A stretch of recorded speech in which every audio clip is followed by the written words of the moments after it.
It's day 2 of the Royal St Andrews Hotel Rip Curl Cup, and look at your screen, the swell has arrived.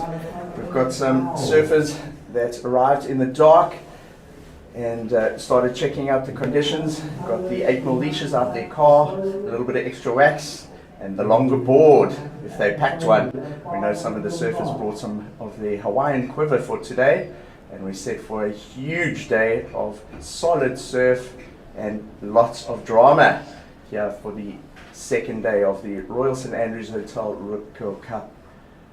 These are just some shots from earlier this morning of the surfers arriving. I'm sure a little bit of nerves, butterflies in the stomach as we heard the rumble of the surf in the night. That was Beric de Vries getting ready, and looks like Jessie van Niekerk waxing up her board.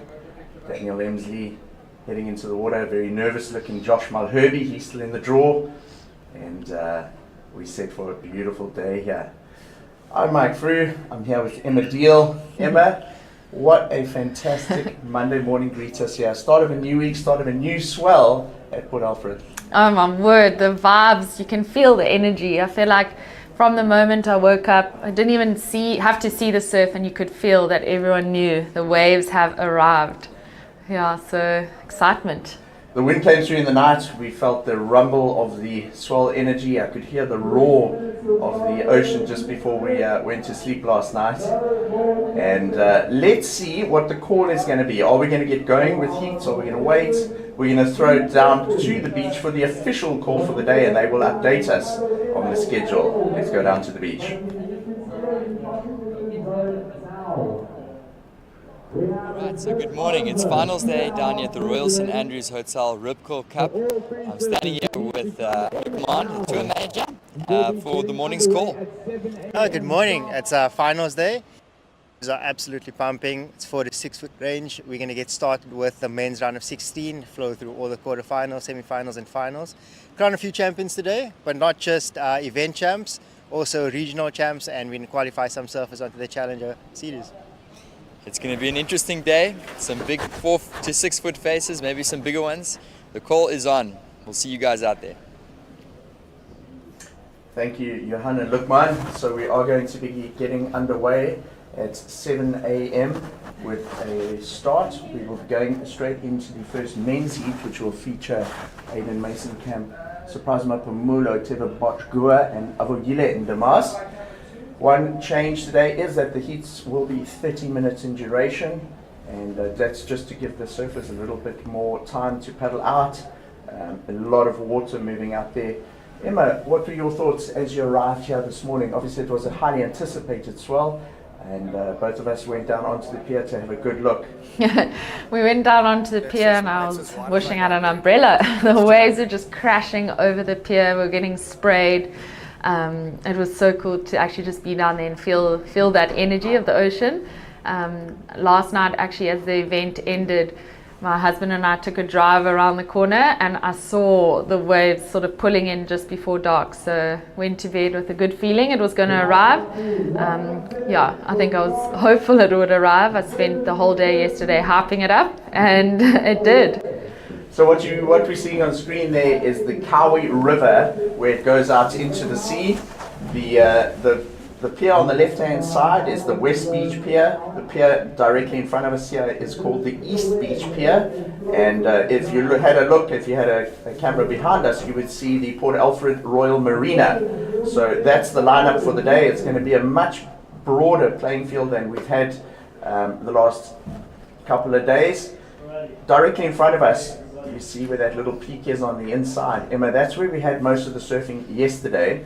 However, today, most likely the guys and girls are going to be taking off just to the right of where East Pier is, where you see that wave breaking now, and most likely ending their waves about 100 meters to the left. So a much bigger area to work with in terms of the surfing area today. There we see the NSRI safety crew making their way out on their jet rip. That's the NSRI crew from Kenton on Sea, just south of here. And looks like we're getting underway with heat number 1. So just introducing the surfers to you in this heat. the first of the men's heats, round one in the heat one of the round of 16, Emma. We've got Aiden Mason Camp wearing red, Surprise Mapamulo in blue, Teva Boshkua is wearing the white singlet, and Avoyile Ndamaz wearing green. So Emma, getting underway straight away. We've got a stats heat here, and the guys got through quite grovelly conditions yesterday, and they presented with a completely different lineup this morning. Definitely completely different lineup. I did chat to some of the guys who managed to, squeak in a wave before the event started. They said it's big, there's swell, there's waves, but it is manageable. And I think, as we chatted about before the event started, this high tide is definitely helping just being able to navigate a lineup with a lot more water moving, a lot more swell. But I think all the guys are really fired up. It's always a great feeling when you're at an event and everyone's just frothing to get out there. So compared to yesterday, we're probably not going to see as many waves ridden in the heats, just simply because it's quite physical out there. There's a heck of a lot of paddling. We see Up and Riding first quick in and out wave of the day. That's Avoyile Ndamas. Avo was so stoked. And look at that, Surprise Mapamulo. First one to drop into one of the bigger sets of the day. Well overhead for Surprise. And he's a small little guy, but the waves very solid out there. And just sort of getting his feet into the wax and figuring out how far to ride the waves down the beach. There's been no heats prior to this and very few waves ridden in the free surfs. Yeah. So the guys still figuring out how long do they push their ride, how far down do they go. See Aiden Mason Camp ducking under one of the big foamies coming through there.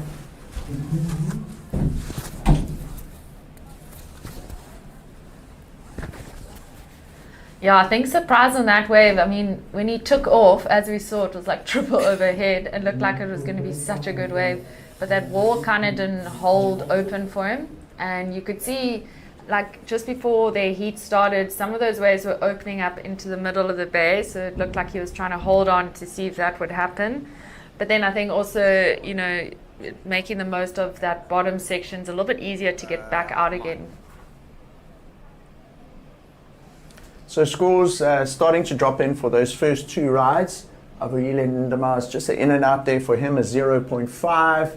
And I'd expect a similar type of score for Surprise Mapamulo. So judges will be looking for maneuvers on the waves and not just a closeout sort of drop into the wave or going down and kicking out. So even if you do get a really solid giant set out there, the judges are going to want to see you using the face of the wave to do maneuvers, and we can see that's evident from the last score coming in for Surprise Mapamulo. So even though it was a massive drop, probably 5 times overhead for Surprise, a solid set wave there, he's only rewarded with a 0.9. It's not a big wave surfing event, it's a performance, high performance WSL QS event, and judges looking for the guys to utilize the wave face, get a couple of maneuvers in and ride down the line. Definitely, and that that inside peak we were chatting about yesterday on the smaller day, the judges are still wanting to see the surfers hitting that section, even if it's 5 times the size, 4 times the size. But as you mentioned earlier, I think today's going to be all about wave selection. And someone who is pretty good at wave selection with all the experience he has, as you can see, it's Aiden Mason Camp. He's managed to fit in a big wrap out at the back, and we are expecting the waves to die out in that section, as mentioned, with the tide. But definitely the better wave of the heat so far. So it'll be interesting to see what the judges establish their scale at with that wave of Aiden's. And that'll give us a good reference point for what the judges are looking for the rest of the morning.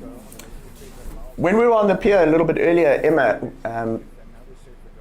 it looked like the paddle was relatively easy considering the conditions and the size of the waves out there.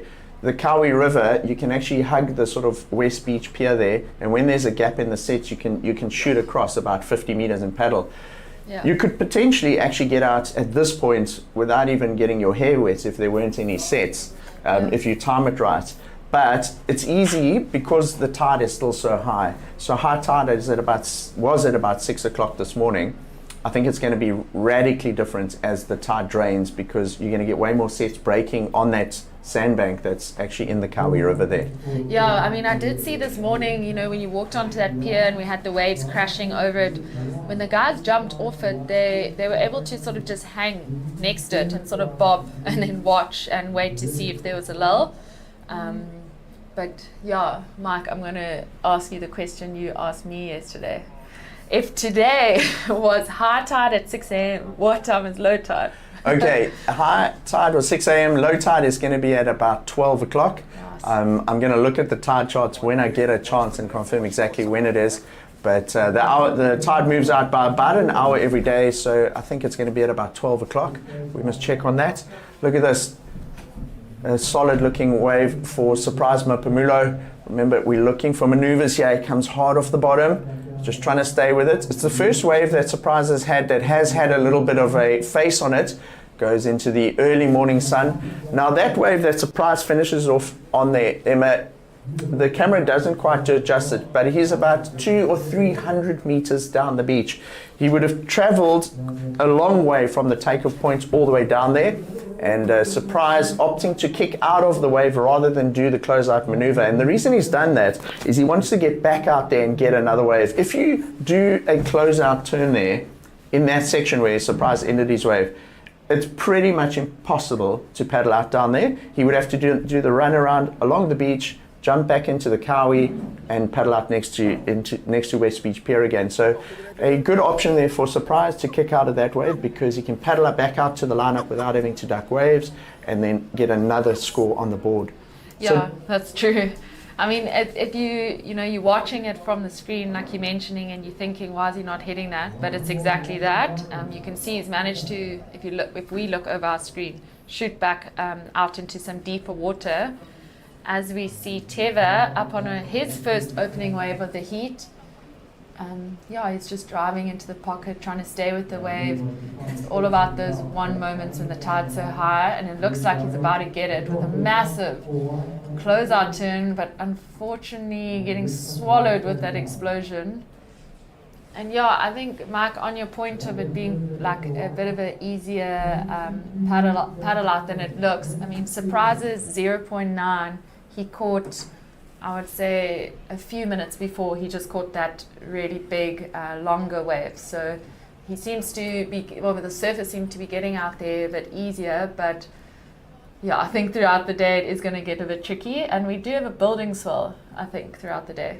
Yeah, having a look at the forecast this morning, the swell on the charts and the buoy readings is around 3.5 meters at about 14 seconds, and it is expected to go just over 4 meters at 15 seconds by the end of the day. So we're going to have the tide drain. It's going to get pretty wild out there with a low tide, and then the swell actually peaks this evening at about 7 or 8 o'clock this evening. So we're going to have a lot more energy coming into the lineup through the day, and towards finals, as we head into the afternoon, it's going to get pretty wild and woolly out there. And by sunset this evening, could potentially be really maxing out here at Port Alfred. Yeah, I'm just thinking of how different the feeling is from yesterday. Yesterday we spent the day just like waiting in anticipation for it to build. We wanted the building swell, and then today you wonder if some guys are feeling and some ladies are feeling, oh no, we don't want it to keep building. And I feel like we're seeing a bit of a bigger set coming through now, but none of the surf is really managing to get on it. So interestingly, you're not seeing it on the screen, but we can see it just out the window of our booth here. Teva Boschgua has had a wave, and he did hit the in section, Emma, and he's opted to do the run around. So Teva has come in, he has run along the beach, and he's now running down along East Beach Pier, and he will be paddling back out down there. What we must watch through the morning, Emma, is, we were saying it's relatively, it's not easy to paddle out by any means, but there are quite big gaps in the sets. And there's about a 6 or 7 minute gap between each giant set. and that gives the surfers an opportunity to get out there. So what we're seeing on screen is Teva's had a wave, he's run along the beach, and he's now going to jump into the Cowie River. It's the river mouth in the far distance where the wave's coming over the breakwater there. That's the West Beach Pier. The East Beach Pier is in the foreground that he's standing on.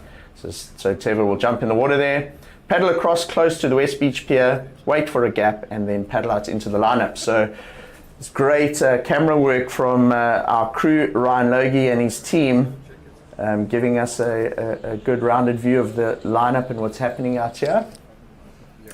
Yeah, it's big decisions because, surprise, we see he dropped a 3.5 on his wave. He had a bigger wave, a longer wave, and then, chose to pull out of the closeout section, and what that may have done to his score had he hit it and chosen to do the runaround like Teva.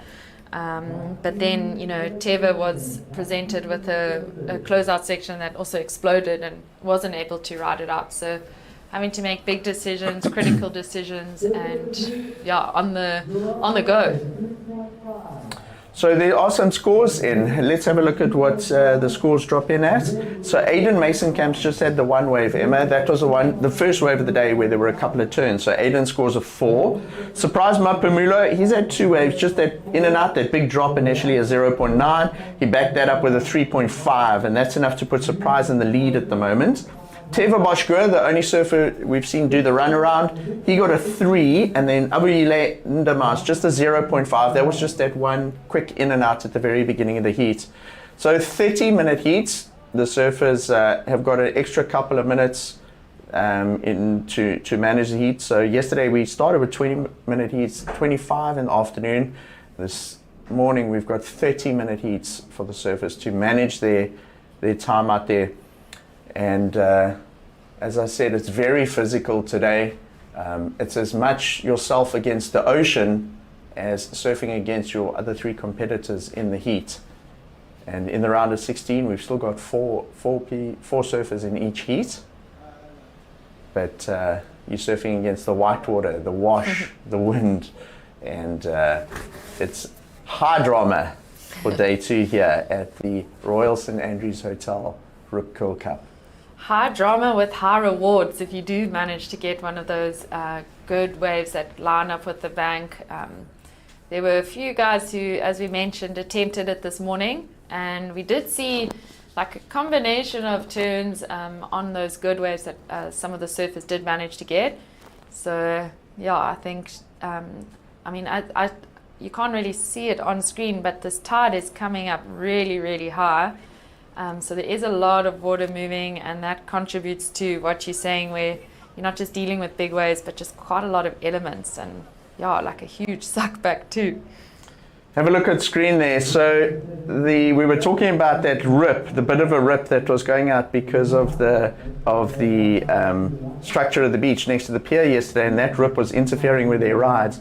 The surfers today, Emma, just sort of estimating, I'd say they're probably 150, maybe 200 meters further out than the takeoff points yesterday. Yes. As we see another big wave come through the lineup. It looks like Aiden Mason-Camps can have a look at this one. This is a nice looking wave. It has a big wall ahead of it. It is breaking pretty far out, so it's quite flat, and it isn't really feeling the sandbank just yet. We see they've come onto the inside. Now it'll start getting a little bit shallower, and we could see it start jacking up as Aiden makes his way through that section. Not quite making the connection. This is the first heat, so the guys are still figuring it out. It's a new swell. They're the first heat. They haven't had much reference points to work with in terms of watching guys surf the waves so far.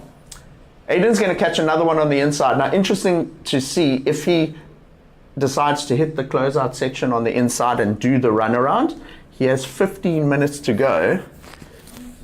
Yeah, Aiden the waves that he's caught, he's surfed them well for what they've offered, and I feel like what's standing out about his surfing today is he looks in control of the wave, even though, it looks a lot easier on screen.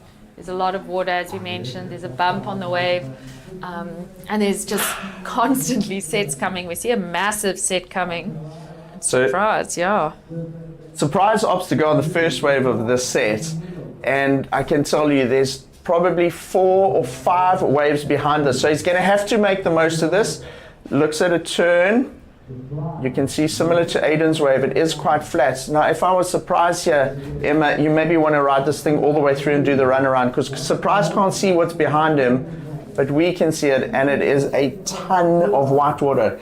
On the second wave, this is Teva Boschgur. So look at that, Emma. He had a wave, did the run around, paddled out, and he's got a wave within about 4 minutes. Yeah. So it shows you can do the run around and manage to get another quick wave. I mean, that is what's pretty amazing about this pier in Port Alfred. It's not like a lot of the other beach breaks where you're just dealing with, one paddle out, a whole bunch of water coming toward you. As you mentioned, I mean, for Teva to have already got another wave, it looked like a pretty good wave too. And I'm interested to see where Surprise's wave goes. I didn't quite see if he did hit that closeout turn, but it looked like he was aiming for it. Yeah, there's a lot going on out there, and because of the scale of the beach and how wide the surfing area is today, it's actually kind of hard to spot the guys out there. Priority probably not playing as much of a role as it did yesterday when you had all 4 guys on a small sort of well-contained peak together. Yeah, they're just trying to get out there, get a wave. Trying to stay out there. In shot at the moment, that's Avayile and Damas still with the 0.5. He's just had that one wave. He has priority. He's just being very patient. He has his eye obviously on a particular wave that he's looking for. But since it is the first heat, he is also just figuring it out there. Sunrise here at Port Alfred on the east coast of South Africa was about an hour ago. So it's not like the guys have had hours to study the lineup and see where the sets are and the takeoff point. And challenging conditions for the surfers in the first heat, but they're doing well. Yeah. And they're establishing the scale and what we're going to see the rest of the day. In shot, that is Aiden Masonkamp paddling back from his second wave. I can tell you his second wave scored a 5. So Aiden has a 4 and a 5. He was the form surfer yesterday. As we see Surprise Mapamulo doing the run around after that wave we just saw, Emma. Yeah, and I was actually just about to say, I didn't see him do a run around, I just saw him do a sprint around on the beach. Surprise is a very fit, strong man. And I watched him sprinting across our window view here. And I'm actually seeing Teva do the same. He's running across that pier too. And yeah, just what you were chatting about on this morning, it was also a morning where even though the swells arrived and it looks like there are some amazing waves out there, most surfers decided not to go for a paddle out and actually watch from the beach. I think sometimes on days like today where it's a bit of a tricky ocean, it's going to be about like understanding it. Some of the surfers chose to just sit and watch. Emma, the way it's playing out this morning so far in the first 20 minutes of the heat is almost exactly as Tom Lindhorst was speaking about yesterday. So what Tom was saying, he's a local, surfed a lot here at Port Alfred. He spent a lot of time between East London and Port Elizabeth, and he has surfed it here when it's very big before. And what Tom was saying is when the lineup is like this and the swell is quite large, when you take off on a wave, you can do your maneuvers, you ride it down the line, and then when you get to the end of the wave, you have 2 options. You can either kick out over the back and not go for the closeout move. If you do that, you pretty much won't have to duck a wave all the way paddling back up to the lineup spot, because there's a very, very deep channel out at the back. That's what we saw Aiden Masonkamp do.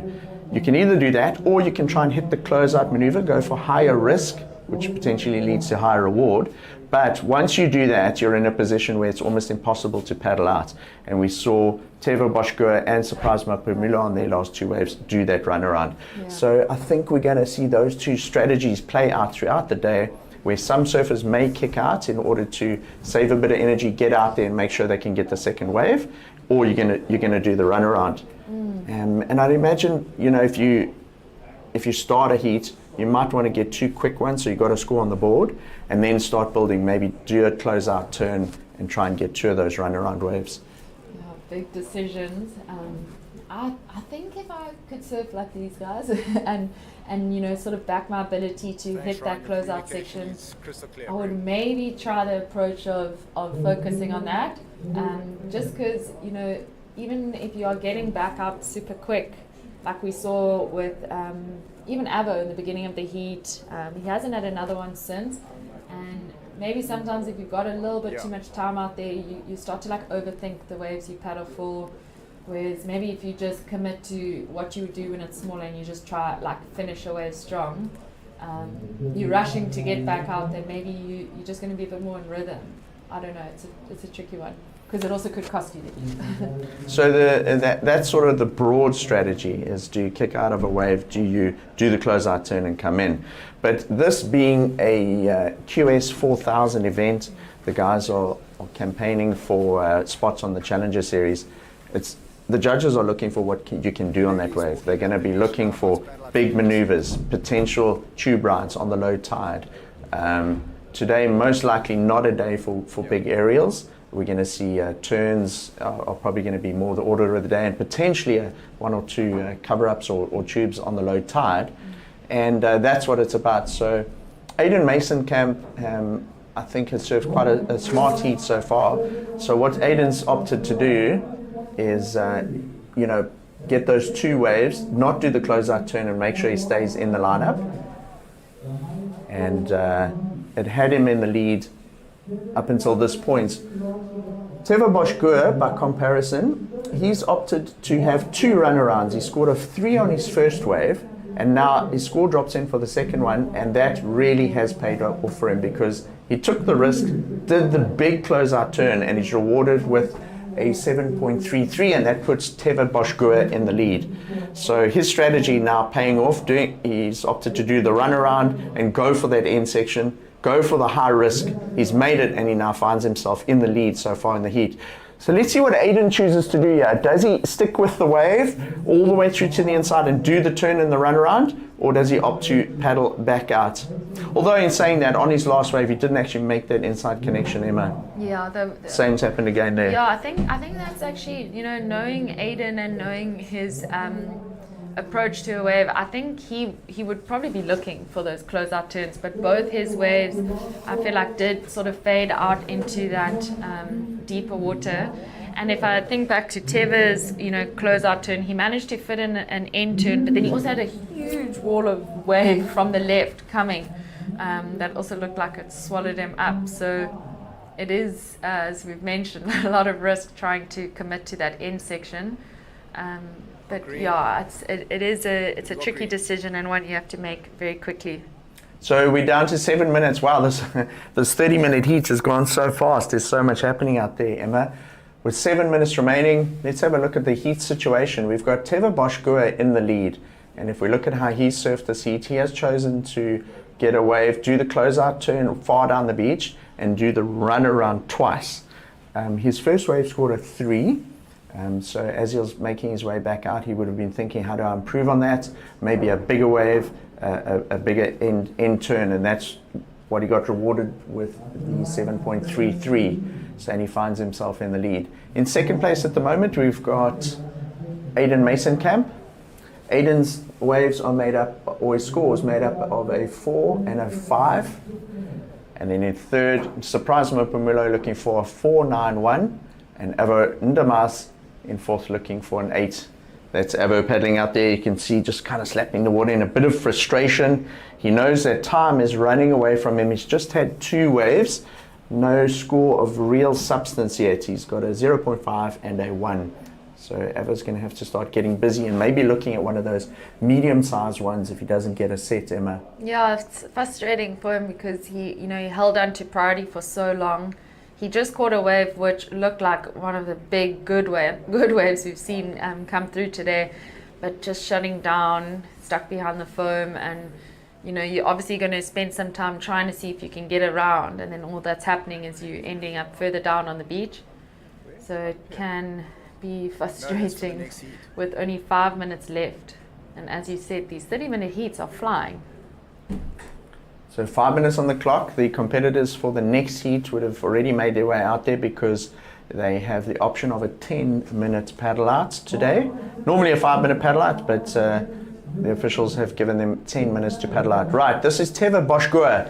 Teva is the heat leader at the moment. He's pretty far down the beach trying to stay with this. You can see a little bit of a rib on the wave. It's a new swell still filtering in and trying to figure itself out as it makes its way up the coast of South Africa. And Teva Boschgoer making good use of the opportunities presented to him on this wave. Goes into that end section. It's probably about 300 meters down the beach now. And there we go. So Teva ending his wave way down. With just 4 minutes remaining, I don't know if he'll have an opportunity to manage to get back out there, Emma. Such good wave selection from Teva. I feel like this whole heat, he has really surfed a smart heat. Both the waves he's taken off on, they haven't stood out as the biggest waves of the day, but that like opening first section had a slight less bump, just like a better shape to it, and yeah, just managed to sort of stay with it all the way to the inside. And he really has, to me, stood out as just being in rhythm with the ocean and really good wave selection. So surfers can hear the situation out there. There are speakers all along the pier sending the sound out to the surfers. Surprise Mapamulo, he's looking for a 4.91 at this stage to take that second place away from Aiden Masenkamp. Avo Indamas looking for an 8.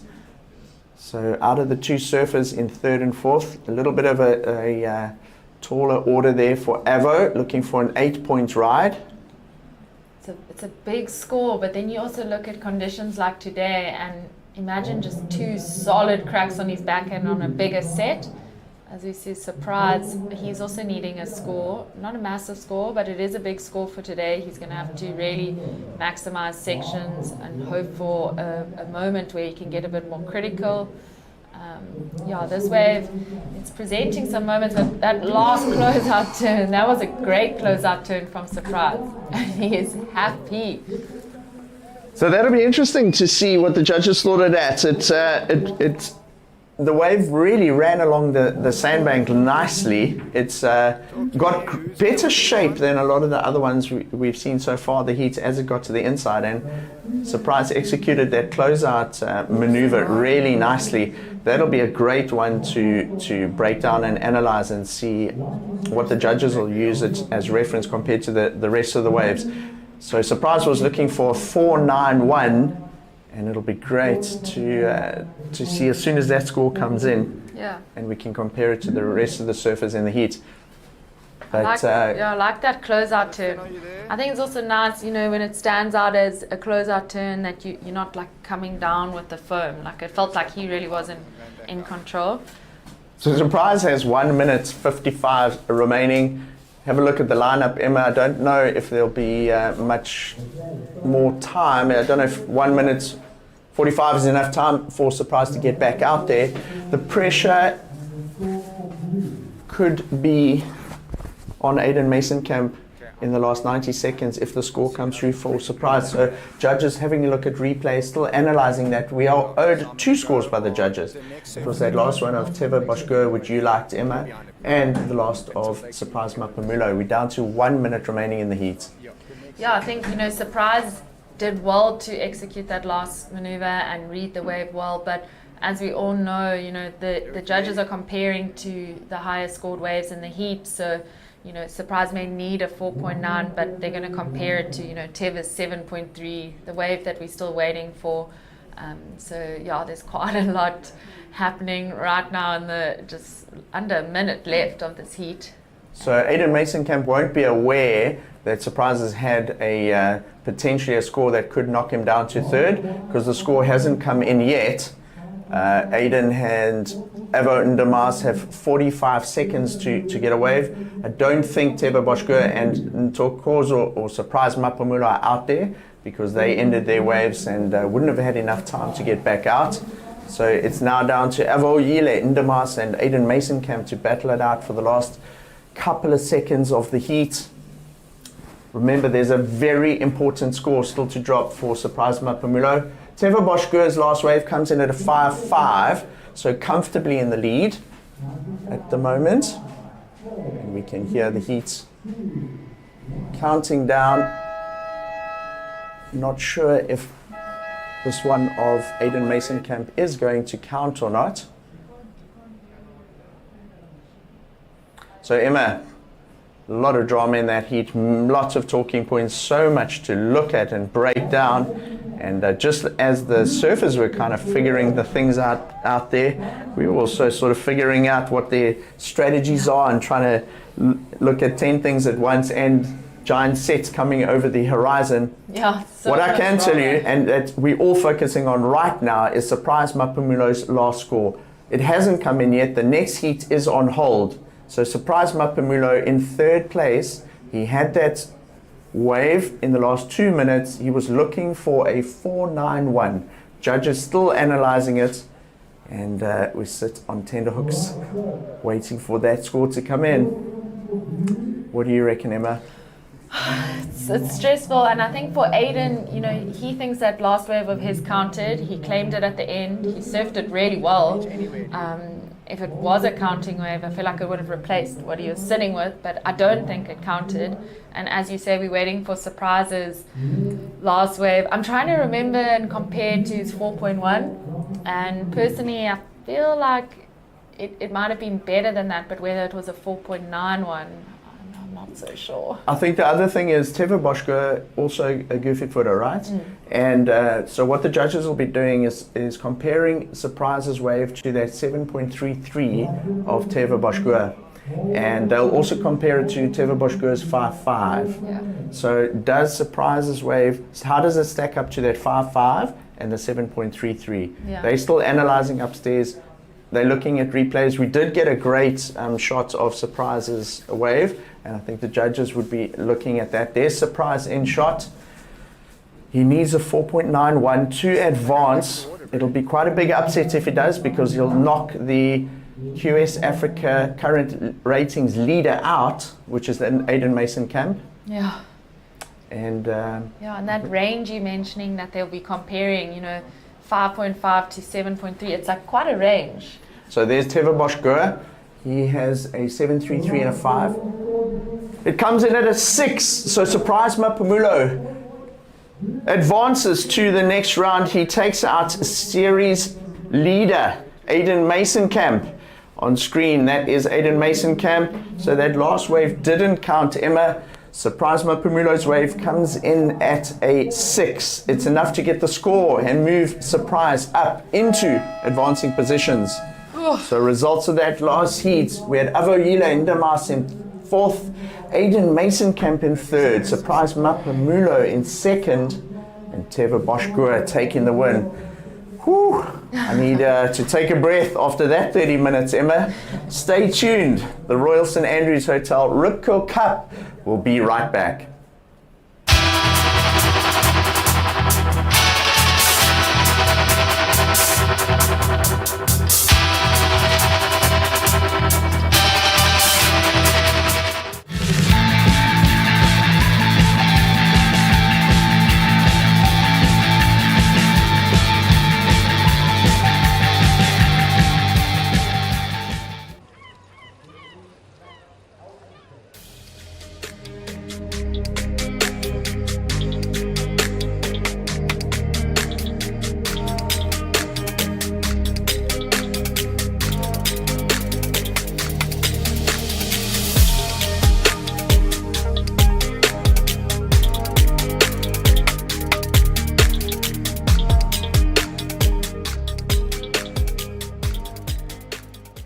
I wanna be there next to you.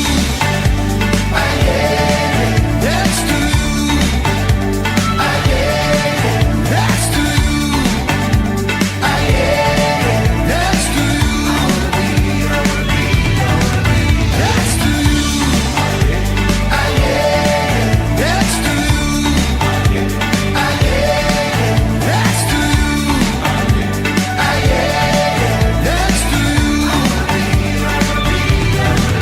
Next to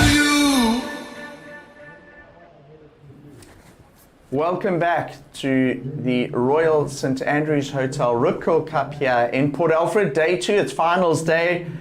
We're into heat 2 of the round of 16 in the men's. In this heat, wearing the red singlet is Clinton Gravett. In blue, we have Stephen Sawyer.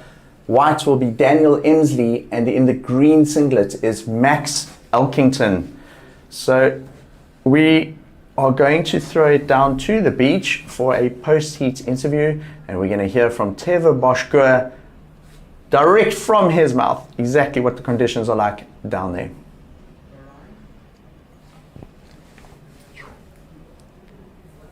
So a lot of people are going to be going into this day pretty nervous with this rising swell, but you seem to look really comfortable out there, even scoring that big 7-point ride. So just want to run us through your strategy going through that heat. But yeah, like you said, there is a big swell today. That's why I love doing big turns.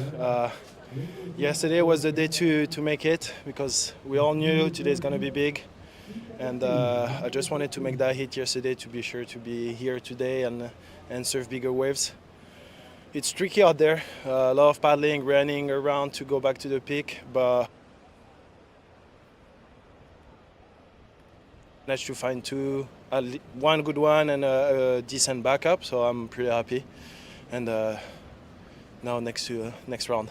So you are now one step closer to making it through to that final. So tell me, you were chatting yesterday about all the boards you were bringing down. What can we expect to see you using today? But today it's a longer board. Yesterday was a 6.0.5. Today it's a 6.2. To have a bit more, to be a bit more on top of the water and paddle a bit more easier, because we have a lot of paddling and there's a lot of water moving. So I just want to have a longer board to paddle easier and get into the wave way easier too. And after, it just had to manage to do some good turns and have a good finish.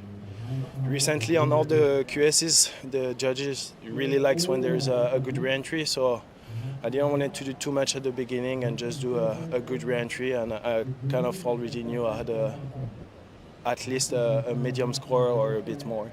So that's my strategy for my hit. So very well done to you, through to the quarters, and good luck. Thank you. Back to you guys. Thank you, Damien. Well done, Teva Boschgoer, taking out the win in the tricky first heat as the guys were figuring those conditions out. We're now in heat number 2. Emma, these guys in heat 2 would have had a good look at how things were panning out in heat 1 there. They would have taken note of what Teva Boschgoer did to get the win. If we look at it and we break down what went right and what went wrong for the surfers in that first heat, Teva Boschgoer got a wave very quickly in the heat. He surfed it all the way down, he did the run around, and he repeated that. And he did it 3 times in the heat, and each time he improved his score. So that looked like the strategy worked out well for him. Surprised Mapamulo, left it pretty late. He got his wave right towards the end of the heat in the last 2 minutes, but importantly, that one, he also surfed it all the way to the end section, did the big turn, he did and did the run around, and it paid off for him. By contrast, Aidan Mason-Camp had 2 waves at the back with maneuvers. He scored a 5 and a 4, but he didn't get the end section closeout. And I think that indicates the judges are looking for commitment to that end section. Take the high risk, and if you can pull it off, it's most likely going to win heats today. Definitely, and I think, as you mentioned, a QS 4000, when there's that many points on offer, the judges are going to reward just world-class surfing, which is commitment, as we see Daniel Emsley committing to a massive closeout section. He does hit it just under the lip and sort of wrap back down, but maybe that was wise. I think maybe trying to hit that and mistiming with that explosion whitewater would have been hard to sort of ride out. Yeah, great maneuver there from Daniel Emsley, kind of redirecting on the turn, and the end section there really gave you a good sort of idea of how solid it is out there, how much period there is in the swell, and how thick these waves are. I wonder if Daniel Emsley will be able to get back out there, or if he's going to have to come in and do the runaround, because there is a little bit of a gap in the action. But what we're not seeing is down the beach where Daniel is at the moment, there's a heck of a lot of white water, and it's these sets and the foamies are pretty hard to duck under. Yeah. So I think he may just opt for the run around, but great opening ride there for Daniel Emsley. We've also had just a quick in and out there for Stephen Sawyer wearing the blue singlet at 0.67. Yeah, and Daniel Emsley was one of the guys in this heat who did choose to surf before the event. And, I was thinking, being heat 2 of the day, it's a bit of an advantage compared to the first heat of the day, where you have something to compare. You're seeing guys on it in, the same time frame you have. But I must say, this heat already, the sea looks quite different compared to half an hour ago. It's looking a little bit, like almost washier. Wild. Wild. And we even saw, Stephen Sawyer on that 0.67. The wave was sort of just throwing him around, knocking him around a bit. So it does feel like there's a lot of water out there. And if we're just thinking about that last heat, the waves that maybe are a bit smaller and hitting that inside section with a closeout maneuver, not fading, is really going to help. And to answer your question, there's Daniel running around. So he's waving his arms because he wants to get a score from the beach announcer before he jumps back in the water. But we can see on our screen the judges are still analysing his wave. So as soon as the score does drop in, the beach announcer will be able to let him know. But we don't have Daniel Emsley's score just yet. While we're waiting for that score to drop in, let's have a look at this. The first wave of Max Elkington's come in. It's a 7.17. So one of the higher scores of the day. We did see Teva Boschko also get a 7 in his heat. So Max Elkington establishes an early lead with just on 9 minutes have passed in the heat, a 7.17. Yeah. I was just thinking of that wave of Surprise Mapamulo, Emma, that medium-sized wave, and he did that turn on the inside. The judges rewarded him with a 6. So not only did he get through that heat, but he's now knocked out one of the big 4. We had 4 surfers we had 4 surfers in contention for those Challenger Series spots. So Aidan Mason Camps said yesterday he wasn't too concerned about Challenger Series qualification. He's comfortable that he's going to qualify for that, but he's now been knocked out is out currently as the series ratings leader. So now it opens the door for somebody else to potentially take that top slot away from him. And more importantly, it's taken Aidan out the draw to potentially take all 4,000 points on offer at this event. So it was a massive result there for Surprise Mapamulo, and the implications are that it's taken out the leader of the QS series rankings here at the event. Yeah, massive result, but also massive points for, as we continually mentioned. But we see Stephen Sawyer taking off on a wave. We haven't seen too much on offer, but knowing Stephen, he's going to look for that powerful end section, and he's got such a lethal backhand that we know he can get the board right up there. There's a huge lift coming towards him. I back him to maybe done something under that, but I don't know. There was a lot of water coming towards him. Yeah, wow. Quick in and out for Clinton. I mean, just touching on what you're saying, Mark, with the heat. I mean, the rankings leader being knocked out and how important this event is. I mean, even when you watch the guys run around, I was standing on the pier with you this morning, and the guys are sort of like hobbling over the pier this morning because there's really sharp rocks along there. But when they're running around during the heat, you just see them sprinting over rocks like as though it's a smooth beach, and it really just shows how hungry everyone is for every point that these rounds offer, and just how much can change for the surfers. You always see that fire and that passion coming out in these important heats, and especially on a day like today where it's just so critical.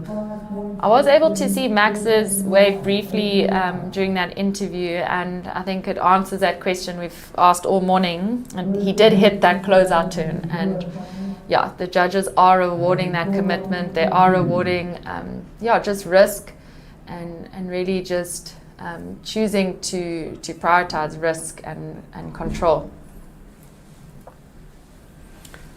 We are looking at an update on the scores here. So scores are in for Daniel Emsley's last wave. It's a 5.67. He needs a 1.51 to take the lead. And I think that's Daniel waving his arms for the beach announcer just to update him with some scores. Having a look at the overall context of the heat and the leaderboard right now, Max Elkington in the lead with a 7:17 and 18 minutes to go. Max has just had that one wave.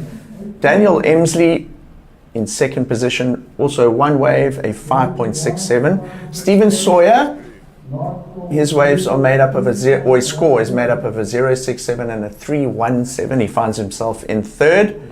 So Stevie's got a bit of work to do. He's got to do the run around. And you see how he's riding a completely different board to yesterday. Yesterday he was riding that asymmetrical sort of small wave groveler. Today he definitely looks like he's got a bit more length on that board. He's also got a pintail and a thicker leash to deal with the conditions today.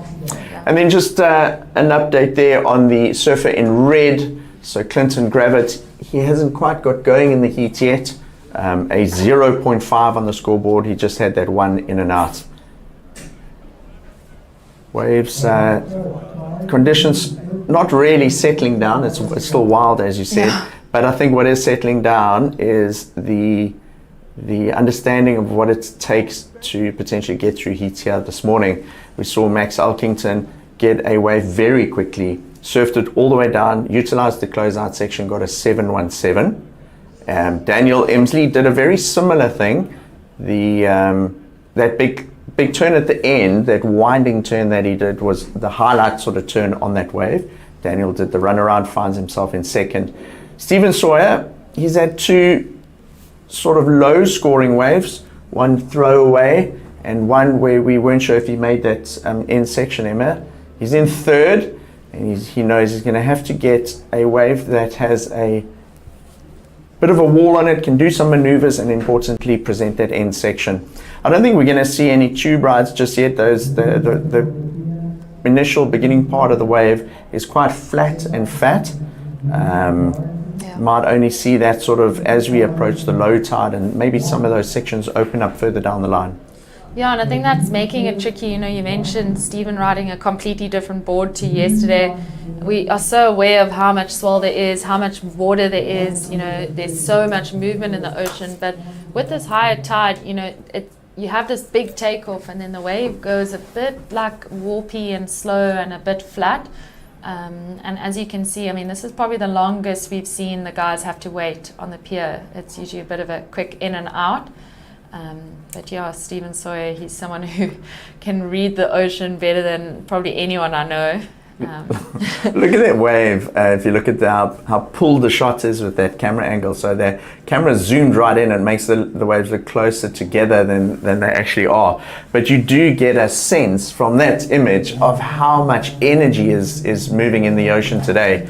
And as you said, Stephen Sawyer, no stranger to these type of swells. It's kind of what he lives for in Jeffreys Bay, and it's what he's made his name on.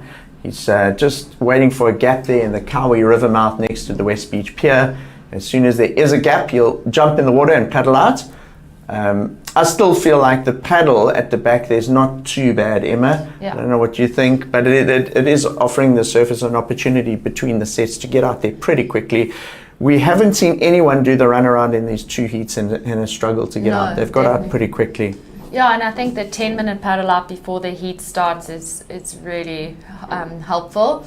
And as you mentioned, for how much water there is, for how much swell there is, it really is a doable paddle out. And even now, you know, we saw big sort of sets coming, but there will be a lull for Stephen to just jump off and get back out and probably be in a good position, not with priority, but for one of those ones that are maybe hitting that shelf, because I have noticed some of the surfers are actually a bit further down than they were able to sort of sit in the first heat. So there is a bit of that rip and water pulling down.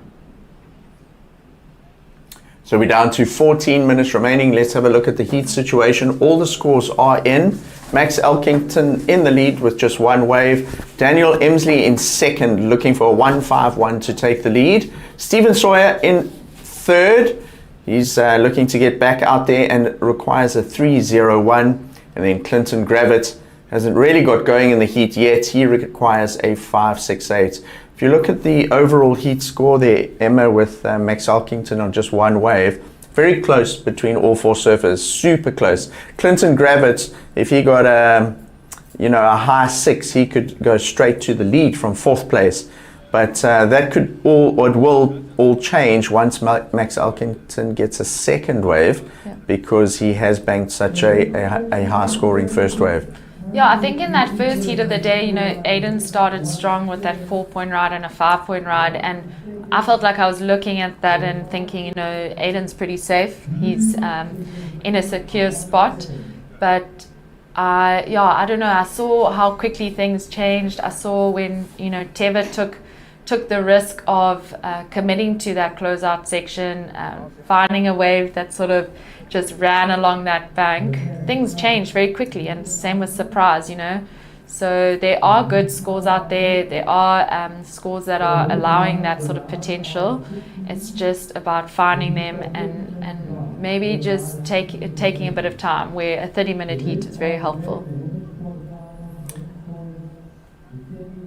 So we're down to 12 minutes remaining in the second heat of the day. This is the men's round of 16, 4 surfers in each of the heats. We do go into 2-man format a little bit later on today as we head towards the final stages of competition. But at this stage in the round of 16, there are still there's still four people in every heat, or 4 surfers in every heat. We will be going into some ladies rounds as well later on today, and stay tuned. We got surfing all day, and Emma, having a look at the schedule, I think the finals and the prize giving scheduled for around 2:30 or so today. Yep. So finals looking between sort of probably 12 and 2 o'clock. It's a public holiday here in South Africa, and I would imagine most of the world, because yesterday was Easter and it's Easter Monday today. So wherever you're joining us from, welcome, and we hope you're enjoying watching these surfers take on a unruly ocean here on the east coast of South Africa in Port Alfred yesterday. Emma, if you contrast this to how we started yesterday, it was 1 to 2 foot conditions in the little bowl, and today we greeted with so much more energy in the ocean, and it's great to see Port Alfred and the many faces it can show in terms of it being a surf spot here. Yeah, I remember that first heat of the day, we were like, no, come on, let's call it 1.5 foot. We were trying to be generous, and yeah, we did spend the day in anticipation for the swell, waiting for it to build. It showed us moments of it coming through, but today is, like you say, a completely different ocean, a completely different strategy for the surfers. And we do have a building swell throughout the day, so I think when the finals are on and those last few heats of the day might even be bigger. Having a look at the heat, there has been a little bit of an improvement there for our leader, Max Elkington. He scored a 1.17, just a quick in and out. So even though it's not a significant score on its own, it does make a difference to the surfer in second, because Daniel Emsley's requirement has crept up ever so slightly. He now needs a 2.68. What hasn't changed is the requirement for surfer in blue, that's Stephen Sawyer. He's in third. Stephen looking for a 3.01, and Clinton Gravett, he's having an uncharacteristically slow heat. Clinton is from East London, which is about an hour and a half north of here. He's very comfortable in thick, gnarly conditions, and I'm surprised to see Clinton only with a 0.5 score on the board. Yeah, we know how powerful his backhand is, and also surfing a wave like Nahoon Reef, he's no stranger to some big right-hand, almost point break looking waves. But I was just thinking, like looking at the ocean and constantly seeing, waves and water coming towards you, we're aware that some of those bigger sets are going quite flat, and like we saw with Aiden's heat, sort of fading into that deeper water. So I think for some of the guys, it's also that decision of, do you come in and take the risk of just getting a lot of sets on their head and finding one that is going to hold up? Or do you just commit to trying to stay on that peak and hoping for one that I think Max Elkington got very early in the heat, and Daniel Emsley, where you're able to do more than just a open carve and ride it all the way through. But yeah, 8.5 minutes left. We have said it's consistent, but it is tricky. So I feel like for quite a lot of time that's gone by, not a huge amount of waves have been caught. And we know these guys are some of the best surfers in the country, and if they're struggling to get on it, I don't think it's very easy. Looking at the lineup there, it is looking kind of washing machine-y, a little bit all over the show. And sometimes this is what happens when such a powerful energy swell arrives overnight. It's still settling down, it's a new swell, and it's not really that well groomed yet. The other thing with this particular storm, it was quite close to the coast of South Africa, so it hasn't had many miles to travel over the ocean and like kind of settle down and sort itself out. So what we're seeing is quite a close to the continent type of storm, and we're seeing that play out in the type of waves we're getting here. So not super clean, quite unruly. This is a great looking wave from Daniel Emsley. Emma, talk us through the rest of this. Yeah, I think driving through that first section of the wave with the bumps, and oh my gosh, look at that huge section. And he rides out. I think Daniel's made some very smart decisions. He did that wrap back on that first big closeout, which he was rewarded for. And this one, also just cutting it just under the lip, riding it out and actually going for completion, which the judges are looking for. And I think what helped, in the beginning of both his waves, he's in such control of the board, and he's driving through those bumps. He's driving through a very flat section, and he's maintaining speed for that end moment. Look at the scoreboard, Emma, in the top left there. So Daniel Emsley prior to that needed a 2.68, with Stephen Sawyer needing a 3.01 and Clinton Gravett needing a 5.67. What that's going to do when the score drops in for Daniel Emsley's wave, it's not only going to improve his position, because I'm pretty sure he's going to drop the 2.68. It could push him up into the lead depending on what the judges thought of that wave, but it really is going to create a bit of drama here for Stephen Sawyer and Clinton Gravett. Their requirements going to shoot up quite dramatically after Daniel Emsley's score comes in. Yeah, and I mean, even drama for Max, you wouldn't think so sitting with a 7.17, but if, like you say, Daniel's replacing that 0.5, it could be better, could be similar to his last wave. Stephen and Clinton could also get a higher scoring wave. You suddenly realize even with a 7.17, you're needing a backup in days like today. So the judges still re-looking at a couple of replays of Daniel Emsley's wave, and looking at Daniel Emsley, that 2.68 to take him to first. So he's most likely going to knock Max Elkington down into second. Yeah. And he could put Stephen Sawyer and Clinton Gravett even potentially into some sort of combination situation, because Daniel Emsley has a 5.67. Max Elkington's got that 7.17, and there we go, it drops in. It's an 8.5. Wow. It's the highest single wave score of the day so far. It goes into the excellent range from Surfer in White, Daniel Emsley. Look at that, he's pumped. He's just heard the score as he's running down the East Beach Pier, and he gets an 8.5. Look at that, even one of the judges gave him a 9. Wow. So Daniel Emsley taking high risk on that wave. He's rewarded high. Now let's look at what's happened to the implications for the other surfers after that. Stephen Sawyer now looking for a 5.18. This is Max Elkington up and riding. So prior to this, Stephen Sawyer looking for a 5.18 and Clinton Gravett a 7.84.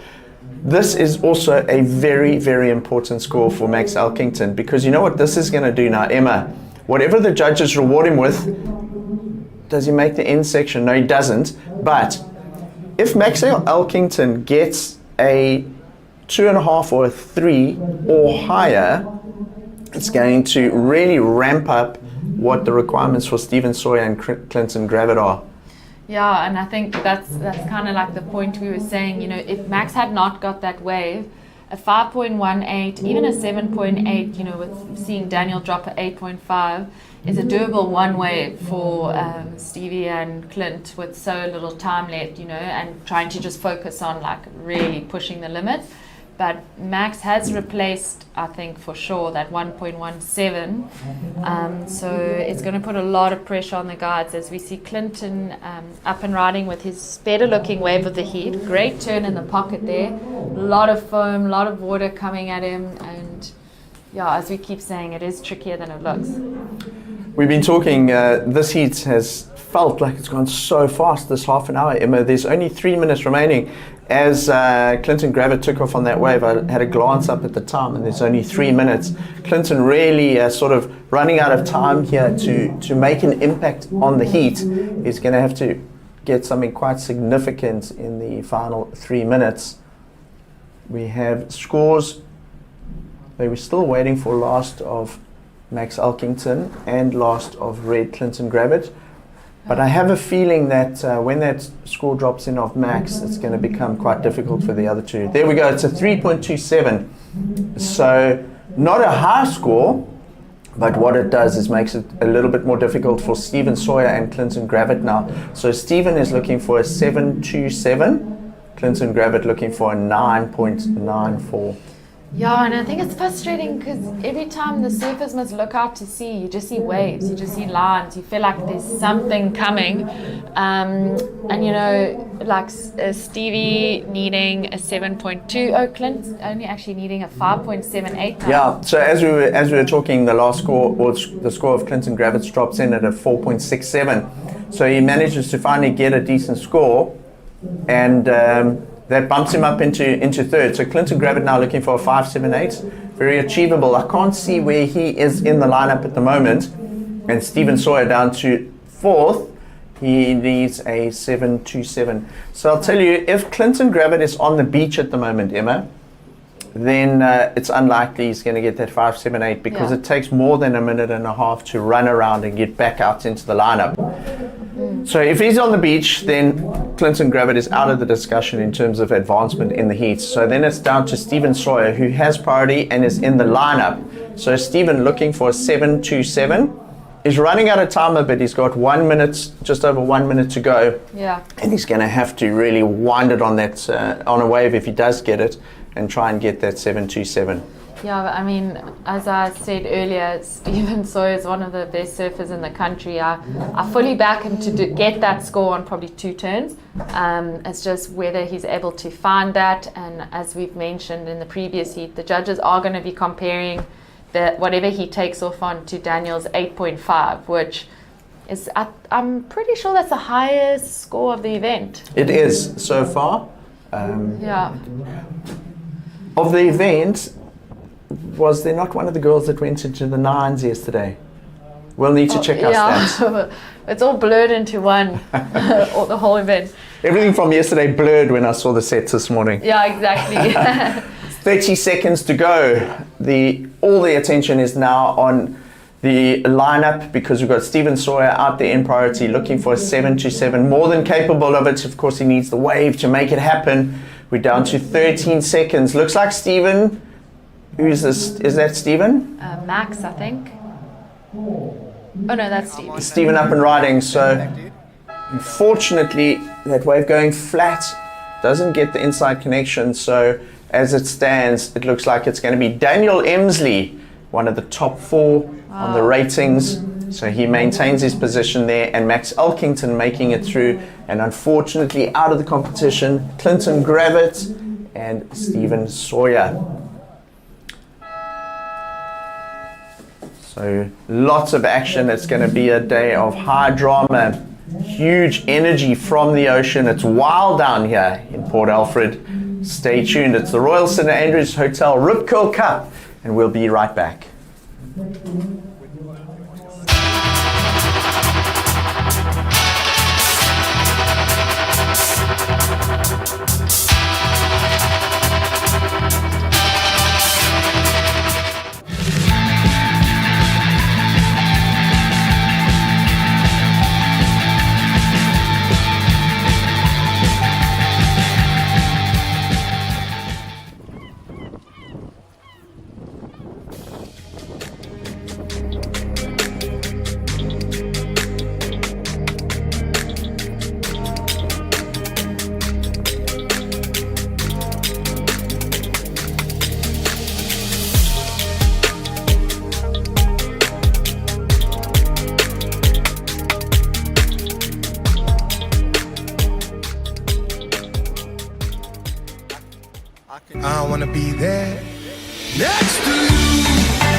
Welcome back to the Royal St Andrews Hotel Rip Curl Cup here at Port Alfred.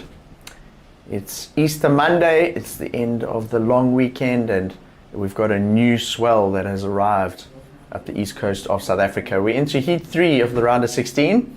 In the seat we have in white Luke van Wyk, in red Connor Slipen, green is Levi Epinitos, and in the blue singlet is Josh Malherbe. Another stacked heat. We're in the round of 16.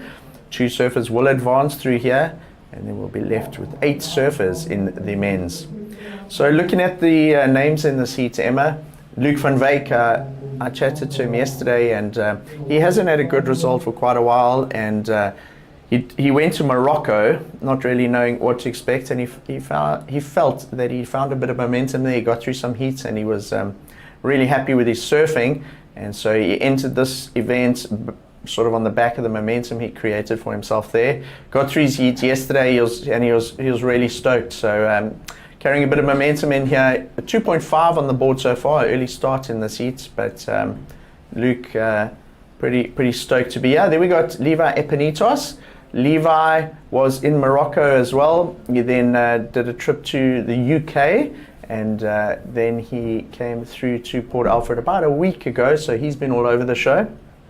Connor Slipen, the Slipen name, no stranger to this level of surfing in South Africa. Connor and Luke Slipen, regularly big names alongside the likes of Luke Thompson and some of our hot young surfers coming through in South Africa. And then I'd say sort of the real outsider in this heat would be young Josh Malherbe. He's the youngest in the heat. No stranger to power, because he does come from East London, just up the coast. And young Josh Malherbe also just spent a season in Hawaii. Yeah. So he'll be utilizing some of the experience that he learned there in some of the powerful conditions here today, Emma. Yeah, I think that momentum, it was a question that a lot of the guys were asking during this WSL first CT event of the year, who has the advantage? The rookies who've just qualified and come out of, surfing tons of heat, grinding it out, or, the CT surfers have had a really long break. And I personally think surfers do pretty well with momentum, even if it means you've got some stiff backs and tired arms. I think that momentum does help. So all these surfers are probably fresh off quite a lot of heats, and I'm quite excited to see them battle it out. So it's a real physical battle out there today, because not only are you surfing against your 3 other competitors in the heat to try and establish a score to get into those 2 advancing positions, but you really are fighting against the ocean as well. And there's a lot of power out there. Ducking under those foamies is no joke. Those things can rip your board out your hands pretty quickly. And then you've got the big run to contend with, because what we've established in the first 2 heats of the day is the strategy that seems to be paying off for the surfers is the one where the guys are getting away from the takeoff spot all the way down the beach. You've got to negotiate and maximize that end section in order to put a big exclamation mark on the wave. The judges rewarded Daniel Emsey with an 8.5 with that in the last heat. But then you've got quite a radical run around. It takes taking the surfers about 5 minutes to run around all the way from down the beach, along the pier, jump back out and paddle up back out again. Once you're out there, you'd be pretty gassed after that, and you're going to need to do that at least 3 times a heat. Yeah. So if we look at the heats now, they're 30 minutes. Divide that by sort of 5. What do you get? You could maximum get, if you're doing that, about 6 waves in a heat. Yeah. But most likely you're going to get about 3 of those opportunities in a heat. Yeah, and that was the big question we were asking this morning. I think, in the first heat paddle out, we felt like there was so much unexpected sort of water coming at the surfers that we were, playing with the idea of, do you just kick out early, like you mentioned? But we've really seen it pay off for the surfers who chose to commit, surf it all the way through. That end section, I feel like, is the deciding factor on every high score we've seen.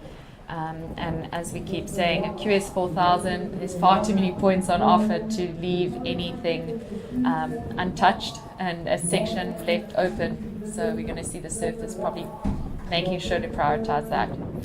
It's a good point, Emma. And you know, if you look at someone like Aidan Mason-Camp, he didn't lose that heat because he surfed badly. And Aidan's as fit as he's ever been. He couldn't have prepared any better for this heat. He came into the event as number 1 seed. But what happened with Aidan is he took off on 2 waves. It was the first heat of the day as well, so he was still all the surfers were figuring things out. But they went quite flat on the inside, and he wasn't able to make that inside connection. And unfortunately, because of that, his scores were on the lower range in terms of what the judges were looking for, and he didn't make the heat. But we'll see Aidan back, I'm sure. He's got a lot of points already on the series. This will be a counting result for him, even in the round of 16. And I'm sure we'll see him as part of the Challenger Series qualification crew, which we'll establish later on today. I think this heat is definitely an example of having watched the previous heat, because you know, in that last heat with the guys, you know, Stephen, Daniel, Clinton, and Max, it was kind of like everyone was a bit more picky on the waves they selected, and then it all came down to who got 2 waves. And I've noticed in this heat, Luke, Levi, we just saw Josh, they're all going for some of the smaller waves that we've seen surfed in the last few heats, but probably just trying to rather get scores on the board, realizing the paddle out maybe isn't as hard as it looks if you time it well. But we have seen some smaller waves caught, but there are still those big sets out the back. So looking at the first sort of third of the heat and how it's played out, Luke van Wyk sees himself in the lead. He has a 2.5 and a 5.33. Levi Epinitos is in second. His scores are made up of a 3.83 and a 0.5. And then Josh Malherbe, just at 1 wave in the in and out, a 1.0. So the way the swell's angled here, Emma, if you look at West Beach and where the Kawi River goes out, it has created a bit of a gap, and there's a nice little gap that the surfers can paddle out in to get back out into the lineup. And if you hug that West Beach pier on your paddle, there's about a 50-meter sort of area that you can paddle across, paddle pretty fast, and the guys are making it out there pretty easily. So what you're seeing on screen up and riding, that is young, looks like Josh Malherbe, light frame surfer. He looks at that clouds out section, and he's going to make it to the beach and do the run around. But Mickey Witten from Kawi was actually telling me yesterday, when it's big like this, you get to that the end of the West Pier, and then way out in the distance, if you look to the horizon on the left, there's a place called Fountain Rocks. And as you paddle out in the Kawi there, the river, next to the pier, if you look across to Fountain Rocks, you head towards the left-hand sort of edge of those rocks, and that's the line you've got to take when you're paddling out here on a big day like this. And what that does is you get past this sort of peaky section. So I believe we have the winner of the last heat down on the beach, and we're going to go down to the post-heat interview. I want to hear what Daniel Emsley has got to say about that 8.5. Alright guys, we are here with the winner in the last heat, Dan Emsley. Dan, some crazy conditions out there. You managed to get an 8.5. Tell us, how were you feeling out there? Thank you so much. Yeah, I'm pretty tired now, but when you're out there, it's so tricky to find the good ones and to perform, because the wave's quite soft on the outside and on the inside it's just a heavy white water closeout. So it was tough conditions, but the 8.5, the wave quality was so good, and I was thankful to have priority when it came through, and I had to just do my own surfing and finish off strong. I'm pretty over the moon to get through. Yeah, and like you were saying, you really had to stay patient. You had to do some cutbacks and really wait for that section to stand up. So what was going through your mind when you were waiting for that wave to stand up and you knew it was going to be pretty much a 6-foot closeout on the sand? It was honestly just fear. This time last year, almost to the day, I fell on the end section turn and had my shoulder surgery, and my shoulder was busted through the bone. So yeah, on that wave, I was trying not to think about it, but your mind does go to those negative thoughts sometimes. So yeah, I had to kind of block them out and embrace the fear, embrace the uncomfortability, and very happy that I worked through it and got the score. Yeah, well done. Looking really strong. You said you had a nice braai. You got some protein. Are you feeling the strength for finals day? Yeah, all the buoy rolls still in my stomach right now. Yesterday with a big brow, some buoy and some steak and some good potato bake. So yeah, it paid off now in the heavy waves. Feeling like the weight behind my stomach. So yeah, I might go get some more Future Life now and into the quarterfinals later. There we go. Dan Emsley feeling strong on finals day. Thank you so much. Thanks so much. We appreciate you.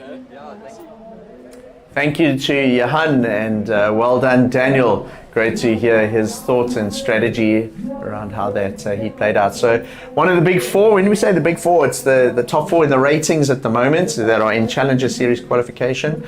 And on with the sort of press release that I read last night of the event yesterday, one of the talking points was that the big four was still in the draw. This morning, different story. Aiden Masonkamp is already out. He got knocked down in the first heat, but Daniel Emsley is through. So Daniel is still in there and on track to haul a massive bag of points from this event. Let's have a look at what's happening in the water, Emma. Yeah, we see. Up and riding is Connor Slappen. Yeah, first wave of the heat, manages to tag a big, good section on. This wave's holding up, huge slash to end. And yeah, just back on the point I was saying earlier of the guys maybe opting for some of the smaller ones. The judges haven't rewarded that like as we've seen in the previous heats. So, you know, Connor, that was not the biggest set of the day, but so well served. He really took advantage of both those critical sections, and I feel like it's going to be a good score. Yeah, it's amazing how Port Alfred is holding the swell of the size as we see Connor come in. I really liked that first turn. I think I might be wrong because we haven't seen all the waves, but that's one of the first turns I've seen where the guy has come very hard off the bottom and really cracked it. And he even had a little bit of time to get some hair out of his face and went straight into the second turn. I really liked that wave. It reminded me a little bit of Daniel Emsley's wave that he got the 8.5 on. So let's see how the judges analyze that and what they reward Connor Slappen with in terms of his opening ride in heat number 3. Yeah, all the all the higher scoring waves we've seen in the heat, that first section's a bit choppy, a lot of grinding.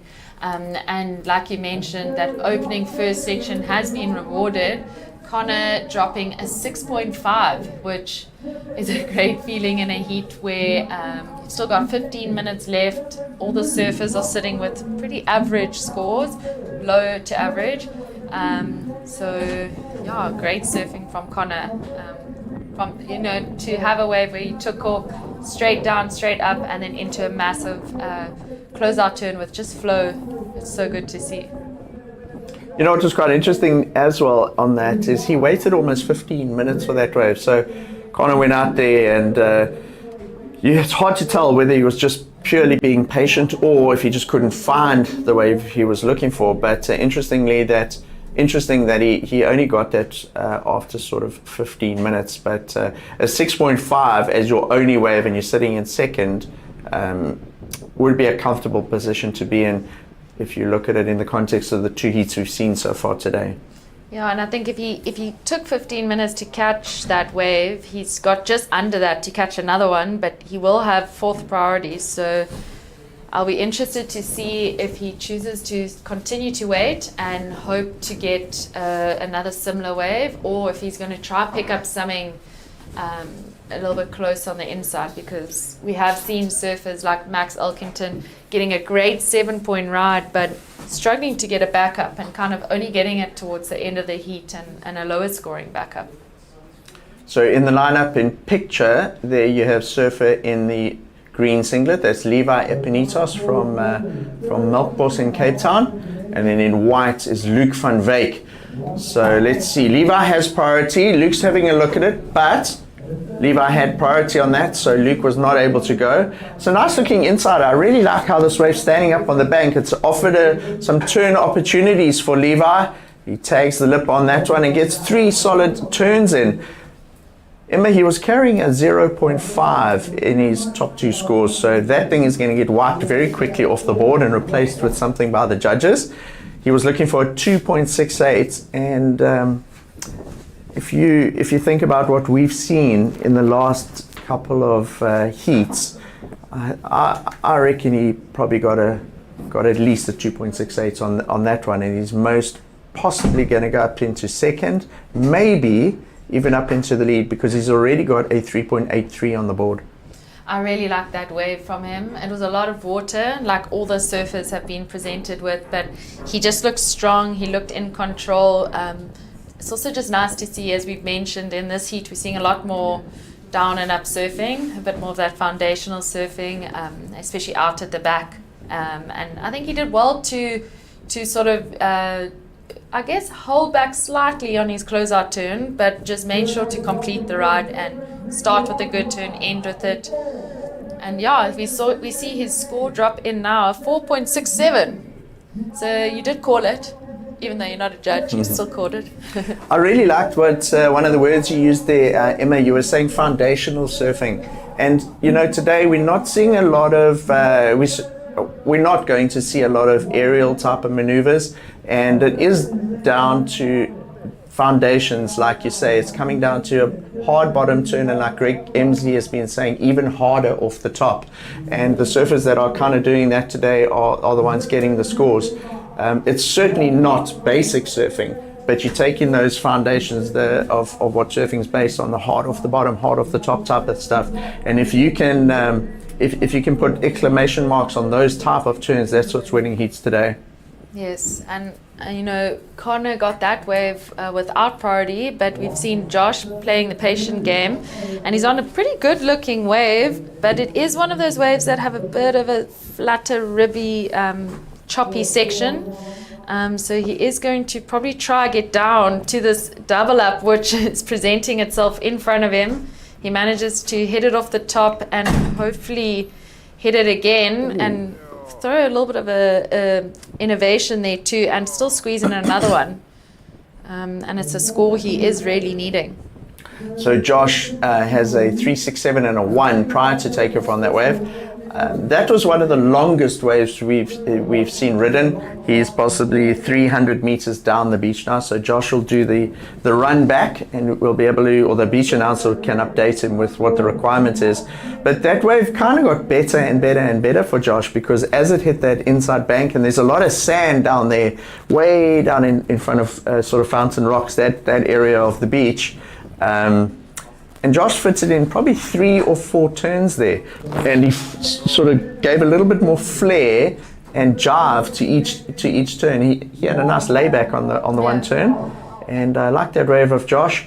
I just wonder whether what the judges thought of the first section of the wave. There wasn't much that was done there, and when he took off, there wasn't that initial first sort of big maneuver, you know. Yes, and we do know that judges like that big first turn. But he did have innovation. He managed to, like you say, with only 3 opportunities at the end, he did something different on each one.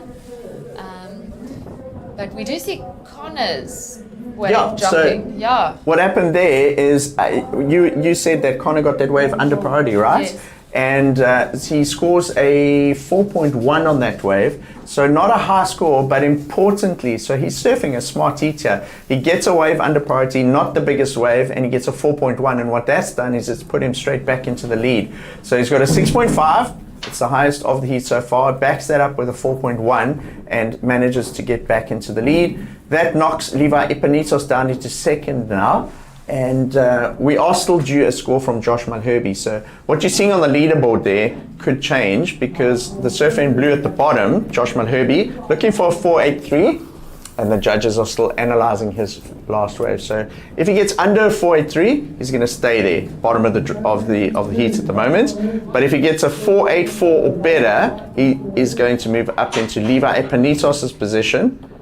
And if he gets something really radical, he could take that lead from Connor. So let's see, and let's wait to see what the judges thought of that. I think it was a great decision by Connor. It wasn't a good-looking wave, but he did know that, so he made sure to maximize what it offered. And without priority, it just kind of gave him the opportunity to run around and then paddle back out and probably be more in that zone, because we are seeing the surface getting washed down a bit. So Emma, Josh's score comes in. It's a 4.07. So Josh is still in 4th place with that, the 4.07. and needs something in. Look at his requirement now is a 4.44 to take second place away from Levi Epinitos.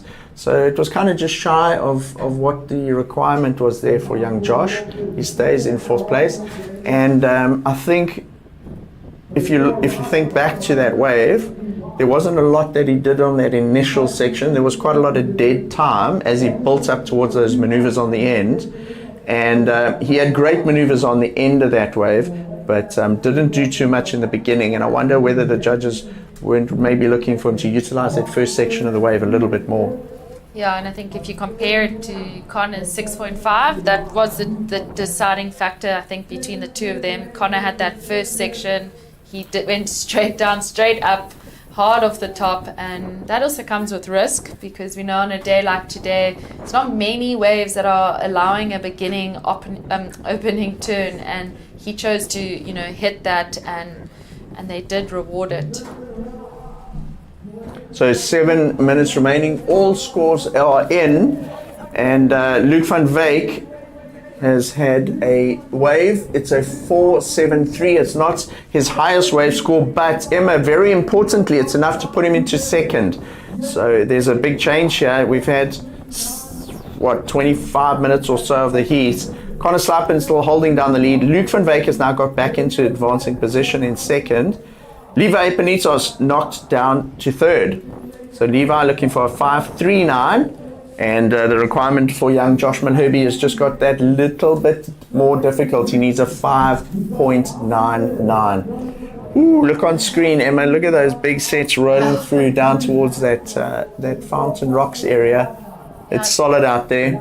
As we see Luke van Wyk running down East Pier past Jarvie. I think the difference between Luke and Levi's wave was that closeout turn.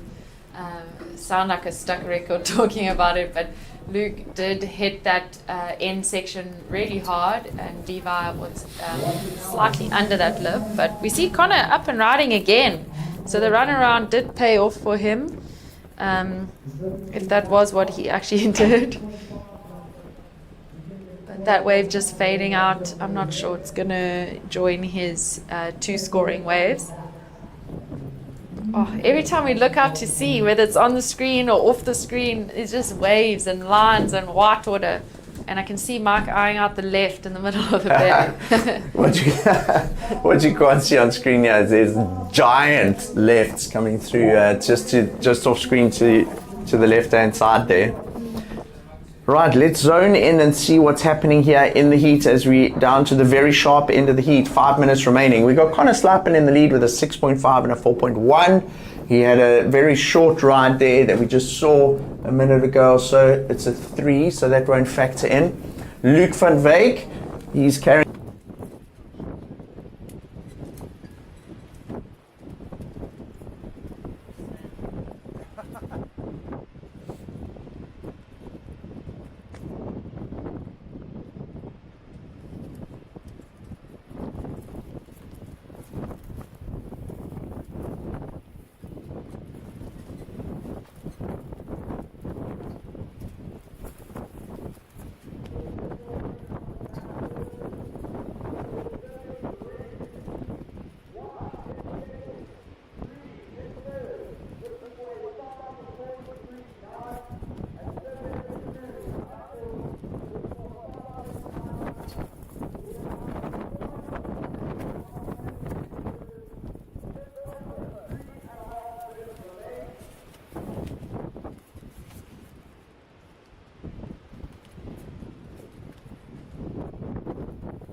Connor with a 6.5 and a 4.1. Luke van Wyk with a 5.33 and a 4.73. They find themselves in advancing positions.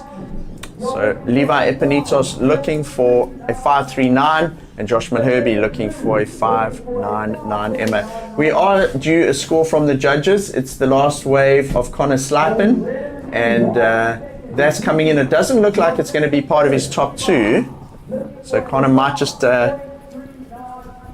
stick with the 6.5 and the 4.1. 2 minutes remaining.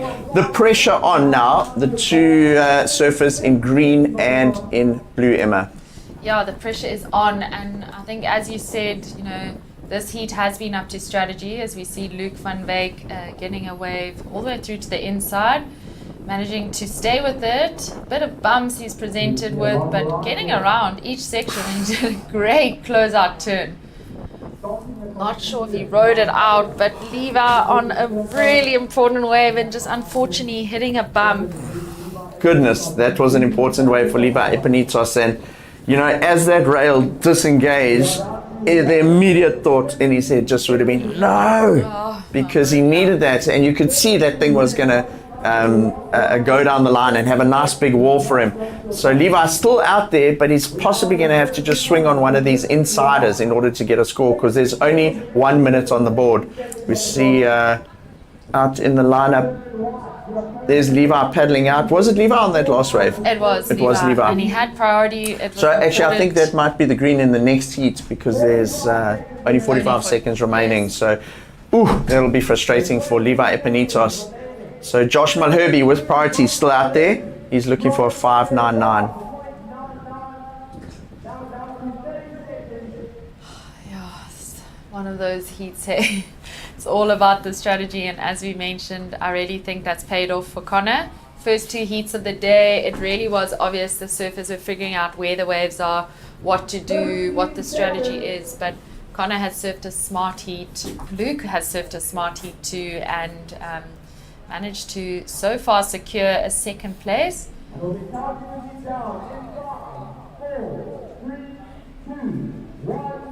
So we hear the bench announcer counting the heat down.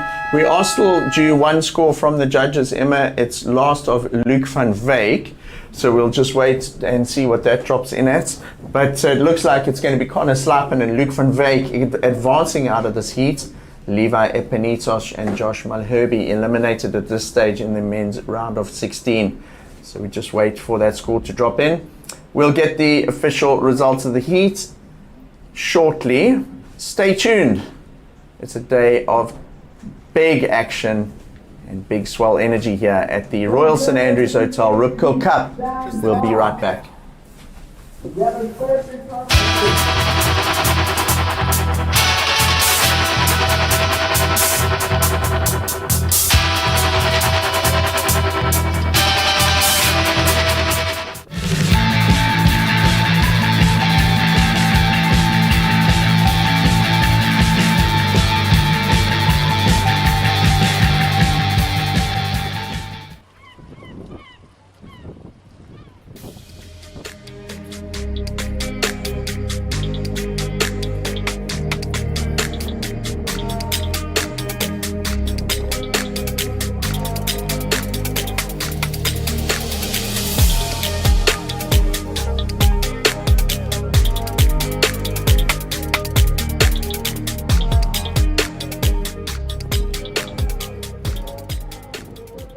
I wanna be there next to you.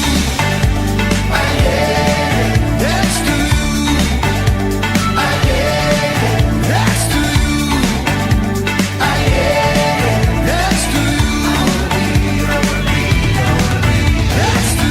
you. Next to Okay, so welcome back. This is the Royal St Andrews Hotel Rip Curl Cup, and this is the round of 16, heat number 3 now underway.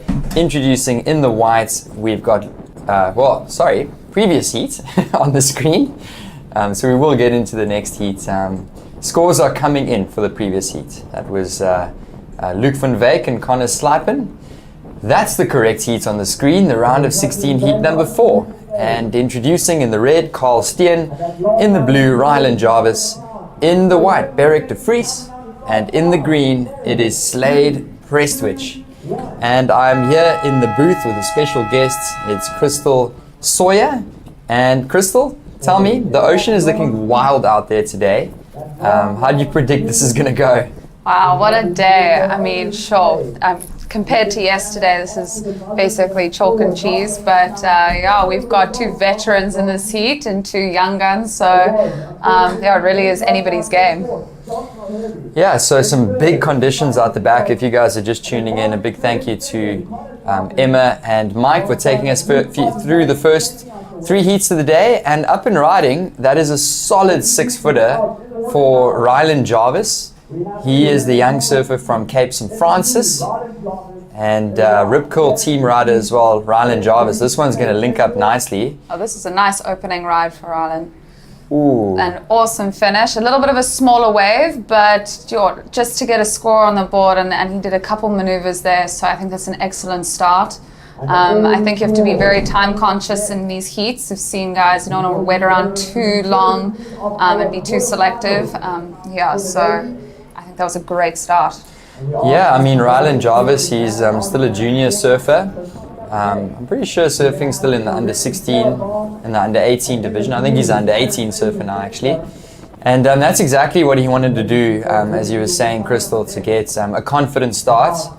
He found the finish and he got a couple turns out the back, so he's going to lock a number on the board. And he's going to do the runaround. So, I mean, all morning these guys have been running around the beach, jumping in the river. Fitness is key out there, and Ryland is going to do that runaround and he'll get back out there. Yeah, no doubt. And I think the guys were timing, it's about 6 minutes to run around and paddle out again. Here we have Slade Prestwich, our veteran. Yeah, Slade with a nice cutback. And yeah, the waves are really looking good. Nice wall ahead. Lovely. Nice closing maneuver. Kept nice control throughout. Yeah, he's showing the judges that he's got control there. And Slade gets his campaign underway. So, of course, Slade Prestwich has been around for a number of years.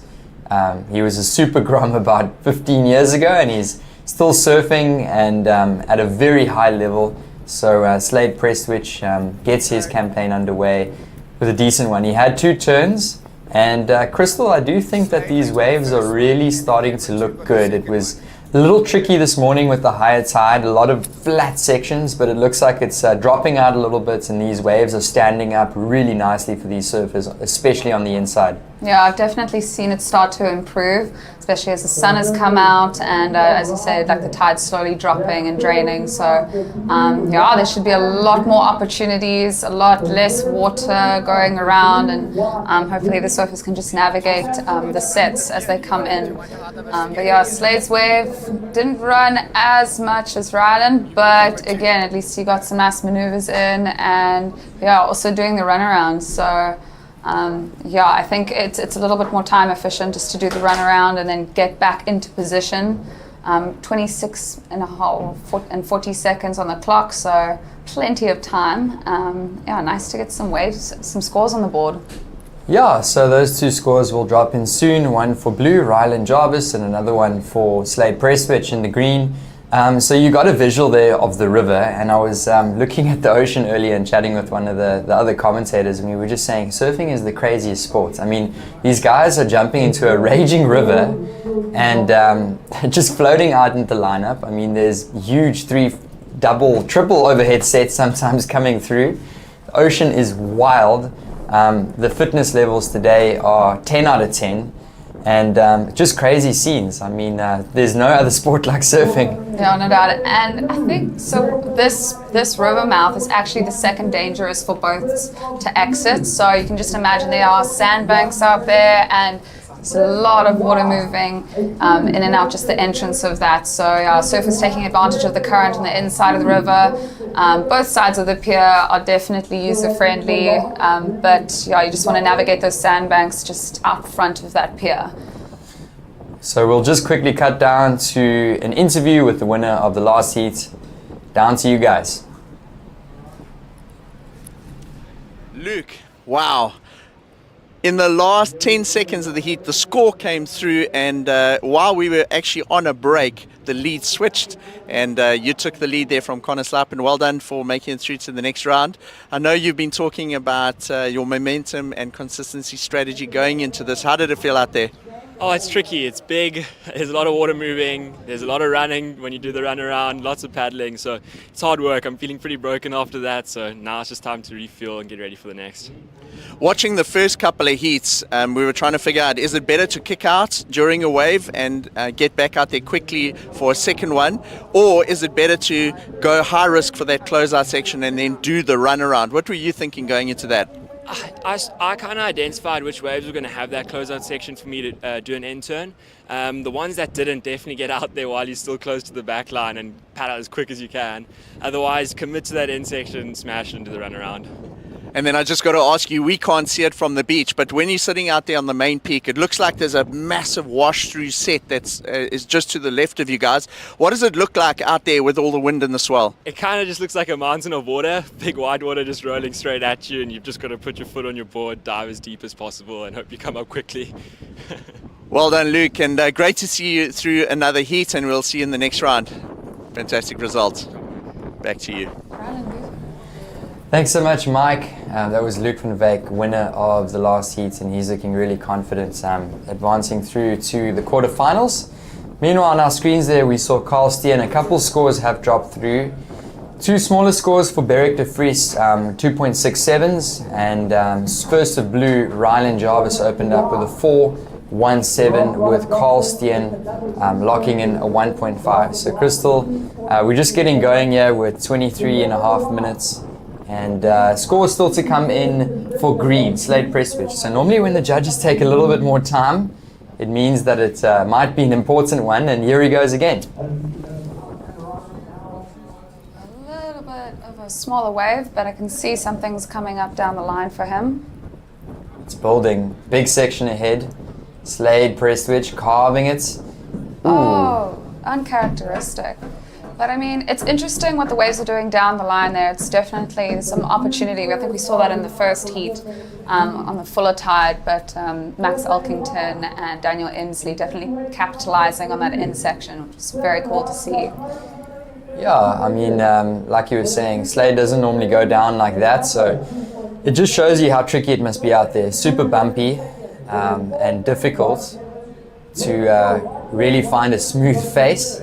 Beric de Vries is doing the runaround, and he'll hop back up into the river and into the channel and paddle back out. That last one we'll wait for, but the first one for Slade Prestwich was a 6.17. So that's definitely a counter in terms of the scores this morning so far for Slade Prestwich. Yeah, I think that first section really held up nicely for him, and just that closing maneuver too. So yeah, that was well done for Slade. Yeah, Slade Prestwich, the surfer currently sitting at 9th on the QS rankings for Africa. So important one here for Slade Prestwich. He's sitting at 1,490 points, very close to 8th and 6th, as well as 5th. So if Slade can get a final here, if he can get a semi-final, he's going to catapult up these rankings. But I say that Beric de Vries, in the whites, is sitting at number 4 on the rankings, and then Carl Steen sitting at number 6. So very, very important heat here regarding qualification. And today we're going to be crowning champions, but we're also going to be announcing, even more importantly, who qualifies for that Challenger Series. So I mean, Crystal, what do you think it means to these guys to qualify for that series and to move on to bigger and brighter things on the world stage? Yeah, I think it's just one step closer to the dream. And yeah, it's very exciting. Obviously, it's going to be some disappointment today, but yeah, just looking forward to making dreams come alive here. And Port Alfred's definitely putting on a show for these guys, and testing their competitive strategies. And I mean, sure, it's been very entertaining thus far today. Yeah, so if you go and download that WSL app, you'll be able to see all the live rankings and all of the events coming up. So if you're watching through YouTube, good morning from beautiful East Beach here in Port Alfred.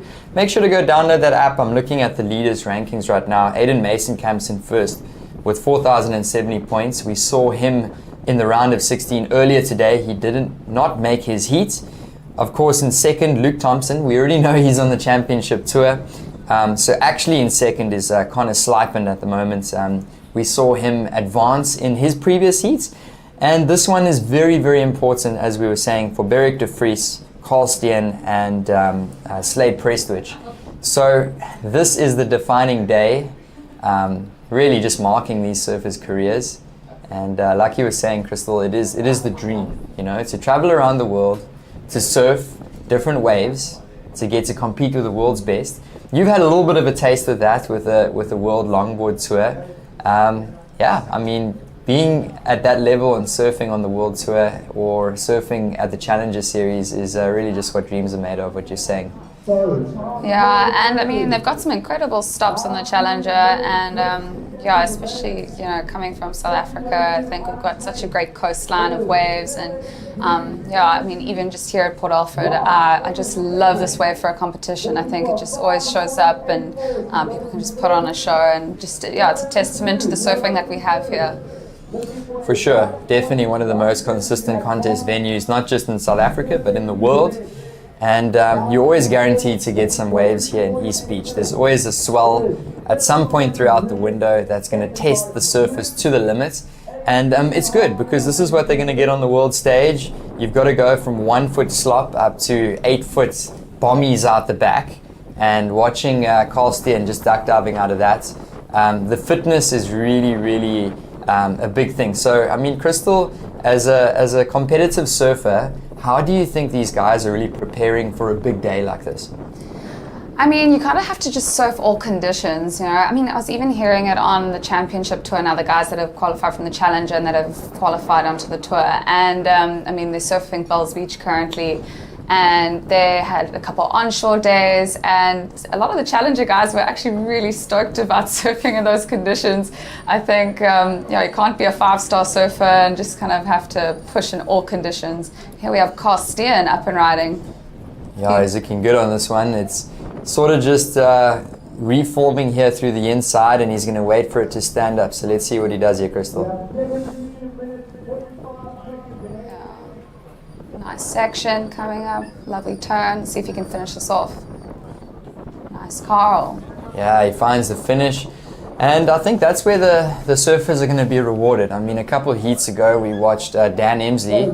He got the highest score of the event so far, an 8.5. And the bulk of that was the final, pretty much 20 meters of that wave. And he got one big closeout section on a very critical section, and he got an excellent ride. So Carl managing to get 2 quick turns there, and he's going to feel confident. He's going to feel like he's got somewhat of a keeper right now as he does that run around. He knows it's going to take him 6 minutes, but he's got to be feeling a little confident knowing that he finished that. Yeah, and again, 17 minutes on the clock, plenty of time. And you're looking at Dan Emsley's wave that he had earlier. It was definitely a bigger wave. It was a set wave, but it was just the way it started to reform on the bank, and he was able to just utilize the full face of it. And we've seen a couple smaller waves being ridden again with the lower tide coming. There's some nice sections on those smaller waves, but you kind of have to decide whether or not you're going for the set waves. And just seeing what sections there are available, and just utilizing that to the best of its ability. Yeah, so he'll do the run around as we wait for that last score for Red Carl Steen. And with 16 minutes to go, I can't believe it, we're almost halfway through this heat. This one's been flying through. And score to come in for Red Carl Steen. At the moment, it is green, Slade Prestwich in the lead, and just picture of Carl Steen. So that just shows you how big and challenging it is. These surfers are doing the run around, and you'll see now there's a beautiful big river flowing through the middle of this town, Port Alfred, and these surfers are jumping into the river. It's quite an extreme situation, an extreme paddle out, 6 foot sets out the back, some bigger ones occasionally, and Carl Steen will actually jump into that river. He'll paddle around, and he'll get back out into the ocean through a gnarly river mouth. So I'm not sure what the gnarliest conditions that you've surfed in a contest is Crystal. I don't know if you can remember, but this is pretty gnarly in my books. Yeah, this is pretty heavy. I mean, again, lots of water. Yeah, and from what I've been hearing from the competitors, I mean, there've been a couple good hold downs. Now the sets haven't been playing around, so when they come through, they really come through the lineup. And yeah, some surfers have been unlucky to be on the inside, and then actually had to do the run around just because they got stuck on the inside. But yeah, I think just again with the tide doing what it's doing, dropping, it's becoming a little bit more manageable. Just how it's hitting on the banks. But yeah, even the paddle out, you have to be strategic, your timing, seeing guys like just waiting on the pier just to kind of time it right, just so they don't get washed around a bit too much. So yeah, it's been interesting to see. All right, so that score did come in for surf in the red, Carl Steen, and did come in at a 6.33. So that is the highest wave of the heat so far. Right behind him with a 617 is green, Slade Prestwich. He is currently your heat leader. And here he goes on this one. So this one's going to reform nicely for Slade. Little bit of a smaller inside wave. And I'm not sure if he'll be very stoked with that wave selection, especially because he's got to get back out into the lineup right now. So when you do sit there and you've got priority, you're going to want to wait and you're going to want to get a good wave because it's going to be a few minutes to get back out there.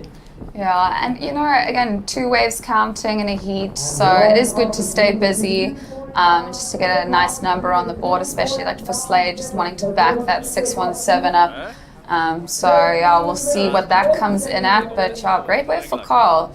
I'm impressed just, you know, like just utilizing those sections and capitalizing on the scoring potential of that wave. And yeah, he finished it off well. Yeah, he's building. And like we were saying yesterday, Carl Steen is one of those surfers that's a real dark horse. He's always up there with the best, but he sort of sneaks in there and he's winning heats and he's getting good results. 6th on the rankings is Carl Steen, so important event. Here we go with Beric de Vries. Nice off the top. This is going to be a big section ahead, Crystal. Yeah, a little bit more size, lovely section. It's coming towards that end part of the beach, so yeah, it's going to be bowling up quite a bit. Oh, unlucky, but you know, he did some great surfing before that, so I really think there'll be a nice number there for him. Yeah, he would have really liked to get a completion there to really show the judges that he was in control. But yeah, like you said, some decent turns there for White, Beric de Vries. And chatting with Beric yesterday and the day before, he's been coming off a couple of injuries. So a couple of years ago, he broke his femur, which is pretty much the worst bone and the hardest bone to break in your body. And then he's been dealing with a little bit of a knee injury, but he's looking really strong. He's feeling confident. And it's definitely a new and improved Beric de Vries out there. So interesting to see what Last of White will come in as. He's sitting at number 4 on the rankings. So this is a big heat for Beric de Vries. Yeah, it always amazes me how athletes come off of injuries and they do level up in some way. And I think it's mentally, you know, it's a long time to heal, but I think mentally they're just preparing themselves and getting stronger and just the rehab and that. So, I mean, Beric did some great surfing there, and yeah, I'm interested to see what that score comes in. Obviously, a little bit of more of a sizier wave compared to what we've seen, and really nice sections. There are some great waves coming through. Yeah, so I feel like so far the judges have been looking at that end section and comparing waves regarding how the surfers finish off. So it will be interesting to see what they think of White, because he didn't find the completion there, but he did get some really good ones, and you were right on there, Crystal. It was a 7.5. Yeah, that's a great number for Beric. And again, not finishing the wave, but just the maneuvers that he did and where he did them. Like, it was just, you know, great section, nice, powerful maneuvers, and just capitalized. Yeah, it would be so cool to see a replay of that one. Great wave there for Beric de Vries. That's a real keeper in the context of today. 7.5. He moves up, he catapults up into first. That's Beric de Vries. And he is really, really looking to make it through this heat. Slade Prestwich moves down to second now. He's got a 6.17. He's now needing a 4.01 in his scoreline to move back up to first. Carl Steen, he's pretty much biting on the heels of Slade Prestwich, looking only for a 2.81. And Ryland Jarvis, he's been a little quiet. The last 15 minutes, he's looking for a 4.98. So a bit of a smaller one. Carl Steen's up and riding. I feel like this one's growing down the line though. It's almost doubled in size from when he took off. And he's going to work this one. Lovely section opened up there. Let's see what it does on the inside here. Oh. And finishes it off. Oh, so close. Oh. And again, like, I mean, 2 waves counting in a heat. I mean, these guys seem to be scratching for their second wave. Berwick with 1 good score. Slade only needing a 4.01. And even Colin Ryland, not needing too much to take the lead. So yeah, with 9.5 minutes to go, there's a lot of opportunity out there and things can change. Yeah, so I mean, I really thought Carl Steen was going to ride out of that. But it just shows you how tricky it is because, I mean, 9 times out of 10 or 10 times out of 10, he would have ridden out of that. But it's bumpy. It's really tricky to find that closeout section. I mean, De Vries also ended up going down on the end section of that 7.5, and I can only imagine if you found a strong finish, that would have been well into the excellent range. So Carl Steen would be looking at that as a little bit of a missed opportunity, but very tricky out there. It's not easy, super bumpy, and he is going to lock in a 3.57. So Carl Steen moves up to second. Slade Prestwich now down to third, looking for a 3.74. He is in priority, Crystal. And we've got 8 minutes and 45 seconds to go. Yeah, I think it's still anyone's game out here. And with Berwick, he should almost be out at the back of the lineup or making his way. There are some nice sets coming through. So yeah, let's see. Ryland's up and riding. And that's a big wave on the outside for Ryland Jarvis. Nice section ahead. Let's see what he can do here. He needs to get up into that lip. So he's going to have to stay patient on the outside section. There's going to be a monstrous section on the inside. Let's see if he hits it. Does he complete it? He completes it. That was a great finishing maneuver for Alan. And again, a bigger wave. And timing is just everything on these waves. There is a lot of water moving on it. So yeah, surfers again wanting to just capitalize on the critical part of the wave. Yeah, Ryland would have been happy with that completion. It was a big one, like you said. Yeah, through the outside he had a backhand turn, and then definitely the scoring potential on that one was through the inside, that big section that stands up. So there's a score coming in for blue, Ryland Jarvis. He's not looking for a huge number, and if he can take out somebody like Slade Prestwich, I would definitely consider that a bit of an upset, as Ryland is the youngest surfer in the group. He's still a junior surfer, of course. He's a Rip Curl team rider, and of course he's also originally from St. Francis Bay. So I'm sure you know the Jarvis family fairly well. Yes, I know the Jarvis family very, very well actually, and yeah, it's great to see some of the local boys just showing up, and yeah, even just the younger guys. I mean, I've been very impressed this morning just seeing these heats roll out, and I think we had Surprise earlier taking out Aiden, and that was just super impressive, and yeah, very, very cool to see. It really is anyone's game. Here we go, Slade Prestwich. This is an important wave. Roundhouse cuddy for Slade, and he's going to work it through the inside. A bit of a smaller wave, but again, he has a 2.97 as his second wave, so only needing a 3.74. Just wanting to solidify his placement a little bit more. But again, Berwick only has a 7.5 with it, and then a 2.67 as his backup. So yeah, it'll be interesting to see how these last 6 minutes plan out. Yeah, Slade's not looking for a huge score. His number is going to drop in. I'm not sure if that's going to be enough. He's going to need something better than a 3.74. So it's probably going to come in under that. He's going to need another score. Berwick De Vries waving his arms. He doesn't know he's in the lead, but he is in the lead with a 7.5. Also sitting with priority now. So Berwick De Vries is sitting in a good position here, but we've still got a couple scores coming in, and these surfers don't need big scores, Crystal.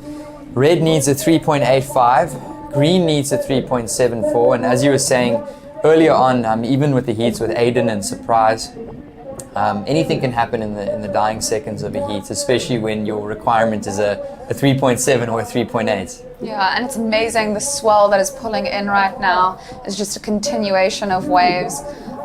There's indicators on the other side of the pier, and you just see a constant lines of waves coming through. Wow, look at this one out the back. Our surfers are going to have to duck dive under that, so that's solid. Double to triple overhead waves. Yeah, I think you're definitely looking at between or at least 8 foot out the way back. There's some TP sets coming through, but the surfers just having to just be very selective with their waves. Again, you catch something, you're most likely going to have to do a run around. So wave selection playing a huge role in this. Of course, priority sitting with surfer in the white, Beric de Vries. The danger man in the heat right now is definitely Slade Prestwich. He's only looking for a 3.74, and he is looking to advance through to that second position and move through to the quarters. Beric de Vries is going to paddle, utilizes his priority. He is up and riding here. It's going to be one big section for Beric de Vries. Oh, lovely turn. Has he got something ahead of him again? Ooh. Looks like he does. Bonus section for de Vries. Finds the finish. Oh, there you go, claiming it. He is happy. There you go. I think that's a great way to just back up that 7.5. So well done to Beric. Yeah, I think a bit of emotion there for Beric de Vries. It really means a lot to him, and he knows that he only needs to make a couple heats and is on the Challenger Series. Yeah, he's a great competitor, and he's worked really hard surfing and in the sport, and it'll be nice to see what he can do on the Challenger and just see him push through in that. Yeah, so he's feeling really confident. He's already locked in a 7.5. He's going to put another score on the board, and it's for sure going to be one of his top 2 scores of the heat. Beric de Vries, that opening turn specifically, really cracked it. And I actually thought that was going to be the only turn of that wave, but then somehow there was this bonus section that pulled up, it reformed, and he got one more crack through the inside. Yeah, it's interesting to see how some of the waves, they look like they're going to close out, and there's still opportunities. Some of it gives way to a whole new section. Again, these surfers are taking off far out beyond the pier, so the bank's just working with the swell, and it changes a lot. And it's nice to see some great opportunities there. I think Beric won't be able to make it out again with just less than 3 minutes on the clock. But I think he can be very happy with an 8.67. That was great. Wow, that's an excellent ride for Beric de Vries. Yeah. It's the highest score so far today, an 8.67. Wow. And just a 2-turn combo too. I mean, sure, it's just a testament to just finding the right sections and just utilizing the power source of the wave. Yeah, that was great work from Beric.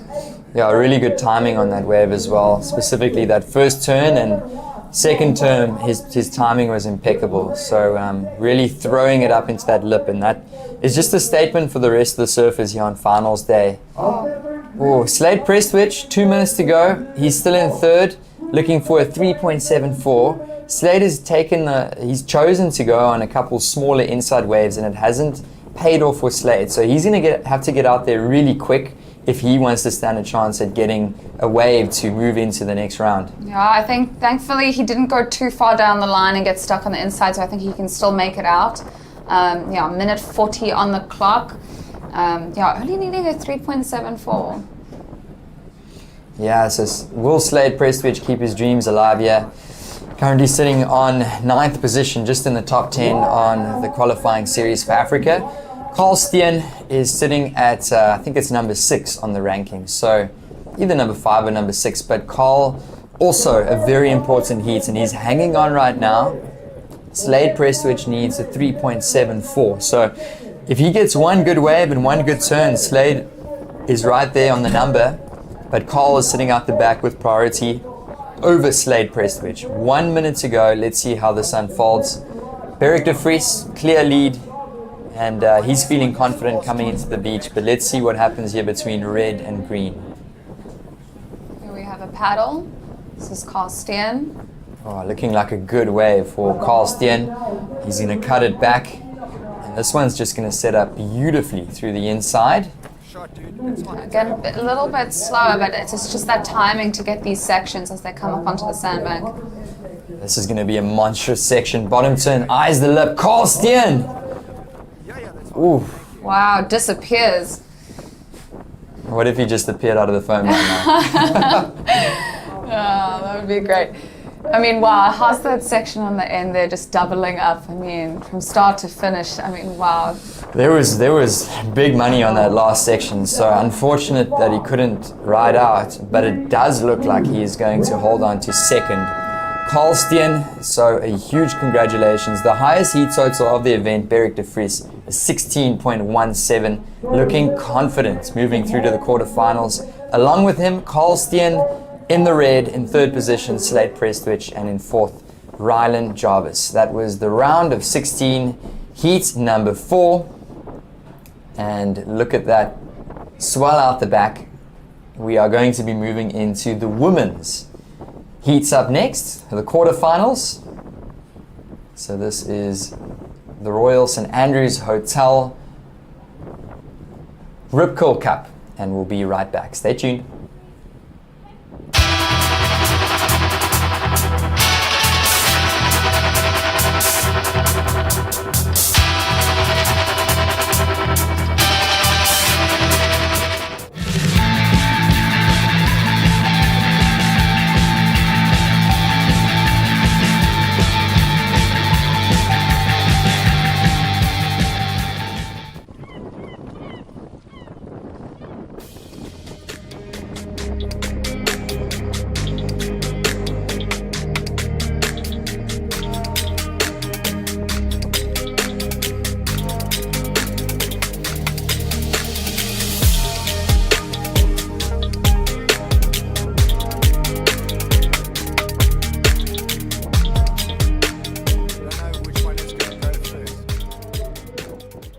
I wanna be there next to you. Next to you. Next to you. Next to you. Next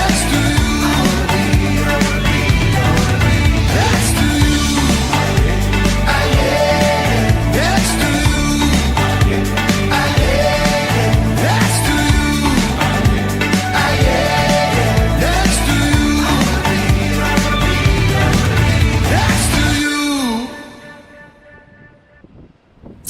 All right, so we are back. I'm being joined in the booth here by Crystal Sawyer. And that was a really entertaining heat to watch, that last one, the round of 16, heat number 4. Hey guys. Hello, hello. Hope you guys are having a great day. And welcome to the Royal St Andrews Hotel Rip Curl Cup. We are through to the women's quarterfinals. Are you excited to see these ladies rip out in big conditions, Crystal? Yeah, I'm excited. I mean, wow, the swell has shown up today, and yeah, I'm looking forward to seeing these ladies, yeah, just get the waves and get some nice scores down. Yeah, I think we saw in the men's heat just some fantastic waves, and especially with the tide, it's just getting better and better. Wow, look at that. That's some storm swell. If you've ever thought about what storm swell looks like, it looks like that. But this is just a run through the final bracket here at the Royal St Andrews Hotel Rip Curl Cup. Quarterfinal heat number 1. We've got 4 quarters. We'll see Sarah Baum take on Anastasia Fenter. Quarter 2, Lilias Tabai and Natasha van Groenen. Number 3, Louise de Prance and Jessie van Niekerk. And number 4, quarter 4, Tasia Balyaeva and Zoe Stein. So we are in for a great quarterfinals. And it's finals day down here at the event. We're being blessed with some big, challenging surf, but some really good looking waves when the sets pull through. And of course, Sarah Baum, she is the experienced competitor here. Anastasia Fenter, a little bit younger, but she's also represented on the Challenger Series. So both of these ladies have been on the Challenger Series. Sarah Baum, of course, the veteran in this one. So yeah, Crystal, what do you make of this one? Fenter versus Baum, 23 and a half to go. Yeah, I think both great competitors, and yeah, it'll be interesting, Sarah being a goofy as well. I mean, I think it'll be, yeah, just a great show. I've been so entertained today. Just looking forward to what these ladies can put down. And just, again, wave selection, and we've just seen such great waves coming through. So, stay tuned to see what can commence here. Yeah, looking forward to it. We're just going to throw down interview with Beric de Vries, winner of the last heat. So, Beric, I'm kind of covering my face from you. I know you won't take it too seriously. You said you woke up not feeling so great. I did see you do the run around, and obviously you only had two 2-point rides, and then you got that 7-point something ride. How are you feeling taking off on that, and kind of just talk us through that wave? I wouldn't call it a run around, I'd call it a trot around maybe. I woke up feeling just super low energy. That wasn't in the prayers last night. But listen, it was a simple thing. It was us versus the ocean. Either you're going to be on them or you're going to be off them. And I started off them. And I can't believe I fell. I was on the wrong side of my step up on that. On the 2.67. So 2 runarounds and 2.67s. I was like, this is not what the doctor ordered, Beric. And then I got that 7.5. I fell on the 7.5 too. What a dork. And then that last one came through. It's kind of got a similar like Vic Bay kind of feel. There's that one turn that you can do in the deep if you just have to be super patient and just have patience in your bottom turn and time it right. And I did that, and then I got that closeout turn. Even claimed it, damn it. But it was nice, and I'm stoked to be back on the beach though. Nice. Well, you didn't fall on that second one, so you could claim it. And we all know you jumped tons, feels like millions of spots after Morocco. This event is really important. You're into the quarterfinals. What's the plan? You're not feeling that fresh, but you're surfing soon. Listen, Em, you know my past. I got a lot of results feeling less than amazing. Listen, I want to compete. It's my hobby. It's not my business plan anymore, so it doesn't bring that extra pressure. Otherwise, I'd have to probably use a 40-liter board. So I want to do it. I'm going to be doing the Africa region. If wherever I place, then Lukman says, hey, you got enough points to go do these contests, that would be the Challenger Series, then I'm going to go do them. I've got a company called Surf Talent Ocean Center, and I'm working with the Dutch and now expanding to international kids, and I'm learning a lot by the POV angle, you know what I mean? I'm like kind of going through all the emotions, and I can take what I'm learning here and I can pass it on to the next generation, and so it's just good in all aspects. And if I make the challenges, that would be great. If I don't, then I'm just going to focus on my other businesses. Both give me purpose and both are fulfilling. Amazing, Beric. Well, it's been amazing to watch your journey. We've known you for a very long time. And before we send it back to the booth, I just want to take one sneaky moment to say a happy 50th birthday to the man behind the camera, Ryan Logie. Sheepdog. Beric's going to sing for us. Happy birthday to you. Happy birthday to you. Happy birthday, dear sheepdog. Happy birthday to you. And we're getting some glares from Ryan behind the camera, but happy birthday to the man who makes it all happen. And back to you guys in the booth. Love you, Ryan. Yeah, happy birthday to one of the guys on the broadcast, Mr. Ryan Logie.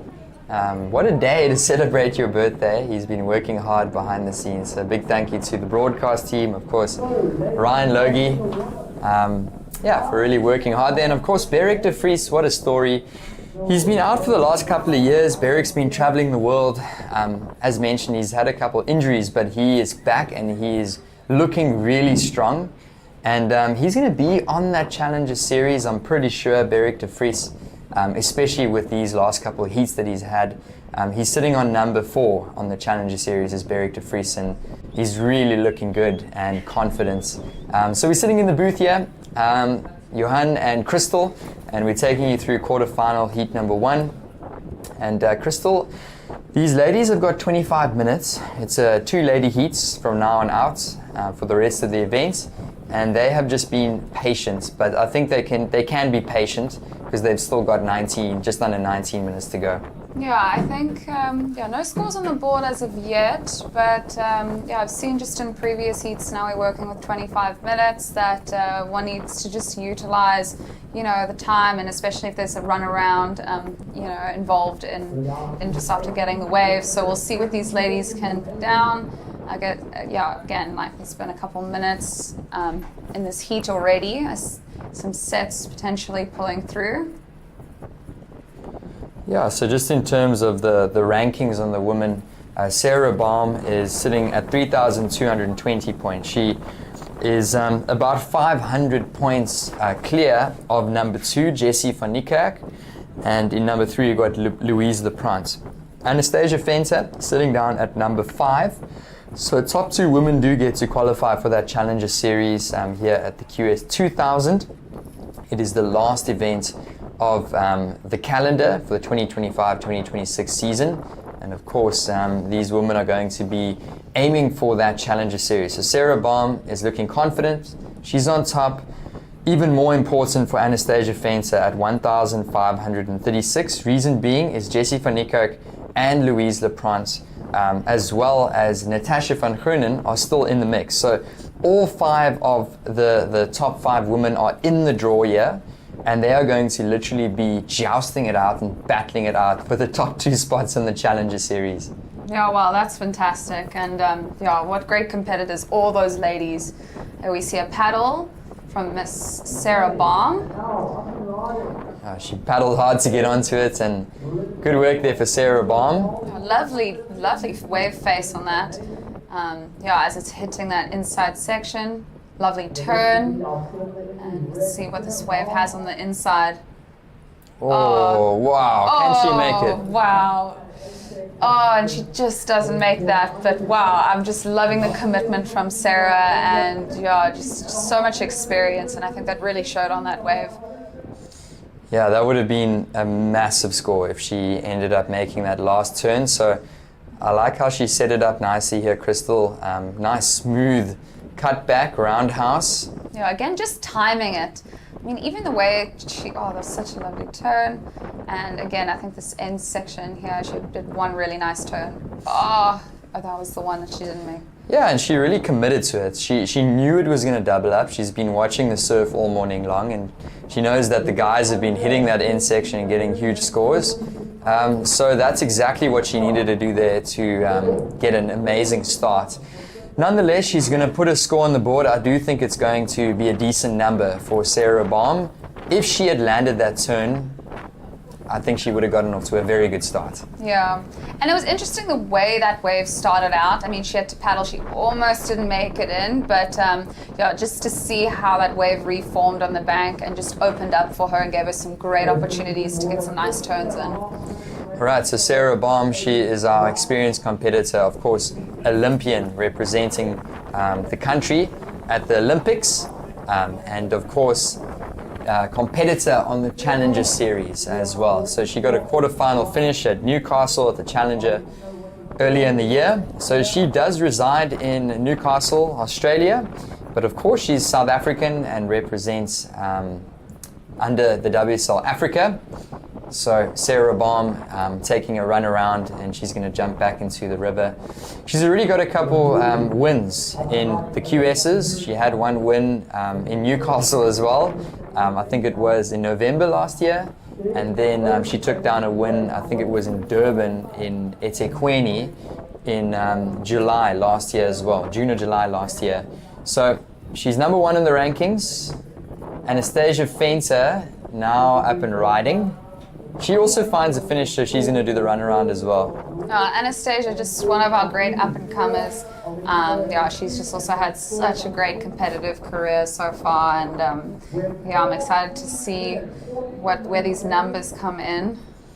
Yeah, Anastasia was on a good wave as well. Let's see what she did here through the midsection of the wave. Carved it. That was a nice-looking carve.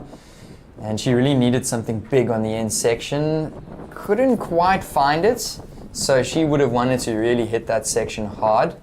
But 2 numbers on the board, and she'll do the runaround as well, and we'll read that scores out to you guys shortly. You could tell that just that end section, it seemed to be another wave in front of it, so it was a little bit tricky to navigate. But nonetheless, we still got like 13 and a half minutes left. Yeah, it's some good opportunity for these ladies just to get back out there and just to get a nice proper score on the board. So again, it's 81's game. I mean, 2 waves counting. Yeah, just over 13 minutes to go. You can see that wind on the beach, Anastasia being pushed there. It started to really pick up over the last half an hour or so. There's her coach, Shane Thorne, giving her some advice on the beach. And Anastasia is going to try and get back out there, getting a little pep talk there from Shane. Yeah. And again, we're looking at about the halfway mark now, so there is plenty of time, and just one really good wave could really solidify this heat for her. And yeah, just taking a strategic approach, getting some word from coach, and yeah, I think just a good game plan just to realign. We'll see what takes place for the rest of this heat. Yeah, so the opening score of red, Sarah Baum, did come through to 5.17. That's a 5.17 for red. And there she is paddling out through the mouth. And we were talking about just how gnarly this paddle out is. I mean, look at that. There's an 8-foot wave breaking at the back. You're paddling out of a gnarly river mouth. The river is flowing out the mouth. And look at that crazy looking concrete pier with jagged rocks. This is what makes surfing entertaining. These are really tough ladies out here to be surfing in these conditions. The guys and the ladies really being tested. This is the replay of Sarah Baum. Yeah, with the 5.17 on this wave. Again, this closeout maneuver was so good, and I think they really could have come in and had a good score. And here we have Anastasia's wave that came in at a 3.33. Yes, Anastasia locking in a score. She would have wanted to find a bit of a better finish. Unfortunately, the wave not quite to the greatest quality at the closeout section. So trailing behind Sarah Baum ever so slightly. And you can see the ocean at the back is looking wild. So Sarah Baum making her way back out into the lineup. Anastasia Fenter will be paddling out through the mouth as well. And I mean, it's a 25-minute heat. All they need is 2 scores. Both ladies are sitting on 1 score, and they are going to time it perfectly to get back out there, wait patiently the next 11 minutes, and get 1 more score to hopefully push them through to the next round. Yeah, and again, you can just see the swell pulling in here. And we just passed mid-tide dropping. I mean, you saw just that channel when Sarah was paddling out, just all that water moving out the mouth. And I think, again, we went from 30-minute heats to 25-minute heats. The waves are getting more consistent with the lower tide and a little bit more manageable in the lineup. It's just great to see some great waves here in Port Alfred, and it's been highly entertaining, I must say. Yeah, it's been a great 4 days of competition so far. It's the Easter Festival here in Port Alfred. And this, of course, is the QS 4000. It's the Rip Curl Cup, if you guys are just joining us. 4,000 for the men, 2,000 for the women. So 2,000 points on offer for the winner here of the ladies division. And we started off the series of the weekend just with the Rip Curl Grom Search. And then we progressed into the Rip Curl Cup yesterday. And it's been great to be here with you guys. It's Johan in studio with Crystal Sawyer. And we've been enjoying just talking you through the quarterfinal heat number 1. It looks like she got a little bit of wash there as she paddled in, Crystal. Yeah, it's an interesting approach. I've been watching the guys this morning. You gotta be aware of the banks out there, especially when the sets and you're paddling out. So it's almost like a zigzag approach, and just finding the channels, just so you don't get washed in. I think we might have a turn for a wave. Miss Sarah Baum doesn't get into that one. Looked actually quite similar to her first wave, that 5. So she is going to stay patient. Anastasia Fenter getting a little caught on her paddle out. So Sarah Baum is an experienced competitor. She's been in this situation 100 times. And she's going to stay patient. She's not just going to paddle for something that's not worth paddling for. She's going to have to sit and be patient and really stomp her authority on this heat, especially with Anastasia Fenter yet to establish her priority out the back. Sarah can sit and be patient and just wait for a bomb to come through, and that's exactly what she'll do. And again, paddling a little bit wider. There's lots of swell pulling in here, so again, I think these ladies have a nice idea of the type of waves that they're wanting to catch now, and just the scoring potential. You can see the wind really picking up, strong offshore winds now gusting out the back. And in picture there, surf in the red, Sarah Baum and Anastasia Fenter. So 8 minutes remaining. If you guys are just joining us, welcome to finals day of competition at the Rip Curl at the Royal St Andrews Hotel, Rip Curl Cup, and trying to get their second scores on the board. They've been staying patient. The heats are 25 minutes long here in the quarterfinals for the women. And coming up next, we will see Lilias Tabai and Natasha van Grun, and they'll be making their way out into the lineup shortly. So, Crystal, it looks like there's a strong rip out there. And I think on the lower tide, conditions are really changing, as you mentioned. So, trying to keep in position Sarah Baum. She's going to get swept down the beach if she doesn't paddle to stay in position.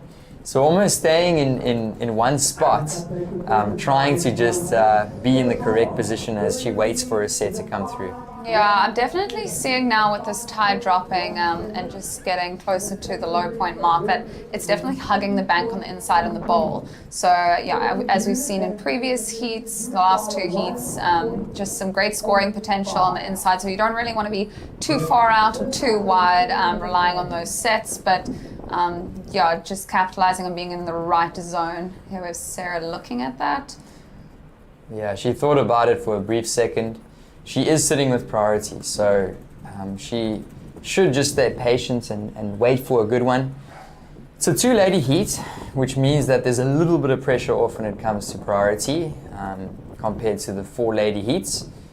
So you will see these surfers be a little bit more selective when it comes to their waves that they select.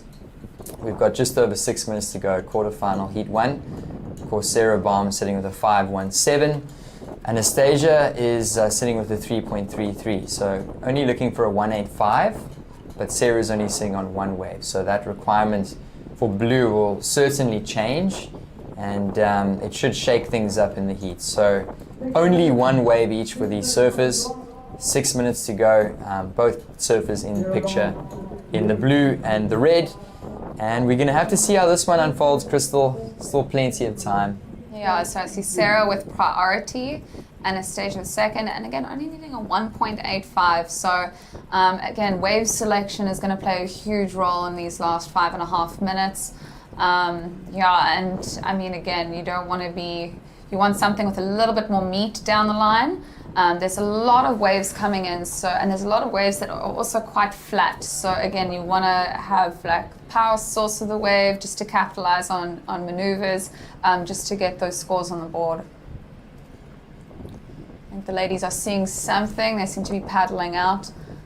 Yeah, I can't believe the amount of waves that just continue to come into the spay. It is incredible. What a day. It's relentless. It's relentless. The swell has been pumping, 4 to 6 foot walls, and we've already seen some excellent surfing today. We saw a score in the high 8s in the previous heats with Beric de Vries. We saw an 8.5 earlier with Daniel Emsley. That was in the men's division, the men's round of 16. And I'm very confident that we're going to see some great surfing here in the women's quarterfinals. I mean, give Sarah Baum the right wave and she's going to smack it. Oh, we have a paddle. Yeah, here she goes. Miss Sarah Baum is up and riding. A little bit of a smaller wave. Let's see if it bowls up on the inside and does not have the opportunity there. So interesting to see how that wave just faded out. Yeah, again, just so many waves out there and just wave selections for the last 4 minutes for this heat. Yeah, so Sarah Baum just handing the priority over on a silver platter to Anastasia Fenter, and this is her opportunity, the young lady in the blue. So I think she's 19 years old. She's just graduated from the juniors, and she is competing here on the QS. Of course, Anastasia Fenter, I think it was 2 years ago, competed on the Challenger Series as a 17-year-old. So Anastasia Fenter really has got what it takes to take down some of the bigger names on that Challenger Series, like Sarah Baum.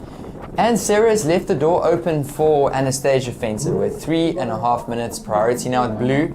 Crystal, she's only looking for a 3.02. Yeah, only a 3.02, so Sarah does improve her situation ever so slightly with a 1.17. Just really actually a throwaway score, but yeah, so just upping the requirement a tiny bit for Anastasia, but again, so doable for the young competitor. And yeah, I've just seen her competitive career, and yeah, I mean, it's a score that's definitely, you know, easy to get for her. And yeah, again, just wave selection, and I think, you know, with time winding down, I mean, there's still opportunities. There's so many waves coming through.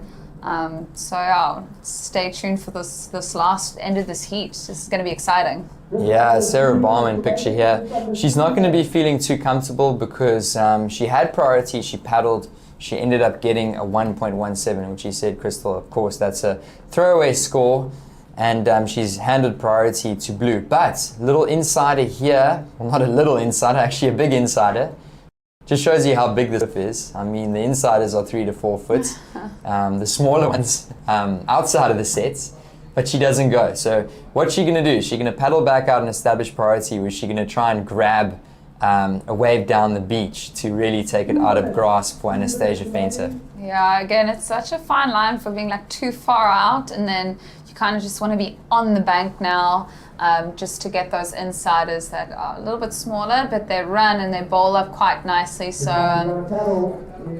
yeah, is that Sarah Baum that just went off screen there? Oh wow, look at that. This is a good looking wave for Sarah Baum, and she's making it happen. Oh wow, how's that inside double up? Wow. Yeah, and that's just a testament to the bankside here as well. Just it's so tidal as well. I've seen it over the last couple of days, just how this wave can shift and change with the tide. And yeah, nice to see Sarah maybe improving her, or definitely improving her backup there.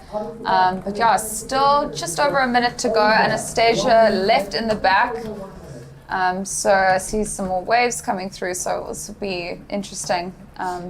She's got an opportunity here. Yeah, I think that score for red, Sarah Baum, is definitely, as you mentioned, Crystal, going to go into her top 2. Not sure where the judges are going to go on that. She had that closeout turn. Let's look at the replay. So she had the cut back out the back, and another one there. That was her final turn, and just that big double up. She couldn't do anything else there. So she did her best.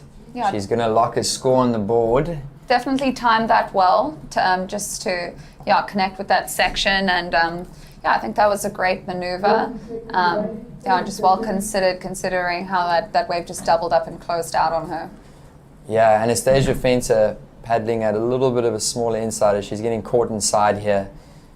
So just trying to negotiate a wild ocean with 15 seconds. Will there be an opportunity for blue? I'm not so sure. You can see Sarah Baum looking back. She's currently in the lead. And this heat is going to wind down. Oh, on the buzzer. Not sure if this is going to count, but she's up nonetheless. And that's not going to do it for Surfer in the blue. So we do have some scores about to lock in. We'll get a short one for blue and a score for red. So it does look like it's going to be Sarah Baum advancing through to the semi-finals, Crystal. Yeah, a true veteran, and well done, Sarah. I'm looking forward to seeing how the rest of the day pans out. Yeah, these girls have got their work cut out for them, and I'm excited to see. All right, so quarterfinal heat number 1 concludes, and we are still waiting for a couple scores to lock in. Presumably it is going to be red, but we are still waiting for those official results on quarterfinal heat number 1. So guys, thank you so much for hanging out with us. It's been Crystal Sawyer and Johanna in the booth taking you through this one. And the ladies out the back are waiting patiently to get the next heat, quarterfinal, heat number 2 underway. So official results there, Sarah Baum does take out the win. This is the Royal St Andrews Hotel Rip Curl Cup, and we are enjoying taking you guys through this action. And that's your heat winner in picture, Sarah Baum, feeling confidence and going through to the semis. Stay tuned, the Royal St Andrews Hotel Rip Curl Cup. We'll be right back.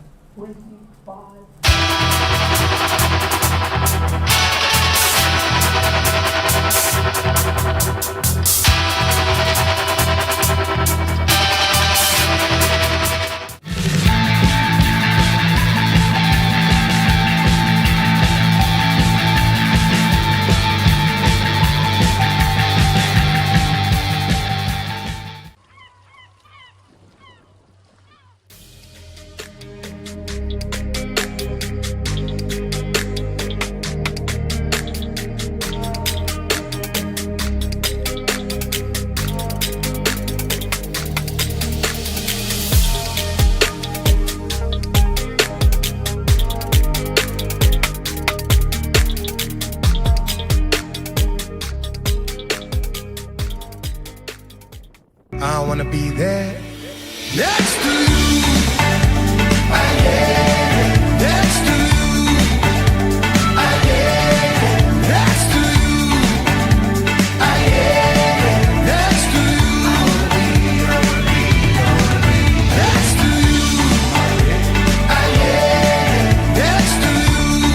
you. Next to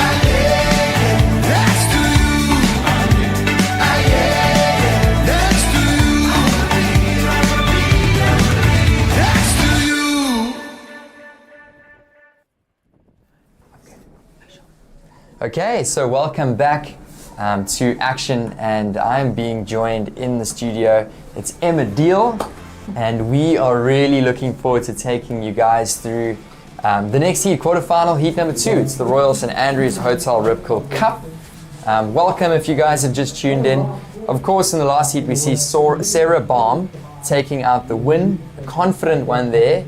Emma, the next one in the lineup, Lilius Tabai taking on Natasha van Groenen. Yeah, another big heat. Every heat on these head-on-head heats are stacked. And I feel like it's another whole level to competition when you're dealing with a wild, wild ocean. But there are some great scoring opportunities. Like you mentioned, Sarah, if she had landed that one closeout turn we saw her go for, it would have been such a big score. So yeah, lots of moments. Yeah, she would have been pushing a really good score there. So some great potential. Just watching duck diving under that one, it looked like surfer in the blue.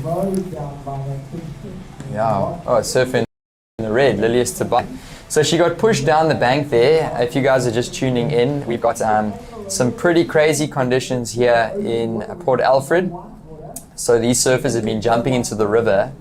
There's been 8-foot sets rolling out the back, crashing into the big concrete pier, and really providing a great test for these professional surfers. I mean, Emma, this is the last event of the stop of the series in the 2025-2026 QS Africa Series, and this is a very important heat, specifically for Lilius Tabai and Natasha van Groenen. Both of these surfers are in the top 10. This is such an important event. It's a QS 2000 for the ladies. And as you mentioned, the ocean is pretty big, and it's one of those days where I think you wake up, you see the waves are cooking, and you feel like, yes, this is it. Like, I've got some scoring potential, but we have seen, it's just a little tricky. It's a lot of hard work, and as you said, just a really, really important heat. Natasha especially, I mean, I think she's got a lot of experience in Port Alfred. I've watched her compete here countless times, and definitely one of our most experienced South African surfers. For sure, Natasha van Groenen. So last year this event wasn't a QS event, it was a local Surfing South Africa event, and she ended up taking the win out here last year at the Royal St Andrews Hotel event here in Port Alfred. So she knows this wave really well, this blue Natasha van Groenen. She is sitting at number 4 on the rankings. So really in a great position. She's sitting on 1,910 points, so she really does need a good result here, does Natasha. She needs to make it through this heat if she wants to keep her Challenger Series hopes and dreams alive. Of course, Sarah Baum has advanced through her heat. She's sitting on number 1 on the rankings. Jessie van Niekerk, Louise Leprant coming up. So it is literally going to be a tussle between these surfers to see who ends up on the Challenger. But big wave here for Red. Oh yeah, big wave with a big closeout moment, but unfortunately just not getting the opportunity to throw her board into the lip. I said it this morning, but I do feel like a bit of a stuck record. But the inside section is really where all the scoring potential is. We saw that on the small day, we see it on the bigger day, and the judges are awarding that. But we've also seen the surfers that do choose to commit to that inside section, they've got to commit to a runaround. So our fitness levels are being put to the test. And as you mentioned, yeah, just a lot to navigate as we see a replay of this wave. Yeah, this was big. I mean, she did a turn right there, so she might have wanted to just wait a little longer and do a big closeout turn at the end. So timed her turn, I'd say a little bit early before that big closeout. So the money section is definitely the closeout, but it's a big wave. She gets a nice turn. She's getting a score on the board, Lilias Tabai, and she is going to do the runaround. It's going to take her about between 5 to 7 minutes to actually get back out into the lineup. Yes, and I think there's going to be a lot of like questions the surfers are going to have to answer like on a wave, because when I was watching some of the the earlier men's heats this morning, the guys who did have a big first turn and like an opening turn, and then obviously finish it with a turn 2, they were getting really great scores between 6s and 8s. So the girls would have seen that first turn is being rewarded, but as you say, the rest of the wave kind of ran away from her. But she still dropped a 4.0, not a bad start. Yeah, we'll just cut down to the beach. Winner of the last heat being interviewed. I'm here with Sarah Baum, previous heat winner. So it took you, I think, 7 minutes to get that first ride. Can you just talk us through your strategy and how you had to adjust going into that heat? Yeah, paddling out for that, I could tell that there was quite a few sets in the boys' heat just before. So I thought there might be a bit of a lull, but yeah, 7 minutes is quite a long lull. Yeah, it's so tricky out there. Obviously, we try and anticipate what's going to happen and try and pinpoint where we should be sitting. But once you're out there, it's just a completely different story. So yeah, just really trying to adjust and trying to put myself on opportunities. And yeah, as I said, it's just super tricky. And yeah, I'm stoked to make it through that one. So it's really rising in the swell and it's getting a lot bigger. So can you tell us, how does this compare to what you've surfed around the world, such as Pipeline or even Chopu? Oh yeah, this is kind of why we surf. We get thrown into all these different conditions. Like yesterday was 2 foot, today is like probably 6 to 8 foot, howling west. So yeah, it's just always tricky, and yeah, we just try and adjust. And yeah, dealing with conditions all over the world has kind of made me adapt. And yeah, as I said, I just want to take it one heat at a time and just try to be present. And yeah, hopefully the next one goes just as well. So you're through to the semis, and I'm going to say good luck for that. We'll throw it back to you guys in the booth. Thank you so much, Damien. Interviewing the winner of the last heat, Sarah Baum. She, of course, is number 1 on the leaderboard for the QS Africa rankings. And why is that important? Because the top 2 surfers get to compete on that Challenger Series. Looking at these sets out the back, Natasha van Kroonen sitting at number 4 on the rankings. Important heat for her. She's sitting in priority, yet to catch a wave. Yeah, you know that we're in those moments where it's starting to feel real. The option of qualifying for the Challenger Series. I heard one of the guys after winning their heat, the first thing they said was, "Oof, I smell the Challenger Series." So it's definitely like you can see all the surfers on the final day. It's important rounds, important heats. They're allowing that thought to cross their mind. I think it's a tricky one to go into an event knowing that you're needing a result to qualify, but you kind of don't want to start your event or surf your first heat only focusing on that. You want to take it each heat at a time, but then maybe when we get to these quarterfinal rounds, you're like, okay, we can think about it. Oh yeah, so this is when it matters. We are getting down to the business end of the competition. Quarterfinal heat number 2 currently being surfed. And just to recap, if you've just tuned in, Lilius Tobai opened up with a score of a 4-point ride. And in picture now is Natasha van Groenen, the surfer from Cape Town. Her dad supporting on the beach. And she's competed on that Challenger Series before. She's up and riding, is Natasha van Groenen. And she is going to try and find an inside connection. Might be a big section here, Emma. Yeah, that was actually a great closeout turn from Natasha. Unfortunately, it was all that wave sort of allowed. It seems like, just before that, she had a couple sets on the head and she chose to maybe come a bit closer in, go for a smaller wave. But I think hoping, like we've seen today, that it's one of those ones that run along the bank, doesn't have such a big flat wall. Yeah, that one stood up nicely to the inside. You can just see how the wind has really started to gust. It's picked up by a good 10 to 15 knots over the last hour. Really making it tough for these surfers, challenging conditions. But I like how Natasha just really completed that ride well. It wasn't the biggest wave. We saw Lilius on a huge one out the back, and Natasha found a little bit of a smaller one that was a bit more manageable, but she made some good work there. And yeah, it's all about just getting something on the board. She's going to get back out there with 13.5, and she's just going to set herself up to maybe get an even better score and start controlling the heat. Yeah, and I know Natasha has put a lot of effort into just physical training, and we're going to see that pay off as the surfers are having to tackle that run. But yeah, something I think that is very common in the Eastern Cape is often like big swell, and Johan, you know this from J-Bay, comes with a lot of wind. So maybe some of the surfers from the Eastern Cape are pretty used to that. I mean, I know across the country we have that happen, but especially J-Bay, Port Alfred area, it's like that big, strong westerly. So it is a bit of a change in approach to how you surf. You need to stay low. As you can see, it's hard to get onto a wave when the wind's pushing you up.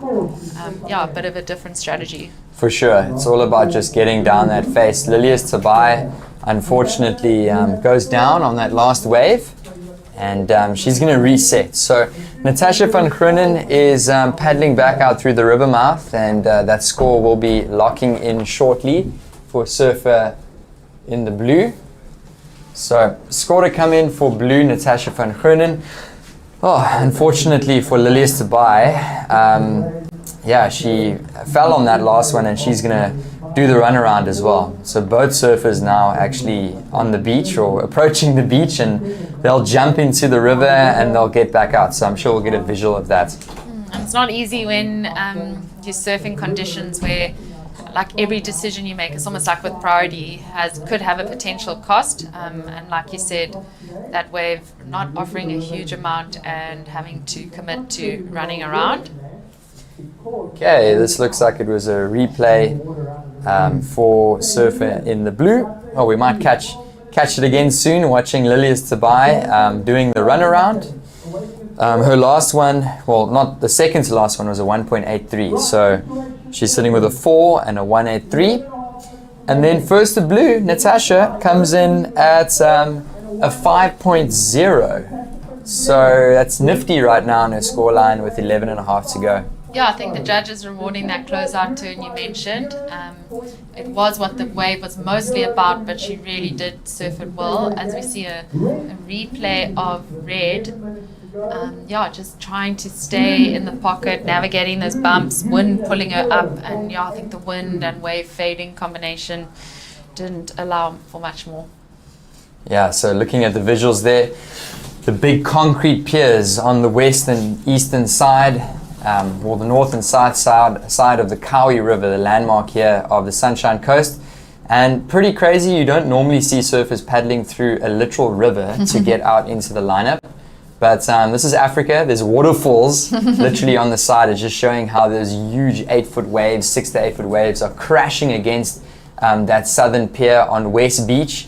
And there's Natasha van Groenen paddling out. Look at that spray, Emma. Yeah, that's true. Hey, all the elements, the surfers are faced with all the elements. And also, like you said, it's not it's not a common thing to have to jump into that river, and so yesterday we didn't see that at all. The surfers not from here are having to maybe just figure out where to jump off, where to run off. But what is quite nice about this pier is you can literally jump off anywhere, and then it just depends on how much longer you're willing to paddle. Yeah, there's Lilius to buy. Yeah, I agree with you, Emma. It's quite nice that you can get out through the river and you don't need to paddle out through the beach, but it's dramatic, you know. Makes for a good thing to watch. Yeah, it does. But it does, I think, mainly help a lot. We mentioned it earlier, but you know, to have to surf East Beach without having that option, it would be pretty hard. I feel like most of the heat would be taken up by paddling back out. I mean, look at that wave out the back. That's looks like an 8 to 10 foot wave, pretty much. Yeah, I mean, look how small the guys look on the pier. And I Look think at that's that. Luke Lepront, maybe, and he's not a small guy. Yeah, either Luke Lepront or Max Elkington. Yeah. One of the two. But some big surf out the back. There's Lilius Tobai paddling out. And yeah, these ladies are going to try and establish their priority and try and get back out there. Of course, the danger lady right now is definitely Natasha van Grunnen. She's sitting with a 5-point ride. Lilius Tobai slightly ahead of her with a 4 and a 183, but Natasha is only looking for a 0.83, and she is sitting with priority out the back. We know how difficult and how challenging it is to get back out into that lineup. It takes about 5, 6, 7 minutes to get out. So, I mean, Natasha's really got to sit and wait for a good one and make it count now with 8.5 to go. Yeah, and I'll be interested to see if she, you know, that 5-point ride she had come a little bit in and caught a smaller one and just focused on the closeout turn, which I thought was wise for the conditions. But I'm interested to see if she decides to wait for maybe a bigger set or just like hold priority and be selective. As we've mentioned, we saw Lilius take off on a wave that it didn't offer much, but still had to commit to the runaround. So I'm sure that's playing in their decision making. There's Lilius Tobai in screen. She's currently in first, but just hanging on to the lead with a high score of a 4-point ride. Natasha van Grunnen sitting with priority with a 5-point ride on her scoreline, and she's yet to catch a second wave. So there's the surfer in the blue, choosing to sit a little bit further down the beach. Lilius Tobai sitting up closer to the East Pier, and 7.5 to go. It's going to be a big win for Natasha van Grunnen if she can make this one, especially with her rankings right now, number 4 on the Challenger Series. She's trying to keep her dreams alive here, Emma. It's so important, and I think this is where a little bit of that experience might come in. Natasha is sitting with only one wave. She knows this heat is really important, but you know, her competitor Lilius has a wave score that's quite similar, so she is needing to kind of get an edge on what they're both sort of sitting with, and it's tricky because I feel like every time I look at the ocean, we just see white water, we just see waves coming, and you do start to just like overthink what wave to paddle for. I mean, that one, if she was able to get onto that, I mean, look how it's doubling up on the inside, but potentially just closing out. Yeah, big closeout there. She could have opted to go left actually on that one. So 6.5 to go. It's still blue in priority, and these girls know that the next few minutes are really important. Lilius Tobai is going to take a look at this. I'm not sure if she's going to get on. Paddling hard. Wow. Look at that. She's doing some butterfly swimming strokes, but she's not going to get onto that. And it looks like Natasha van Grunnen's paddling for it. She's up, Emma. Yeah, she's up, and a bit of a foam takeoff. I think she's hoping it's going to reform on the inside, but unfortunately that one doesn't. That's going to be interesting because there's 6 minutes to go. She was looking for a very small 0.83. Is she going to be able, so the defining factor here is she going to be able to actually get out and catch a wave in the next under 6 minutes to go? I'm not sure if she's on the beach or if she's going to get back out through the river. Time is of the essence here. Yeah, I think she's going to be deciding whether it's worth taking the risk of just trying to paddle back out and maybe catching like a not a mid wave, but like almost a wave closer in, on the paddle back out. But we have seen how that bottom section, if she's quite low down, there's so much water knocking you down. It's a almost big impossible, decision. almost Yeah. impossible to get back out. So it came through to 0.6. She needed a 0.83. Oh my gosh, yeah. Yeah, it's a big one because I think this morning, like the first 3 heats of the day, that run around was only taking about 4 to 5 minutes. But the ocean is different from then, and it is taking a bit longer. But as you say, there's not really another option for her. I think she's trying to paddle back out through the beach. So she just needs a little gap to get back out there. Meanwhile, Lilius Tabai now in priority, and she is trying to improve upon her score. She's up and riding, and this is a very important wave in the context of the heat. Lilius Tabai finds the finish, and she just gets engulfed by that closeout section. So she doesn't find the completion. So the door might still just be open for Surfer in the Blue. Yeah, and if we look at the ocean, you can't see it on screen, but Natasha has managed to find a slight gap in the ocean. But as we say that, you know, there's a whole bunch of waves coming through. So we will watch the replay from Lilius now. There we go. That if she had stuck that would have been an incredible closeout turn. Yeah, she got some air under her board there, and it was a very difficult section to ride out of. So she made a really good attempt, she committed to it, but she just couldn't ride out of that. So just under 4 remaining. Lilius Tabai scores a 1.9. So Natasha van Grenen is only looking for a 0.9 to advance through to the next round. Oh, it's such a tricky position to be in. I think, actually, she finds a left, which is her forehand.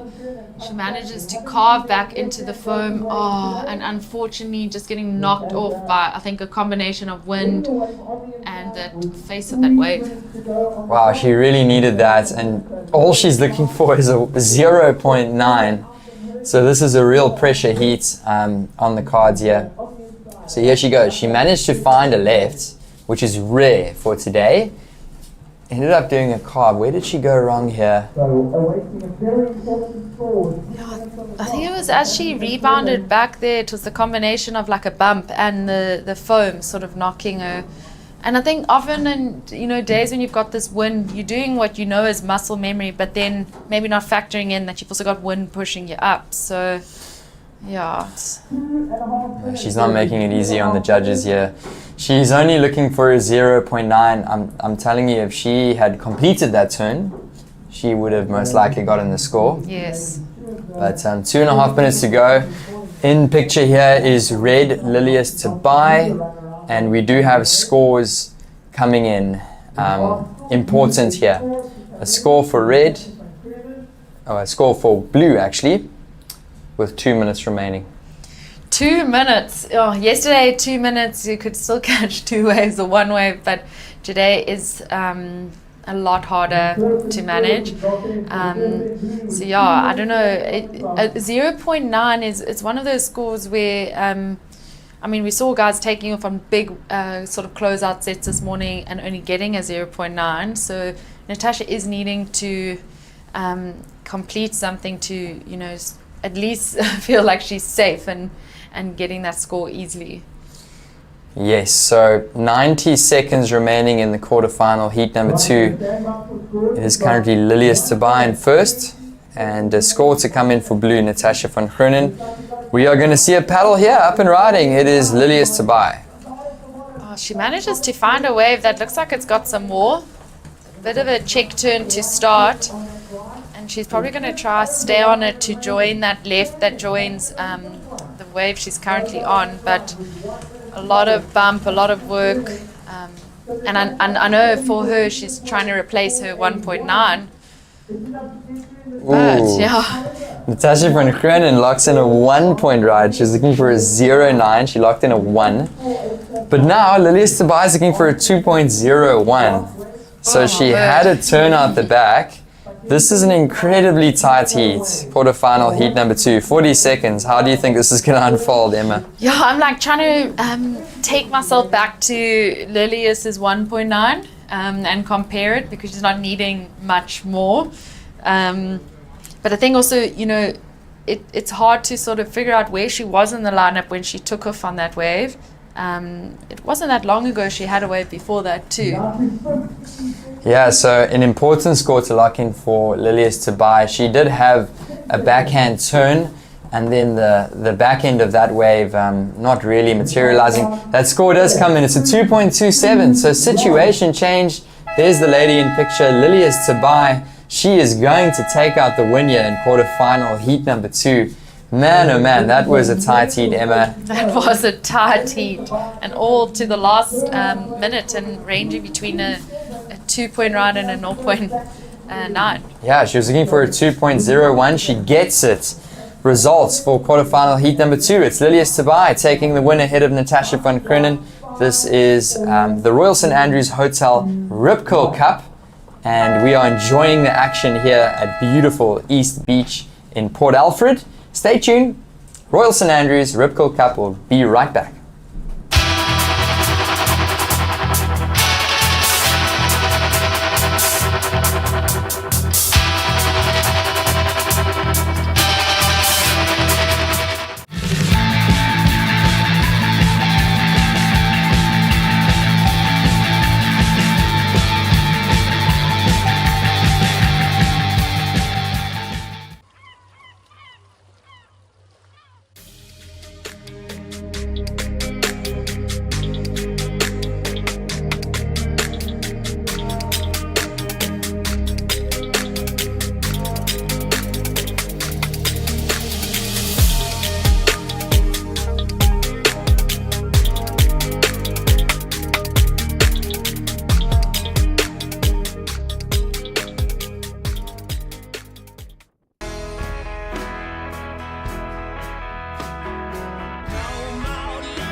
I'll just stay until.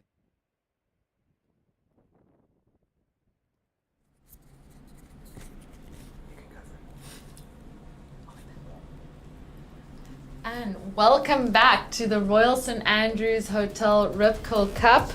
We are in the women's quarterfinals. We've just watched quarterfinal 1, Sarah Baum take the win. Lilias Tobai and Natasha van Kroonen battled it out with Lilias taking the win. And we are now into quarter 3. So we've got another big heat, a very important heat, Johan. This is our current battling it out for the Challenger Series right now, and now they're matching up together. Yeah, Emma, so good to be at finals day of competition. Just a beautiful view of the sweeping landscapes of the Sunshine Coast welcoming us into quarterfinal heat number 3, and this is an incredibly important heat on the cards. We just saw Natasha van Kroonen. Unfortunately, she couldn't advance through. She's number 4 on the rankings, but number 2 and number 3 are currently surfing, and one of these girls is going to get an opportunity to advance through. Potentially both of these girls, if they could overtake Sarah Baum, who's in number 1, well, the first position, but she's already advancing through, so she's looking good. So somebody here is going to advance to the Challenger Series. Is it going to be Louise Leprance? Is it going to be Jessie van Niekerk? Only time will tell. Louise taking a look on pretty much a big closeout insider, and it's going to be great to see this one unfold. So welcome if you guys are just joining us. 21.5 minutes. It's Johan Frey here and Emma Deal in the studio, and we're taking you guys through this really eventful finals day here in Port Alfred. Eventful indeed. Every time you look at the ocean, it does not matter what time you arrive at the beach, you are going to see something pretty spectacular, whether it's some huge lefts coming down the bay or waves crashing over the East Beach Pier. We really have a lot of action going down, and yeah, as you mentioned, just back to this heat, and an important one between Louise and Jessie. They would have also just heard Natasha van Geenen unfortunately getting knocked out, and yeah, we said it in the last heat, but the surfers are aware of their points right now. They're aware of what's at stake, and yeah, they can smell the Challenger Series. They can definitely smell it, for sure. So Louise Leprance opening up with a small 1-point ride. And you know what, Emma, like we've all watched events before, and we've been involved with many events, and there's been plenty of events at 1 foot sloppy beach break. And we've watched those, and those are alright to watch, but I think today is a good day for the viewers, that's for sure. So we really do hope you guys are enjoying the action. Remember to go and download that WSL app if you are watching via YouTube. And this is a QS 4000 for the men, 2000 for the women. So points on offer, big section. Jessie van Niekerk, can she hang on? It looks like she was free falling there. It would have been great if she hung on to that. That was great commitment from her.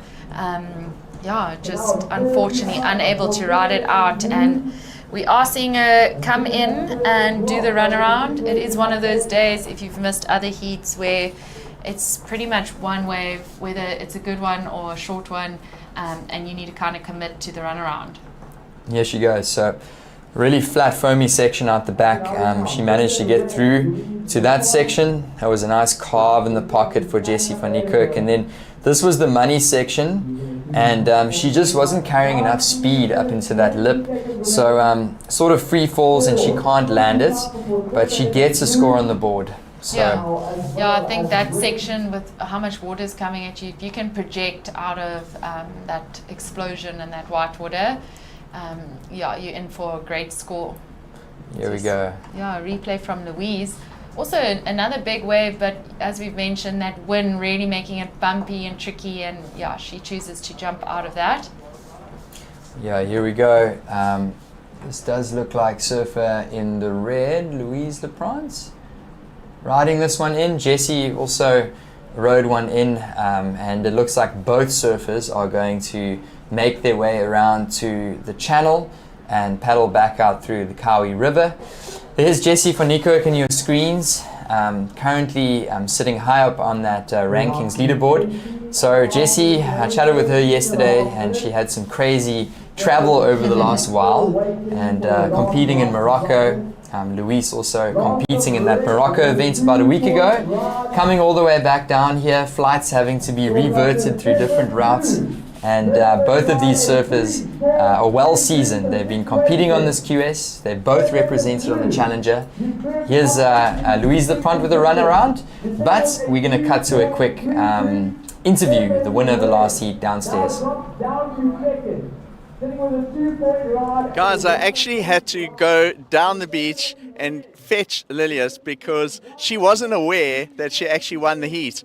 I got her at the beach marshal. She'd already taken off her vest, and I went to her and said, I need you for the interview. And she's like, why? I said, you won the heat. And the score came through in the break there, and Lilias took out the win. She's into the semi-final. How does that feel, Lilias? I'm super happy. I was like so mad at the end. I was like, I lose like for sure because she got a wave. And when I made the turn, I was like, that's not a good turn, but I didn't know that I needed just a 1 point or 1.8. So at the end, when you told me that, I was like in the interview, I was like, yes, on to semis. It looks very, very tricky out there, and your waves and your scores came a combination of one big wave out at the back, and then you changed your strategy and just caught one small wave on the inside, and it did pay off. What were you thinking towards the end of the heat? I just wanted to stay more active, like in the first minute, take a wave and then just turn around. At the end, I took like the last one just down there because I didn't have time enough to go back on the inside. And I saw there were some points that we can get because Natasha gets some waves there. So I was like, you just need to take your chance and see what's the waves going to give me. Tell me about the conditions out there. It looks like when you paddle out in the Kawi River and you get next to West Beach there, the paddle out doesn't look too difficult, but it looks like when you're sitting out there, there's like a sandbank much further out where those big waves are breaking. How does it feel? Give us a bit of a feeling of how it's looking out there because we can't see it. The thing is, for example, the 10 minutes paddle out is really good for us, but at the end is too much because with the river we arrived so early, and then at the end, like the currents in the last 5 minutes, like took us to the outside. So we are like managing to get back in the first minutes when the buzzer like hit, and at the end, I just needed like every time you take the river, just to take a wave and go back again and turn. It was like the rhythm that you needed to get. Well, congratulations. Go and get warm, have something to eat and drink, and we'll see you in the semi-finals. Well done. Back to you guys. Right, thank you so much, Mike. With the winner of the last heat, Lilias Tabai, that was a really clutch win there for Surfer in the red in the previous one. It was a super, super tight one. So you can just see her smile is just beaming. Emma, knowing that she's advancing through to the semis. Yeah, you can just feel the stoke. I think that's why I love doing the post-heat interviews so much, because you just feel like you are experiencing a taste of what the surfers are experiencing. We chat about it all the time, but these heats are so important, and you really see how important when they either lose it or win it. So yeah, very exciting. And yeah, just back to this, Jessie and Louise both dropping quite similar scores. And yeah, as you mentioned, both of them are also fresh out of traveling, fresh out of competing. Both have competed in Hawaii too, so they're not scared of big waves. Oh yes, yeah, Jessie van Niekerk, Louise Leprance. They were the two surfers that competed on the Challenger Series over the last couple of years, and they're looking to re-qualify for that Challenger Series. So you can see, I think it is the big brother there, Luke Leprance on the rocks, and he, yeah, just sort of ushering his little sister into the right spot. So concrete pier, a little bit of a viewing platform as well. Yeah. You always wonder in those moments if, you know, the brother Luke in this case is, you know, indicating whether a set's coming or not. But he could get it wrong, and the ocean is unpredictable, and you wonder if, you know, the sister comes out and like, you made me get a set on my head. Oh, look at him. He's like, oh no, maybe I've told her to paddle out at the wrong time. Because there is some big waves rolling out the back. Louise Leprance paddling hard. You can see how it sort of just dissipates over the channel to the left hand side of the pier, but tricky paddle out here. It's all about timing it. Louise Leprance getting washed down the beach. She's gonna have to duck dive a big 6-footer. She takes it on the head. These are professional surfers, so they train for this, and they've competed many times and free surfed in conditions like this. So yeah, we do have an awesome safety crew on site, and these are professional athletes. So I mean, if anybody that doesn't surf is looking at this, they would think that this is a really gnarly situation, but it's actually quite normal for these surfers. Yeah, it is. And it's also something that everyone went into this event expecting. The swell has been forecasted for a very long time, and we see Louise choosing to go for one in front of her as she's paddling out.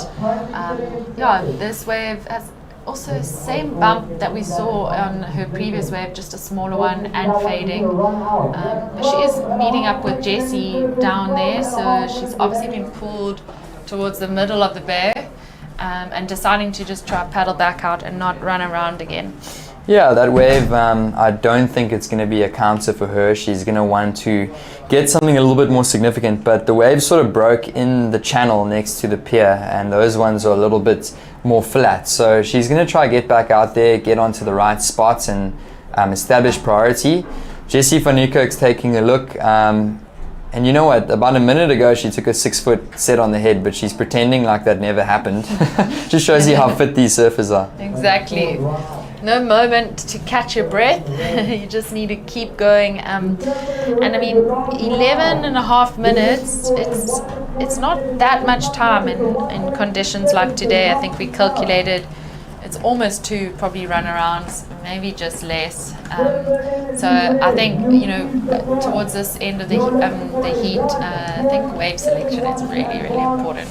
Yeah, you're going to want to just wait for a good wave here with 11 and a half. Like you said, Emma, if there were 20-25 minutes, there would still be time for 2 good waves. Yeah.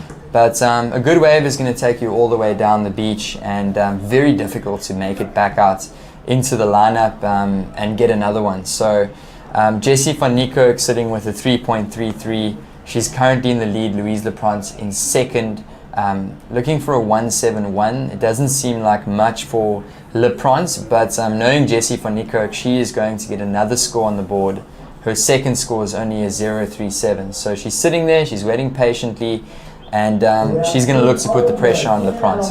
Yeah, I think, for Jessie and Louise, the dream situation would be if they can get a wave and take a risky moment, apply just some strong surfing to a risky moment, because we saw in that last heat, Natasha and Lilias were ended up battling it out for a very low score, and I think towards the end of the heat, you don't want to be trying to chase a 0.9 or 1.71 like Louise is now.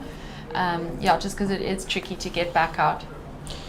Of course, in picture it's Jessie van Niekerk. You can see that rip currents pulling her down the beach, so trying to stay in position and just paddling to get to the optimal takeoff spot of the wave here at East Beach. Certainly not easy with this bigger swell today. She's looking to actually get a score that's even better than her 3.33 to make it challenging on Louise Leprance. But then again, Louise Leprance, she's still young, she's an under 18 surfer, but it feels like she's been around for at least the last 5 or 6 years, and she's been performing against top quality surfers even as a microgram. Yeah, that's true. And I mean, you can see her obviously paddling on the screen now, but if we look just above the screen and look at the beach on a bit of a wider shot, the girls are sitting quite far down. I think both of them realizing they're not needing a huge score and maybe trying to catch a little bit more of an insider wave that they hope is running down, but also probably navigating a lot of current and water pushing them down, and committing to paddling back out, not doing the run around. And just trying their best to just keep pushing towards that top peak. Yeah, both surfers in picture paddling to get into position. And if you wonder why we've been talking up this heat and why it's so important, is because these two surfers are sitting at second and third on the QS rankings for Africa, and that determines if they get onto the Challenger Series. So if they get onto that Challenger Series, that's when the real challenge starts, because they need to compete against some of the world's best surfers to then compete on the Dream Championship Tour. I mean, we just saw South African in the men's Luke Thompson qualify for that tour, and he got handed his jersey by Kelly Slater. He just surfed against Jordy Smith, and he's making it happen in his career of surfing. And this is the goal for every single one of these surfers here. Luke Thompson had to advance through this very event last year, or a similar QS event, to qualify, and he ended up getting onto the CT. So these girls have got dreams, and this one is a make or break heat for both of these ladies. Yeah, it is true. When you break it down like that, you almost take a moment to be like, Luke was here and now he's there. So all these heats are such an important sort of part of that path for all these surfers. And yeah, as you said, this is just feels like one of the extra pressured heats with these girls sitting so close on the rankings. Yeah, it's like a moment that you'll remember in your career. One of these girls, they're both young surfers, might qualify for the Challenger, and then they might do really good on the Challenger, and they'll remember this event for the rest of their careers. So it's really career-defining moments that are being made here in Port Alfred, and this is what these girls are trying to do for a living, is compete as professional surfers. It is true, especially with the final stop. Port Alfred, regardless, is going to be a memorable event, and thankfully also because the ocean did deliver. For sure, it's looking good. So 7 minutes remaining, situation unchanged. In picture is Red Louise Leprance. It's still Jessie van Niekerk. She's out of picture, I think a little bit up towards the right, out of the camera, and Jessie might have actually gone for a paddle. Might have missed that one. Louise Leprance has now got priority. Yeah. And it looks like Jessie might have caught a wave. I'm not sure if you saw that one, Emma. I didn't, and obviously the question is, in conditions like that, you're hopeful it was a wave, but there's also a chance it was a set on the head. But yeah, because both girls are sitting quite further down, which means, as you can see, they are getting sets on their head. They are a little bit in that impact zone. But as you mentioned, Louise is sitting with priority. Yeah, and here's that replay. Yeah. Oh, Jessie van Niekerk paddled, but she did not get onto the wave. So she gives an open door opportunity now to Louise Leprant. Louise Leprant's looking for a 171, and Jessie is not going to be happy with herself because she had priority. Unfortunately, she didn't make it onto the wave, but now open door for Louise Leprant.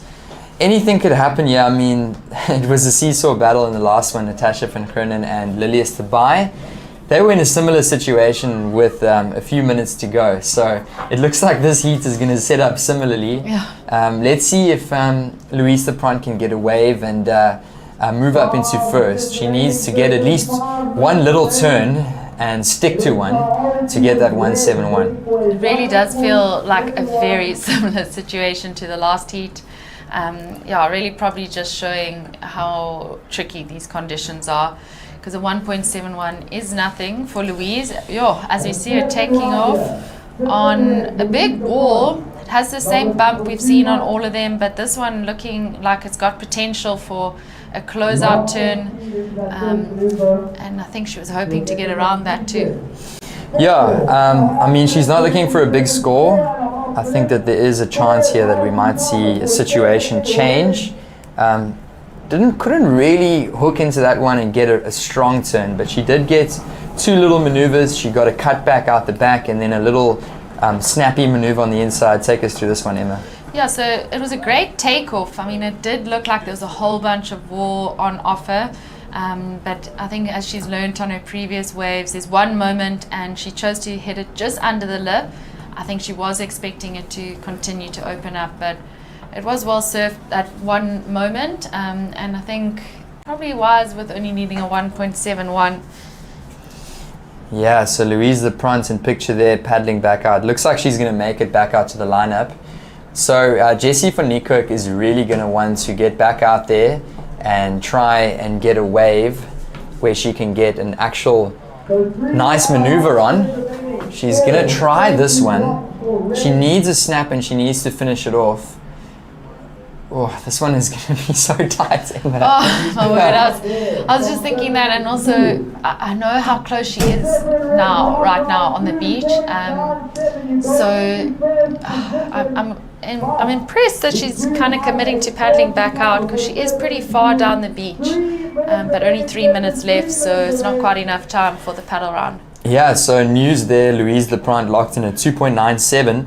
So there was a situation change. Louise Leprant now in the lead, but we do have another score locking in for Jessie van Niekerk, and she's only looking for a 1.64. So Emma, is this going to be enough for Jessie? Yeah, shame. It was a slower sort of takeoff, but there was a big section there, and she did, manage to sort of stay in control on top of her board, chose to hit it under. Oh man, shows that score does come in to 1.53. So it is a hair, not even a hair, under the requirements of a 1.64. So Jessie van Niekerk is going to have to somehow get back out into the lineup. She's duck diving waves, and she's going to have to get a 1.64 if she wants to reclaim that lead. It's currently red in first, blue in second. There's red in picture, Louise Leprant. It is incredibly tight here in the quarterfinal heat number 3. Yeah, incredibly tight, and both surfers just have not given up, even though they are a lot further down. But yeah, Jessie just missing that. I mean, a 1.53, needing now a 1.64. So we are going to need to see her do a little bit more on another wave she catches. Yeah, so both surfers a little bit in the bush here, trying to get back out. If a big set comes, it could sweep both of them down the sandbank. So surfer in the blue, she's not in picture. Jessie van Niekerk, that's the heat leader in picture. Jessie, she's giving it all she's got. She's trying to make it back out with 1 minute and 20 seconds, and she's looking for 7.64. So low requirements, but in these conditions, it's going to be tough. It is going to be tough. And I mean, there's 1 minute she is out of the sort of lineup. Louise is further out. Yeah, and only needing a 1.64. And the girls are working hard. The scores are low in this heat, but they have not stopped paddling. They have not stopped trying. Both of them have sort of changed their approach. We saw them waiting and then just going for anything. So they really are trying hard and want it really badly. Yeah, and just to put it into perspective, they've been duck diving for the last few minutes now. They must have been duck diving about 15 to 20 waves. And that's Jessie van Niekerk. I'm not sure if she's going to make it back out. Oh, it's just absolutely gut-wrenching. If you know that you need a small score, and it's just really difficult with the ocean. If you get stuck on that inside, there's 15 seconds to go. Watching red. Oh, Louise finds a left. Definitely on the inside, but it's opening up. She's going to carve into the foam and hopefully really just throw the tail, which she does, and Can she make it? Almost makes it. You know what? Louise Leprant, that might have just been a victory lap for her. And she surfed that wave quite nicely. I'm not sure if the judges will deem that complete, but wow, the energy levels must be low after that. A lot of duck diving, a lot of paddling, and heat coming to a conclusion. It does look like Louise Leprant, and just look at that. Watching a replay of the last one here, Emma. Yeah, so she did well to find this wave. I mean, we've seen her paddling non-stop. She read this section well because she needed to stay in the power. And I liked how she attacked that lip and sort of threw the tail, but it was kind of coinciding with all that white water, and I wonder if maybe just projecting over the foam and coming down with it would have been a safer ride out. But as you said, she was in the lead and also trying to get in. Yeah, she's looking to improve upon her score. I don't think Jessie ended up catching a wave there. So regardless, she was in the lead, Louise Leprant, and we're just waiting for the official results of that previous heat. So in picture there, Louise Leprant. Beautiful scenes here. Stay tuned, we'll get the official results to you. This is the Royal St. Andrews Hotel Rip Curl Cup. We'll be right back.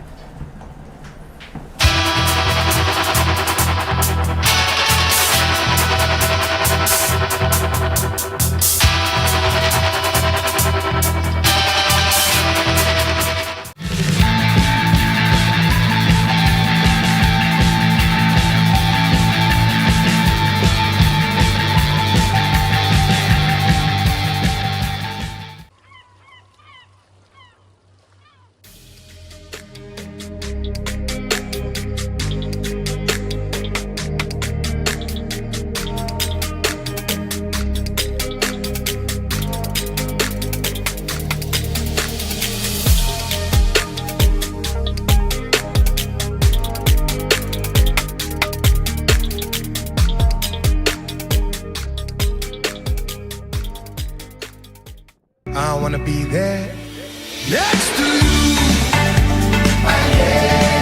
Next to you. Next to you. Next to you. Next to you.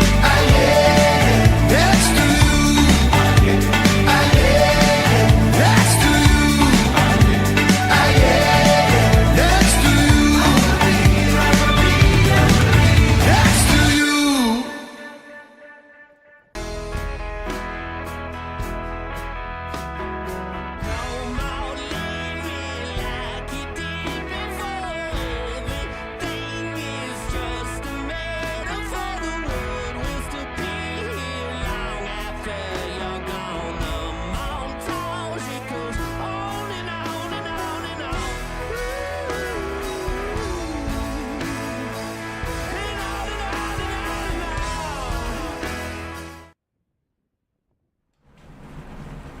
Welcome back to the Royal St Andrews Hotel Rip Curl Cup here at Port Alfred on Easter Monday. Having a look at the ladies bracket there, we've had quarterfinal 1, 2, 3, and this is quarterfinal number 4.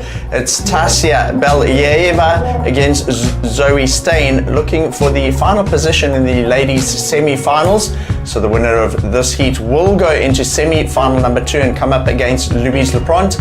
In semi-final number 1 later today, we will be seeing Sarah Baum up against Lilius Tabai. The ocean is roaring on the east coast of South Africa today. We knew that this system was making its way up the coast, and here we see a replay of our youngest and smallest competitor in the ladies division. And that was just a quick in and out for our surfer in red, Tasia Belyaeva. She gets a 1.17 to establish an early lead in the heat. Priority is now with Zoe Stain. In picture there, over the back of those waves in the background, that is the NSRI, and they are out here providing safety for us today. Wild conditions. At the moment, it's a 4-meter swell running with about a 13 to 15 second period. There's a lot of energy in the swell. Up and riding, paddling into this one. Emma, take us through this. It's Zoe Stain. We have Zoe Stain. I love to see on her backhand. She has such a powerful backhand, but that wave didn't quite open up as I'm sure she hoped. So that was a bit of a quick in and out. A bigger wave of the heat we've seen so far. Obviously early days in it.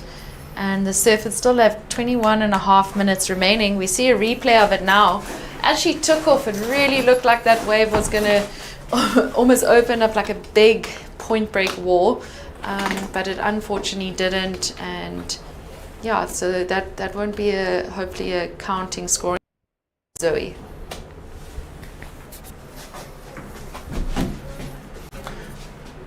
So we'll wait for that score to drop in and then see how it pans out in terms of the leaderboard. There you go. It's a 1.3 for Zoe Stain.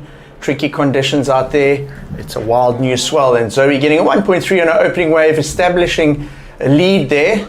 Tasia did get the first wave, Emma, a 1.17, and then Zoe Stain has a wave shortly after in order to get a 1.3, and that puts her in the lead. Very close, and both surfers will be looking to improve on those scores. Definitely, and I'm sure they're hoping to not find themselves in the positions we've seen in the last 2 heats where the girls are looking for just a low backup score. You know, you've mentioned the ocean is wild and big, but it is tricky, and it is up to wave selection, some fitness, and yeah, just making sure you are aware of those one moments on a wave. But yeah, it's another big day. I interviewed Lilius Tabai after her heat win earlier, Emma, and she said something quite interesting in her interview, and that was that, you know, the Kawi River here, which is that piece of water between the East and West Pier that's pulling out to sea. So the tide is still draining, right? It's going out low tide at about 12 o'clock, and so it's creating quite a pull. And she said when she paddled out next to the West Beach Pier, and she said the paddle is a lot easier than it looks. So you're seeing all this big mountains of white water coming through, but at the end of the pier, if you wait and you get a little gap in the set, it's actually quite an easy paddle across. And she said the surfers have a 10-minute paddle out, and they actually went too early in the heat. So they didn't realize the paddle would be a little bit easier than it looks. And so they positioned themselves in front of the tower here, and in those 8 minutes that they were out there, they actually got washed right down the beach, her and Natasha McCrennan. And her advice to any sort of surfers in the next couple of heats would be to not go out too early, because the paddle is a little bit easier than you anticipate. And you know, if I have a look at Tasia in the seat, she is a small young girl, and her Greg Emsey, who's here helping her with a bit of coaching, was actually really worried that she wasn't going to get out, and she's even got out there quite easily. Yeah, but that- Lilius was saying, you see where Tasha is right now. Lilius was saying, if you get on the inside of these ones, it's almost impossible to get back out. You're going to get washed down the beach. But there is a gap at the back there with a bit of a rip current that pulls you into the lineup. And we're not really seeing that from here in the booth. So it was very interesting to hear it from firsthand from one of the competitors like that. Yeah, and I think it's hopeful for the surfers, as you say. They've been given 10 minutes to paddle out. It gives them a bit of wiggle room. Yeah, it's almost not advice you would expect to get looking out at the ocean. You wouldn't think, hold back, don't maybe use the whole 10 minutes. But as you say, often like the start of a heat, you have to be so aware of what like the water's doing and if you're getting washed down. But it feels like two very different lineups up there, because out at the top, as you say, you're able to sort of maintain your position, get out quite easily. But if you then get past like the tower and sort of just drift down and catch a wave, it becomes so hard to get back out. So maybe it's just easier to constantly commit to the runaround. I haven't surfed Port Alfred at this size for a number of years, and I was chatting as well to Mickey Witten, who's a local here, and I was asking him about the lineup and what to look out for on a big day like this. And if you look at the whole lineup, to the right of the screen and out to sea is actually quite a big sandbar. The best thing I can equate it to is the mound, if you know the mound in Durban where they pump the sand. So basically what's happening today is a lot of the biggest sets are all breaking on that mound of sand, and by the time they're getting to where the surfers are here, they've lost about 50% of their energy, the waves, and that's what's creating that manageable situation here with so much power in the ocean today. We'll get back to that discussion and also update you on the heat, but for now, let's go down to the beach interview and hear directly from the winner of the last heat, Louise Lepront. Yeah, we are down here with the winner of the last heat, women's quarterfinals. It's Louise Lepront. Louise, that was not your typical surf contest. Really tricky waves, but you managed to pull it off. Tell us, how did you do that? Jeez, I don't know. I didn't know what was going on that heat. Waves were coming from everywhere. I was going on waves that were going flat, so I was just trying to do a turn wherever and on whatever wave I could find. Yeah, and tell me, just right at the end of that heat, Jessie was looking for a small score and she was paddling back out. Did you look back to the inside and see that she was paddling? Did you know that you needed to really stomp another wave to take it out of grasp, or did you not see her? Were you conscious of what was going on out there and what she needed? Well, I saw her on the inside and I knew I was in the lead, but my brother was like waving at me, my brother and my sister, they're like, you need a score. So I just turned onto a left and just did a couple turns, yeah. Yeah, got the job done, and that is Louise Lepront advancing through to the semi-finals. Congrats. Any words for anybody watching? Shout out to my mom back home. I know she's watching right now and stressing, so I love you so much and I'll see you tomorrow. Louise Lepront through to the next round. Thank you, Johan, and congratulations. That's Louise Lepront. She's into the semi-finals. We'll see her up in semi-final number 2 up against one of these ladies that's in the water right now. It's Zoe Steyn and Tasia Balayeva. No change to the situation while we were busy with that beach interview. So at the moment, we've got just under 15 minutes remaining. Zoe Steyn still in the lead with a 1.3 and Tasia Balayeva a 1.17. Very close. If Tasia basically just takes off on a wave, Emma, she's going to regain that lead. She needs a 0.14. Yeah, only needing a 0.14. But we did see in the last few heats that it really came down to that backup wave. So I don't know, it's a tricky one, because I feel like the longer the girls have out at the back, the more they're getting washed down. So do you maybe commit to coming a bit in and just trying to catch a wave on that bank and then maybe just do another run around? Because they do seem to spend a lot of it sort of chasing up. Obviously that could line up to being in the spot for another wave, but we have seen in the last sort of 3 heats there's just been a lot of paddling up, paddling up, paddling up. So the other thing with the lower tide, it has created a bit more of a sweep across the beach, as we see Zoe Steyn uses the white water of that to chip into this wave and get a little bit of initial speed. Talk us through this one, Emma. Yeah, I mean, Zoe actually wasn't holding priority for that wave, so very lucky to get it off Tasia. She did well to hit it under the lip there. As you can see with her stance, there's wind she's navigating, there's power in the wave. And a bit of a first sort of check turn, not a huge moment on the outside, but definitely her best wave of the heat and the best wave we've seen. So Tasia is left out at the back and didn't go on their wave. She let Zoe Steyn get that under priority, and potentially this is going to be the best wave of the heat, because the highest score before this was a 1.3. I'm pretty sure Zoe has improved on that, but whatever it does score, Emma, it will go into a top 2, and it's now going to put a tougher requirement now on Tasia to get into the advancing position. She now requires, she's looking for a 0.14, but as soon as whatever Zoe Steyn's score drops in, it's going to get added to that 1.3, and then that'll give the requirements of what Tasia is looking for out there.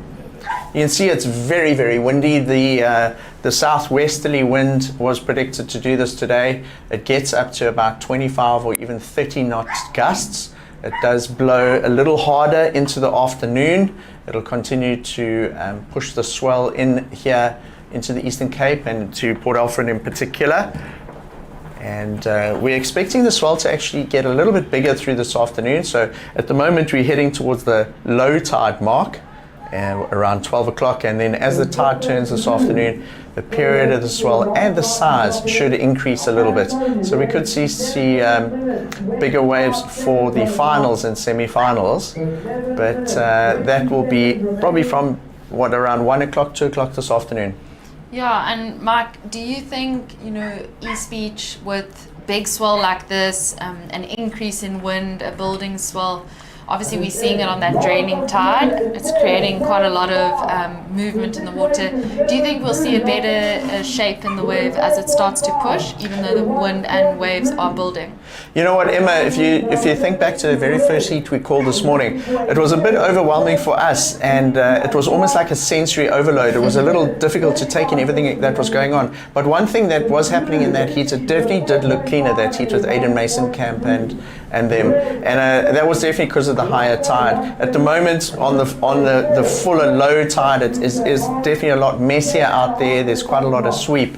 The only thing that's going to change as you were asking that question, I was thinking about it, is, Lilias Tabai was saying how they're using the Kawi River, the river outflow from the marina now to get out there, and it's pulling them out there into the lineup, right? What's going to happen when the tide switches and the push is actually coming into the marina? That's going to make paddling out and getting out a lot more difficult, and that combined with a bigger swell and more power, I think it's going to make for possibly a lot more challenging times to get back out there. Yeah, you wonder which will outweigh which, harder paddle out, but maybe easier to keep your position out there. But yeah, as you mentioned, wind is also a factor. So we see Tasia having a look at some of these waves. The one just before that, it looked like she actually wanted to have a go at that wave. But I don't know what you think, Emma. She looks a little non-committal. It didn't look like she really, really wanted it, which makes me think, I wonder what size sort of the biggest and wildest conditions are that she has surfed in before, because it must certainly be a bit nerve-wracking out there. She hasn't surfed this beach before. She's suddenly confronted with pretty solid 6 to maybe peaking 8-foot conditions, quite wild. She's doing incredibly well out there, but maybe just a little nervous in terms of which wave to commit to. Yeah, I mean, she is doing so well, especially if Greg was hoping she would just get out easily. She's done so well to maintain her position in the lineup, but obviously she is slightly shorter than Zoe, so even a board that's bigger for her quiver, or part of her quiver, it's still a short board, and I just know that when the waves are bigger and you've got all that wind pushing you up, just being on a small board also really makes it tricky getting into waves. Like you want that confidence. She was saying that I think she has surfed at Padang and Uluwatu in Bali, and so she is used to the type of size, but at those kind of breaks you're surfing perfect waves, and obviously with a lot more people in the water, you're not just on your own in a huge ocean and 6 to 8 foot waves, so it'll be interesting. I know we do have Greg in the booth a little later on today, so I will ask her, ask him what sort of advice he might have given there. Right, so scores are in. Have a look at this, Emma. Zoe Staines' last wave came in at a 4.5. So the requirement now for Tassia is a 4.63. So not out of reach by any means, but you will need to get going because there's only just under 8 minutes remaining in the heat, and she hasn't quite committed to anything yet. Can you see how she keeps looking at the pier? The East Beach Pier, and I think you've got Greg Emsley most likely standing towards the end of the pier there, and he'll probably be saying, right, go on this one, don't go on this one, because you see her going and paddling, and then not non-committal sort of body language is maybe Greg saying, hey, don't go on this one, wait for another one. So he's also obviously got his eye on what he thinks she should take here. Yeah, and I think today is Zoe Stain has a lot of experience surfing East Beach. She's surfed it in quite a lot of different conditions. And as you mentioned, for Tassia, surfing a break you're not as familiar with all these different elements. I think it's probably going to be a balance of listening to the beach, but also trying to stay focused on what's happening in front of you. And I think commitment. It is one of those days where I think the moment you hesitate on a wave, you probably won't catch it, or you'll go into it and lose speed. So I think commitment is pretty important, and we saw that from Zoe. She paddled into that wave. She got off Tassia with a lot of commitment. So 6.5 minutes remaining. We got Zoe Stain in the lead with a 4.5 and a 1.3. Interestingly, in Zoe's one of her interviews yesterday, she was telling Damien that she hasn't surfed much, and she certainly hasn't surfed an event since May last year. So she hasn't actually surfed an event, Zoe Stain, since May last year. She's been surfing a bit. She's studying and living in Cape Town, but she hasn't been surfing much. Emma, I know that you're on the next beach interview, so you'll get to chat to the winner of this heat, whether it is Tassia or Zoe. But if it is Zoe, I'm really interested to know why she's wearing booties, because she's been the only surfer. The water's not particularly cold here, but you do certainly need a full suit. But I am quite interested to hear why Zoe's chosen to wear booties in the event. You can see throughout the event she's had booties and a full wetsuit on. You can see very clearly in that shot there. So if she does take the heat win, maybe ask her in the interview, because I think a couple of people have wondered why she's chosen to wear booties. Could be a couple of reasons if we speculate. So if she's been surfing in the cold water of Cape Town, especially on the Camps Bay and Llandudno side, she will be used to very, very cold water, and you have to wear booties pretty much when you surf there. And if she's only been surfing those breaks over the last couple of months, she will feel more comfortable with booties. It's either that, or sometimes if you've been surfing reef breaks a lot, and you've got a couple of little cuts on your feet, sometimes the booties just help when you're surfing to protect that. But it would be interesting if you could find out for us if you do interview Zoe rather than Tassia. Up and riding, this is Zoe Stain. We see just a quick in and out there. So Zoe looking to improve on that 1.3 that she has as part of her top 2 scores at the moment. Yeah, and she chose not to kind of commit to that closeout section. I think she's aware of the time on the clock, and that she's wanting to rather get back out there, catch another wave quickly, and she does have a good score of 4.50. So yeah, we will see how these last 4 minutes go. The heat is not over until the last few seconds. We saw that in the last few heats.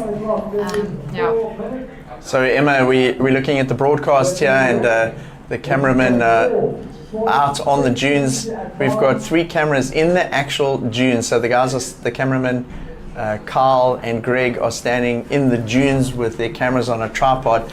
I'll tell you what, we're nice and protected here in the booth. There's no wind, it's kind of comfy, we're enjoying ourselves.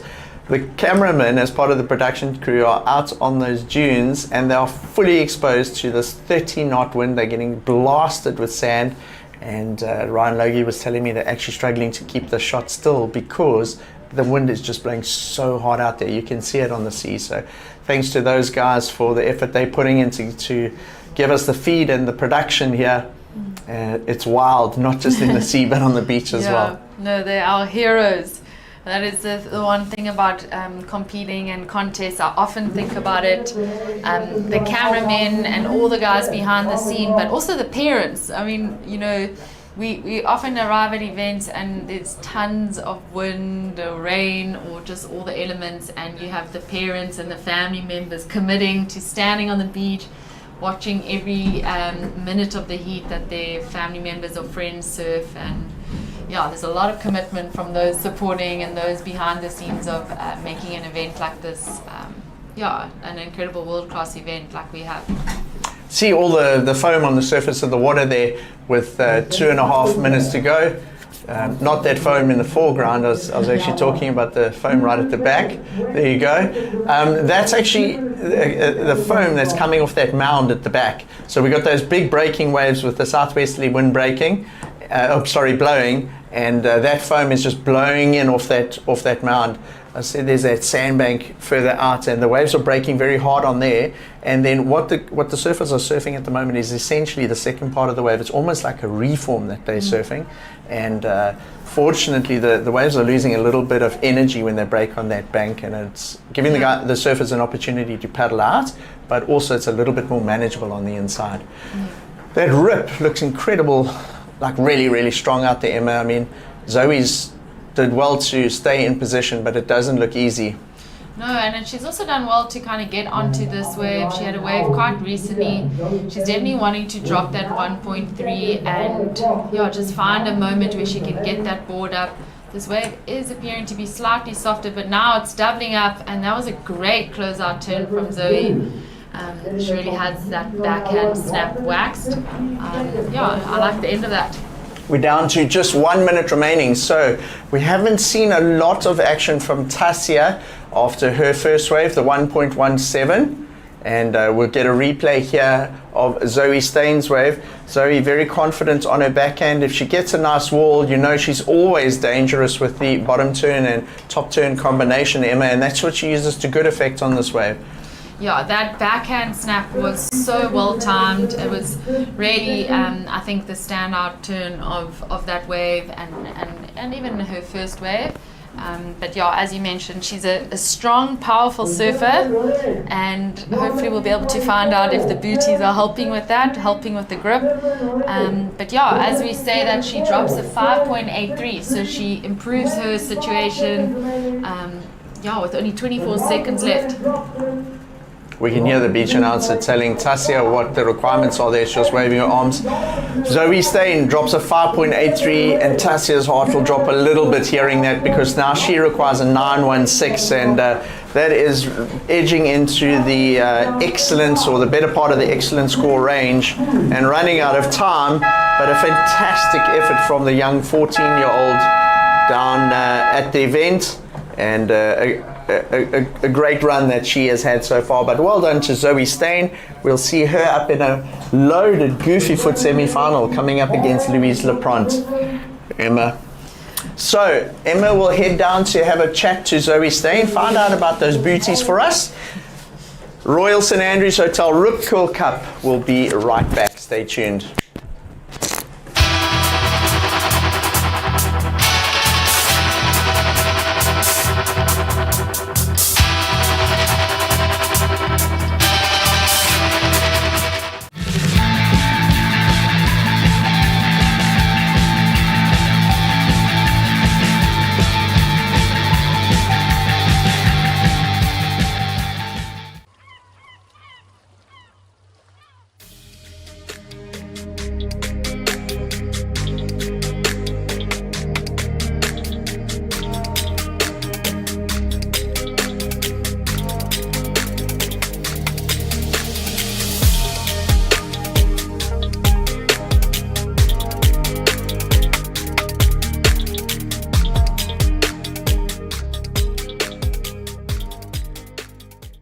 I wanna be there next to you.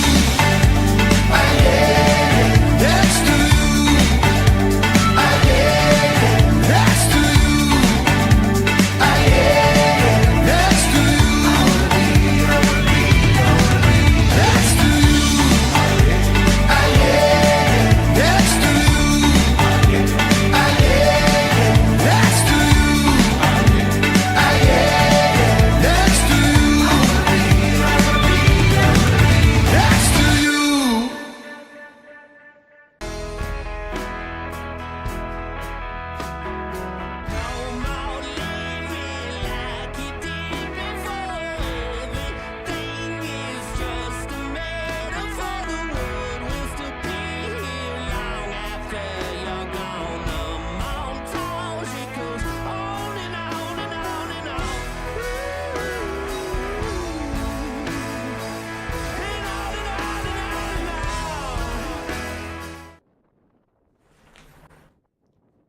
Back. It's the Royal St Andrews Hotel Rip Curl Cup. We are into quarterfinal number 1 in the men's division, and introducing to you in this heat, we've got in red Teva Boschgua. There's Teva up and riding. He finishing off his wave way down the beach. A little bit of a hand pump, very stoked with that wave. Also in this heat, we have a surfer in blue, and that is Max Elkington from Kommetjie in Cape Town. So this is the opening ride of Teva. Teva got a bit of a wild looking wave on the outside, makes the inside connection, and this is where a lot of the real bulk of the scoring has come from. A lot of the waves this morning, as the wave hits the inside bank and it stands up, you can see Teva utilizing a nice running wave there as the NSRI goes past, negotiates that section well. He'll have a nice, comfortable start to the heat. He's still got 23 minutes remaining. Joining me to call a couple of heats in the commentary booth here is Mr. Greg Emsley. Welcome, Greg. Thanks, Mark. Nice to be in the safety of the booth. I've been out on the end of the pier watching that last heat. It's a bit of weather out there, getting splashed by some big waves and quite windy, and a lot going on in the ocean. I tell you what, not only are these surfers competing against their competitors, but against the ocean as well. Up and riding, here we go. This is Max Elkington wearing the blue singlet. So just leading into that, we did see the bracket of the men's. The bracket showing the quarterfinals that we are surfing at the moment, and then where that will filter into semi-finals and then later finals, which will be held today, probably around 2 o'clock here, thereabouts, at Port Alfred here on the east coast of South Africa. So as we wait for those couple scores to drop in, we're waiting for a score from Max Elkington. We're waiting for his second wave because the 1.83, the 1.83 you're seeing on screen was his first wave. He's had another one since then. And then we will wait that first long opening wave of Teva Boschgua. So Greg Emsley, you know these parts really well, Greg. But what I really want to know is, we've been sitting in the comfort of the booth here, talking about what we can see on the screen and out the window. Give us a first-hand account. You've been on the end of the East Beach Pier. I know you were helping Tassia in that last heat. Give us a bit of feedback of what you're seeing out there today and the conditions. Yeah, it's, I actually had a paddle early this morning, one of the first out. I helped quite a few of the girls were battling to get out. So yeah, just to get a good feel, it's always nice first hand from the water. So it's quite interesting. You've got a 10-minute paddle out time, but you actually don't want to use 10 minutes. You only want actually about 3 or 4 minutes, because once you hit the end of the long pier, that rip pulls you into the zone very quickly, and then you've got to hold yourself there. You've got a lot of the wind's really sort of pushing the waves down the beach now, so you'll see a lot of them going past, causing a big left-hander down the beach. That could also be the lower tide, but I think when the tide comes in, I'm just hoping it just settles it a little bit, but for me, ultimately you want to get that sort of mid-sized waves with a nice long wall that approaches you initially, because it hits a bit of deep water, and then of course it goes into that heavy inside section where pretty much the big scores are coming from today. But with a bit more tide, it'll be nice to see some bigger combos out the back, and then of course the completion on that inside. So if you have a look at shot there, Greg, that is the West Beach Pier. Yeah. It's what you just referred to as the long pier, and we see Teva Boschgoer paddling out there after his first wave. His first wave scored a 5.33, you can see it on screen, and Max Elkington got a 4.67 for his last one, which puts him in the lead. But check this out. So Greg, interesting what's happening here. The tide is going out. Low tide is at about 12 o'clock today. So what's happening is all the water in the marina behind us and in the Kawi River is draining out through that entrance to the marina. You got the East Beach Pier and you got the West Beach Pier. And what you were saying is the rip is pulling the surfers out very strong into the lineup. Yeah. I spoke to Lilias Tabai in one of the interviews earlier, and she said to me, that's the first time I heard it, she said that, let's just check this out. So it was man, less straight than up into the lineup. Yeah, less than a minute from being in the river mouth next to the West Pier, he was almost on a wave. So yeah, that's very interesting how quickly it pulls you into that zone. So what Lilias was saying is they were giving the surfers 10 minutes to paddle out earlier, and it looks super, super wild. And just out of screen to the right, up to the right-hand corner there's actually a sandbank about another 200 meters out to sea. And what's happening is it's very similar to the mound in Durban. The waves are breaking there, and they're dissipating a bit of energy on that mound, and then you're getting a secondary break, which is where the surfers are sitting at the moment. And that, combined with that rip coming out the Kawi mouth, has actually made the paddle quite, I wouldn't say easy, but Lilia said in her interview that it was much easier than she expected. And her and Natasha got ripped out there. They were in the lineup 8 minutes before the heat starts, and what happened then is they got stuck in that side shore drift, which was the right to left drift, and they actually got pulled right down the beach. And that was so interesting because if you look at the sea when you arrive here, it looks wild, the paddle looks impossible, but that Kawi River on the outgoing tide is actually making it easier.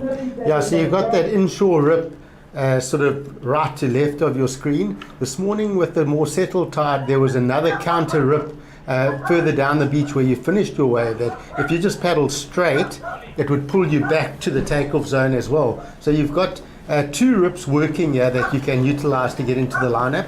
With the lower tide and this heavy pull, that the second one that I was talking about, the one that pulls you back, doesn't seem to be working. But I think when we see this tidal change, that option will come again where you'll have that. This morning we saw often the surfers actually paddling away from the lineup, and now they're sort of paddling back into the lineup. So we'll see when the tide changes if that starts working again. It's really interesting. So, Greg, from a coaching point of view, right? The surfers are not just surfing against each other in these heats like they were yesterday. Yesterday they were right on top of each other. They were kind of utilizing priority and hustling at the beginning of the heats to get the waves. Here, it's almost like 50% of the heat is surfing against your fellow competitor. The other 50% is ocean knowledge, okay, understanding where the rips are, whether to go into that rip and utilize it. And then the other sort of half of that particular 50% is the physical ability. So your paddling power, running along the beach, you've got to be really fit. There's so much going on in these 25 minutes. Jumping on the pier. Rock jumping. And you've got to be like Ryan Sands over those rocks. A little bit of everything, Greg. Yeah. So there's just you've got to be quite aware of, and you've got to have good situational awareness in these heats, because 25 minutes goes very quickly, and you're drawing on all these elements, putting it together to try and win these heats. A smooth ocean didn't make a skilled sailor, did it? I knew you'd have one deep buried there somewhere, Greg. But yep, it is a little bit of victory at sea there today, and exactly that. I mean, most of the heat, you're probably not even going to see your competitor. You know, either you're going to be running around, riding a wave, running around back in the river mouth, or he's going to be doing that, or she. And so it's fairly lonely out there at times. I saw interesting in some of the ladies' heats, the ladies' quarterfinals leading up to this. Two of the girls actually got a 1.5 or 1.2 wave, which was those little insiders you see on screen where the white water is. And they were winning heats with a second wave in there. And you've got to be, aware of what's going on, because if it gets to just 1 or 2 minutes to go, you don't need to wait for those big ones at the back. You sometimes just have to come in and get a quick little one on the inside. So pretty interesting. Emma and I were calling the last heat, Greg, and young Tassia was out there. First of all, I was really impressed that she managed to get out, because she is a small girl, still quite young, and but what you're saying about the rip and the West Pier giving a bit of a boost to the surface getting out there, that made a lot of sense. But she looked a little out of sorts once she was out there. We saw her keep looking at the pier. Was she looking at you for a little bit of guidance on which wave to go on?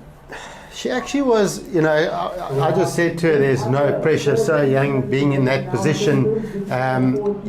She's got a huge result already. And she was super calm. I was saying, are you going to be able to get out there, And she's like, yeah, absolutely. And I'm like, going, do you know how big it is out here? And she's, but actually she looked super calm. She positioned herself really good, really well for a couple of waves. She was just too small and didn't have the paddle power to catch up to the speed of those waves. But I could picture her, her positioning was actually really good. She just couldn't get onto a couple of them.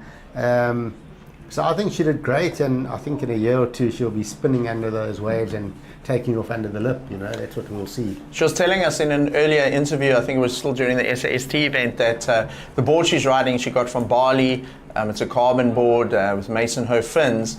And I think she spent a bit of time there, so she wouldn't be a stranger to swells. I mean, if you think of Padang and Uluwatu, you're not just fighting the crowd there, and you only surf it on pretty much on the good days. It's solid. It's easily the size. So she wouldn't be a stranger to the size of waves. There was just 2 waves towards the end of the heat. I felt like she might have just pulled back a little bit, and that could have just been experienced here at Port Alfred. It's a brand new beach for her. So she was actually on her 4.9 step up today. It was actually a PU.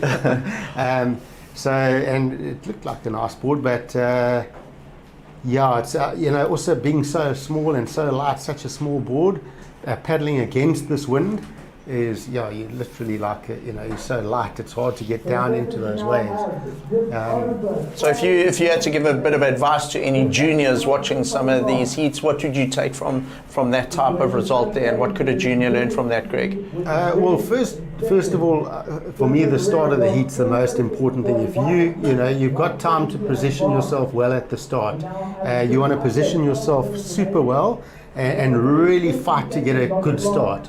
So if you can get a wave that's decent in that first 3 or 4 minutes, you've got more than sort of 20 minutes to find that second wave, and that's going to really take the pressure off. So that would be my advice. Set yourself up well at the start, so you're in a good position.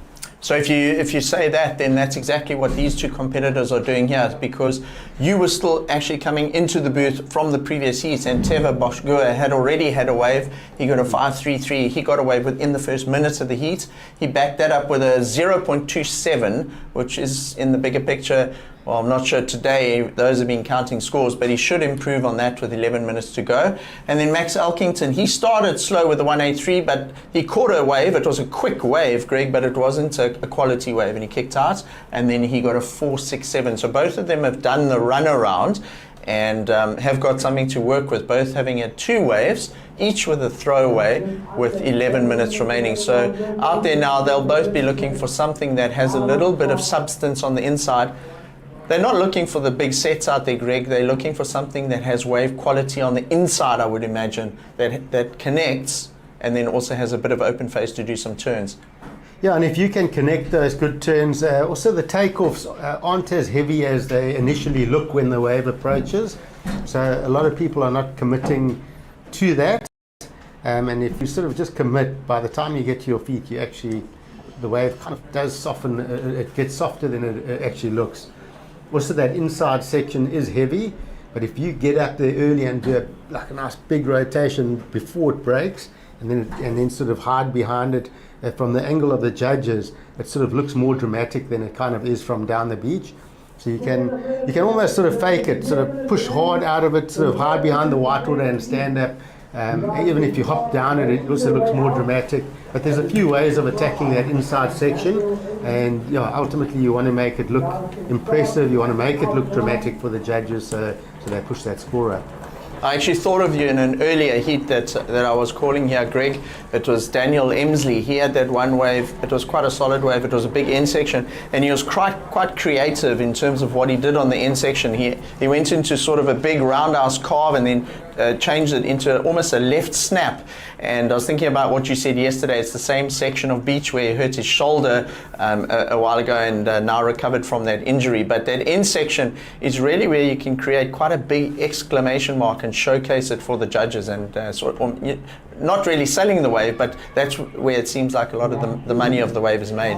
Yeah, and I mean there was one heavy section we saw with Sarah Baum where she looked like, she got totally exploded. Had she had made that, I don't know what that score would have been. It would have been massive. So I spoke to her about it. I said, from the angle it was mean. She said she reckons she was on the tail of the board. She had pretty much made it and the wave bumped her off. So she reckons she was close to actually making that maneuver. But from our angle it looked like there was almost no chance. So that's interesting. And if you pull that maneuver, I think the judges are going to go well up into the excellent range. So after looking at the water, we got 8.5 minutes remaining. After a fiery start to the heat in terms of it looked like there was going to be quite a lot of waves ridden. We've only had 4 waves ridden. We've been through about 10 minutes of no waves being ridden. And look at this one, Greg. Both surfers having a look. Teva Boschkoer had the priority.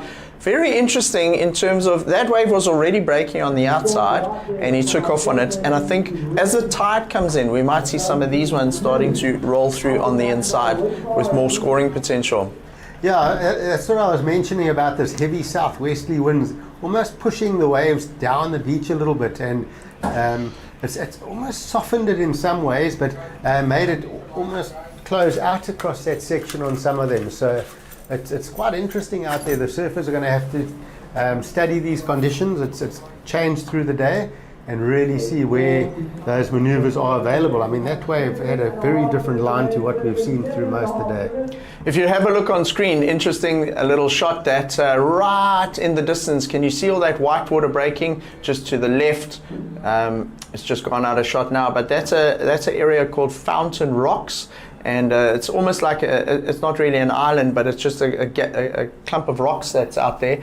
And the bathymetry over here, that's what's creating that reverse rip, because that creates a little bay in a sense. All this water's got to go somewhere coming across the sandbank. And Greg, that's what's creating that rip on the other side. That's actually pulling back in that green water back up the point. Very interesting. Yep. Yeah. It's when you look at it, and you talk about those rips and all the different aspects out here. The other thing that's advisable for the surfers is to actually walk down the beach and look back into the waves, see the angle, walk onto the pier, look at the angle of the waves, and you pick up so much on what's going on. And here we go down the beach, left-hander. So working this one, Teva, big first carve and rips that one. Wow! And pops out of it. So that is that dramatic finish we're looking for. That was huge. And that's something we haven't seen before. And that looked really impressive coming back in towards the judges. 2 seriously big maneuvers on that wave. So 6 minutes remaining. You were just talking about that end section and how Sarah Baum was utilizing it. And Teva Boschkoer, talk us through this one again, Greg. Yeah, so sets up off the bottom straight away. So just holds a nice strong carve, good spray, and this is where it's all at. Snaps up, board facing the beach, exploding behind him, disappears, and comes out feeling very happy with himself. So Teva Boschkoer, we got 2 goofy footers in this heat, and Teva opting to have a look at that big left there. This is pretty far down the beach, and Greg, it looks like Max Elkington's going to give one a go. Wow. So the whole beach is changing. So look here now, up and riding Max. So that one closes out. Wow, it's is that planned? Was it strategy? Is it just something that they've had to adjust during the heat? They've noticed the set's pulling wider. So a lot of talking points on this. And does the next heat follow, or do they stick to the right-handers? So running up the beach now, this is Teva Boschkoer. Teva's got 5 minutes remaining. Greg, 5 minutes.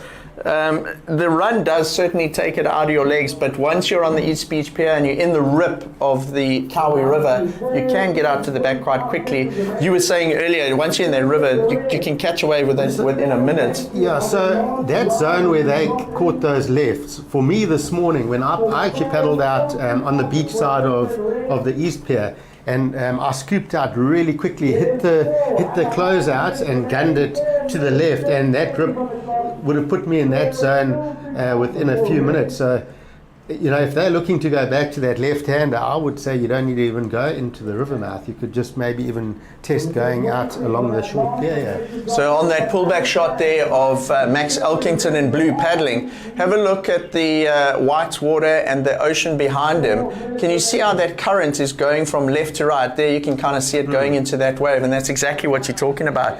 Now that's about, what would you say, 200 meters down the beach, Greg. He is quite far down from the traditional takeoff spot. He's on that second peak.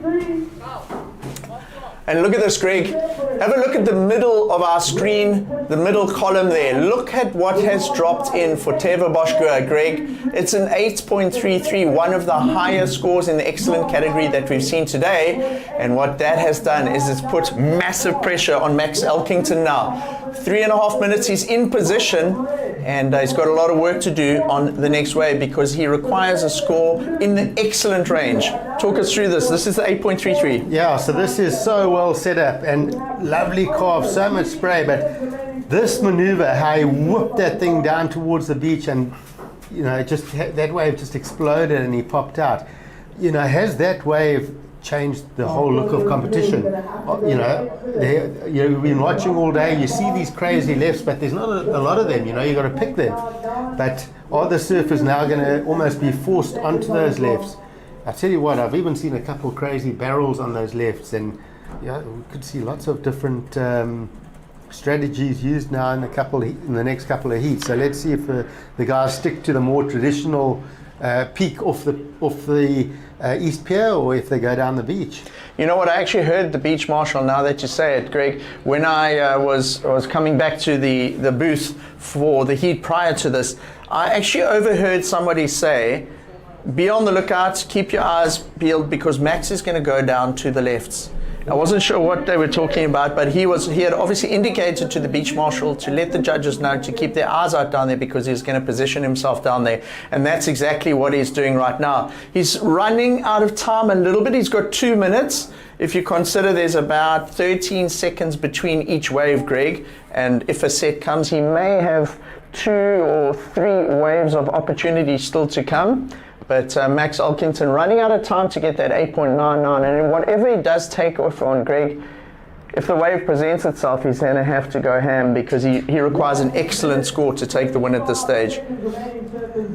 When the beach marshal was saying this, was Teva anywhere near at the time? Because maybe that's where he got the idea from. But have a look here. Here we go. Max Elkington paddling hard. He's got, I thought he had the momentum to get onto that one, Greg. We've been eyeing those lefts all morning. There were some giant barrels on offer down there on the higher tide, and Max positioning himself. So there definitely are a couple of waves still coming through, but is there going to be that opportunity, one more opportunity for Max Elkington? 1 minute in these kind of conditions is quite a long time, Greg, because it's not like the ocean's going flat. There's a lot of energy out there. And that's Teva Boschgua. He's just come out the river now. He's directly in front of the tower, so he's a long way from where Max is. Max is miles down the beach and looking for that left-hander, Greg. But imagine one comes in and it just absolutely barrels. Here we go. All right, sets up, big section. What's ahead for him? He's lining up. Goes for a massive floater. Absolutely no holding back on that maneuver. He had to do it, eh? He had to do it. I mean, that's just so heavy down there. So 20 seconds remaining. Unlikely that Max will get back out there and have another opportunity. He had to go for broke on that one. He was looking for an 8.99, an amazing effort. And wow, these guys gave us such an entertaining heat. Having a look at the lefts down there, Greg. But at this stage, as we hear the siren go, it looks like it's Teva Bochgua. So look at this, Greg, talk us through it. Oh, I mean, that's a solid, like, 6-foot section. Look at that heaving lip, and he just gets absolutely, I mean, he held on pretty long for how hectic that section was. But I don't think that, that was just going for it, I mean, the judges would have taken a long time thinking of what to do if he did land that, because huge maneuver, what do they do, So that's going for it, Max Elkington. So we got another surfer through to semi-finals, and that is Teva Bochgua, 13.66 with that 8.33 high score. He goes through into the semi-final. We'll hear from him in the beach interview. But man, what an exciting heat that turned out to be between the two goofy footers down the beach. And stay tuned watching us online. It's the Royal St Andrews Hotel Rip Curl Cup. We'll be right back with quarterfinal number 2. And let me tell you, Greg, it's loaded.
Welcome back. It's quarter-final heat number 2 at the Royal St Andrews Hotel Rip Curl Cup. I'm Mike Frew. I'm here with Greg Emsley on the call for this heat. Right, so we got Teva Bochgua through to semi-final number 1. Greg, we are now into quarter-final number 2, having a look at the bracket on screen there. In the seats, we've got Durban's Ntokozo Mapamulo, surprise Mapamulo. He's up against Daniel Emsley from East London. Surprise will be wearing red, Daniel in the blue. Another loaded heat here, Greg.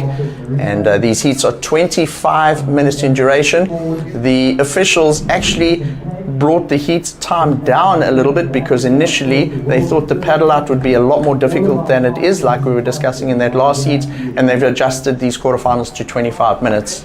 Yeah, so up and riding on screen there. Ntokozo just climbing up nice and vertically into that lip, just getting a little bit caught up on the end of that turn. So he does get an opener. So surprise, of course, causing quite a big upset, or a very big upset this morning, and knocking out Aidan Masenkamp. So he'll be taking that confidence into this heat up against Daniel Emsley. Of course, Daniel, with a bit of confidence of his own, coming through with that 8.5 this morning, and that was a solid wave with that big finish that you mentioned. So both surfers, of course, on a bit of a roll here and looking to get into the semi-finals. Yeah, Daniel looking very confident. He was looking relaxed and very stoked in that interview earlier with Damien. I spoke to Surprise after his heat, and he was also very, very stoked with his results. He said that his dad, Jakes, was watching back at the factory with Jason Ribbink this morning, and they were very happy to see young Surprise go through, and he's hoping to carry that momentum through. Surprise has won a WSLB event before. He won one of the Pro Juniors at Seal Point a couple of years ago, and he's up against Daniel Emsley. Both of these young surfers have represented South Africa at the ISA Worlds for their country. And of course, Daniel Emsley has been on the Challenger Series before. So There's some great pedigree out in the water at the moment, and we've got a goofy footer, young Surprise Mapamulo, up against the regular footer, Daniel Emsley.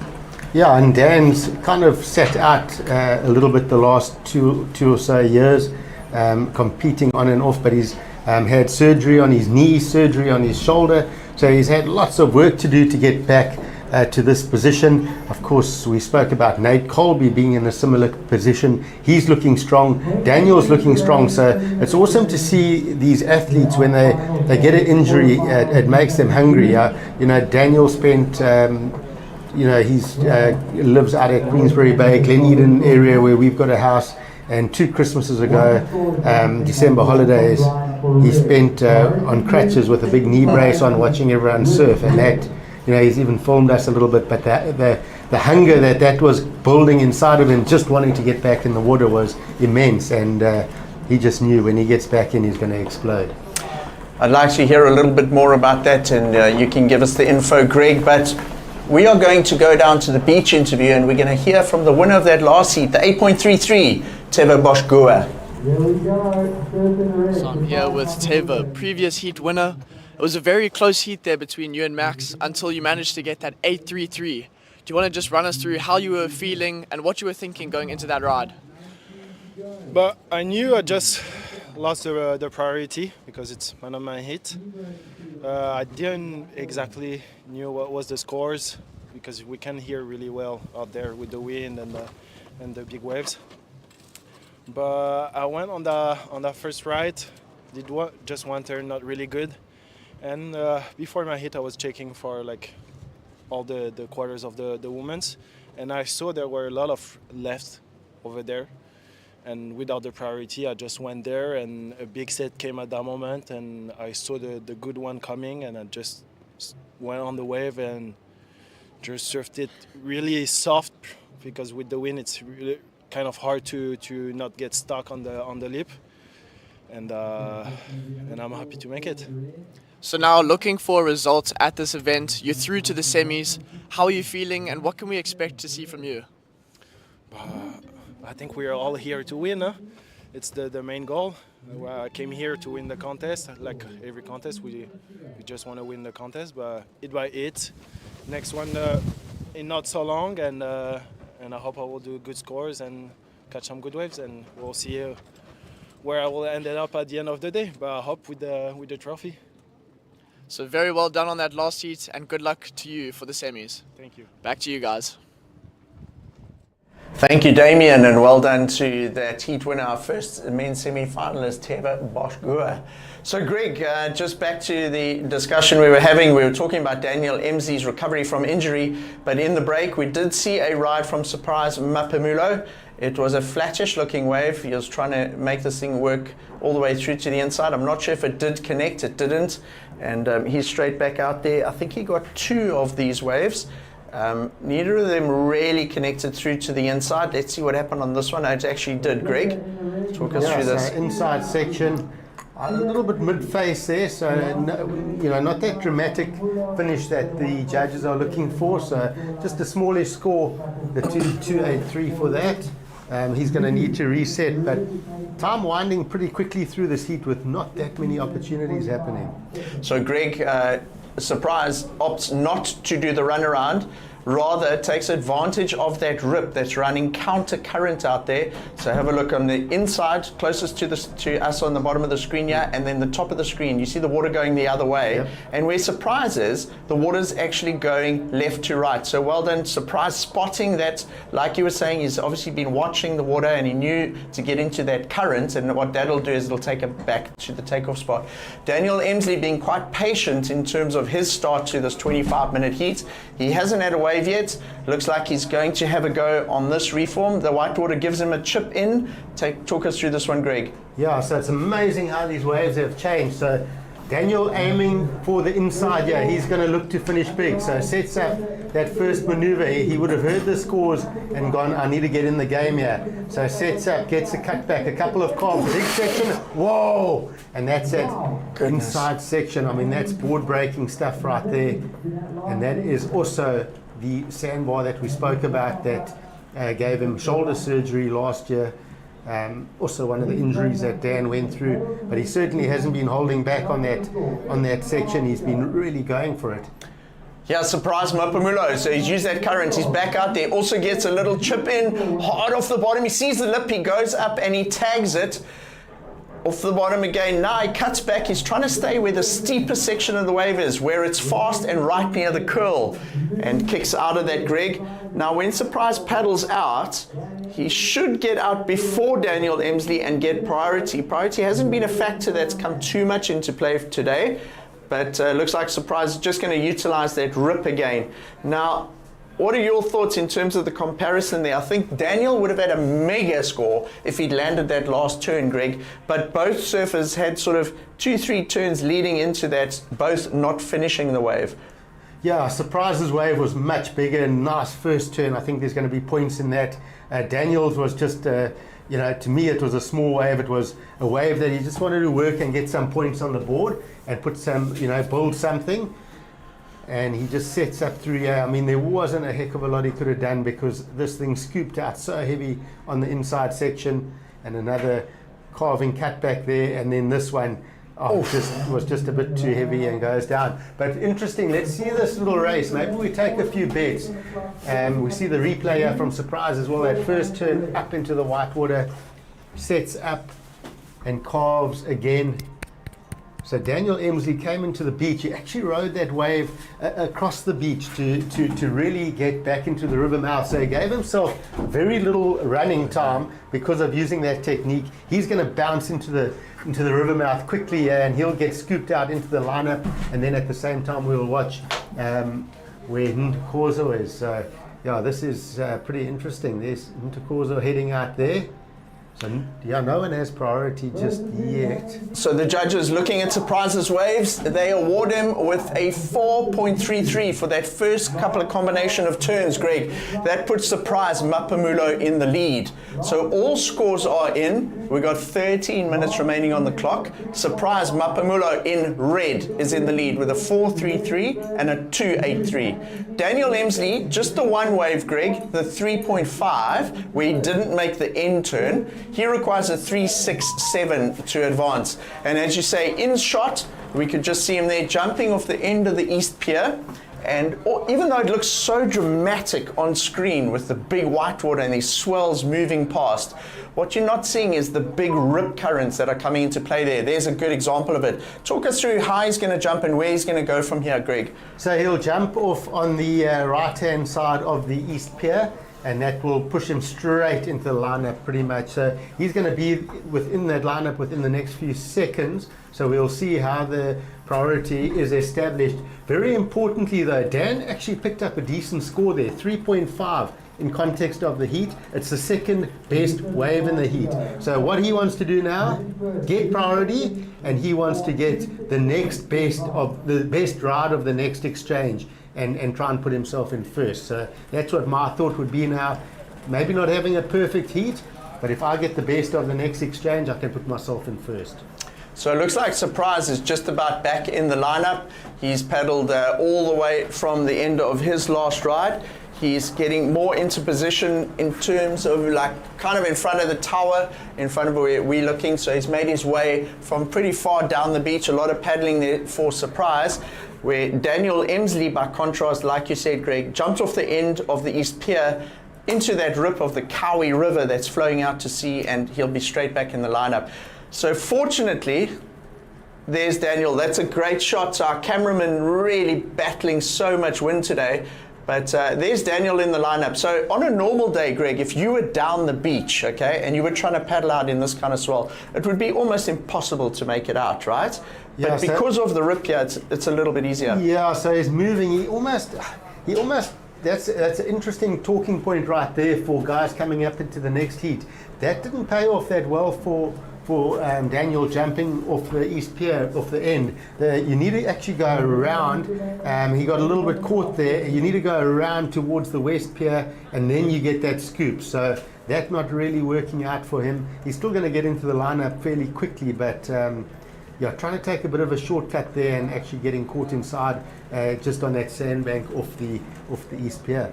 So where is he? We don't, there he is. So he's in the lineup, but Greg, even though he had to duck dive a couple of waves there, it's just so interesting how you can utilize a rip current to get out there quickly. And you know, often when you arrive at the beach and it's a beach break, you, as a surfer, you quickly look, where are the rip currents? And the rip currents are what you want to spot first to try and get you out to the lineup. And that's exactly what Daniel used.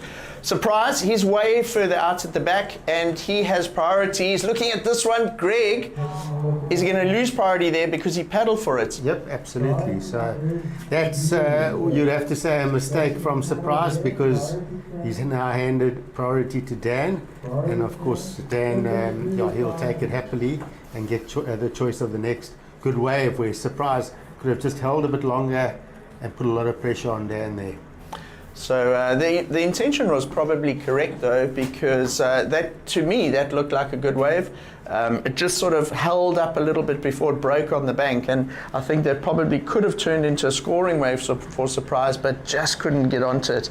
There's been a little bit of talk today between the competitors and on the beach as well, Greg, in terms of riding a step up. I'm not sure what board Surprise is riding, but if you have a little bit more volume and a little bit more length, do you think it would help get onto those type of waves today? I think the step up would help a bit, but I think on the face of the waves, your normal standard shortboard's fine.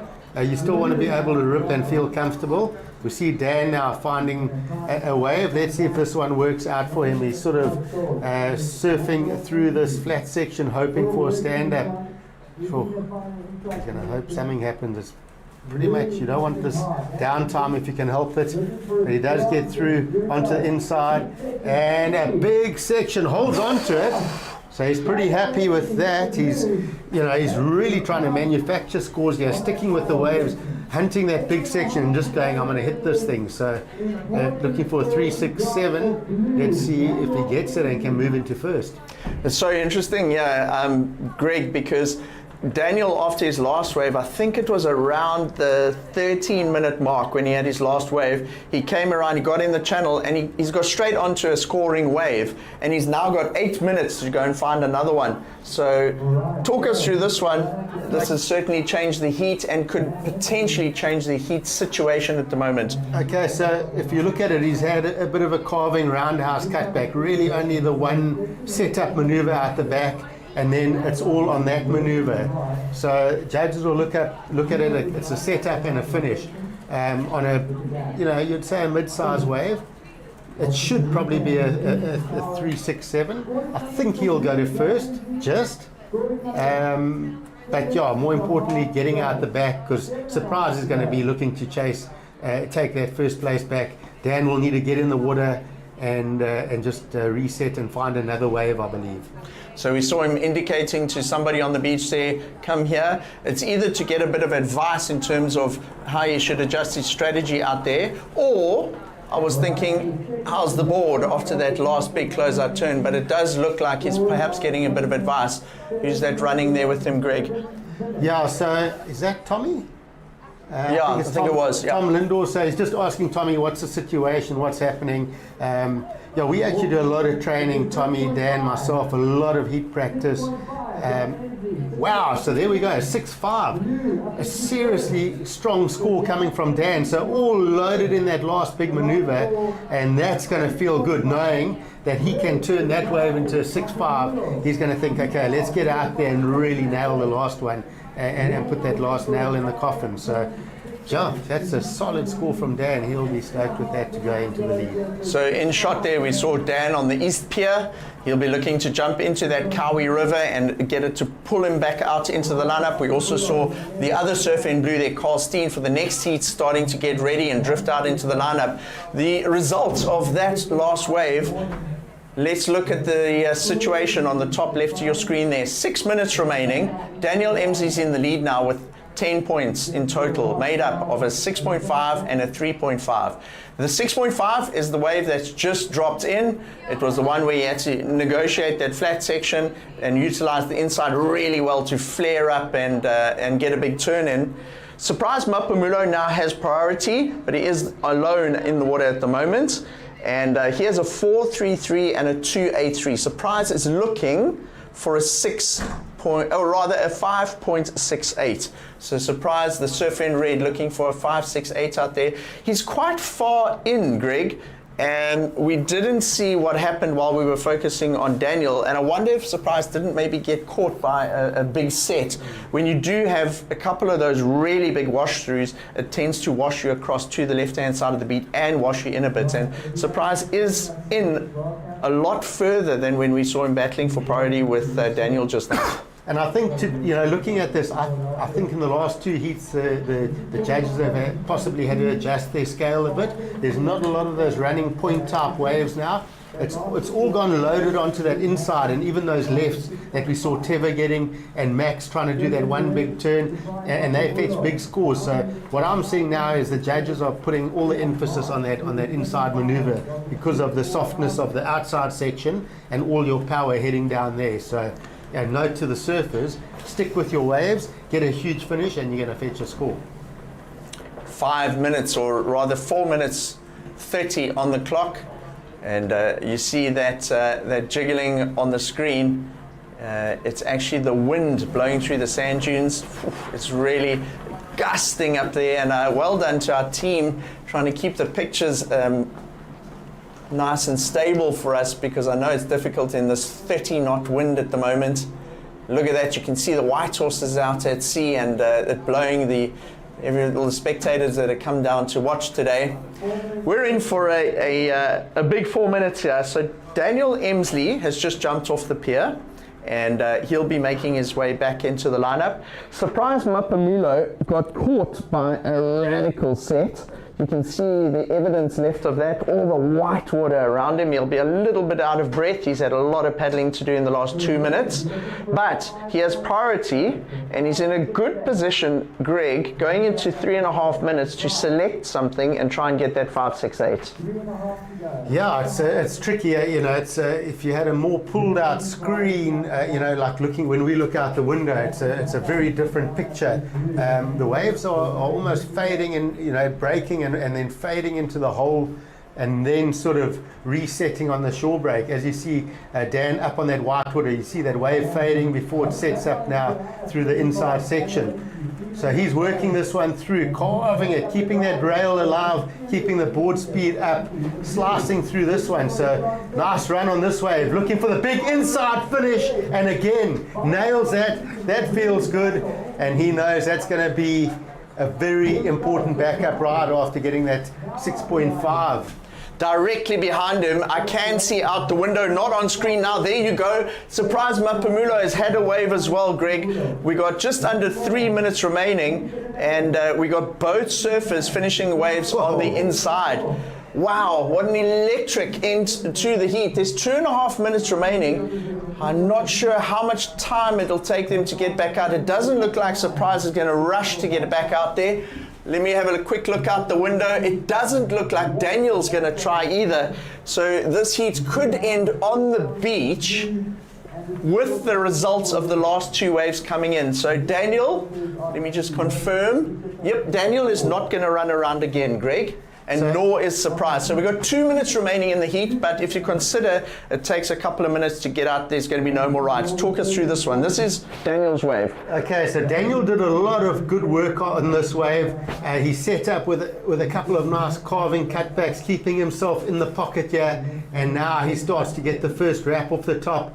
Sets up for the inside, climbs into it, and free falls out of it for a nice finish. So you know that he's going to improve his position. And there's Ntukozo out the back. So he's getting a couple of nice setup turns. That's a nice little tight turn, and hits it up and gets a finish. So I'm just thinking mathematically, Dan's got the 6.5.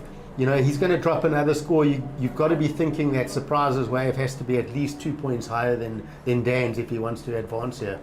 Yeah, and what the camera didn't pick up on was the beginning of Surprise's wave. He actually didn't do any big maneuvers before that. He was actually skating from rail to get through a flat section. And we're still waiting for the scores to drop in, same as what you are on your screen there. So we're waiting for last of blue and last of red to drop in. And there you go, some great sportsmanship between the two surfers. Still 1 minute on the clock. They will end the heat on the sand. Daniel Emsley with Tom Lindhorst. Surprise Mapamulo making his way up the beach into that howling southwester. The judges' scores, Greg, still not dropped in.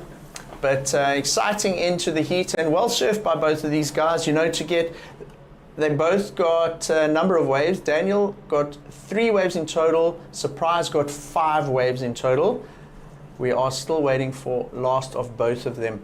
But I feel like perhaps Daniel has a bit of an edge also with the finish on that wave, Greg. It was really nicely finished, and what the judges have shown us is they've enjoyed when you punch that end section.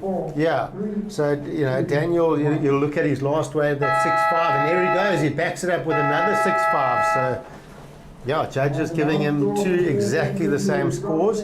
So what does that leave Surprise needing? 8.67. Yep.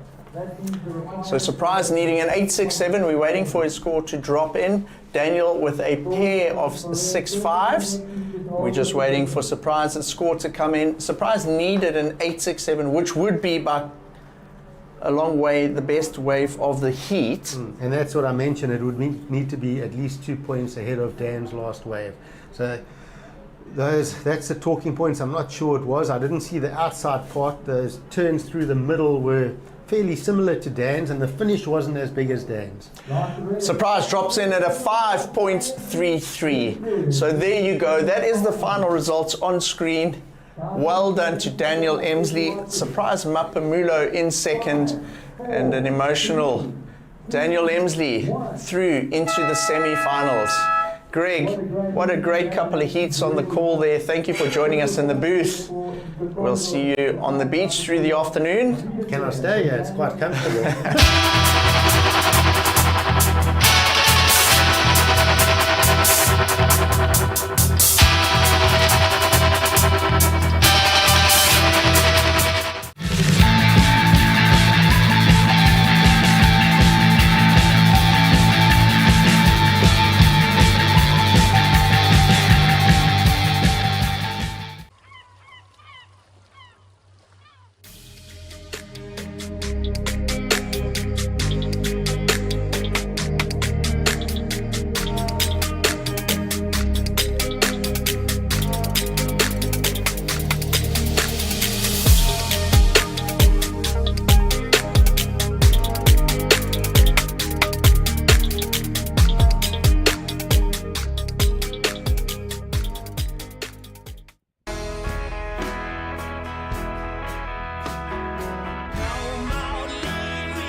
Okay, welcome back. This is the Royal St Andrews Hotel Rip Curl Cup, and that was a great heat to watch, that last one. It was Ntokozo Surprise Mapamulo against Daniel Emsley, and Dan Emsley ended up getting the W there. We are through to quarterfinal heat number 3, and we are seeing Luke van Wyk match up against Carl Steens. So 2 friends battling it out there in some tricky big surf here at Port Alfred. I'm being joined in the booth by Emma Deal, and we're going to take you through this heat. Yeah, good to be back with you in the booth, Johan. You were on the beach, I think, commentating on that last heat. You got to see all the action. Yeah, down at East Beach, we have been greeted with a continual growing swell, as we've chatted about all day. A lot of wind, but yeah, exciting heats on offer, like you mentioned, and really important heats on at the moment with the QS 4000 for the men. Yeah, if you guys are just tuning in, welcome. We really have gotten down to the heats that really count in terms of points. There's big differences between getting a quarterfinal compared to a semi-final. And if we look at the rankings specifically for a surfer like Carl Steen, he's on the cusp of qualifying for that Challenger Series, and this heat could be the difference between qualifying or not qualifying. Yeah, exactly. It's a huge difference too, as we know, and we were chatting about earlier, you know, figuring out the balance of being aware and not too aware. As we see Luke up and riding, bit of a bump on the face, but he manages to sort of stay back in the pocket, throw some spray, and hopefully wind it up over there. The wave obviously just holding back, but there he manages to drift the tail a bit, fitting in a lot of turns, and then still closing out, and he's happy.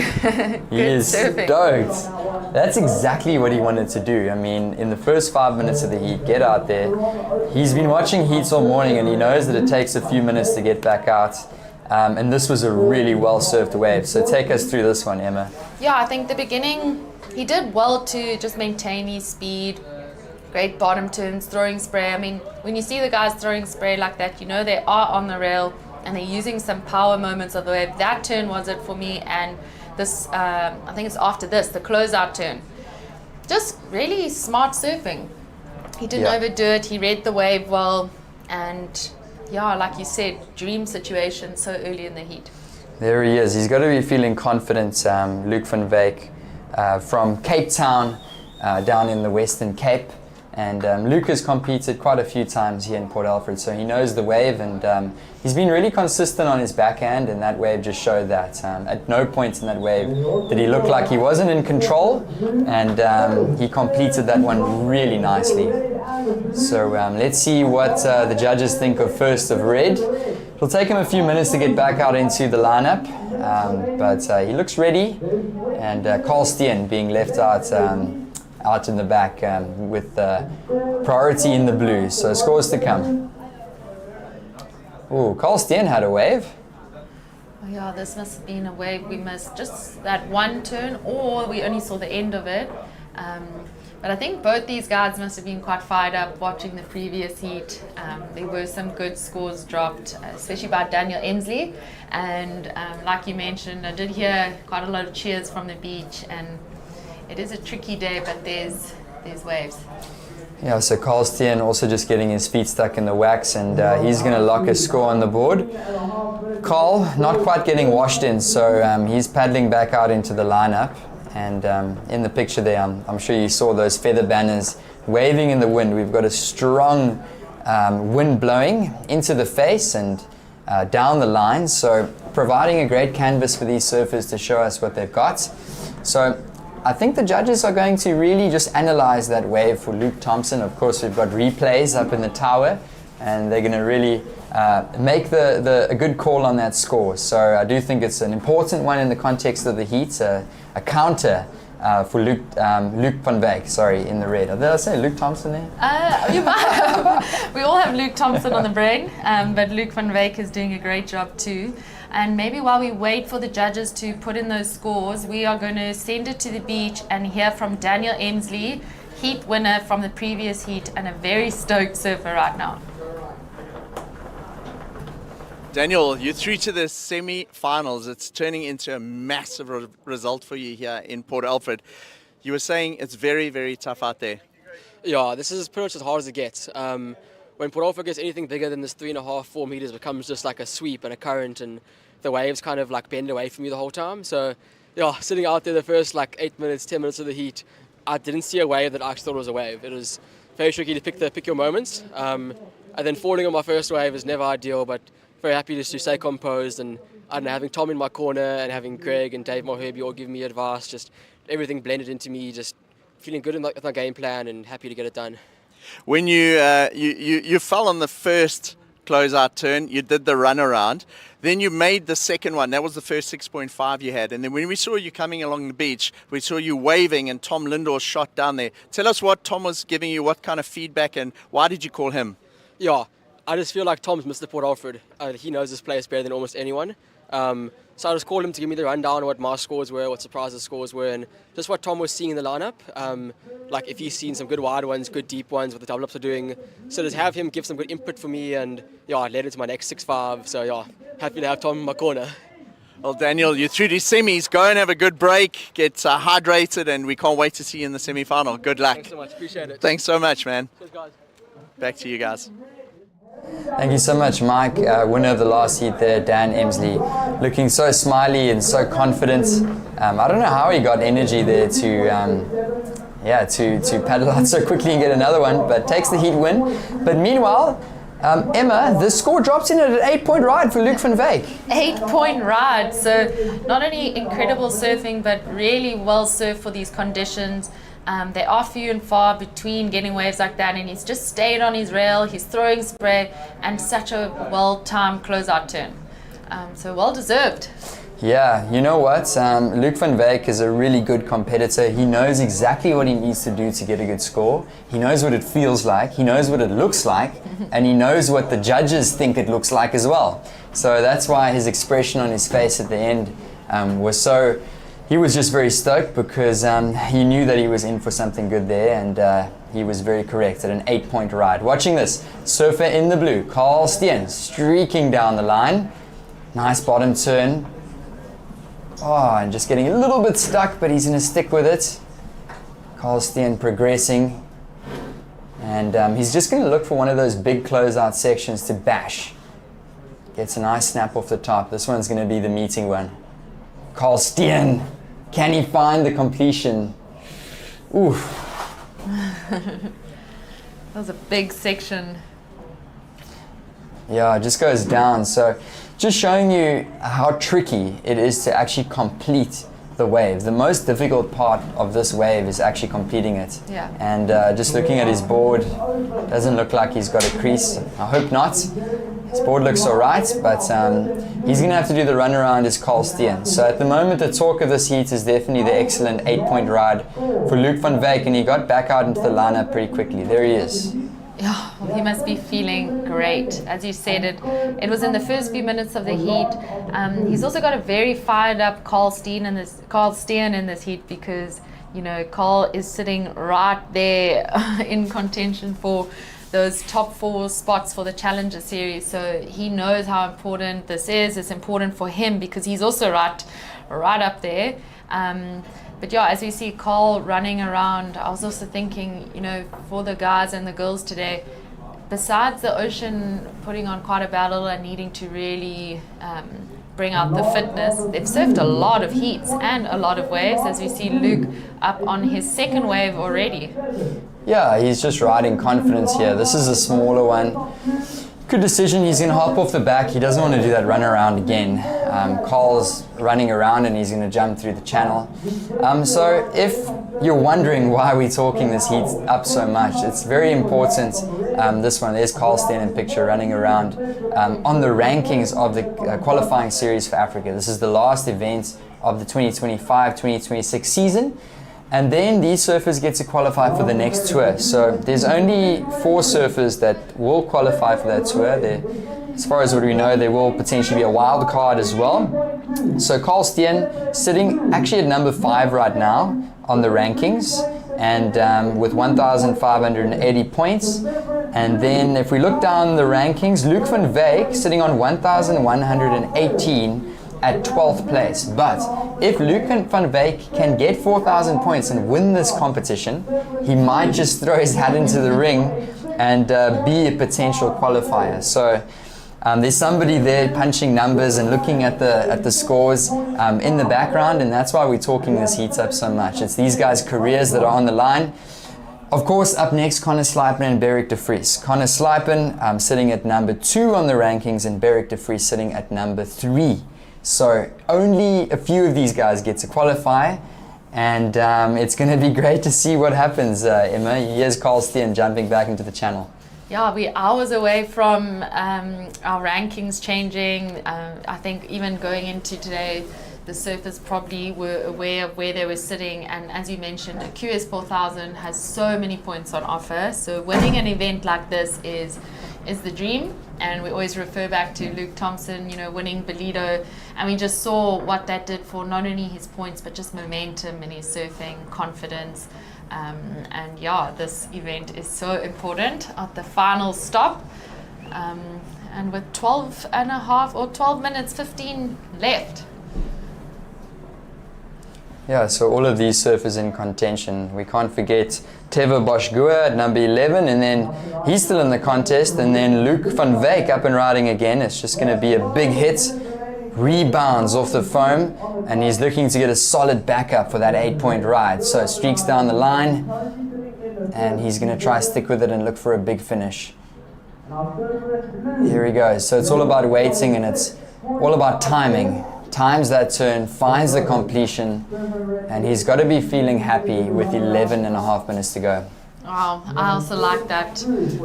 I feel like Luke really is showing just like a mature approach to the wave. He is, as you mentioned, just timing those sections well. He is dealing with a lot of wind, and yeah, he's just not trying to overdo it in moments. The wave isn't allowing it, but that backhand of his is pretty amazing, and he's managed to stay in the pocket. He did a great closeout turn again. I feel like that's going to be another really good score. Yeah, he's got 2 decent scores in his scoreline. He's looking to drop a 2.2, and he's going to do the runaround once again. So the second time he's done a runaround this heat, and it might just be the last one. With just under 11 to go. So I'm not sure where Carl Steen is, if he's back out into the lineup, but he should have jumped into the river and the channel and gotten back out. Here we go, surfer in the red. Yeah, that first turn was great. I mean, that's what really stood out on that wave compared to the last one, was a good opening maneuver.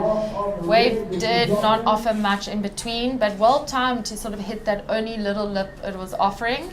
And just staying in control of the board. But you can see he chooses to wait and then hit that lip, and it just, yeah, it looks really great. And as you mentioned, it's his second time running around.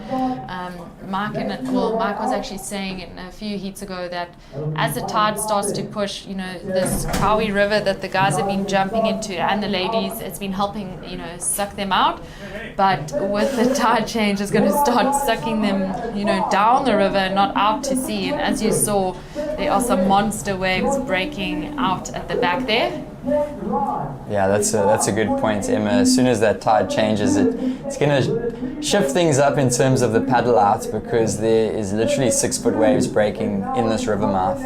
One of the gnarliest paddle outs that I've seen at an event for a long time.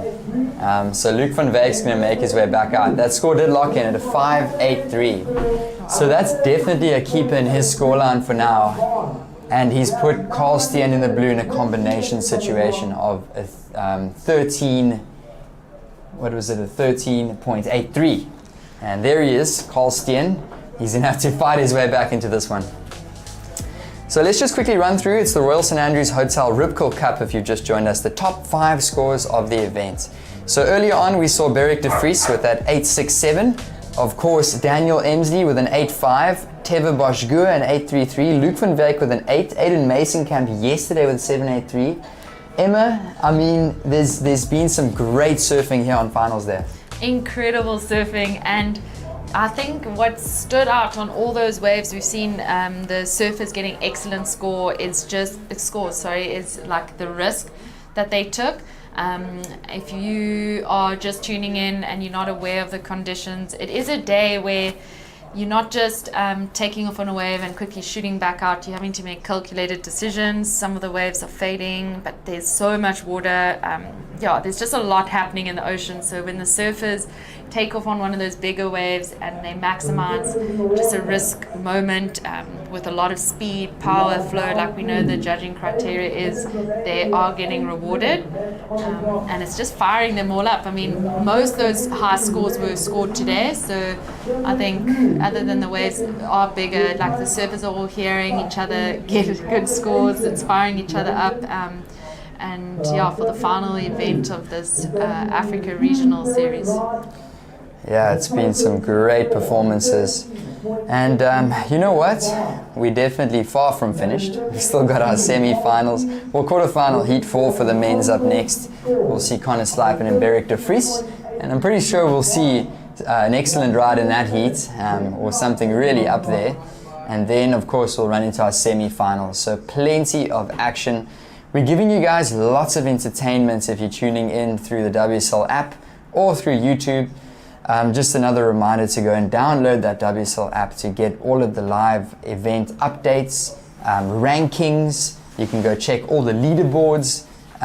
Of course, we do have many different events over different tours at the World Surf League. So this is a qualifying series event, and we will run into our Challenger Series event as well. Stop number 1, I think this year is Belito.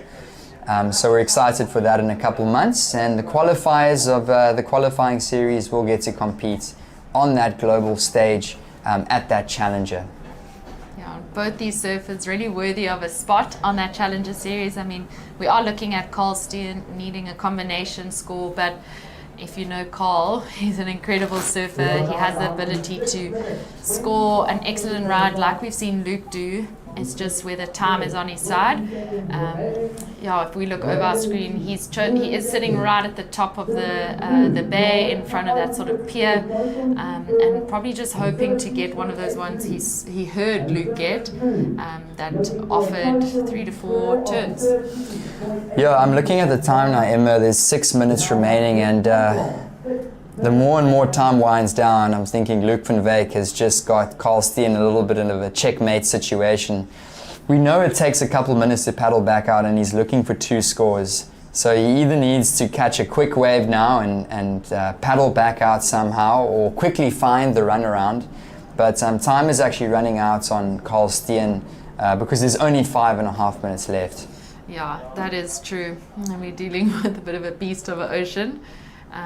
So we'll probably see Carl wanting to just wait for a wave that allows him to show what he can do, and yeah, just show the incredible surfer he is. While in red, we have Luke probably feeling quite comfortable and confident to be in a situation where his competitor needs a combination score with only 5 minutes remaining. For sure. I mean, Carl Steen needs to catch a wave round about now, a good score, and then he's got to make it back out, and he's got to catch another wave to even stand a chance of advancing through. So Luke van Wyk has had a really great heat so far, and he's really very confident in his surfing and his abilities, and it's really paid off. So making it difficult for Carl Steen, but you never know, things have happened in surf events. 4.5 minutes to go in this one, quarterfinal heat number 3. It's true. Hey? Oh, even today we've had a couple of heats where the surfers are on the beach waiting for a score, waiting for a potential situation change. But yeah, Luke, as we've mentioned, a well-deserved lead at the moment. He has surfed a smart heat. He's also been selective. I mean, both of them haven't actually caught too many waves. But yeah, Luke, with being able to open up his heat with that 8-point ride, I'm excited to see, he doesn't have priority now, but if he gets another chance, he might go even bigger, having the confidence that he's probably feeling right now. Of course. So Luke van Wyk in second priority. He might still catch another wave under priority just because the pressure is off, and Carl Steen is looking to catch a wave. You can see our surfers in the next heat bobbing up and down the back as well. That's Beric de Vries and Connor Slijpen. So quarterfinal heat 4, here we go. And he's going to eject. That one's not too important in terms of the context of the heat. 3.5 to go, Emma. Yeah, I mean, Mike was saying he chatted to Lilius in her previous win. And you're looking at the ocean, you can see there's a lot going on, but that she was actually saying, we obviously have given the surfers 10 minutes to paddle out, which is a really nice feeling, dealing with what they are, but that if you paddle out too early or maybe take advantage of that whole 10 minutes, you kind of start to get washed down the beach. And so, the surfers are also having to sort of time their paddle out, but then, when you are out there, you're dealing with trying to stay in the zone, and I guess when you end a wave, whether you should sort of pull out or commit to that end. Yeah, Carl Steen needs something big here. 13 minutes, 13.83 requirements. We got 2.5 minutes. He wishes there was 13 minutes on the clock. But unfortunately for Carl Steen, there's 2.5 to go. But this is an attempt here for Surfer in the Blue, Carl Steen. So he's going to stay patient. Emma, try and make the inside connection. Unfortunate for Blue. Yeah, that one was quite foamy. We have seen a few of those foamy waves. I think that's what stood out about Luke's opening waves, is they were a lot cleaner than a lot of the waves we've seen hitting that bank. So Carl, unfortunately, not getting much opportunity there. And only 1 minute 50. Luke has priority. Carl might just be trying to find something he can pick off him. Yeah, I do think that it's going to be very unlikely that Carl Steen somehow gets out of this situation he's in with 1 minute and 30 to go. He's in a combination of a 13.83. But you know what? Luke van Wyk, let's talk about that guy in the red. He's been looking so confident throughout the whole event, and he's looking like he's going to move through to the semi-finals. And he's sitting at number 12, Emma, on the rankings, around 1,150 points, I think. And if he can win this event, he is going to cause some major upsets and maybe put himself in contention. Yeah, definitely. I mean, a QS 4000, lots of points on offer, like we keep mentioning. And I think the confidence boost after a heat like this, it's a quarterfinal heat, it's high stake heat, hard heat, and to score an excellent excellent score, to just go into a semi-final knowing you can do that and have done that already today, it's a good feeling. It's a heat winning score. Final winning score. For sure. 30 seconds to go. And they are friends, Luke van Wyk and Carl Steen. Carl will be really stoked for his friend Luke, who looks like he's going to advance with 20 seconds remaining. Quarterfinal, heat number 3. And we're looking forward to the final one after this.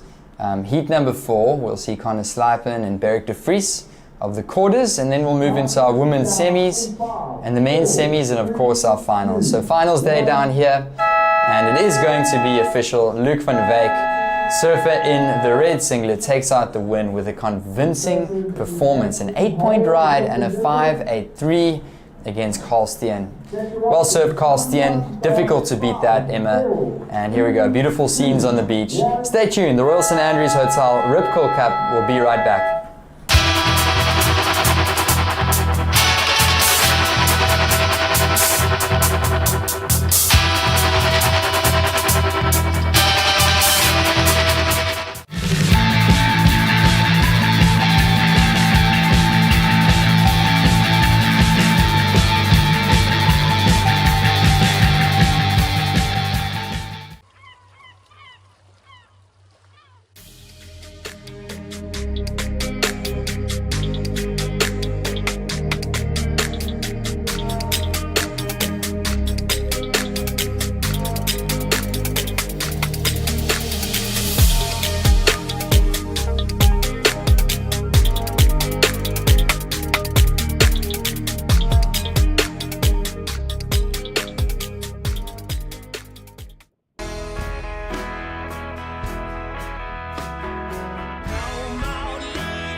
Okay, so beautiful scenes.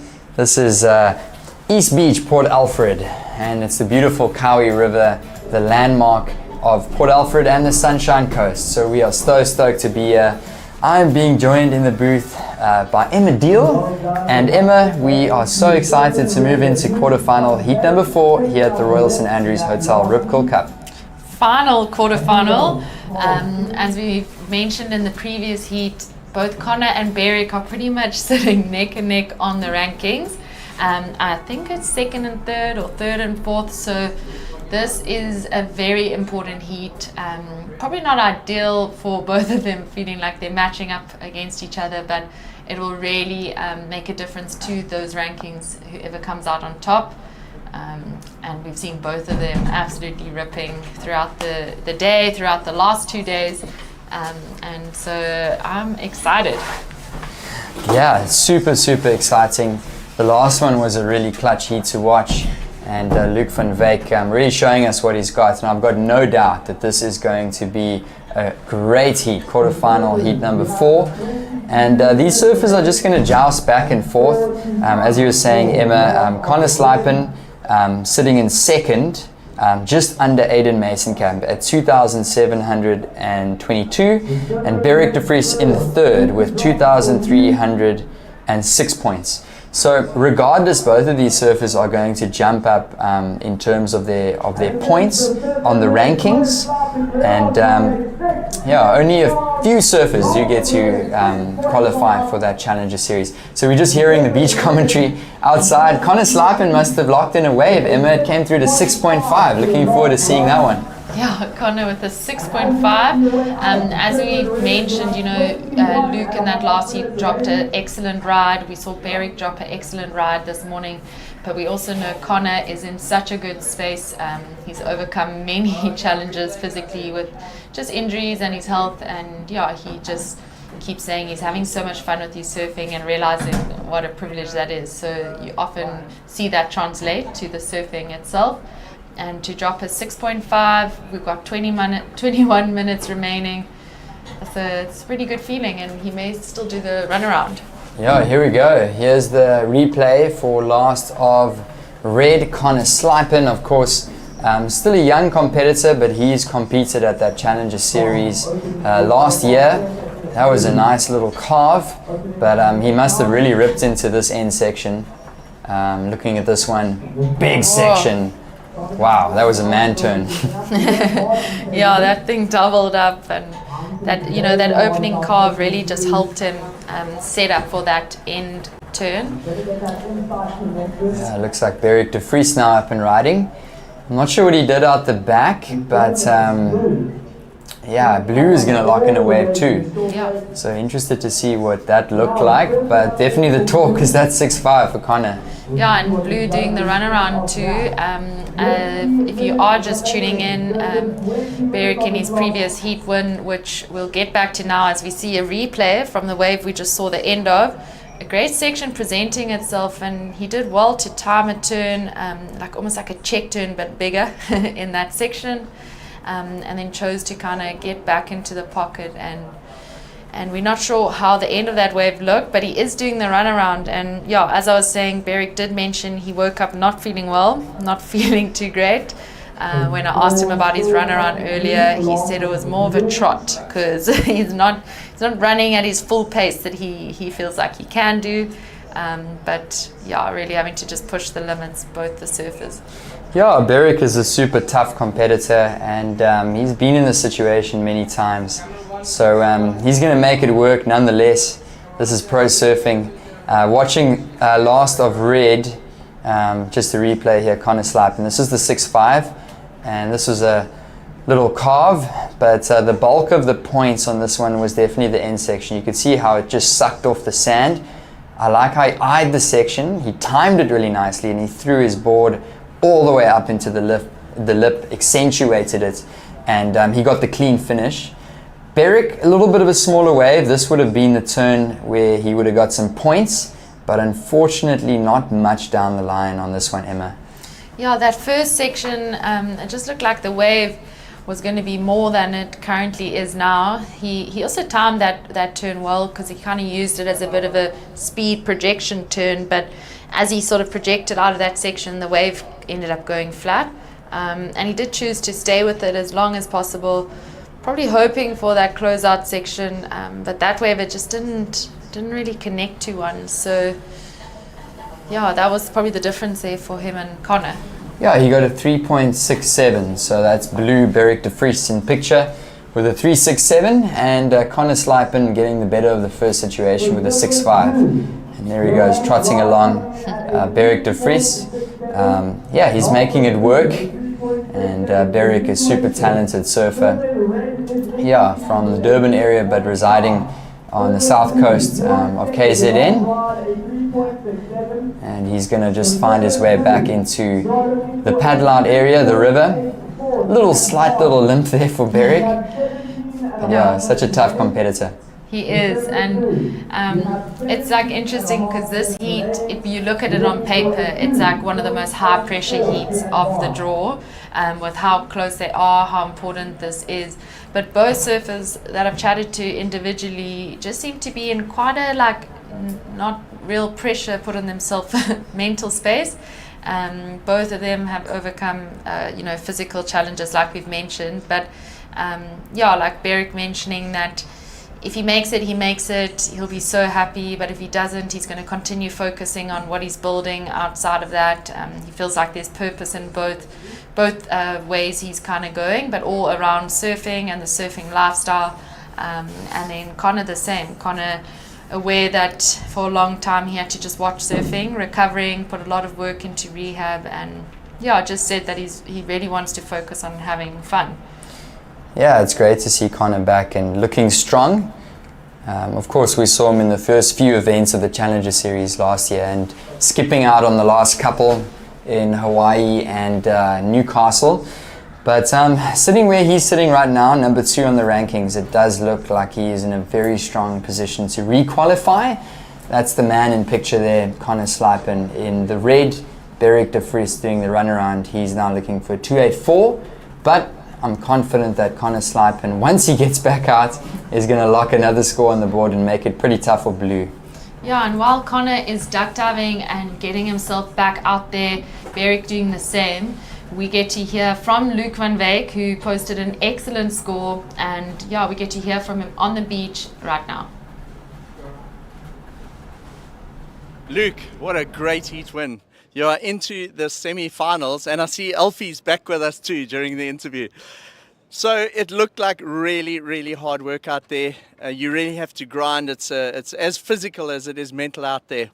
Yeah, definitely. There's a lot of paddling, and with the runarounds, it's just that extra bit of tiredness coming into your legs and lactic acid going through your body. So it's a lot of energy out there, and it takes a lot of work, but I'm glad I got the job done. So now with that result, you actually move from number 12 up to number 7 in the rankings. And if you manage to get through the semi-final, you could potentially go up into those top 4. How does that make you feel? Yeah, it's exciting. I'm trying not to think too much about the end results and just trying to take it heat by heat, wave by wave, really. And just, focus on one thing at a time. And if things happen to go my way, then lucky me, I guess. I'm stoked. In terms of preparation now for semi-final, you're 1 heat away from the final. What does your prep look like in the next hour or 2 before a semi-final like that? It's more just now refueling again, resetting, getting my emotions back to where they should be. And just trying to get my body feeling correct again, and onto the semis then. Luke, go and rest up. We can't wait to see you in the semi-final, and let's see some more of that massive turns in the next heat. All the best. Stop, Mike. Back to you guys. There we go, that's Luke van Wyk, winner of the last heats, with his super cute little doggy, and they are just enjoying Port Alfred so much. Emma, he's moving up to number 7 on the rankings. So I mean, that just shows you how one good result can catapult you, and now he's right in the mix to qualify for that Challenger Series and potentially take down some big names. Yeah, that is a prime example of it. Like, we know there are 4 qualifying series events, 3 of them are counting, but you still go into the last one fully expecting things to change. Luke seems to be in a good, happy space. His dog, I think it's Alfie, sorry Luke if it's not, joining him on all his heat interviews. That just all seems to be helping him stay in the zone and just in a good headspace. Yeah, he's got good supports on the beach. So 13.5 to go in this one. Currently our 2 surfers on 1 wave each. It's a 3.67 for Beric de Vries. And it does look like Beric is yet to get out in the lineup. It's Connor Slipen sitting out the back with Priority, and he is sitting with the best score of the heat is 6.5. So still tons of time on the clock, 13 minutes. But it also looks like Connor's gotten into a little bit of a tight situation. He's going to come in. Wow, some big sets out the back, and he must have just gotten washed down the beach, Emma. Yeah, I think he did, and he's been doing a lot of duck diving. He is needing to keep his energy. He's already surfed today, he's surfing now, and then there's still the semi-finals and finals to whoever makes this heat. So a lot more surfing and paddling ahead. And judging by Beric right now, maybe the run around and paddle out is a better option. He looks slightly more relaxed right now than we saw Connor duck diving. Yeah, there's no worse feeling in surfing than going out on a big day, paddling out and thinking that you've made it, and just going, oh, I'm at the back line, and then an 8-foot set just steamrolls through and just washes you straight in. Oh my gosh, yes. And even worse than that feeling is it happening in a heat. Oh yeah. Yeah. Yeah, limited time, 12 minutes left, but he's still looking cool and composed and calm is Connor Slipe, and he's going to jump back out into the lineup. But the door is definitely open for Beric de Vries. He's out the back now with priority. He'll be sitting there alone for at least the next few minutes, and he'll have pick of the waves. Just a quick little chat there to QJ, Connor Slipen's coach, and he'll hopefully get back out into that lineup quickly. Let's see what the ocean delivers for Beric de Vries. And Beric actually this morning is not a stranger to dropping his best scores towards the end of the heat. When we saw him do a run around this morning, he only had two-point rides as his scoring waves. And he managed to then drop a 7 and then I think an 8. So yeah, I think Beric is no stranger to some pressure, and Connor, having dropped a 6.5, he's going to want to go better, or at least get a strong backup as part of that combo. Yeah, Beric's got to be careful to not get washed inside there. Just paddling for a wave and not getting onto it. But out at the back line with priority, Beric de Vries. He's going to duck dive under this one. So these sets just really spring up out of nowhere, and they are pretty hefty. Double overhead out the back at least. So let's see what Blue can do here with 10.5 to go. Maybe that adds to the list of what you just said, with not much worse than jumping out and getting a set on the head. I think something up there with that is panning for a wave in a heat with priority, and you miss it, and then you kind of feel like you're out of the peak. So another one that's a hard thing to navigate, surfing heats and surfing competitive surfing. Honestly, the ocean is just so tough. I think that's the most impressive thing about these surfers and the events. It's so tricky to read, and these guys do such an excellent job of it. But even as professionals, it's Mother Nature, and we're at the helm of Mother Nature. So these guys are really giving it all they've got. You can see Connor Slipen paddling out the river mouth of the Cowie River, the landmark here of Port Alfred on the Sunshine Coast, our last and final stop of the 2025-2026 QS season. And surfer out the back is Beric de Vries in the blue. Yeah, and I think with the way this heat's going and the previous one, Connor probably has like this last paddle out in his option for the rest of the heat. As we see Beric racing down the line, he's all eyes on this section where it's starting to double up in front of him, and he's he gonna pull decides into to the pull tube. in.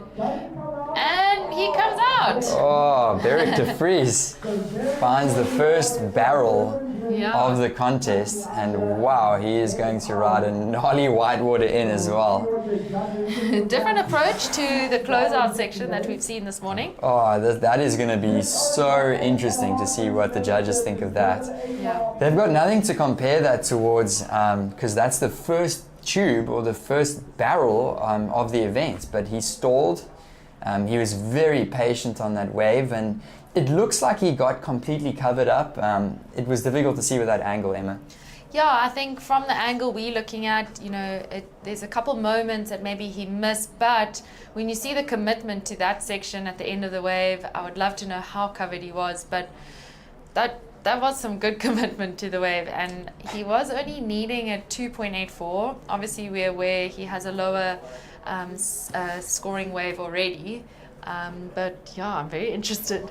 Yeah, that's going to make the heat super interesting. So Beric de Vries, I'm pretty sure he's going to manage to, saying hello to all the guys on the beach there, I'm pretty sure he's going to manage to make it out in time. We've got 8 minutes remaining, so just doing a bit of a run up the beach. That's Beric de Vries, and yeah, that was far down the beach, so difficult to get a good angle to really see how deep he got. But you can get a good idea just by how that section stood up. And yeah, just asking for the time, 7.5. Looks like Connor Slipen's up and riding on a small insider. Yeah, so obviously we're waiting to hear exactly what that wave looked like. I mean, I think from watching it from a screen, it's like, oh, nice, Beric pulled into a barrel. But when you're on that wave and you have that much lip approaching you, and you're having to decide pretty quickly if you hit it or you pull in, yeah, he did well to commit to the decision he made. He came out of it confidently. It wasn't very long. No.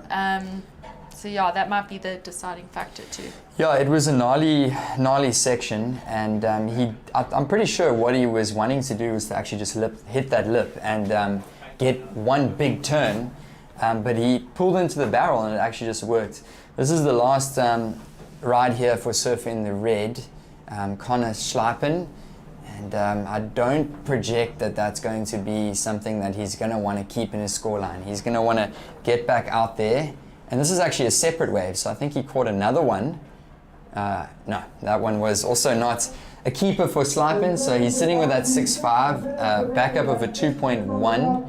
And Beric de Vries is looking for a 4.94, so was that barrel enough to give him a 4.94? Yeah, and will he get back out for another wave to replace his current 3.67? He's only had one wave that he's ridden. Connor getting slightly busier towards the end of this heat. I did see Beric when he was running, or as he calls it, trotting along the beach. He did, sort of stop quickly to see what Connor was going to do on that wave. Yeah, so another factor sort of adding to the pressure of a heat for surfers. You're aware of each other out there. You're aware of scores being said over a microphone, and yeah, just the wind, waves, tide. All the things. Of course. So that's Beric de Vries in picture, trying to make it back out cleanly and not trying to get caught by a big rogue 6 to 8 foot set. So he's going to try and get back out into the lineup. Of course, Connor Slipen sitting with a 6.5 and a 2.1. So Beric's going to want to try and get out before Connor Slipen and establish that priority. So let's see where they are. Connor Slipen looks like he did get that priority over Beric de Vries. So red in priority, which is actually an important move with just under 5 to go. But Beric does have a score coming in. He's looking for a 4.94. I'm sure the judges are really reviewing this one, but Connor's going to go on an important wave here, Emma. Yeah, Connor, I'm really impressed with his fitness. This is almost the third or second wave we've seen him, and he has a huge tail sort of drip onto that closeout section. I love it when we see that the surfers are happy. But yeah, we are waiting to hear from Last of Blue, which does come through at a 5.33. So Beric jumps to the lead. We are waiting for another wave from Connor, who currently only needs 2.5. Yeah, honestly, Emma, this one was looking like a really good wave from the takeoff, but it only gave him one section. So that was a pretty neat little tail drift, but unfortunately he had nothing else down the line. So it's tough. He's looking for a 2.5. Is that going to be enough? One turn, needing a 2.5. Beric de Vries is being left out the back on his own. I'm not sure if Connor Slipen's going to make it back out here. And here's Beric de Vries. He has to improve on a 3.67 here. Big section, de Vries. Oh, he finds a completion. Wow, a lot changing at the end here. I think, you know, Barry jumping off, Connor paddling back out. It was a bit of a fight for priority. Connor gets a wave. He did really well on that one turn opportunity. We're not 100% sure what else Barry did, but here we get to see. Yeah, so Beric's trying to improve on a 3.67. So is this enough to improve? It was a really nice turn. It was good timing for Beric de Vries, but it was one hit. So going to be interesting to see if he can improve on a 3.67. And Connor Sliper needs to get a 2.5 for that one tail drift. So both surfers waiting on one turn maneuvers, both very different maneuvers. 2 minutes 40. Beric looks like he isn't going to try paddle back out. We're not sure where Connor is. Connor's on also, the beach. Oh my word, so it's literally up to the judges and truly just surrendering where you hope it to go in their hands. Yeah, Feeling nervous. it's like watching a series and waiting for the last episode Yeah. to see what happens after the climax. Oh my word. And these guys are just sitting and waiting for these scores. So Slipen's looking for a 2.5. De Vries is looking to improve on his 3.67. So there's 2 minutes remaining. The judges are really going to take their time with these scores, I think, Emma, just to make sure that they make the right decision. Of course, we've got a world-class panel of judges under the WSL here. So big thanks to them. And we'll see what happens. Just under 2 to go. Yeah, and we know that the judges compare each wave score to what's already been scored in that heat and obviously, you know, that division. And if you think about it, Connor already had a 2.1. He's needing a 2.5. So how did that turn compare? Oh, and we Scores are locking see in. he gets it. 4.5. 4.5 for Connor Slipen. So now Beric de Vries needs a 5.68 to move back up into first. So he needs that score. What's it gonna be? So we're waiting to hear for blue. We can hear the beach announcing Connor getting that 4.5, and now Beric sits and waits. Oh, this is a really tight one here. Quarterfinal, heat number 4. Connor Slipen locked in a clutch 4.5. Scores still to come in for blue, Beric de Vries. He needs a 5.68 to advance in this one. There he is in picture on the beach. Yanni, if you think about it, he's needing a score pretty similar to the score he got for that barrel, the first barrel we've seen. But, you know, the wave that they are needing to drop, it was so different to that. So it's even hard to try compare. You know, it was all about that one turn. It was a bigger wave. Yeah, Beric has definitely taken a non-conventional approach to this heat. And it comes in. Oh, it's still coming in. My apologies. Judges are locking their scores in. Beric de Vries, he's on the edge, waiting for this one. We're on our edge too. Oh, Edge of our seats. it's going to be tight. It's looking like it might just come in shy of the mark. It's a 5.17 for Beric de Vries. So not enough for Surfer in the blue, but what a great performance there. Throwing us the first tube ride of the event. So it is Connor Slipen advancing through against Beric de Vries in the blue. So quarterfinal, heat number 4, Emma. What a heat. Stay tuned, Royal St Andrews Hotel Rip Curl Cup. We'll be right back.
Welcome back to Port Alfred on the east coast of South Africa. Look at that beautiful pulled back view of the marina. That's the Kawi River that comes out into the sea here in Port Alfred.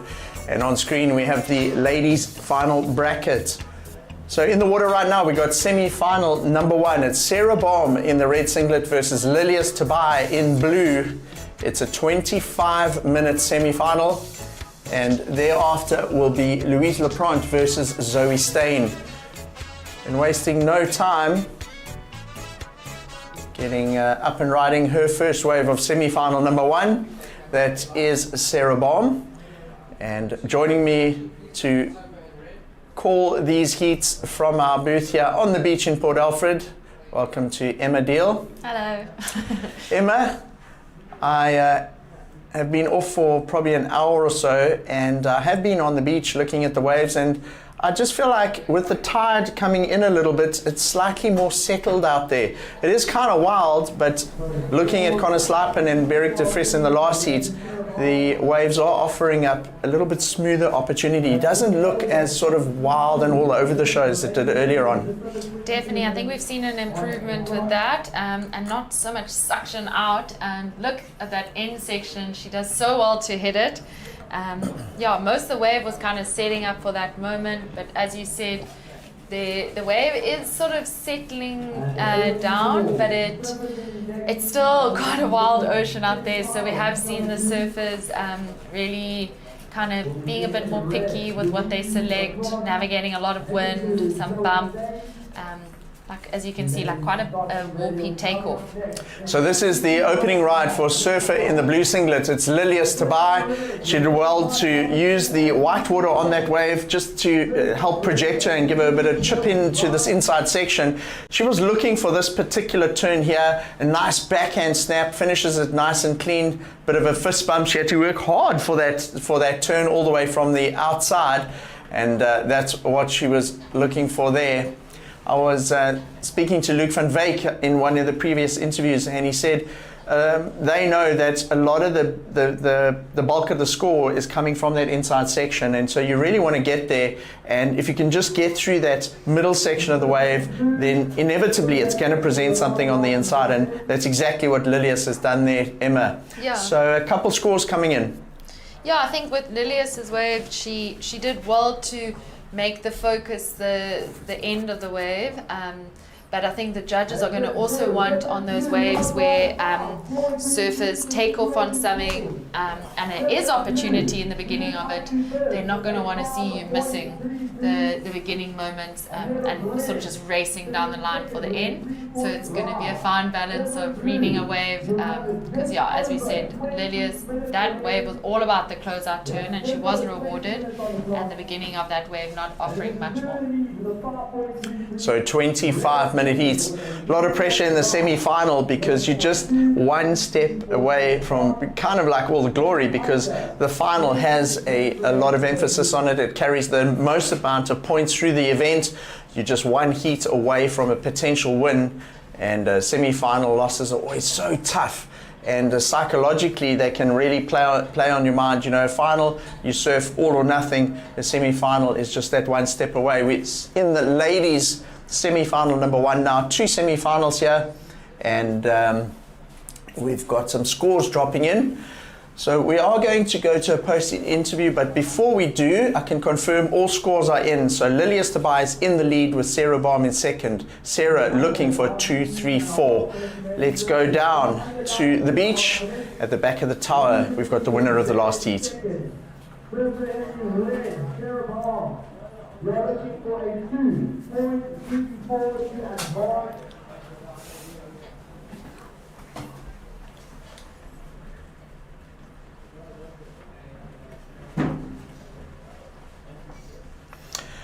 Right, so we won't cross just yet to that beach interview. Let's go back to live action in the water. So Lilias Tabai, Emma, she has a 5.33, just the one wave. And Sarah Baum, she has a 3, also just one wave. Sarah looking for a 2-3-4 to advance. Lilias has got the 5.33 pretty much from that one big snap on the inside. a nice turn. The maneuvers she did on the outside, just check turns to kind of try and stay with the power section of the wave, and she utilized that inside section very well. Yeah, and it's, I mean, a few heats ago when Sarah actually surfed her quarterfinal heat, we saw her go for a massive closeout turn. She didn't land it, but just thinking now, you know, if everything is about that closeout turn, we know what she can do on her backhand too. Greg Emsley was chatting to him a little earlier here, and he spoke to Sarah and said she said she almost made that. Her back foot was still on the grip, and she was crouching down in that white water, like really trying hard to come out, and she just didn't manage to do it. But geez, it would have been a massive score if she'd managed to pull that off. And here we have Sarah Boehm in the semi-final number 2. So we've got 2 goofy footers, both riding with their right foot forward and with their back to the wave here at Port Alfred.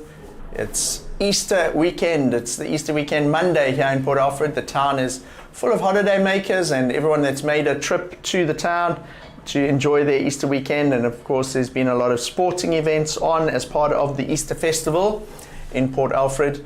The Royal St Andrews Hotel Rip Curl Cup is the flagship event of those activities. We've had fishing competition, bowls, we had, I can't remember the name of it, but it was the grannies that were bodyboarding. Granny grommets. The granny grommets. We had about 100 grannies here bodyboarding. Thank goodness it was like this for the granny grommets. But yeah, it's been some great festival atmosphere here in Port Alfred.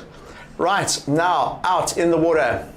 Eyes on our surfer in red. This is Sarah Boehm, very experienced competitor from South Africa, now residing in Australia. She's previously also surfed in the Olympics for South Africa, and Sarah using all her experience and knowledge to make the most of this wave presenting itself to her in Port Alfred in semi-final number 1. I might be late to the party, but both our semi-final heats are goofy footers. So we have only goofy footers left. You're right, I didn't notice that. You're not late to the party, you've just got the party started. So this is a replay of Sarah's wave. Talk us through this, Emma. Yeah, I think I felt like she stayed, you know, in control of her board, and she was doing the right thing on paper, you know, aiming for this bottom section. She went up nicely, but there's a whole wave in front of it. So it feels like a bit of an unfair situation for her because she knew what to do, but it's just one of those moments where there's a whole nother wave. And maybe had she tried to drive down that second wave, she might have missed the opportunity to hit it or not even have seen that that's what the wave was doing. So on screen we see Lilias Tabai. So Lilias did the run around Emma. She jumped off the East Pier into the Kawi River and then utilized the pull of the rip and the river flowing out into the sea to get back out there in the lineup. Despite some very heavy conditions here today and a swell of some consequence, the surfers are able to get into the lineup relatively easy, and a lot easier than I would have expected this morning, and that's because of the rips that the nature of this beach have. So if you jump in the river there, the river is naturally flowing out to sea, especially on the low tide, and it's made it quite easy for the girls to get out there and the men today.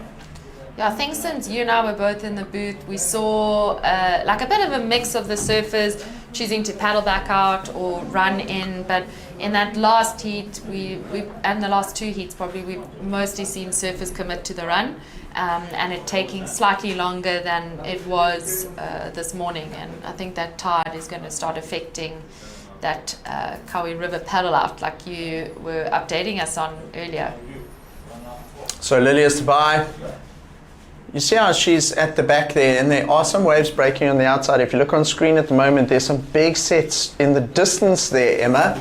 And what's happening there is there's actually a sandbank quite far out to sea, about another 200-300 meters out to sea. It's a bit of a mound, and the waves do tend to break on there. Sometimes they lose a little bit of energy, and then it's kind of, I wouldn't call it a reform, but then it breaks again on the main peak here, which when the wave is like this, it actually forms a point break type of sandbank here at Port Alfred. So if you think back to yesterday, which geez, it seems like flipping miles away now after everything we've gone through this morning, but yesterday was random and multiple peaks. You know, the surfers were going left and right. It was like A-frame peaks kind of all over the show. Today with this new swell that has presented itself, the southerly ground swell, it's now shown its face as a typical sand bottom point break. Yeah, definitely a typical sand bottom point break. And like you're saying, I think throughout the day we've seen those waves breaking very consistently out on that bar that you're talking about. And we all know, like, I'm hoping it happens with the lower tide, but I've seen East Beach completely barreling across the bay, like some crazy barrels. I've even seen Katie Slater and the guys shooting down here from J Bay to come surf East Beach and Port Alfred. So we might see a few more barrels. It was nice to see Beric get covered up in that last one. I loved how he jammed his hands into the wall to slow himself down a little bit and get the cover up for that high five or high scoring 5.5 or so that he got in that heat. And you know what else has been quite interesting, Emma, is I don't know if you caught that heat with Teva Boschkoa and who else was in that heat? It was Max Elkington when they were going for those lefts. Max purposefully sat down there and wow, what an exciting heat that was. And it just shows you that there are actually some lefts out there as well. So interesting that you point out that there's only goofy footers here and the lady's still opting to go for the rights on on the point break. Yeah, I think that left's probably a tricky peak to sit on. There's a lot more water moving down there, but I mean, they proved that there are some good lefts out there. But it is surprising. I feel like we said it yesterday on a smaller day, but the goofy footers usually will do anything to track down a left, even in a predominantly right breaking wave. But yeah, just quite a few cleanup sets sort of coming out. Girls are having to do a lot of duck diving. So, having a look at the tidal situation, low tide was at around 12 o'clock, so we're just over an hour or so into the incoming tide, and it has settled down somewhat on the inside. I almost feel like as the swell has filled in through the day and it's settled down a little bit, the lineup is a little bit more organized as well. There's not so many closeouts like we saw this morning when the surfers are taking from the waves. In those first few heats, a lot of the waves, the surfers were caught behind the peak and they were closing out. If you remember, there was Avila and Damas and one or two surprises waves they took off and they were just like so far behind the whitewater. But it's lining up a little bit more now as the swell sorts itself out. We got just under 11 minutes remaining in this 25-minute heat. And despite a flurry of rides to start the heat, Sarah Bomb a 3.83 and a 3, and Lilias Tobias a 5.33. It's been quite quiet the last 10 minutes. It has been quiet, but I think what you're saying about, you know, slightly less waves shutting down, I have seen in the last few heats some of the guys were willing to kind of stick on the wave to see if it opens up again and reforms, and almost just opening up a lot more than what we've seen. But as I say that, there are quite a few closeouts coming across the bay now. Just a bit of an ever-changing ocean. And yeah, with 10 minutes left, it is probably going to come down to maybe one more run around for the girls, and probably one more wave. I mean, we saw Connor and Beric actually spend the last 2.5 minutes of their heat on the beach because there wasn't enough time to get back out and had to sit waiting and processing their wave and thinking about ways they could have changed it, or just waiting in anticipation.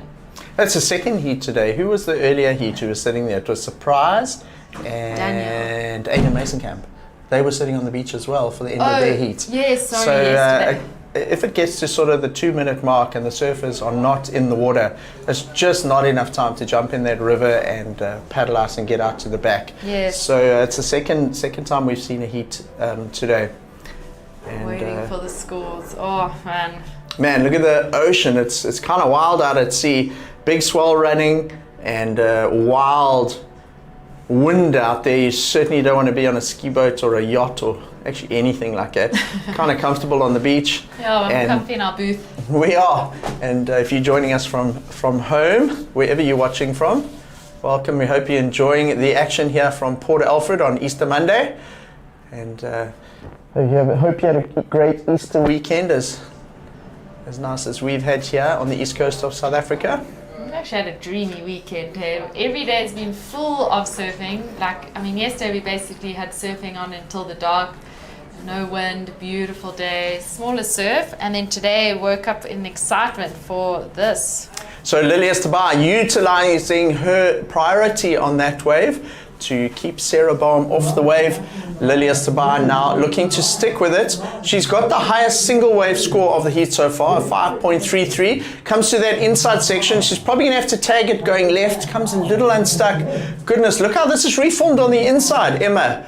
Wow. Wow. You know, she went right on that wave and she had all the white water behind her. She redirected off the left and it actually turned into a nice little left bowling wave. Yeah. Talk us through the replay. Yeah, what a dream situation for her. I mean, when she took off, she kind of was doing a bit of a check turn, navigating some bump. But as you spoke about earlier, you know, the wave was opening up again. There was this one moment where she cut it slightly short, but then chose to redirect. And yeah, she did well to stay with it. And then a great bottom turn, big slash off the top. And yeah, nice redirect with her stoked Lilius. She's so amped. When I spoke to her after her quarterfinal earlier today, I think she surfed against Natasha van Grienen. She came out of that heat, she thought she'd come second. Oh. And she actually took her rashie off, and you know, when I went to go and find her for the interview, I said, we need to chat. And she said, why? I said, you won the heat. Oh, she said, I can't believe it. Oh. Because her score came in just after the buzzer. So it's very, very stoked. And let's wait and see what Lilius's score comes in at. She's got a 5.33. She's just had another wave. She was in second, requiring 1.5. She did 2 turns on that wave, so she's definitely going to improve and most likely take the lead from Sarah at this point. But we're just waiting to see by how much, Emma. Yeah, I believe you that she was stoked, because I was able to sort of watch that interview, and there was just like a massive, massive, beautiful smile on her face the entire time. It was like contagious. Even you were smiling big because you could just feel the excitement for her.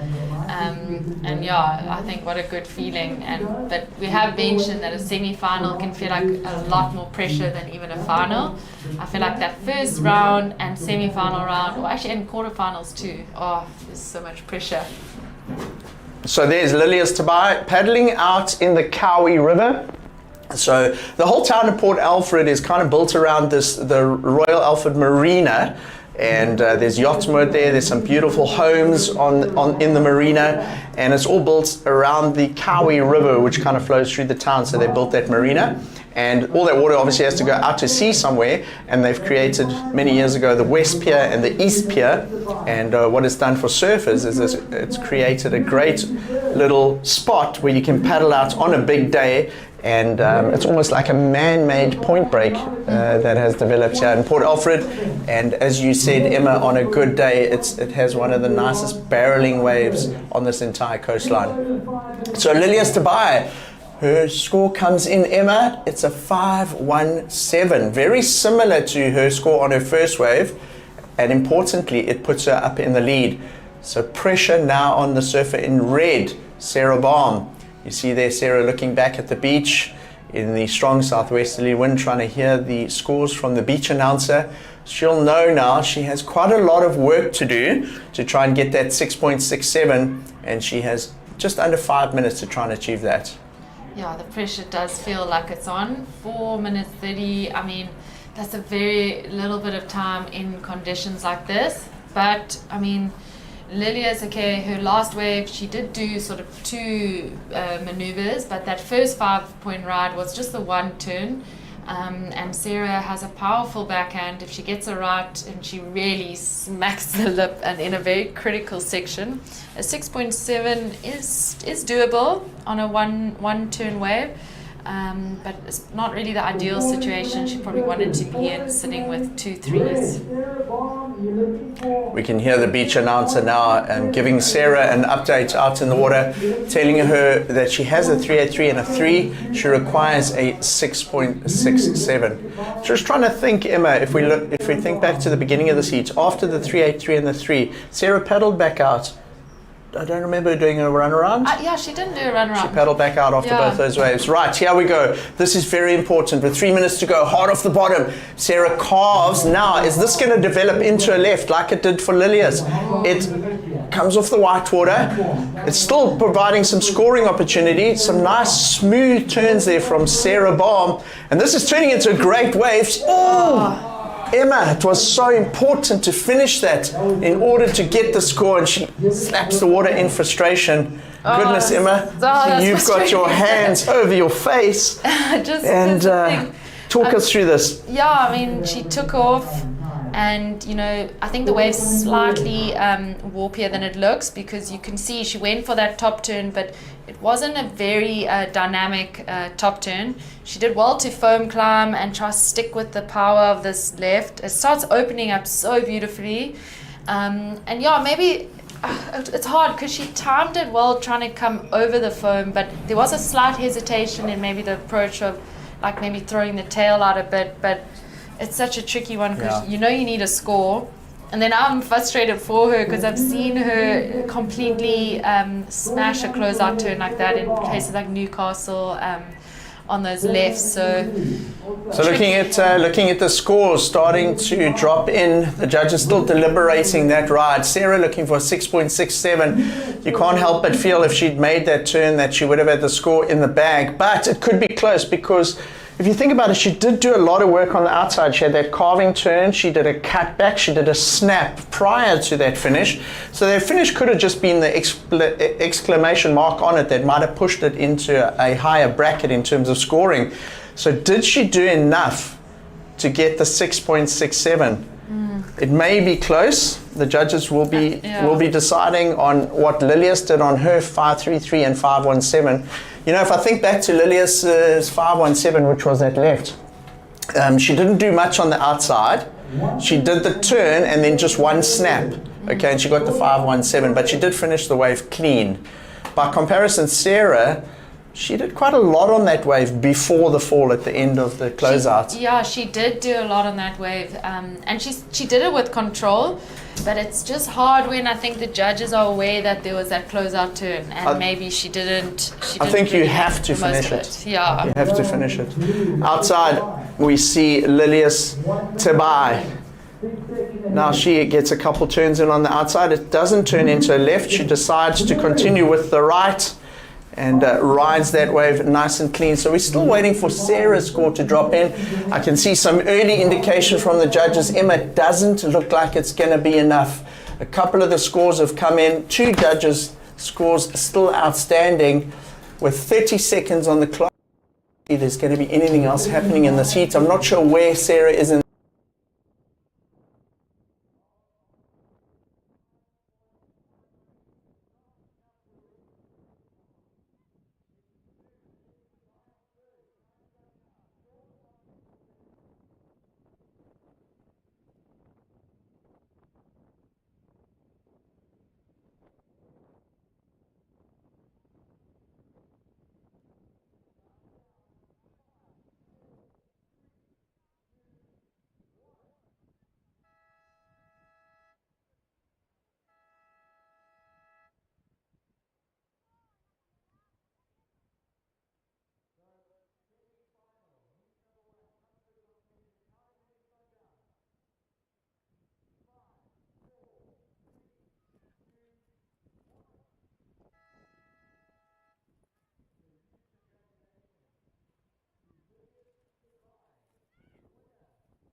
Next to you, next to you, next to you, next to you, next to you, next to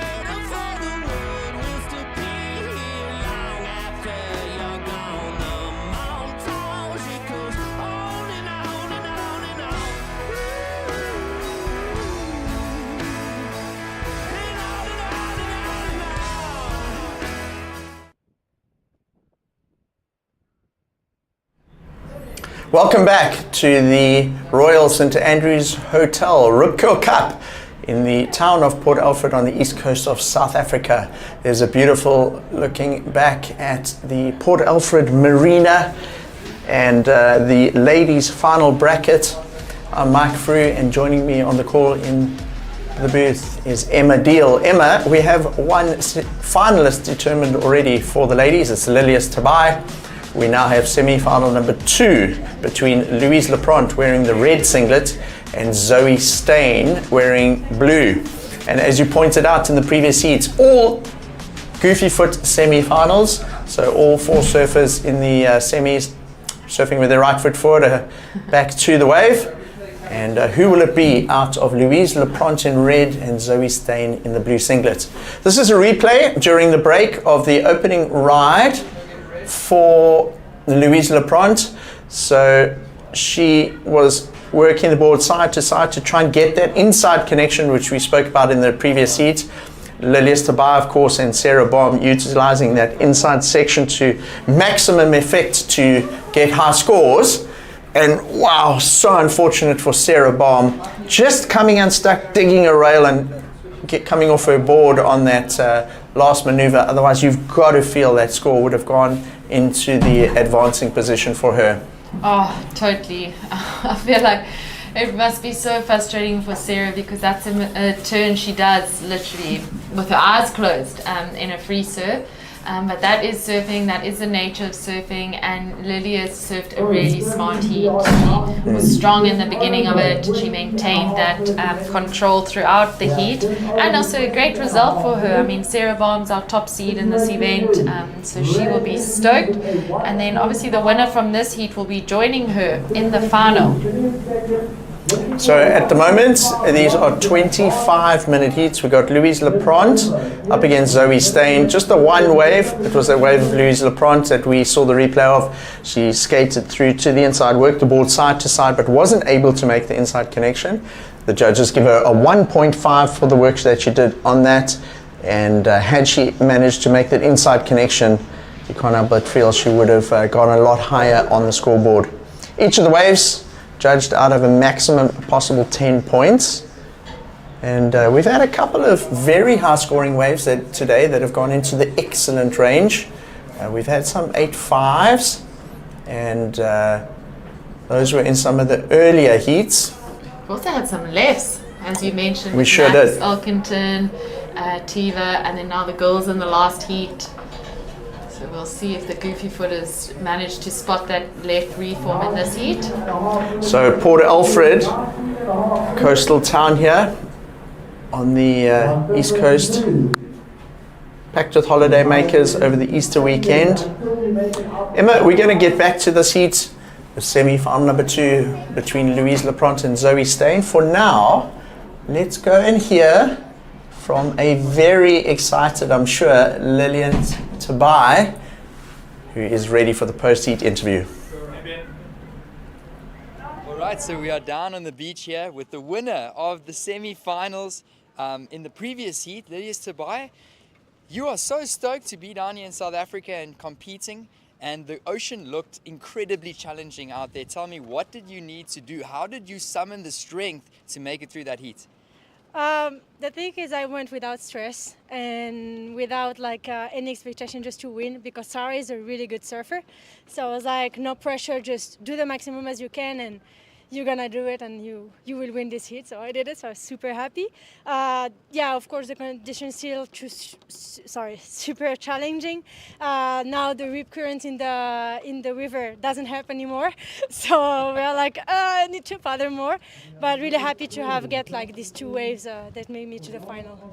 Yeah, and tell me, it's your first time down here in Port Alfred, right? Yeah. And it's a new wave, but it seems like you've been surfing here for many years. So I mean, how do you adjust and how do you get used to the conditions, especially when it's changing so commonly and so often? The thing is, in Morocco, I did a mistake is to wait a perfect wave that doesn't exist and in challenging conditions. So this time in Port Alfred, I'm like, just take all the waves, and one of them will give you some potential, and you're gonna get some points. So that's what my mindset for this heats in general. Yeah, congratulations. And just a few final words maybe for someone back home in your language? شكرا للدراري كاملين اللي كيشوفوني في يوتيوب، وشكرا على بابا ماما توت لا فامي ان جينيرال اللي كيعاونوني وكيشجعوني من المغرب. دونك شكرا بزاف و let's go to the final. Lilias Tabai through to the finals. Congratulations. Thank you very much. Thank you, Johan. Great results so far in this event for Lilias Tabai. She finds herself in the final of the ladies division that will be coming up in a little while.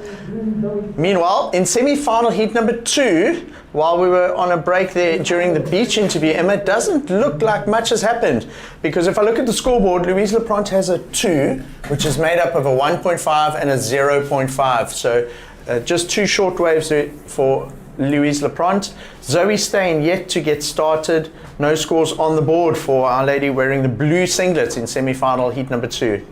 Yeah, and Zoe, we know, does not mind some pressure. We have seen her over the years just hold on priority. I think most of my memories I have of Zoe in a heat is just how composed and cool and calm and collected she is, and don't let that fool you, because then she throws her board up into the lip and completely shows you how it's done. But yeah, Mike, I won't be able to answer your question you had for Zoe on why she's wearing booties in this event as a new sort of approach to surfing heats that we've seen. Yeah, we were talking about that in a previous heat, and we were hoping you would get the answer during the beach interview, but we actually had a technical glitch and weren't able to get the answer. So we'll see if we can ask Zoe a little later in terms of the booties issue. And if you're wondering what we're talking about, you see on screen you've got Louise Leprant. She's in the lead in this heat just with 2 low-scoring waves. You can see her feet there. She's not wearing booties, neoprene booties, which keep your feet warm in this colder water. It also protects you from reef cuts if you're walking on a sharp reef and stuff like that.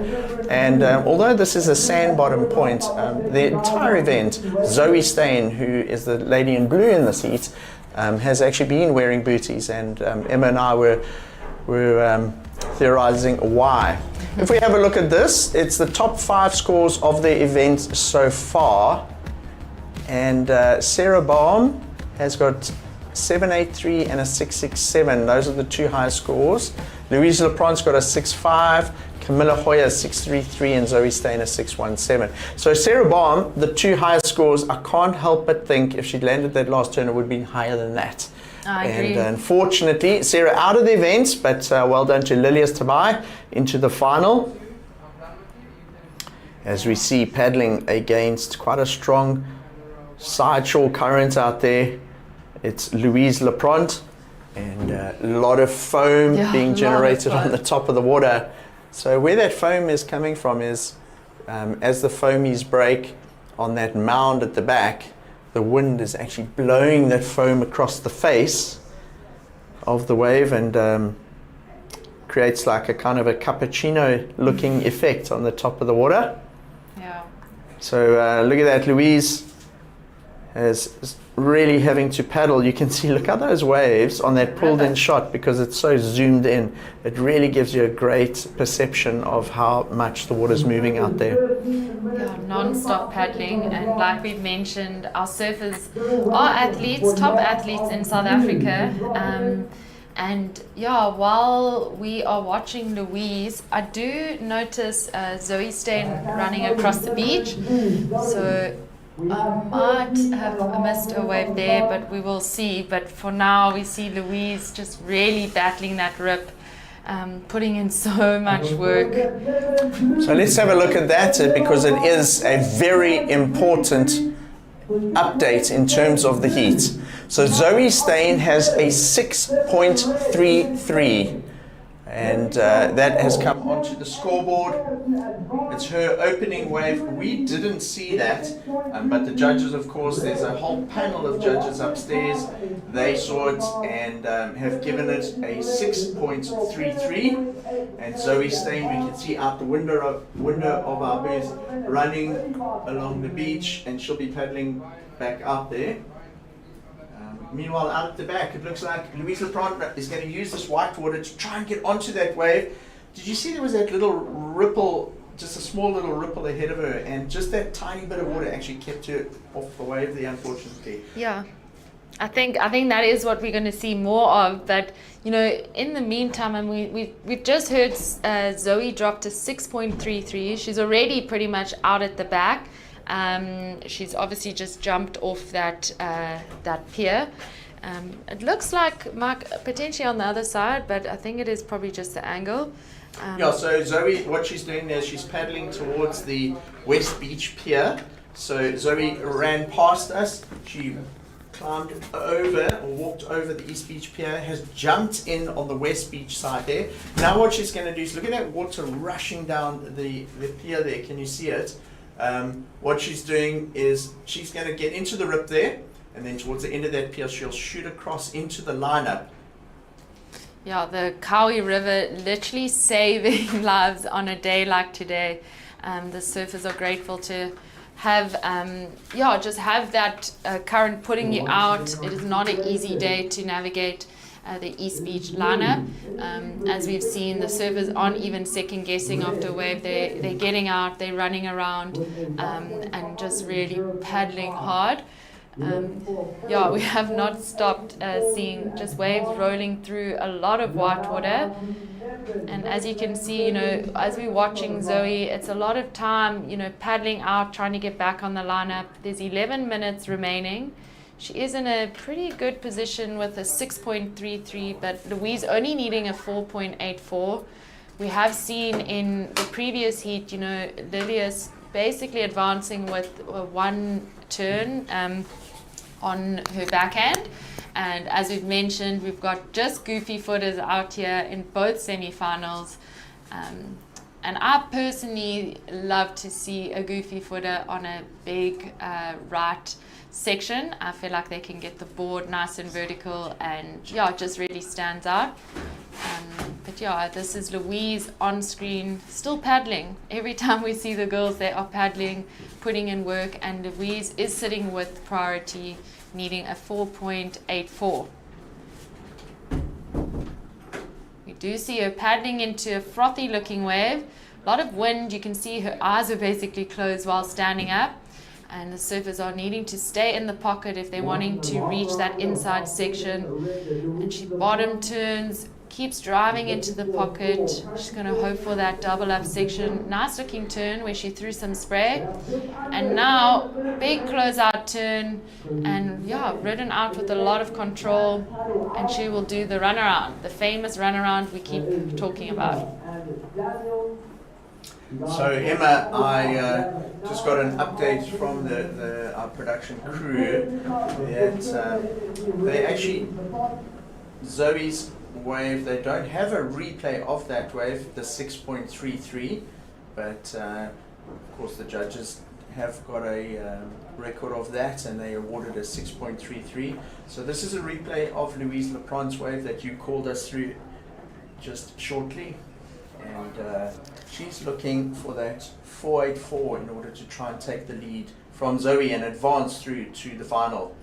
Yeah. Looking at the time, there's 9 minutes remaining, and just taking a breather as she got out the water there. Now she'll get into a bit of a run and a jog.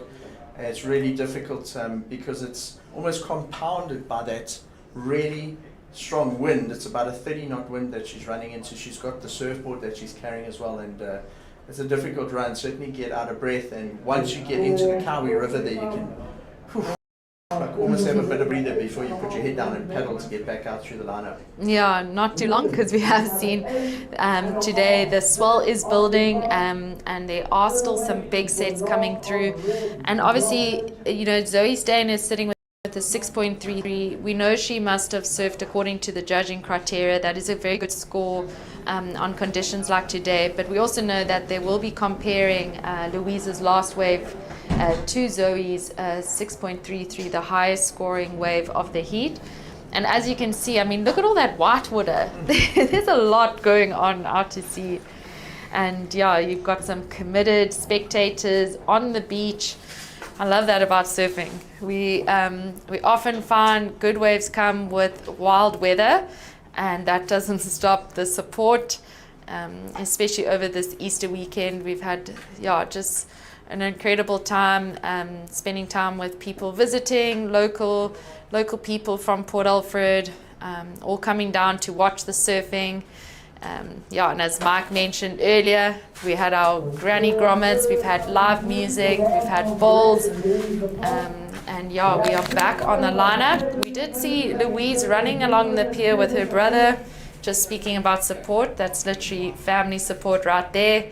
And we'll probably help her just, time that paddle out, because, that Kawi River has been an easy paddle out most morning, but today with the pushing this time with the pushing tide and wind, it is getting a little bit trickier, and maybe some timing is important.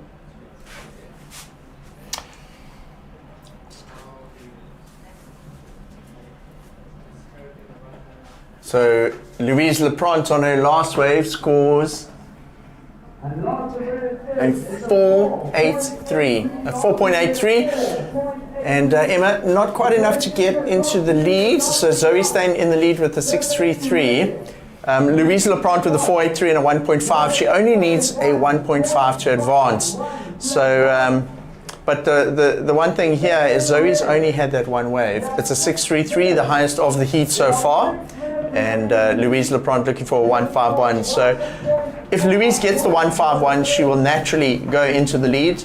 And she's capable of getting that. She just kind of has to take off on a wave and do a turn, and she'll get that 1.51. But Zoe Steyn also only has one wave counting. So at this stage, the pressure is still on Louise Leprant. She's going to want to improve on maybe even her high scoring wave, the 4.83.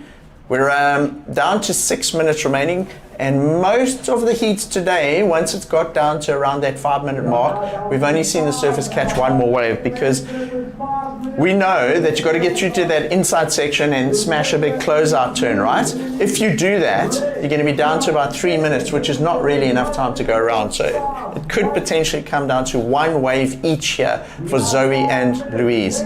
So if Zoe gets a mid-range score, her score is going to go up to about 10 or 11, which is then going to require or leave a requirement for Louise of about a 6 or a 7.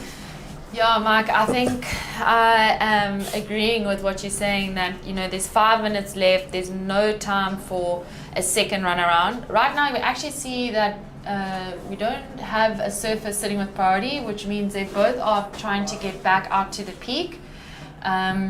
But 4.5 minutes left. Louise ideally isn't actually wanting to look for a 1.5. She's wanting to find a wave that's going to give her scoring potential, and hopefully, like you said, above the 4.83, because she could rush and try catch a wave quickly, do a bit of a turn and get the 1.51, but then she is leaving it open for Zoe, who only has the one wave, a 6.3, and if we get one big backhand snap from both of the girls, we know that they could score 4 or 5 points and above. So really is coming down to these last 4 minutes.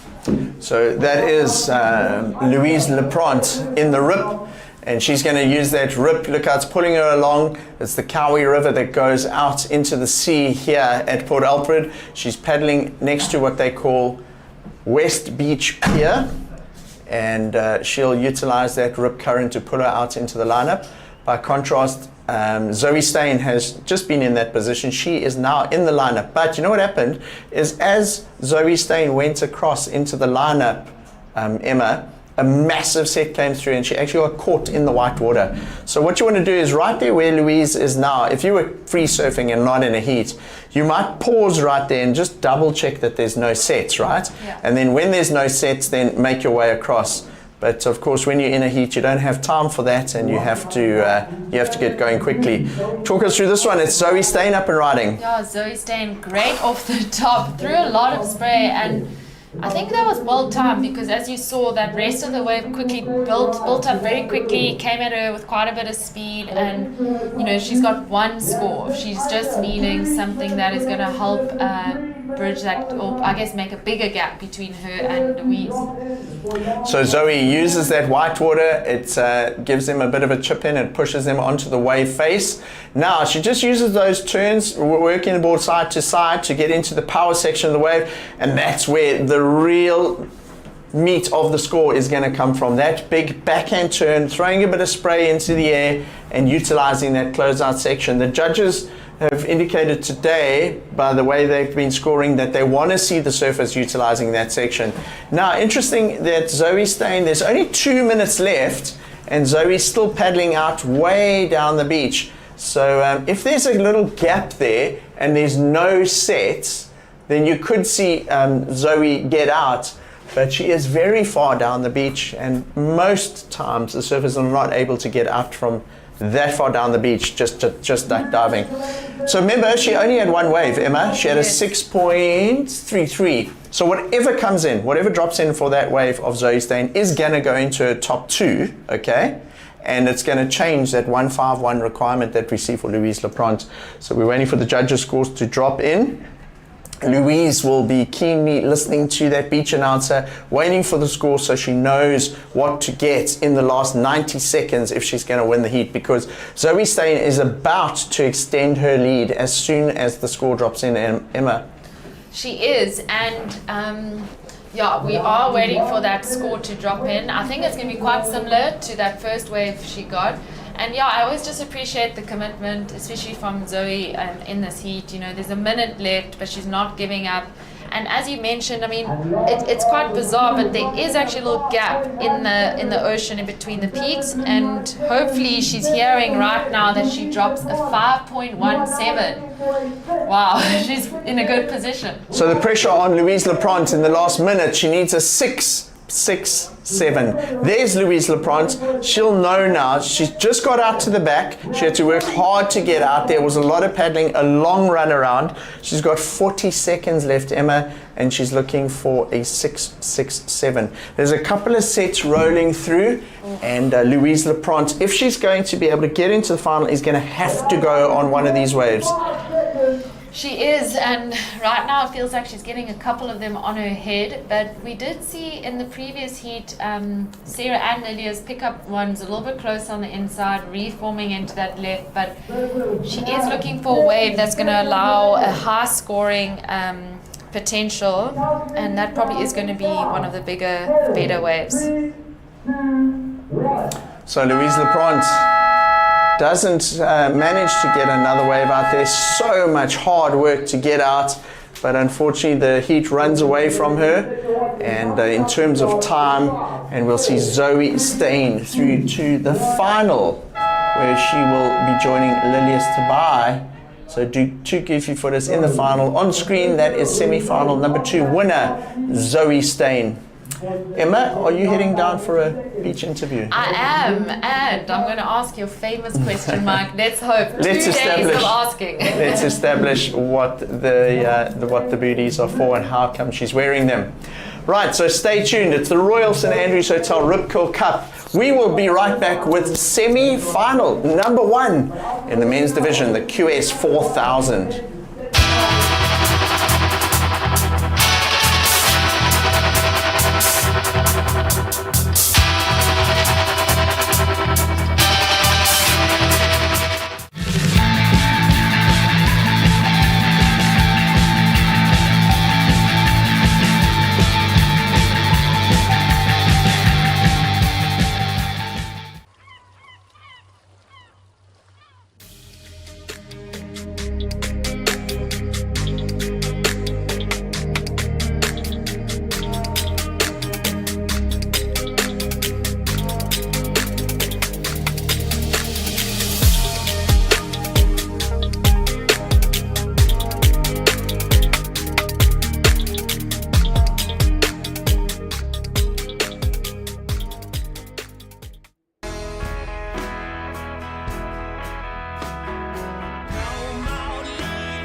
Okay, and welcome back to beautiful East Beach in Port Alfred. This is the Royal St Andrews Hotel Rip Curl Cup, and we are through to the semi-finals of the men. We just wrapped up with the women, and semi-final heat number 1, we're going to see Teva Boshgua taking on Daniel Emsley, being joined in the commentary booth by Mike Frew. And Mike, it's been such an incredible day of surfing. We've already seen some really excellent scores drop in. Of course, the swell's been sticking around. What do you make of finals there? Oh, it's been awesome to have a bit of swell that creates some drama, and we see this wave. It's a replay that we had during the break, getting stuck into that wave. Both surfers actually, because there was a replay of Daniel Emsley, and then this is live action from Teva Boshgua. And just looking at those two waves, Johan, just sort of starter waves for both of these surfers. We've seen them both in previous heats on absolute fire, and not too much fireworks in the opening account there. Yeah, it's great to see when a surfer that's on fire in one heat matches up with a surfer that's been on fire in another heat, and that's what's happening here. It's a goofy foot versus regular foot battle. Red Teva Boshgua. We've seen it a lot throughout today. A little bit fat on the outside section. These surfers have having to be patient to really wait for that inside and really belt it to get a good score. So he found the completion there. That section not quite as big and hollow as what we've been seeing today, but strong turn nonetheless. Teva's going to get a score on the board. We saw Dan Emsley with a ride as well. I think out of the opening exchange, Teva definitely got the better of that. However, back to live action, that's Daniel Emsley having a look at that one, and he's looking to get on the scoreboard. He won't be happy in a semi-final of a QS 4000 with a 1.5 on the board, but he took that first wave. Didn't really work out for him. Fortunately, there weren't too many sets and he could get back out there very quickly, Johan. Yeah, here he goes again. Dan Emsley is going to get up and going, going to cut back into the power source, and he's just really waiting for this one to line up nicely down the line. It's going to throw him a section. Oh, a nice big hit off the top for Dan Emsley. Oh, he's feeling good there. His surfer in the blue. There's no better feeling than looking at a lip, timing it, hitting it, and free falling and landing it, and just knowing that you hit the critical section of that wave. For me, this is the turn of the contest so far. Daniel put the board on the rail. You could almost see the fins as he went into the bottom turn. Here we go. Went up and drifted the tail, and a critical ride out of that one. Johan, for me, that really has been the turn of the contest so far. I'm excited to see what the judges award that with. I'm saying that, but that's in terms of what I've seen and what I've been watching on the broadcast. But a well-executed frontside re-entry into a bit of a tail drift there from Daniel Emsley. The only thing I would say that might bring it down a little bit is it was a softish type of lip. It wasn't that big, chunky closeout lip like we've seen in previous heats. So we saw him get an 8.5 for that one closeout turn earlier today, and let's see what the judges award him with that. I like the technical nature of how he did the turn, but maybe just not as thick a section of a wave. Yeah, we've been seeing these lips like really throwing towards the beach and towards the surface, and Dan Emsley ended up getting a completion, but we're waiting for that score, and it looks like we're gonna go into the interview down on the beach.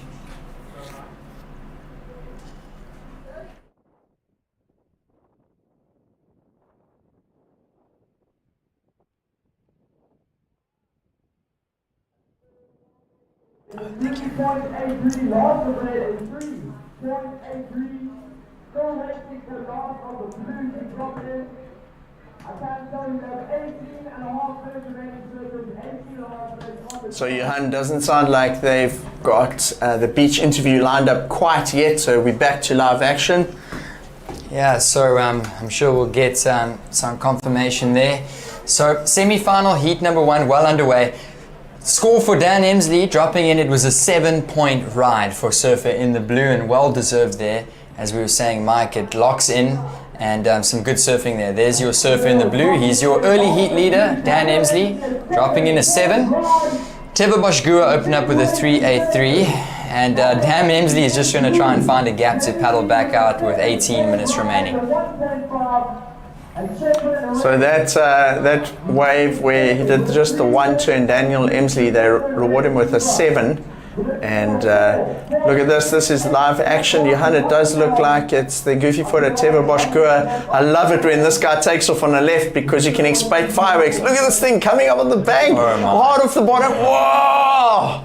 Wow. That reminded me of that turn Gabriel Medina did in J-Bay a few years ago. Yeah, Gabe Medina, J-Bay, and who was it a couple of years ago, Belita? Nolan Raposa. Nolan Raposa, yes. That was incredible stuff from Teva Boschgua.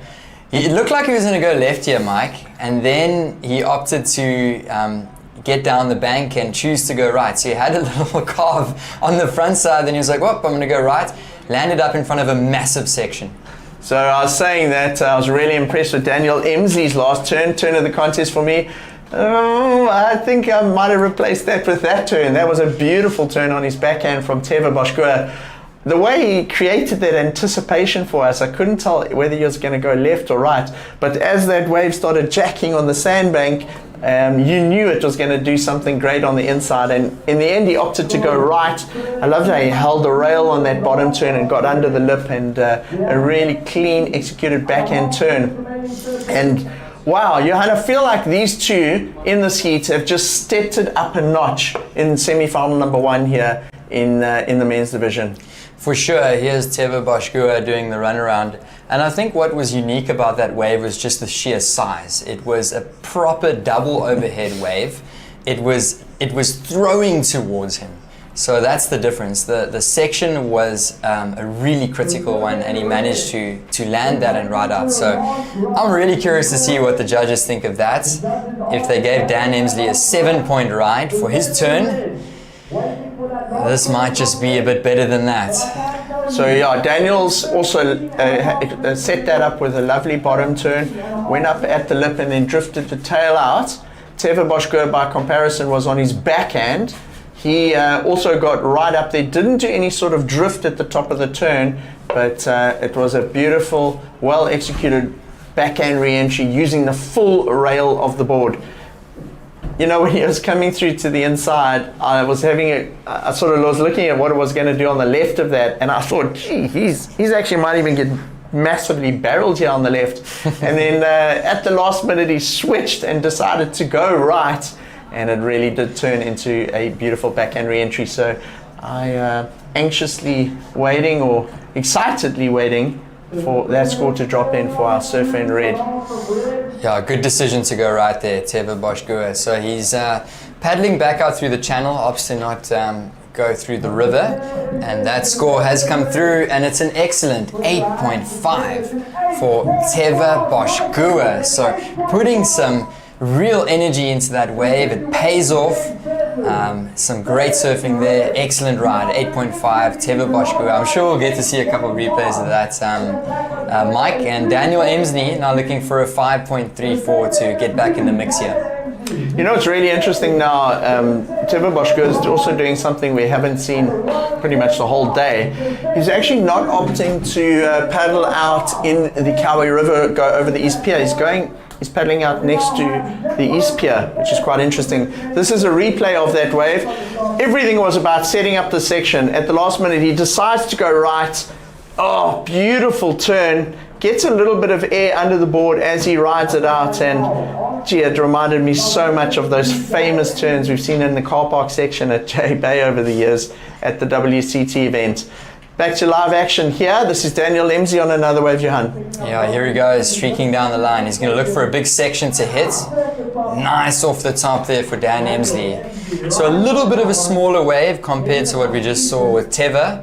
But difference was there is he had a few different maneuvers that he linked together. So a bit of a different wave compared to that one big hit for Boschgua. So let's break this one down. Dan Emsley gets a nice little roundhouse cutty. And you can see it was just a little bit flatter to start. He stuck with it, nice little carve. Another one, and then the money section was the inside here. So Dan Emsley trying to build on his scores. He's feeling the pressure with Teva Boschgua, but that was a pretty decent ride, Mike. Yeah, he's looking for a 5.34, and a lot of the work that he did, he put in the work on the beginning of that wave with a couple of turns, but the real flair came at the end. I like how he got the tail out, and Daniel Emslie in the game here. So a real ding-dong battle, a big fight between blue and red in the seats. It's a close semi-final, and like I said just now, almost I feel like they're surfing a notch up to what we saw in the quarterfinal a little bit earlier on today. For sure. Dan Emslie, you can never count this guy out. He's running up the beach. His fitness is just crazy. The amount of times he's done this run around throughout the day. These surfers are so talented and so good at what they do. So Dan Emslie gets that run around again. And that score is in for Dan Emslie. It's a 6.33 for a surfer in the blue. So situation change. He's just heard that on the beach. He's feeling confident, but with saying that, Teva Boschgua has got that 8.5, and that's really his strong point right now. So he's only looking for a 4.83, his surfer in the red, to retake that lead. After the quarterfinal, during the beach interview, Daniel Emslie said to me, I'm stoked to be in the semi-final, but the job's not done. He wants to make the final, and he has certainly gone and reset really nicely. And he's showing great form out there. I feel like he's brought even more energy to the semi-final than he had in the quarter, and he had an exceptional quarter-final heat. And he's looking back at the beach there, Johan, and he's looking at David Malherbe, Greg Emslie, and Tom Lindhorst are all down on the beach there, helping coach him and give him a bit of advice. Greg Emslie was saying earlier that young Dave Emslie, Daniel Emslie rather, does a lot of coaching with Tom Lindhorst here at Port Alfred, so he knows the wave well, and he was just looking to those guys for a bit of instruction and a little bit of guidance on how to surf the rest of the heat to try and stay in the lead. Yeah, well, it's really good when you've got previous CT campaigners in your corner, and of course a big talented crew coming from East London that's just really around him, even talking about Zoe Stain in the previous heat, and all the surfers from the East London area are backing each other and supporting Dan Emslie down on the beach. Of course, his uncle Greg. Family is also here. So Dan Emslie, he's riding the energy, but surfing the red, Teva Boschgua is not going to make it easy. I think, Mike, the interesting discussion point here is rankings. Getting down to semi-final heat 1, we're starting to get into the big points, and of course these surfers are wanting to qualify for that Challenger Series. So I think Teva Boschgua sitting at number 11, so just out of the top 10, but he's going to jump significantly up that leaderboard. And of course Dan Emslie is also in the mix there, so this is going to be really interesting to see how it unfolds. Here we go with red. So Teva Boschgua not requiring a massive score. He is on a much smaller wave, and this wave, importantly, doesn't have the inside section. It didn't have that pounding sort of close-out shore break section, so all the work he had to do was on the section leading up to that. For me, that was the big difference on that wave. His turns were great, they were critical, but the only downside, I think, it was a smaller wave and it didn't have that exclamation mark. So in a sense, he ended with a full stop rather than an exclamation mark. Not sure what he did in the beginning of that wave. I can't quite remember, or we didn't see the very beginning of the wave. So unless he did a mega turn there, not sure if it'll go into the excellent range, but Johan, it may be enough, certainly, to get that 4.83. Not a very big requirement. And this is one of the closest heats I've seen almost the whole event, going backwards and forwards between these two surfers. Yeah, and they're catching good waves. I mean, Dan Emslie with a 7 and a 6.33. And with 8.5 minutes, Dan Emslie could go out there and easily get an excellent wave as well. So let's see what surfer in the red locks in. He's looking to replace that 3.83. And interesting to see. So the judges will take their time to really make a good choice, and it does come through. It comes through to 5.33. So there's another situation change here. Now Dan Emslie is looking for a 6.84. So Teva Boschger gets the 5.33 on that wave. Even though it didn't flare out and he didn't have that big closeout section, the work he did there was enough to get the points required to get back into the lead. Now what it's done, Johan, is it's actually created I wouldn't say a really tough task, but a 6.84, you're going to need something pretty solid out there, because Daniel Emsley's best wave so far is a 7. He's backed that up with a 6.33, so he needs something in between that, of that sort of nature, to take the lead here, and he's got 7.5 minutes remaining. Yeah, here we go. This is just a replay of the last one, the 5.33 Boschger. And he got a nice section that stood up there, and he hit it off the top, and he sort of just worked this one consistently through. So nothing too fancy or nothing too big, but it's a solid backup for him right now, and it's helped him to jump up into first, which helps his confidence levels greatly. So Dan Emsley being left alone out in the lineup, and there's some huge sets rolling out the back. I think that is one of the biggest sets that we've seen this afternoon. 8-foot wall of water. Looks like Dan Emsley hasn't been washed. Well done. So there's Daniel. He's kind of, if you know the Port Alfred Beach and the lineup here, he's kind of in front of the tower, just to the left of the East Beach Pier.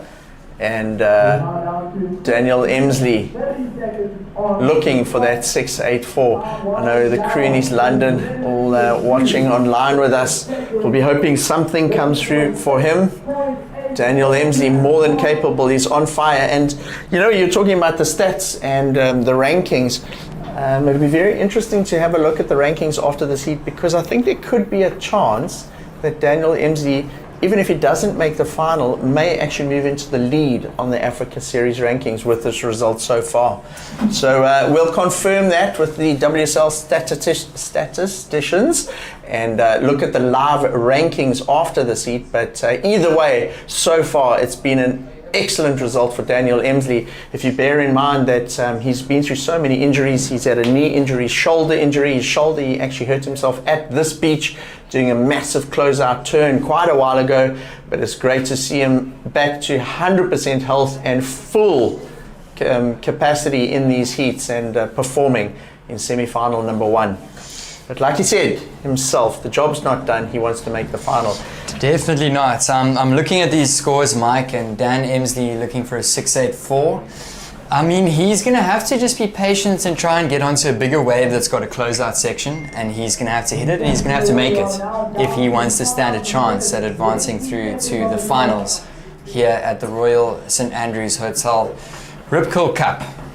Teva Boschger has been such a standout surfer as well this whole event. For me, his backhand is he's on fire. It's devastating in heats for the rest of the competitors. But one of the waves that really stands out for me was earlier in the day when he had that left. Mm-hmm. He took off on a left down the beach and did that enormous turn. I think I was calling the heat with Greg Emsley, and wow, he just showed us he has such a big bag of tricks and a deep pool of talent to draw from, whether it's a left hand or a right hand breaking wave. So not much to split these two surfers. Very talented at this level of competition. They'd have to be to get through so many rounds, and they find themselves in semi-final stage. And with 4 minutes 20 seconds remaining, and the conditions we've experienced today, Johan, most likely just one wave still for each of these surfers. Probably not enough time to get two. I don't think so, Mike. Important situation there. Dan Emsley had priority. He ended up paddling for a wave, so priority now sitting with red, Teva Boschger. He's sitting a little bit further down the beach away from Emsley, so he's paddling towards Emsley at quite a ferocious pace, is Teva Boschger. I think he's just realized that he's nabbed that first priority, and he's going to play a smart heat here, is red, Teva Boschger, really putting some pressure on Dan Emsley. So, you know what that indicates is, I was actually wondering now about 2 heats ago with this wind, whether the guys can hear it out there, but he would have seen they've got a big LED priority situation board above the tower, And Teva would have looked back, he would have seen the change in priority, and like you say, he's paddling hard now to go and try and put some pressure on Daniel. Yeah, so a little bit of a mistake there from Daniel Emsley, but we do have 3 minutes remaining. Both surfers are out there, and we do have waves coming through consistently, so I won't be surprised if 2 waves come through and both of our surfers end up getting a chance at improving scores. Of course, Teva Boshgua is looking to improve on a 5.33 and take it out of grasp from Emsley. Dan's chasing down that 6.84, so he's on a little bit of the back foot here, but he's already got an excellent scores today, and I wouldn't be surprised if Dan gets an opportunity. He can definitely get that score with 2 minutes and 30 seconds remaining. Wow, nail-bouncing stuff at the sharp end of this heat, semi-final number 2. Daniel Emsley really been on form, both of these surfers on form. You have to be at this level of competition now. They've surfed through a number of rounds, and Daniel Emsley, along with Connor Slapen, are 2 of the top 4 on the Challenger Series rankings, or the rankings to qualify for Challenger Series that have survived. And Daniel, after this heat, may even go to the top of the Africa Series rankings. There's Daniel in shot just to the left-hand side. 2 minutes to go. Whew. Johan, is there going to be an opportunity here for young Daniel to try and get something and have a go at locking in a 6.84 or better? Yeah, we've got under 2 minutes to go. The Ocean's really going to have to dish him up an opportunity here, and if we know Teva Boshgua, he's a strong competitor. He knows he's in the lead. He knows Dan's looking for a score, so he's most likely going to go and try and keep him off of a wave with just over a minute to go.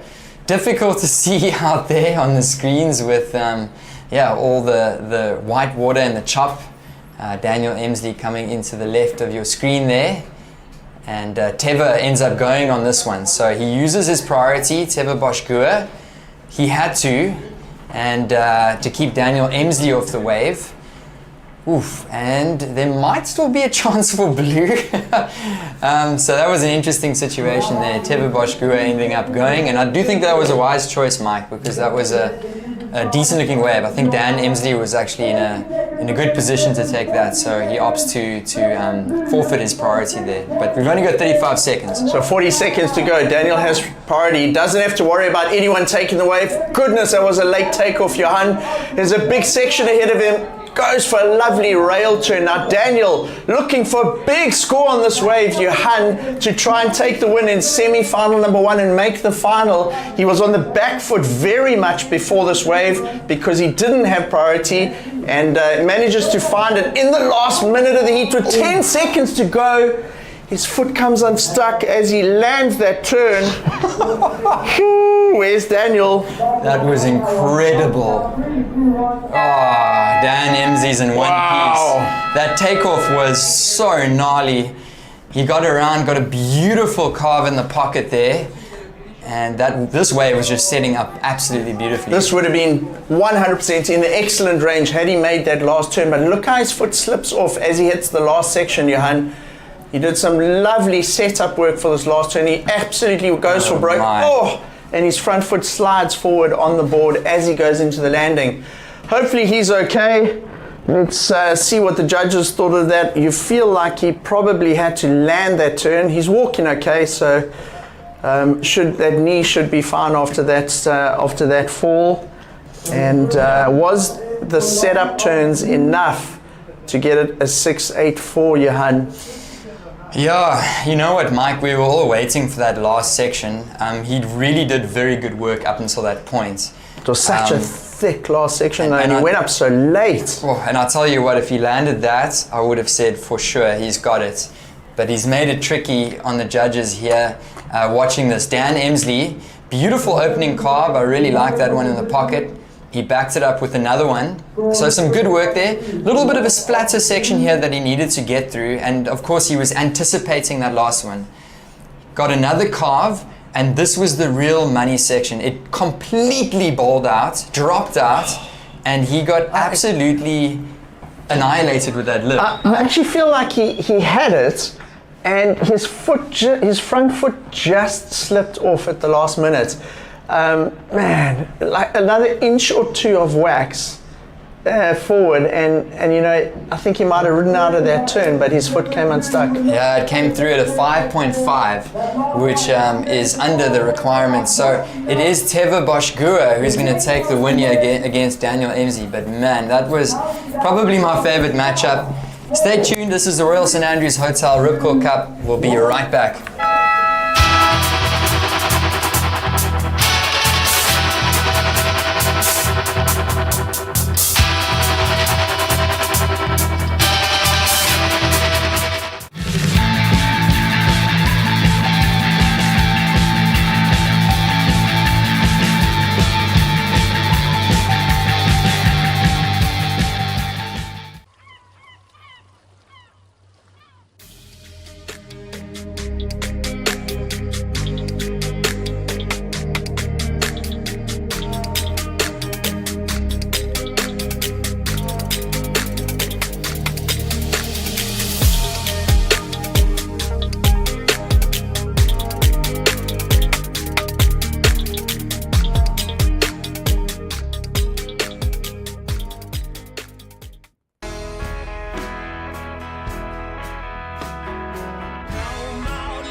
Alright, so we are back with action, and it's the beautiful Cowie River here in Port Alfred.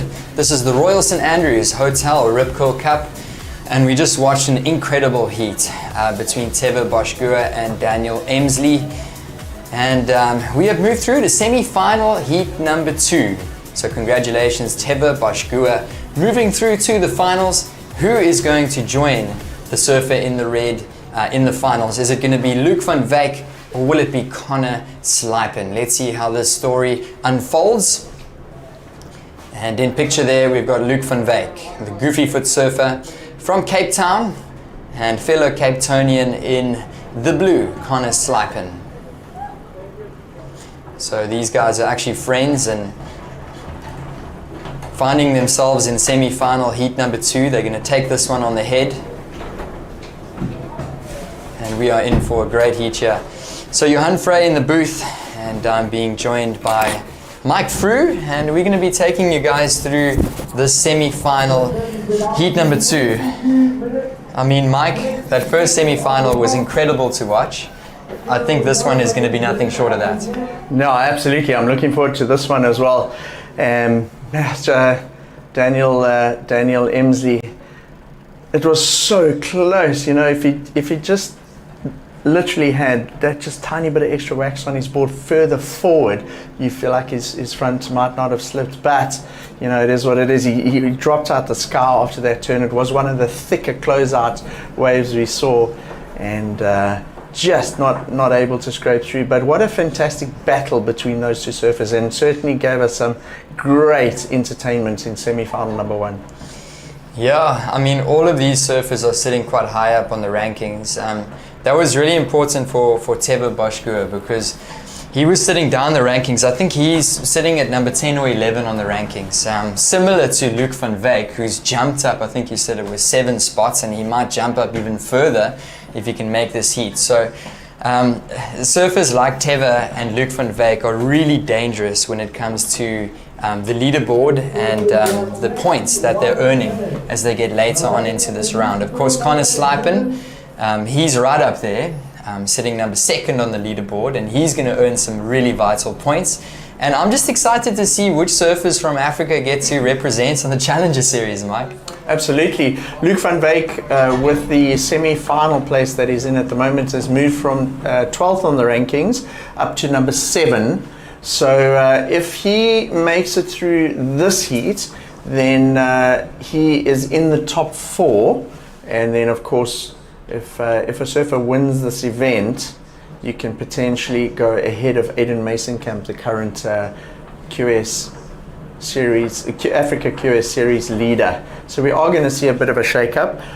Aiden, with his loss a little bit earlier this morning, should be comfortable in terms of his qualification, in terms of Challenger Series, because he was quite far ahead on the rankings. But we are definitely going to see a shake-up in the top 4, because if you look at who the top 4 were coming into this, we only have Connor Slypen and Daniel Emsley as part of the top 4 left in the draw. We're just going to cut down to the beach, interview Teva Boschgua, winner of the previous heat. Teva, this is your career best result. You've already mentioned that everyone is super close in Morocco on that ranking. It was a big heat. For a moment, you probably weren't sure if you had made it through. We were waiting for a score for Daniel. How are you feeling? And yeah, how are you sort of approaching that heat? But obviously, really happy to make it to the final. It was one of the goals coming here. Now it's to win the event and put 4,000 points on my ranking, which I think helped me to qualify for the Challenger Series. Like I said before, just do it by it, and I will see at the end of the contest where I finish. I hope, if everything goes well, first, but otherwise, waves are really tricky, but there's a lot of opportunities. It's kind of the waves that I like, with like big wall where you can do one big turns, or maybe 2 if you're a bit lucky.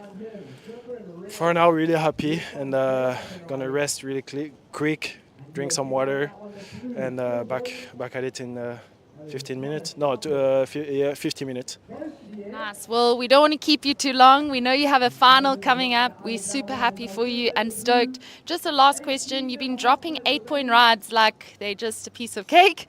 Are you going to have a bit of a different approach going into the final? Most of the time, people are kind of trying to go even bigger. Yeah, like you said, I will try to do 2 9s on the final like this. I have more chance to win it, but there's some big score to do out there, and I will try to make them. Nice. Well, we'll be waiting for those 2 9s. Go rest up. Good luck, and back to you guys in the booth. All right, winner of the last heat there, Mike Teva Boschgua. What a performance. Definitely the turn of the contest there with an 8.5 for that single massive backside turn. But as we had that quick break, it was Connor Slypen that absolutely shredded this wave down the line. He certainly did. So uses those first 2 turns just to kind of stay with his section. Look where he's looking. He's looking down the line to sort of see where is this wave going to figure itself out on the bank and provide a bit of a steep opportunity. Here it does. I love that slashing turn. He goes into a bit of a layback in it, and then he actually goes for a big boost on the end section. That is a brave move, going away from the wind. And then we saw Luke van Wyk wearing the red singlet. Just a quick in and out there for Luke, and looks like Luke got a 1.5, so he has just had the one wave. There isn't any scores outstanding.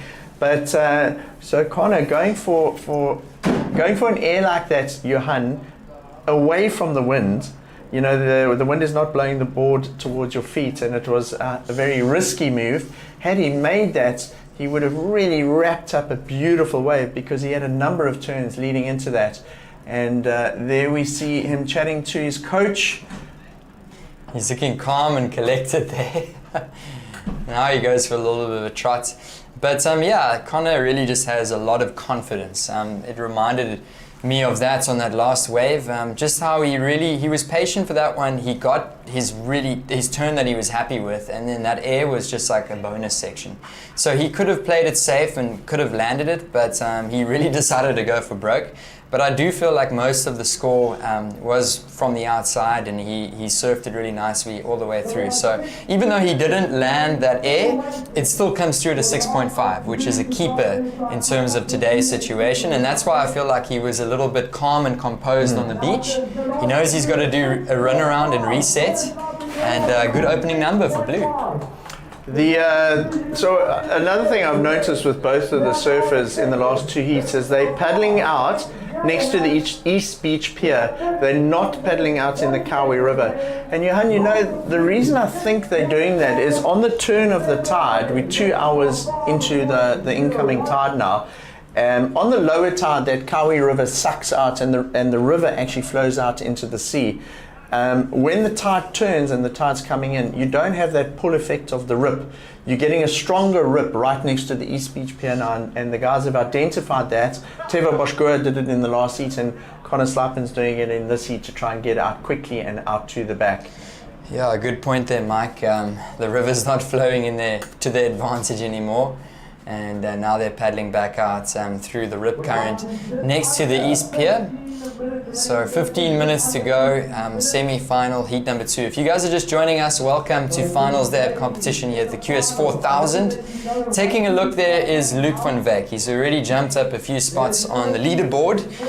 And it's going to be really interesting, Mike, because Teva Boschgoer was sitting at number 11 and Luc van Wyk was sitting at number 12, and they might meet each other in the finals if Luc can pull off a win here, but it's not going to be easy on him because he's up against Connor Slipen and he locked a 6.5. Yeah, so Luc van Wyk's definitely have to get going here. Almost or more than 10 minutes have progressed in the heat so far in this 25-minute heat. There's 14 minutes left, and Luc van Wyk may be a little frustrated that he hasn't been able to utilize the first 10 minutes to better effect. He only has a 1.5 to his name at this stage, where Connor Slipen has a solid counter, a 6.5. That 6.5 that Connor has is a fantastic foundation now for the rest of the heat. If he can build on that, maybe double that to sort of a 13, then he's got a great momentum going into the second half of this heat. All right, so in picture here, that's Luc van Wyk. He's been on a tear throughout the event, and he's matching up with his friend Connor Slipen. So guys, welcome to beautiful Port Alfred. If you've just tuned in, this is the Royal St Andrews Hotel Rip Curl Cup, and this is semi-final heat number 2, so business end of the event. I'm being joined in the booth here. I'm sitting here with Mike Frew, and we've just been enjoying this action here on finals day. Mike, I feel like I've watched a few surf contests in 1 foot sloppy conditions at the beach break. But this is offering a really great, entertaining final, not just for us, but for the viewers. 100%, and if you want to enjoy some good goofy foot backhand surfing, then just watch this man right here. It's Luc van Wyk. That wave didn't really offer up the scoring potential he was looking for. You can see he looked at the initial section of the wave, the lip, he didn't go for it. He was sort of winding up a bit of a bottom turn, but the wave not offering the scoring he was looking for, so he's straight back out there. But yeah, you were talking about the conditions here today and the surf on offer and how entertaining it is. When we started yesterday, Johan, we were greeted by a sort of 2 foot surf, calm, offshore conditions. We knew that the swell was on the way, but a word that kept coming up in yesterday's conditions through the beach interviews was grovelly, difficult, hard. You know, the surfers really had to work yesterday to get through to this point, and today you almost feel like they're rewarded with nice big walls and some overhead surf to showcase their surfing, and it's been a thoroughly entertaining morning so far. Here we go, big section for Luc van Wyk. Smashes that one, does Van Wyk. So he would have been watching Surf in the Red in the last one, Teva Boschgoer with that big backside turn. The previous wave he paddled for was a big one. It was about the same size as the wave that we saw in the last heat for Boschgoer. Couldn't quite find a really strong section to hit on that one, so he was looking for that on this second wave and hit it really nicely, but that one wasn't quite as steep. It wasn't quite throwing towards him, throwing towards the beach. So I think that might be the only limiting factor in that wave. But in saying that, he still did a good job of making it and trying to find a good finish. I think the reference point in terms of backhand turns now is going to be that turn from Teva Boschgoer in the last heat. The one that I thought was so reminiscent of some of the big turns at Car Park section in J Bay. And by comparison, if you're looking at that from Teva, then that one from Luke was a little bit soft. But of course, the judges are also referencing what Connor Slipen is doing in this heat. And Connor has got that 6.5. So that'll be the reference points where the judges are using to determine what they give Luke for that wave. And it comes in Johan at a 4.33. It's a 4.33. And maybe a little bit of a soft turn. It wasn't a very big wave, but importantly, it helps Luke's situation because now he's only looking for a 2.18 to attack that lead of Connor Slipen. The difference though is Connor's got a 6.5 and Luke's got a 4.33. So that 4.33 for Luke, he'll want as a backup score. So I feel like Luke is still looking for a main banker here in the seat, which Connor already has. Yeah, I definitely think Connor's got the upper hand. Oh, it looks like Luke is... Bit of a cramp? Yeah, a bit of a cramp. Trying to stretch out, it could be his calf. And I totally get it because the amount of surfing these guys have done, I mean, I'd be tired just trying to get out there for one heat, Mike. But these guys have surfed about 3 heats today. I think this would have been the 3rd heat for Luc van Wyk. So really tricky on these surfers. They are professional athletes, but just dealing with a little cramp there.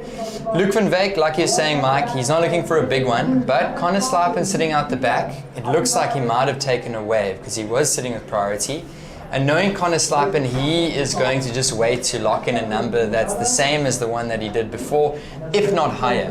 He's got the opportunity to stay patient now, to wait for a good wave, and to really take it out of reach for a surfer in the red. So red trying to fight back. Here's last of blue. Right, so this is the score that we're still waiting to drop in. It's Connor Slipen. A smaller wave on the outside, but look at this. It is starting to show itself as it hits the inside sandbank, so it's just overhead for Luke, and he utilizes that inside section to great effect. 3 turns, flaring it out, a little bit of variety in the turns. And he comes unstuck on the 4th one.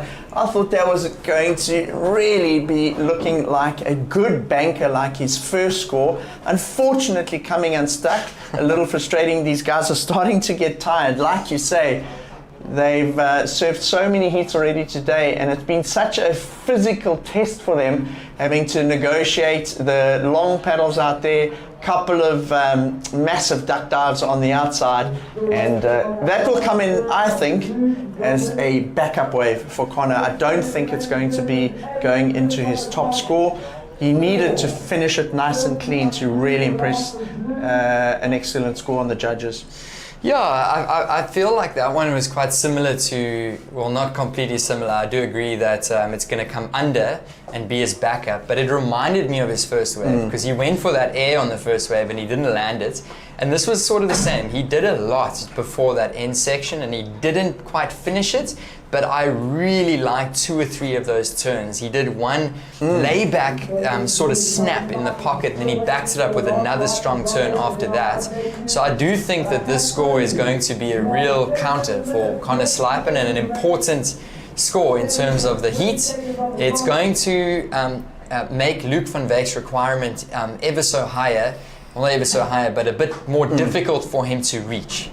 So, you know, you had a really good point there in terms of how similar it was to his first wave. In the first, a lot of the work was done in those first couple of turns. Looks like the scores dropped in there, Johan. 5.33 for Connor Slipen, and that's definitely helping him a ton because it means that Luc van Wyk is now looking for a 7.5 to move up into the lead. There's Connor Slipen paddling in picture, and Luc van Wyk is making his way out into the lineup. So Luc should nab that priority, and he's going to have more than enough time to chase down that 7.5, but Connor's not making it easier on his friend Luc. So this is the only problem that you have paddling out next to the East Beach Pier. If you jumped into the river, the Kawi River in the middle there between the 2 piers and hugged the West Beach Pier, you could have snuck around the back.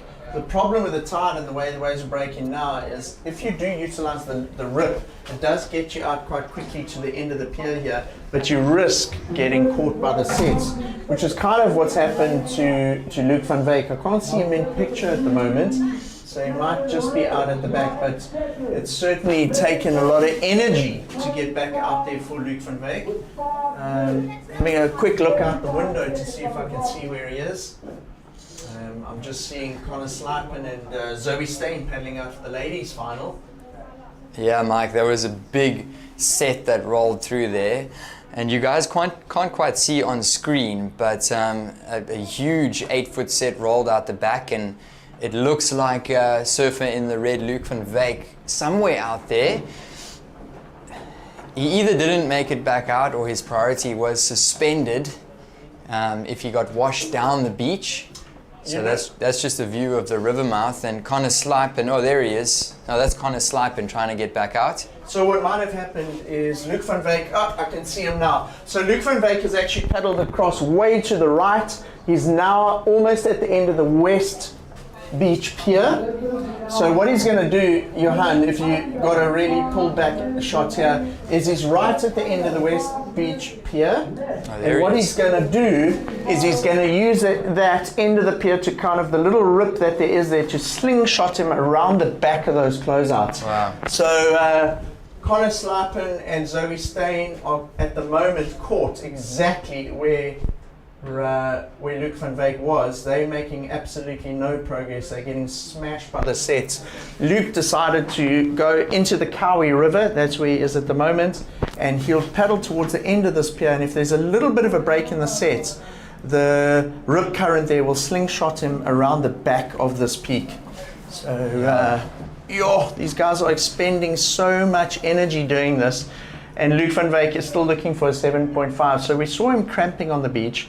He's just taken about 20 sets to the head. He's had to adjust his strategy and he's gone into the Cowie River to try and get around the back of the peak. When he gets there, the job is not even close to being done because he needs something in almost the excellent range, a 7.5. Look at these waves exploding off the end of the West Beach Pier here. Johan? Yeah, good analysis there, Mike. And now on screens, we was missing there for a bit, but look at that surf. It is relentless. 8-foot waves. Look at that out the back. It is massive, gargantuan set rolling through, most likely the biggest of the day. I mean, if we get a shot of the beach, you'll see just how big this one is. Mike, I'm calling this one maybe the biggest set of the day, and it's going to be very tough for these surfers to make it out with 3 minutes to go. So Johan, if you looked at the forecast this morning, the charts were showing about 3.5 meters at like 13 seconds. Throughout the day, the swell was expected to build to about 4.5 meters at 15 seconds. And I think as the tide has come in now this afternoon, we're seeing that extra energy starting to come through here and show itself at Port Alfred. On your screen, that is Connor Slypen and Zoe Steyn on the inside. And there you go, that is Luc van Wyk on the far right-hand side. Now, importantly, what you might see there is there could be a little bit of a gap after this set. You see at the top of the screen where you were seeing those big waves breaking, there's the white water that's left over from that set. Yeah. And we might see, with 2.5 minutes remaining, we might just see Luc van Wyk squeak out there. But now it's just all about a physical, like Greg Emsey was saying, man against the sea. And it's now just down to whether Luc van Wyk can actually get out there.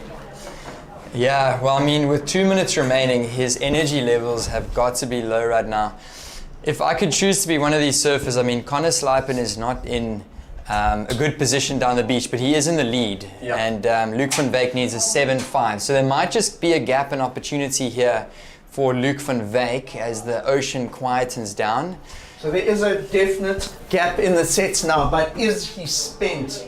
So Luc van Wyk looking back at the beach, I'm not sure if he's looking at priority or looking at somebody help direct him, but there is now a little breather in the sets. Goodness, Johan, that was intense. That was by a long way the very biggest set of the day that rolled through at the end of this heat. We've got 1 minute left. Are we going to see an opportunity for Luc van Wyk to try and get that 7.5? Or is the early work done in the heat by Connor Slypen, the 6.5, going to determine the outcome of the heat? Yeah, the ocean has sort of gone quiet now after that big set, and there's 1 minute remaining. So it is Connor Slipen, surfer in the blue, currently in the lead. He owns a 6.5 and a 5.33 on his scoreline.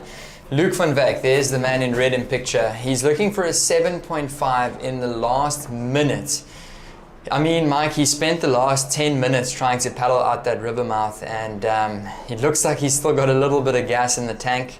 So it's all up to the ocean now. It's looking eerily quiet after that set. Yeah, that was a solid set, and Luke van Wyk giving it his everything.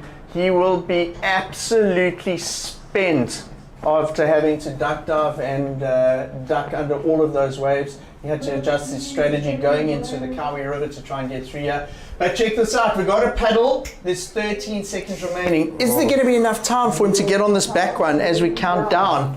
Whew. Oh, surfer in the red. I don't think... Man, after all that work. Oh man, he was a few seconds short. He's going to ride that one in nonetheless as Luke van Wyk. But, oh Mike, he was literally just a couple seconds shy of that wave, and it is going to be Connor Slipen with a really good win.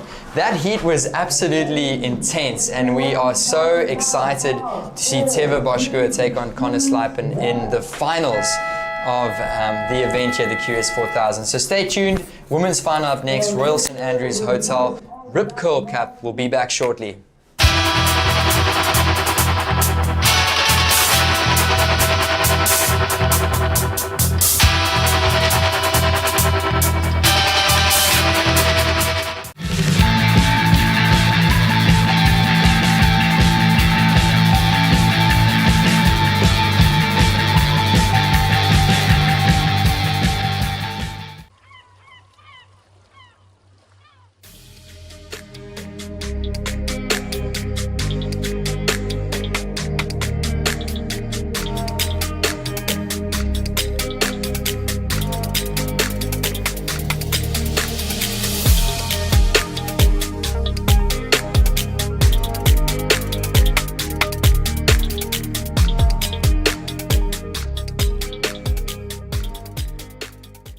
I wanna be there next to you. Next to you. Next to you. Next to you. Next to you. Next to you. Next to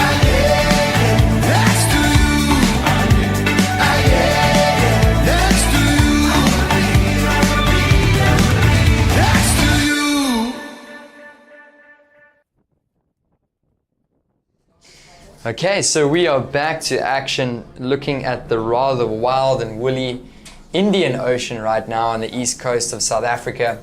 The Royal St. Andrews Hotel Rip Curl Cup.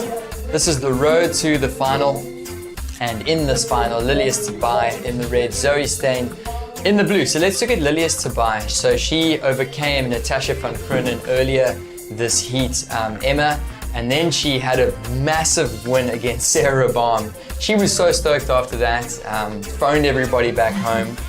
She had so much joy after that one, but she's got a really big task on her hands here in terms of Zoe Steyn, who was a competitor. She took a couple of years of break, but she is a really, really strong, smart competitor, and she's going to be in for a difficult final here.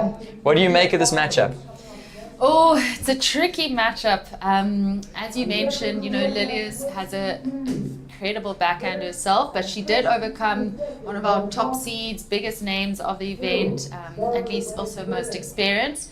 And yeah, she really just showed great confidence to the approach to the wave as we see her up and riding, quick in and out.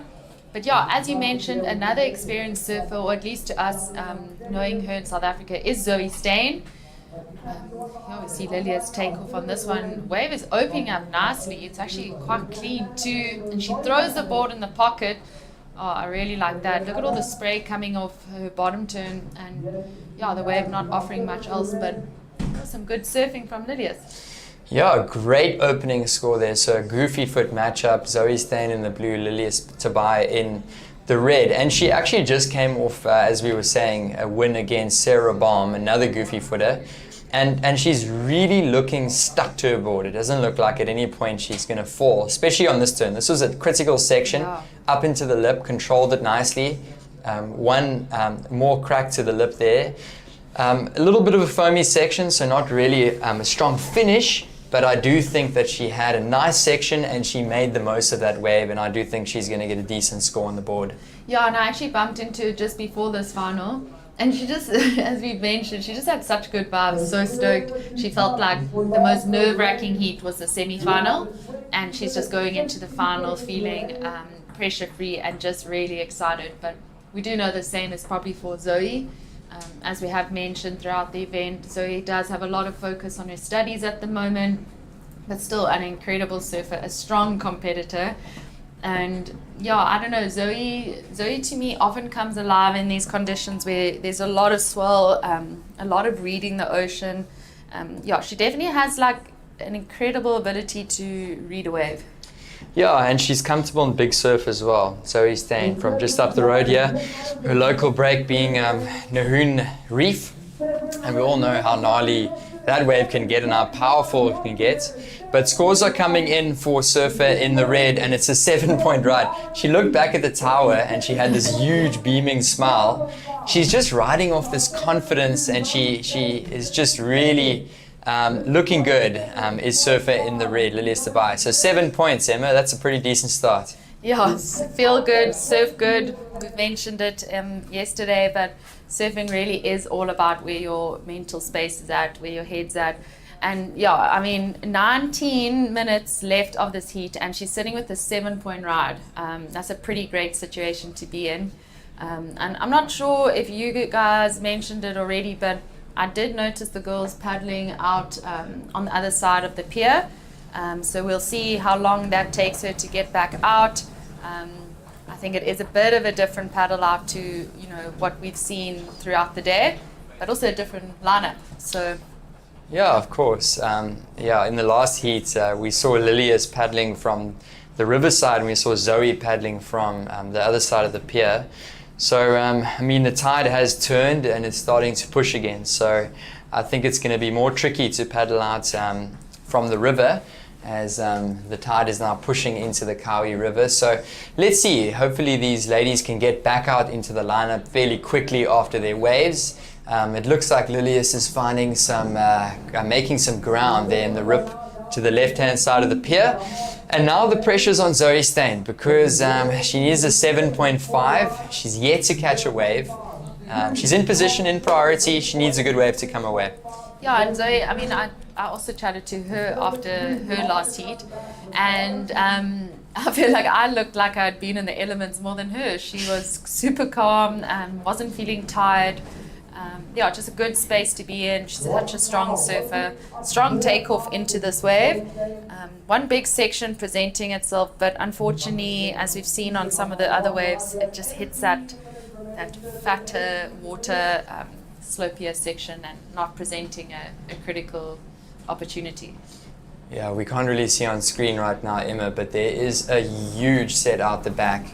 Whoa. And I do think that our surfers might get washed down the sandbank. Zoe Steyn scrambling. You can see her paddling to the left to try and get around these big sets. And it looks like she's going to be fine. Lilias Tabay trying to make her way out as well. So, I mean, the swell really has jacked. Yeah, we were predicting this, and we were predicting that it was going to get bigger throughout the day. Really providing a very good challenge for these surfers. So difficult to see on your screens right now, but paddling out the back is Blue, and trying to make it back out the channel is Surf in the Red. And you can see on your screens neither have priority. So the judges will wait, the priority judges will wait for one of these surfers to get out the back if they don't get swept down the point. I hope for their sake they don't. And they'll allocate priority once they make it out into the lineup. Watching just this last one from Blue, this one's not going to be a counter, Emma, for Zoe Steyn. What do you think she's got to look for in terms of trying to get a 7.5?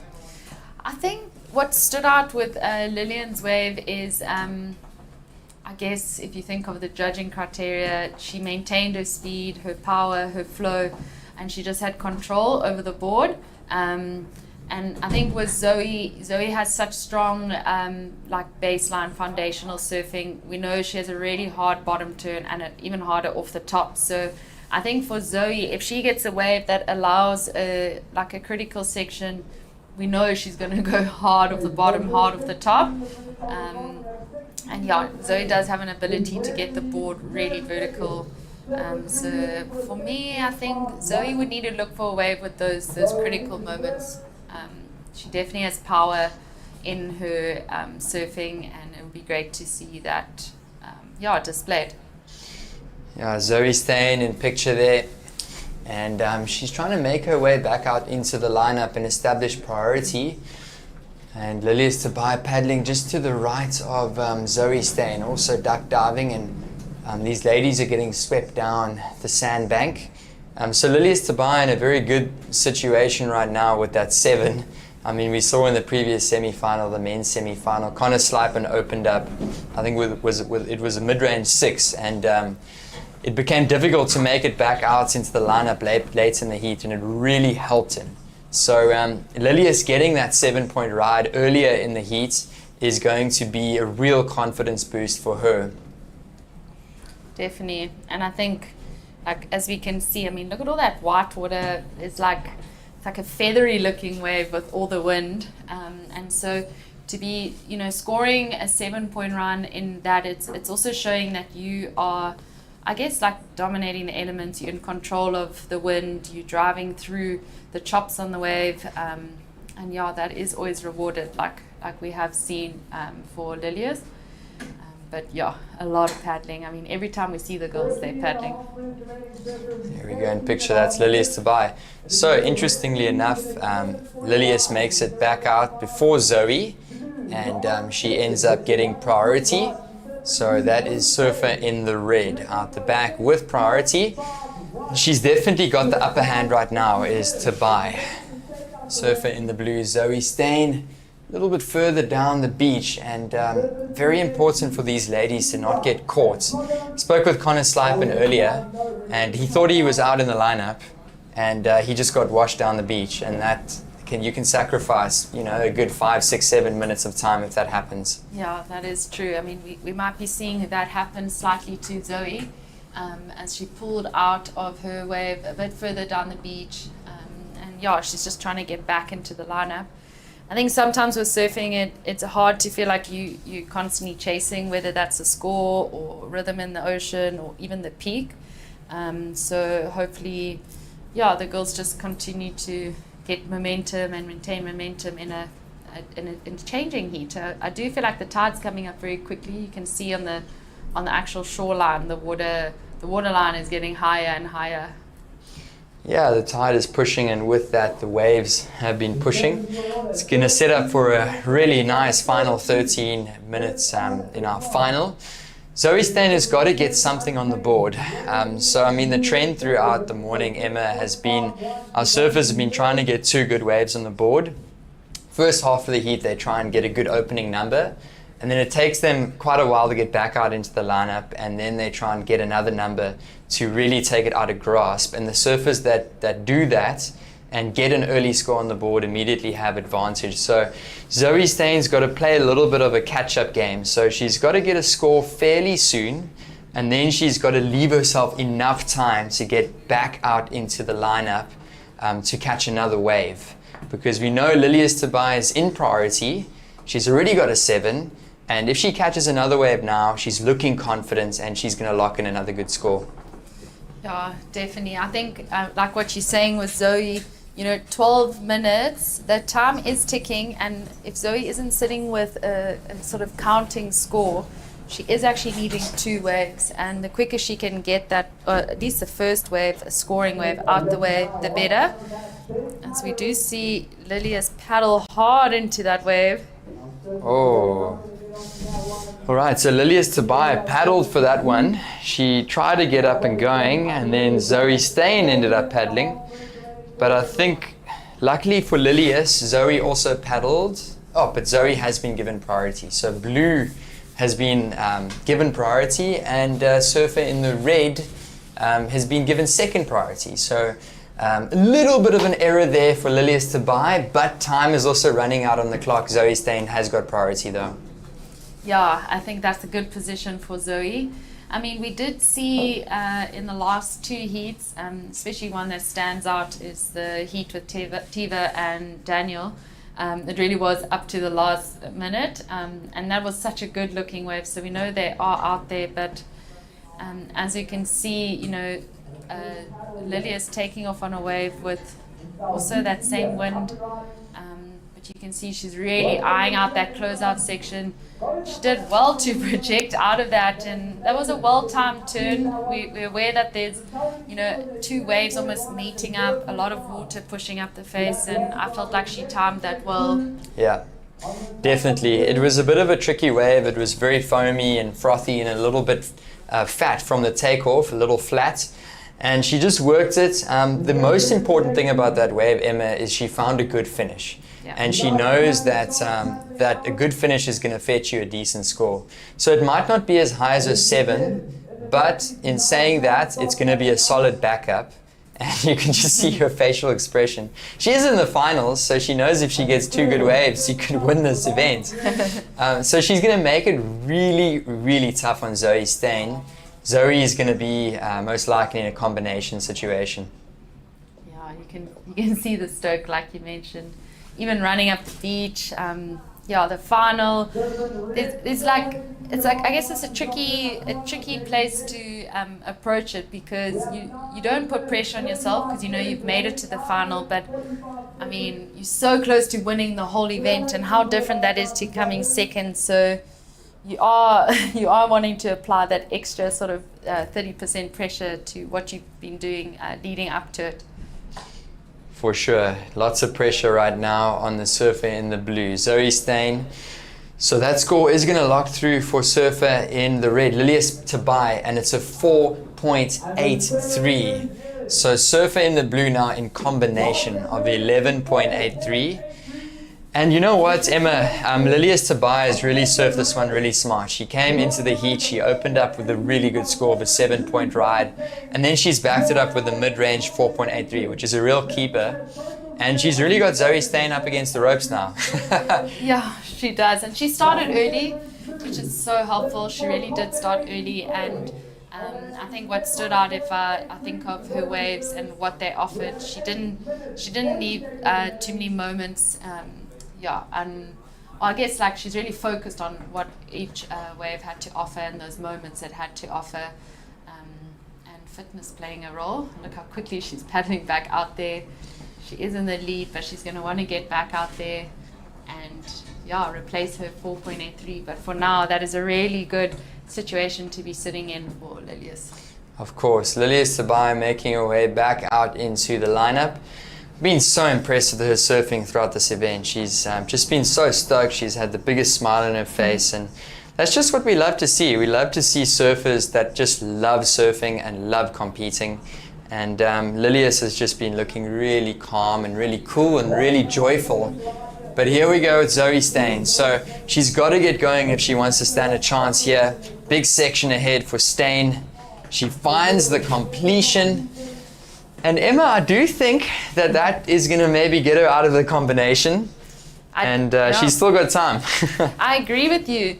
And yeah, it's interesting. You could see she almost delayed her sort of hitting in that closeout section for that perfect sort of timing to come down with it.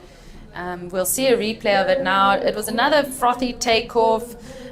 You can see her fin, like she really gets the board on the rail when she's trying to get those moments. And she cut the bottom turn a bit short to get the board up there quickly, because that wave did start coming down with a lot of force and power, and she knew she needed to fit in a turn. So it was well read for that section. For sure. I do think the judges are going to take another look at that last wave for red, Lilius Tabai. Similar sort of wave, similar end section that she hits. There's coaches, the Malherbys and the Emsleys on the beach that are giving her some advice, as she's got 6 7.5 minutes remaining in this one. Zoe Steyn. I like it because she's giving herself a chance here, Emma. Yeah, she is, and she's not giving up. And she's running along the beach. I mean, I actually just heard she's fresh out of some stitches in her foot. And that is why, you are not Mark, but Mark has been wanting to know why she has decided to surf in booties throughout this event. She did mention she's recently had stitches. Her foot is still a bit sore. And yeah, she's just a prime example of the surfers literally putting their bodies on the line, because with the surfing we've seen from her throughout this event, you would never think she's got a sore foot. Yeah, well, that one does come in at a 4.33 for Zoe Steyn. So, situation now, just under 6 minutes to go. Zoe Steyn is giving herself a good shot here. She's looking for a 7.5 though, so that is a pretty decent number required for a surfer in the blue. Lilias Tobias is out there, and she's trying to get back into the lineup and establish priority. So I think the defining factor here, Emma, is can Zoe Steyn get out to the back? And is Lilias Tobias going to even let her get a wave to start off with, because she'll most likely have second priority? And will there be enough time for surf in the blue? Yeah, those are big questions. They're good questions. I feel like there's always two sides to those questions, because we know that Zoe can get a 7.5. We know that it takes probably 2 or 3 powerful cracks from her. But we have seen in this heat that those moments are few and far between. So she isn't in priority. Lilias is in priority. Lilias is hunting down a left. As we mentioned before, from the semi-finals, we had only goofy footers with the women. So yeah, that's been really cool to see. And also see the way that everyone is trying to find a left still. Yeah, I chatted with Lilias earlier, and she had that one wave in her semi-final where she went right, and then a left popped up, and she told me she was surprised by that, and she got a nice hit on the left as well. So maybe she's hunting a wave where she could do that once again, because she got a pretty good score there to beat Sarah Baum in the semi-final. But she's done some great work here as Lilias Tobias, and as you see in picture, it's Zoe Steyn trying to make her way back out into the lineup. I do predict that if there isn't a big set right now, she'll be out there within the next minutes, and she'll give herself 3 minutes to try and hunt down a score to win. Yeah, and probably having to decide, does she come closer in? Does she just wait and wait for a perfect moment? Because she is needing a pretty big score, but I mean, you can see the waves are shutting down in front of the surfers on that bank. It is a lot of work, a lot of duck diving, and a lot of chasing. All right, so it's going to be a tight finish here at the Royal St Andrews Hotel Rip Curl Cup. Look at that wave rolling through. Zoe Steyn's going to have to duck dive that, so it all just depends if Surfer in the Blue can make it back out in time. I mean, in the previous heats, we saw a similar situation, Emma, between Connor Slipen and Luke van Wyk. And Luke van Wyk fought that set pretty much for 10 minutes and ducked over by 20 or 30 waves before he made it back out. So it's really taxing on the body. Zoe, an incredibly fit surfer, incredibly tough surfer. She's used to big waves, but she is getting pushed down the waves. So I'm not sure if she's going to make it back out when she comes into picture. Some big sets rolling by. I certainly hope she does. Yeah, I agree. And she's going to keep trying, like you mentioned. And I think Zoe, with her experience in Port Alfred, she is aware that, like the further down she goes on the beach, she might get that gap in between where the two peaks are breaking. And she might realize if she can find a left or get onto her forehand off Lilias, who's further up the point, there could be a good chance for her. But yeah, only 2 minutes, 14 seconds remaining. Oh, it looks like a bit of a gap in the sets, and Zoe Steyn's going to make her way out into the lineup. That's the surfers in the men's final that are waiting patiently. There's Lilias Tobias with priority. 2 minutes to go. Zoe Steyn is a little bit further off the peak, which might actually work out to her advantage because she is sitting further away from Lilias Tobias. But Lilias Tobias has got priority. So if Zoe goes anywhere close to where Lilias is, it's going to be tricky for her to catch a wave. So I feel like she's got to try and find her own little spots or her own little peak, and she's got to try and hunt down a wave under Lilius. Yeah, I think she's made a good decision there if she sticks to it. Just trying to separate herself, pick up a wave. She knows there's pressure on this final score. But yeah, I mean, we have said it before. No heat is over until it's over. And we have throughout the day seen some excellent scores. But yeah, Zoe is sitting chasing. She's in second priority, 1 minute remaining. Ooh. Oh man, she might get an opportunity here. Zoe Steyn up and riding. There we go. With just under a minute to go, somehow manages to get one under Lilius Tabai, and that explodes. Oh my goodness. I didn't expect that wave to do that. Lilius Tabai now up and riding. Wow, yeah. Lily is also dealing with a huge wall in front of her, Wow. except she manages to time that closeout turn so well and come out with just speed and control. And as we can see, and we've seen on all her waves, she's just so stoked to land that closeout turn, so stoked to be here. And she did, yeah, just fly past Zoe on that wave, and a better looking wave, I guess. Yeah, you know what, Emma, that's the difference. I thought Zoe got in a really good position there. Zoe's up and riding once again. But Lilius really, really made that count. Looking at this wave, she really timed it well, just streaking along the line here. Little cutback, but this was the money section. She timed it, good positioning, and you can see her facial expression. Fist pumps for Lilius Tabai. Yes. She feels confident that she's going to get this win. So scores coming in officially.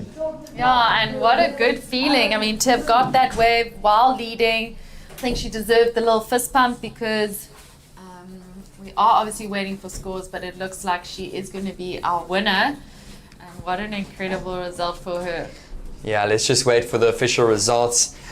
Some of the ladies, Jessie and Natasha, down on the beach to potentially cheer her up here. And we'll just wait for the official results.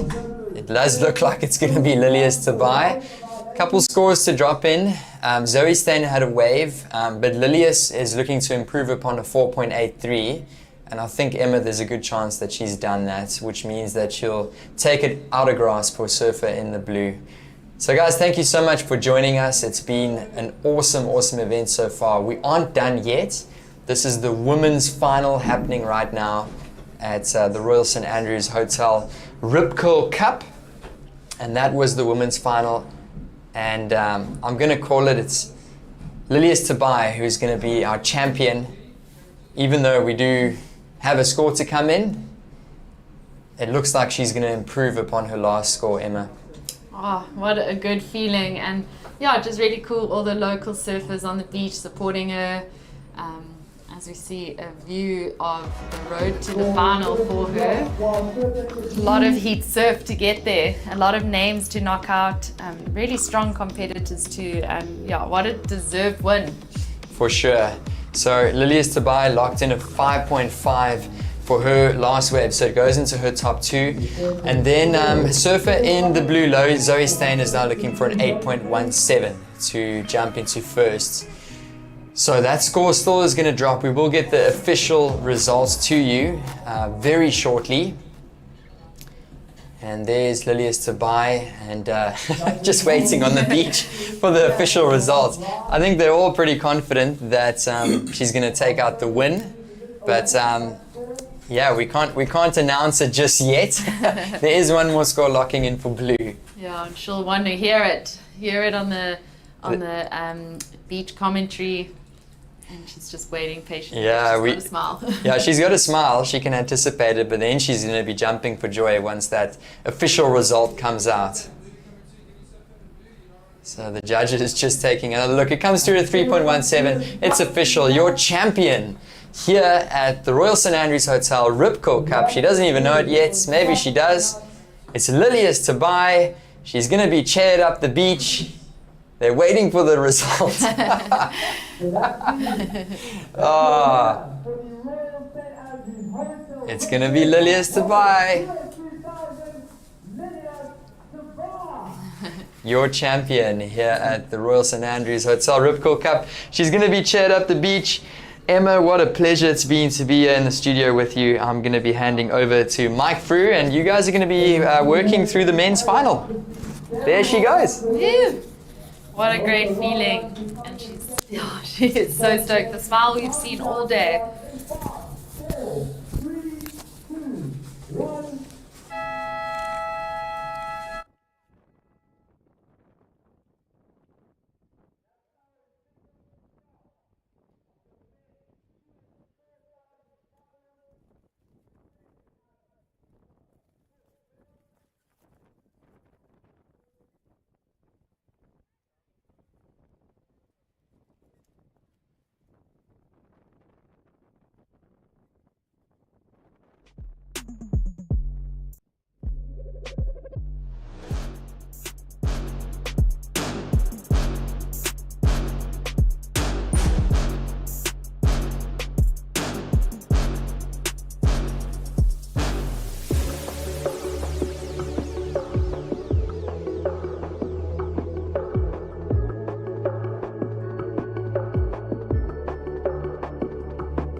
I wanna be there next to you.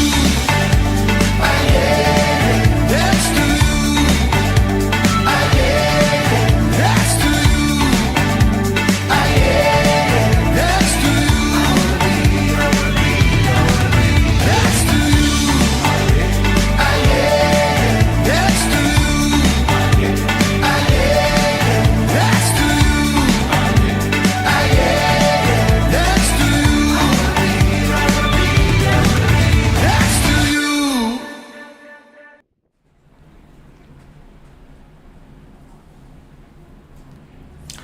Welcome to the Royal St Andrews Hotel Rip Curl Cup. It's the men's final in the water. I'm Mike Frew. I'm joined on the call by Emma Deal. Emma, whew, big conditions, big swell out there, and an enormous final lined up for us to enjoy this afternoon in Port Alfred. Huge final, and on our screen we can obviously see that road to the final. A lot of big names from the quarters. Yeah, just big names, also big upsets. And a really important final. Yeah, big points on offer with the QS 4000 event win. That's a lot of points. So in the final we have surfer in the red singlet, it's Teva Boschgoer, and in blue we have Connor Slipen, and up and riding, this is Connor Slipen wearing the blue singlet in solid conditions here at Port Alfred East Beach. We have 21 minutes remaining in the final. The final already underway, and Connor getting to work. A nice opening wave there for Surfer in Blue. You notice he's coming in, he's going to do the run around. It's almost impossible now with the increase in swell and the tidal situation at the moment to paddle in, or rather to paddle back all the way to the lineup from where he was. So he'll do the run around. If you have a look at the top left-hand corner of your screen, you can see there's 21 minutes remaining. Teva Boschgoer in red has priority. He's out at the back, and he's just got that one wave at 2.5. So just a short wave there for Teva. And man, this guy's surfing has been incredible. Let's have a look at this wave. Emma, Oh my word, huge section, huge turn. Does he come out? No. I don't think so. So as we digest that falling from the sky of Teva Boschgua surfing red in the final, it's just a 1:07 he's given for that. Let's throw it down. I believe we have the winner of the ladies final down at the beach for an interview. It's Lilias Tobai. Lilia Tabar, you are the winner of the 2026 Rip Curl Cup, the Royal St. Andrews Hotel Rip Curl Cup. How are you feeling after taking out that win after 2 long days of competition? Just super happy, super happy. The last heat was really hard. I felt like I was a bit tired, but I was just like, get the rhythm, just go 1, 2, 1, 2. So I'm really happy to made it, and yeah, I won this cup, and I'm super happy. First final, first win on the QS, and yeah, I'm really happy to be the first Moroccan to win the QS as a woman, of course. So is there anyone that you want to give thanks to, maybe some sponsors, the people back at home? Do you want to just give thanks to them, and maybe you can speak in your home language?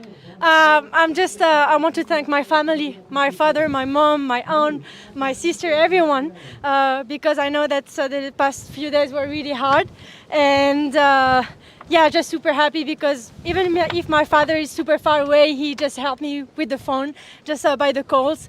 And I want to thank my shepherd, Thierry Delbouc Surfboard, who made me this beautiful board. And I just surfed it twice just today. And it's a magic board, so I win with it. And of course, Sorus from France and Macaronesia for all the trainings, because at the end, these trainings helped me to go through all these heats today. So really happy, and let's go for the next. So very well done to you. You are the champion, and we'll be seeing you at the prize giving. Back to you guys. Thank you, Damien, and congratulations to Lilias Tobai. She's so stoked, Emma, and what a well-deserved winner, you know, smiling throughout the event and absolutely ripping, and so stoked for her. She really surfed well. She surfed so well, and every day we've come down to the beach, she's down there in the dark, ready to, just get out there. And another surfer working really hard is Connor Slappen. Yeah, have a look at the screen. So during that interview, or just before the interview, we did see that wave of Connor's, and it drops in at a 5.67. So that establishes an early lead there for Connor. This is a 25-minute final. And we have 17 or so minutes remaining. Talk us through this wave. Lovely overhead wave, Emma. Yeah, as you said, a lovely overhead wave. Carves into the pocket. Cleaner face than what we've seen, but not much power. So you can see he's just trying to stay where the power section of the wave is. And here is that power section. Fin out on that bottom turn, and a great slash off the top.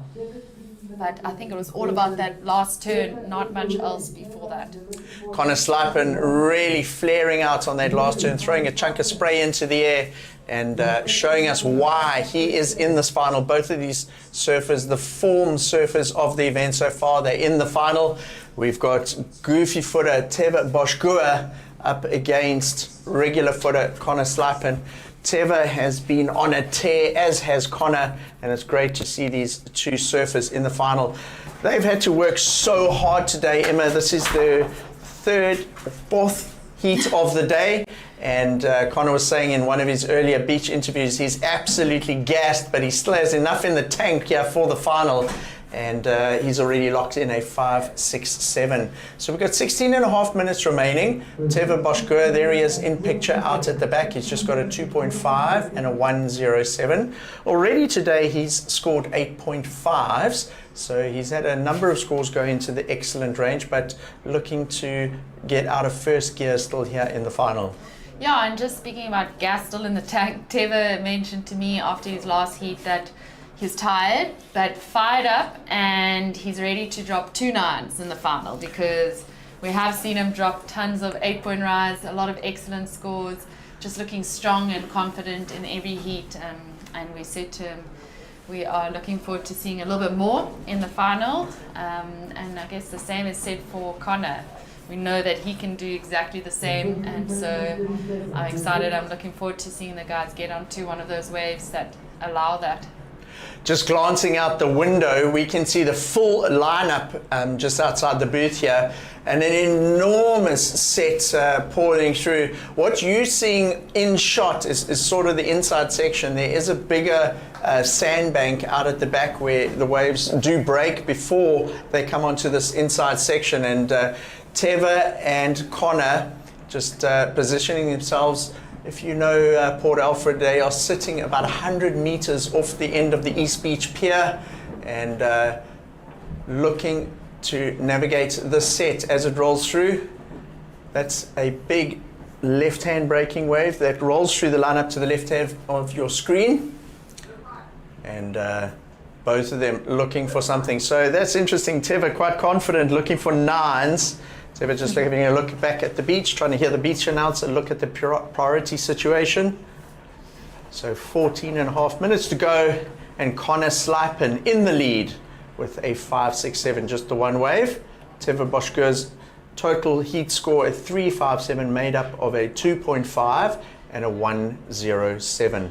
So this heat is the culmination of 2 days of intense surfing here at East Beach in Port Alfred, Emma. It's the Royal St Andrews Hotel Rip Curl Cup, and we've had such a variety of conditions, and capping it off with wild surf for the finals in the men's division. Right, this is Teva Bosgueur getting to work on his backhand. He's going to be looking for that inside section where we've seen the guys scored 8.5s and the like. But that wave a little soft and not really lining up to unload on the bank. And was probably not quite what he was looking for. This first turn looked really nice, Emma. He's got a lovely backhand turn. Throwing a lot of spray too, but as you said, that wave just a bit weaker. And I think when he took off, we see Connor hitting that lip, getting a little bit stuck there, but he's looking at trying to get around to another section, but unfortunately not quite getting there and deciding to do the runaround. But yeah, on Teva's wave, it is interesting. I think we'll get back to that. This is Connor's last wave. Look at this. It's a solid wave, comes hard off the bottom, turns in the sweet spot, straight off the bottom again, and hits the lip. He rides that out nice and confident. Let's see what he did on the inside section here. It got kind of foamy, so he just turns his board, aims it towards the beach, and gets swallowed up by the white water. So this is Connor Slipe, and that's his second wave, so it will go into his total heat score. He's going to do the runaround, perhaps get a word or two from his coach in terms of what he needs to do in the last 12.5 minutes of this final. Teva Bosgueur, we're also waiting for his last wave to drop in. Remember, it was just those 2 turns, and then he didn't make the inside connection, Emma. And exciting stuff. These are the 2 finalists. They're both fighting for number 1 slot in the event. The Royal St Andrews Hotel Rip Curl Cup, a QS 4000 on the Africa Series, the QS Series. This is the culmination of what's the 4th event in the series. And let's have a look at the water. This is live action from Teva Bosgueur. Oh, check this, a late drop, and he rides it out. Nice. Look at that, nice and confident, clean ride out. Man, that was a tricky section that he attacked at the end there, Emma. It had a little bit of everything. It had some rips on it. It was full of foam from the previous wave, and it had a big nasty lip section that was coming straight at him, but he rode it out nice and clean. So I feel like that's definitely his best wave. Talk us through this, Emma. Yeah, and it was also a nice sides wave, a big wall in front of him, straight to the bottom and in the pocket. I mean, that is critical surfing, to go straight down and up like that, and then he manages to navigate the bumps and time it that he comes down with the foam, which I think after these last few heats we've seen him drop those 8s. He's very comfortable with that inside section. So Teva Bosgueur told you in a previous interview that he's looking for 9s in the 2 final. 9s. He's looking for 2 9s. 2 9s. And he's showing his intent there on that wave. I can really appreciate as a goofy footer what he did there. It's not easy, and 2 solid turns. So 2 scores owed to us by the judges. We had that first wave of Connor Slijpen. We saw a replay of that, and then that led straight into that second wave, which was Teva Boschgoer. So both of our surfers drew a score from the judges. Teva will now do the run around, get into the rip next to the pier. As they paddle out next to the pier there are speakers on the pier, so they can hear their scores, they can hear how much time's left and what the requirement is to try and win the final, Emma.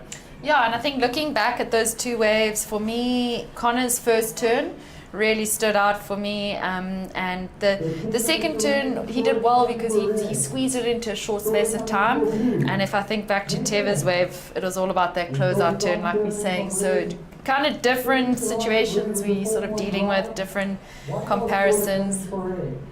Just glancing out the window here, Emma, and Connor Slijpen is at the end of the pier in the rip, and man, there is an enormous set coming through the lineup.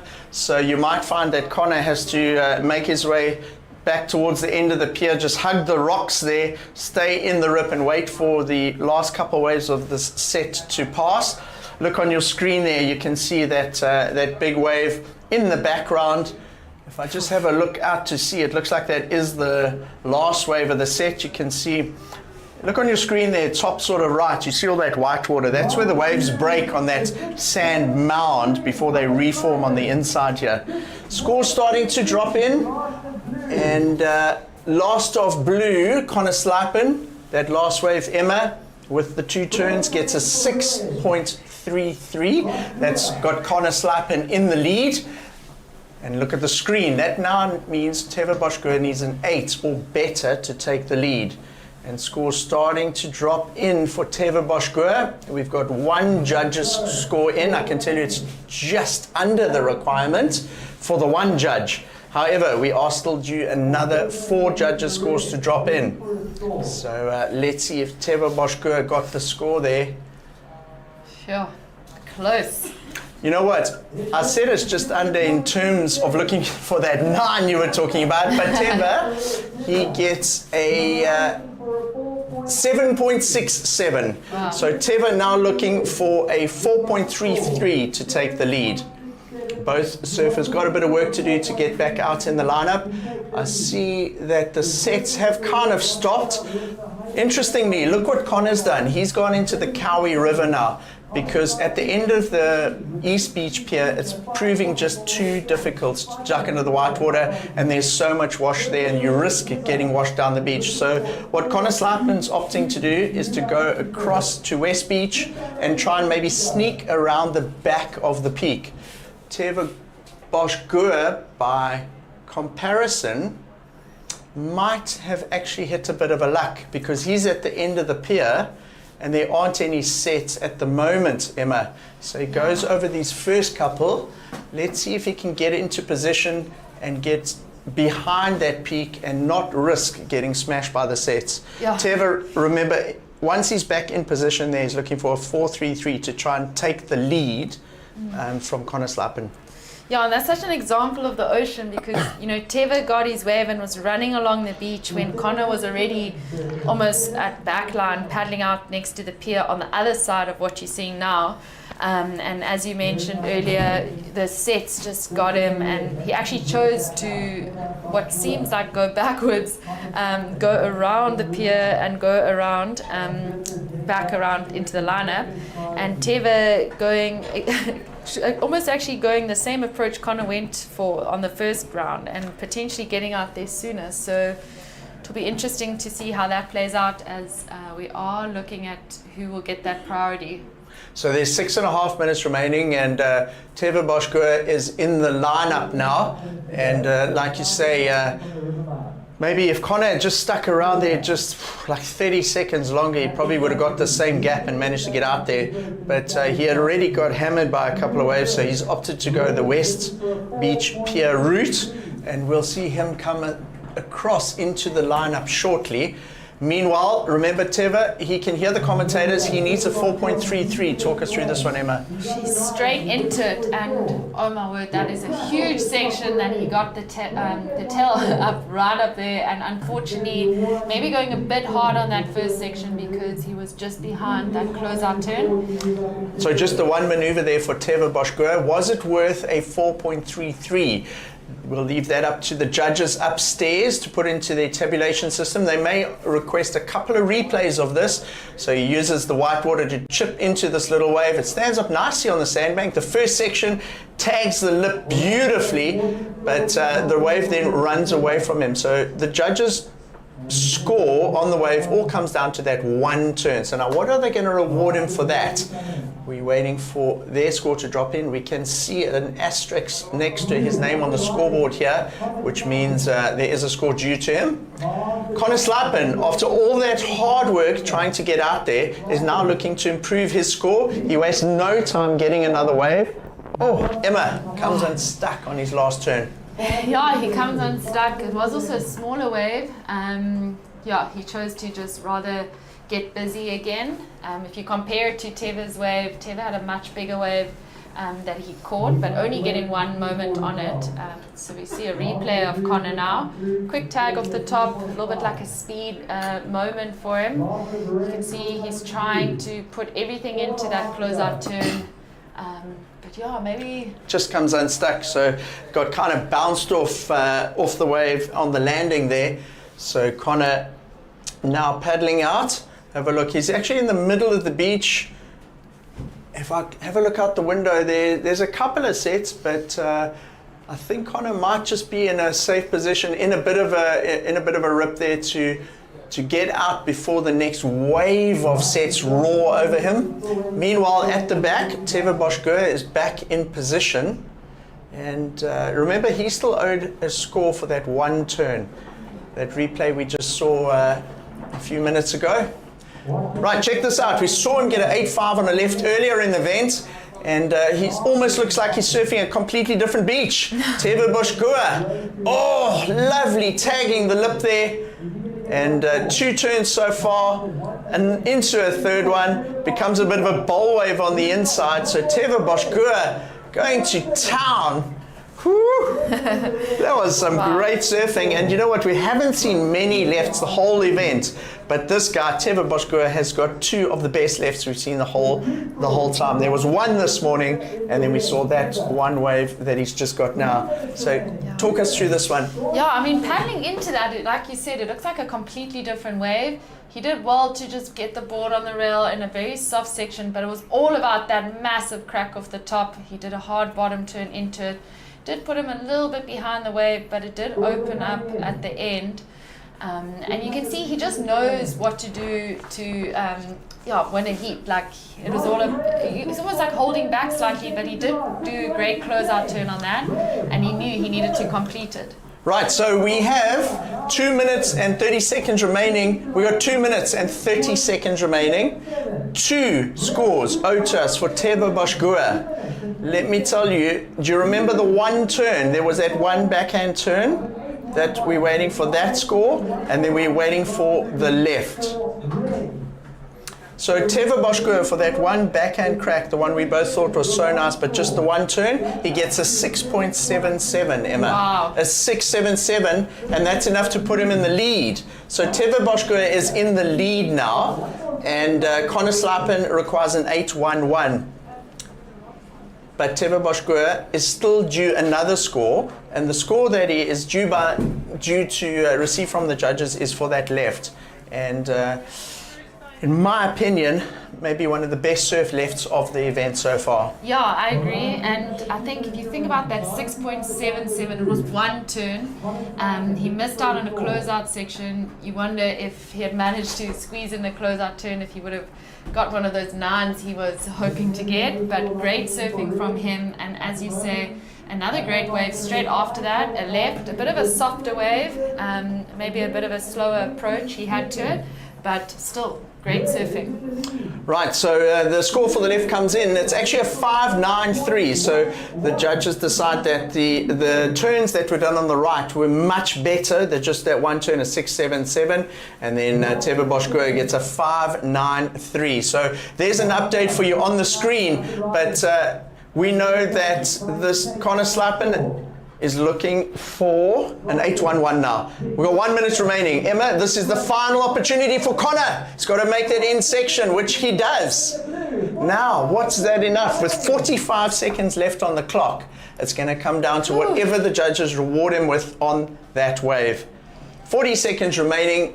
I'm not sure if Teva Boschgoer is out at the back or not. He's not. He's actually getting pounded by Whitewater. So it's all going to come down to this. Talk us through this one, Emma. Yeah, I mean, Connor paddled hard into that. It was one of those waves where it was all about this inside section because the start of it was just setting it up for it.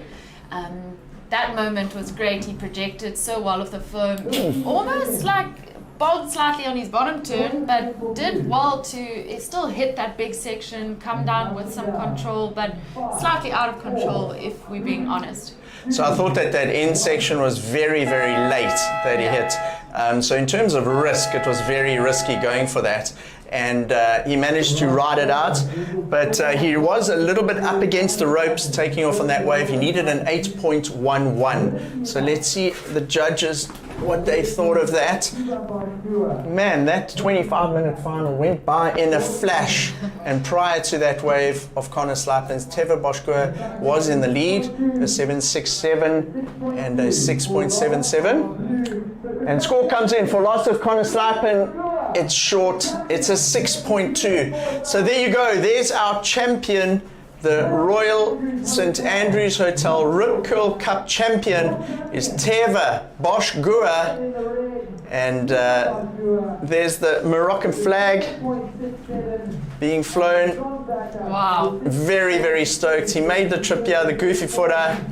And incredibly happy. So we've got a champion from Morocco in the men's and the ladies division. Emma, I know you're going to go and have a chat to Teva. So while you leave the booth, we'll get a couple of replays of that as we see Teva being chaired up the beach in the green singlet. That's Clayton Tyrrell, and lovely to see the sportsmanship and well-deserved winner, Teva Boschgoer, blitzed his backhand the whole event. He even managed to get a couple of lefts, and Teva certainly one of the standout surfers at the event, taking out the title at the Royal St. Andrews Hotel Rip Curl Cup. So well-deserved winner there. I think that's Beric de Vries and Clay Tyrrell carrying him up the beach.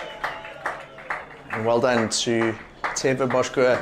In the final, he got a 7.67 and a 6.77 for a total heat score of 14.44. Connor Slapen, a great effort from Connor. Here we go. Let's look at some of Teva Boschgoer's waves. Came hard off the bottom there. This is the type of surfing that you need to do to win a QS 4000 event. Teva Boschgoer, that was the 7.67. After that wave, he really had established himself as a threat in the heat. This was the one, I think, where he had the one big turn, smashed it there. Lovely fluid surfing, great form on his backhand. And Teva Boschgoer flying the flag, the champion in Port Alfred to crown the end of the day here, the Easter weekend. We've had a great weekend. There's still quite a lot coming up on the broadcast. We've got the Royal Port Alfred Marina Expression session. That's still coming up. That's going to be pretty interesting to see an expression session in solid 6-foot wild surf here. That'll be coming up shortly. And then we also have the prize giving of the event, which will take place after the prize giving. So Teva Boschgoer taking out the men's and Lilias Tobai taking out the ladies. We're going to throw it down to the post-heat interview. My fellow commentator Emma Deal is with the men's winner, Teva Boschgoer. Let's hear from him. Teva, you are our Royal St Andrews Hotel Rip Curl Cup QS 4000 winner. What an incredible feeling. You've been a standout this whole event, but what also stood out to me is our last interview you said you're going to win. Yeah, of course. I think everyone when we come here, we just want to win the contest. Oh, sorry. No, it's fine. We lost us. Justin, we've got levels here, so it must be on your side. What? Job done, hey? Yeah, job done. Okay, Teva, you are our Royal St Andrews Hotel Rip Curl Cup QS 4000 winner. You've been a standout this whole event. I know you've come here to win. You said that before you paddled out. Talk us through that. Yeah, of course. Really, I'm so happy to win my first QS. That's a big relief because coming here, there were a QS in Morocco just before. It was such a bad result, and just been working so hard this winter to get ready for the 2 last QSs that we just had. I'm just so happy to win that one. Amazing. And all that hard work really has paid off. We know how much sacrifice goes into it. And you've got a lot of friends and family back home watching you, supporting you. Why don't you give them a shout out? Oui, bien sûr. Déjà, je veux faire un grand merci à mon papa, mon coach, qui est toujours derrière moi et on bosse depuis longtemps et on a vraiment beaucoup bossé cet hiver. Toute ma famille, ma mère, ma sœur, je sais que vous devez être devant les écrans. Toute la famille au Maroc, à Tarazout, tous mes sponsors, Visla, la Fédération Royale Marocaine. Juste un grand merci à tout le monde et celle-là, on va la célébrer. Nice. Well, what he said, and go rest up. You are our winner and gained 4,000 points. Enjoy it. And we'll get back to you guys in the booth. Thank you.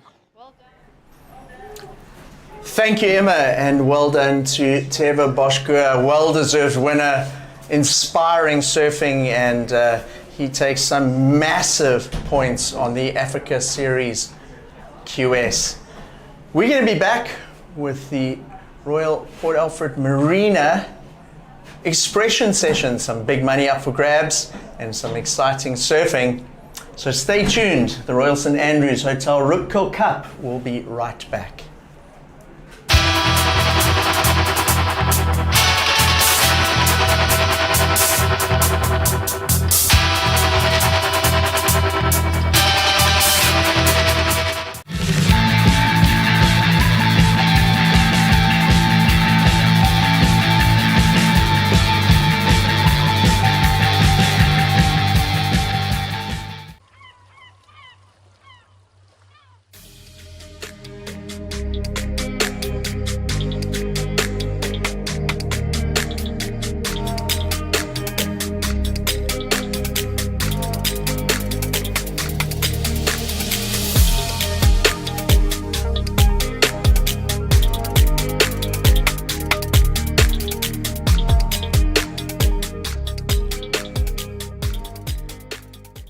I wanna be there next to you. Next to you. Next to you. Next to you. Next to you. Next to you. Next to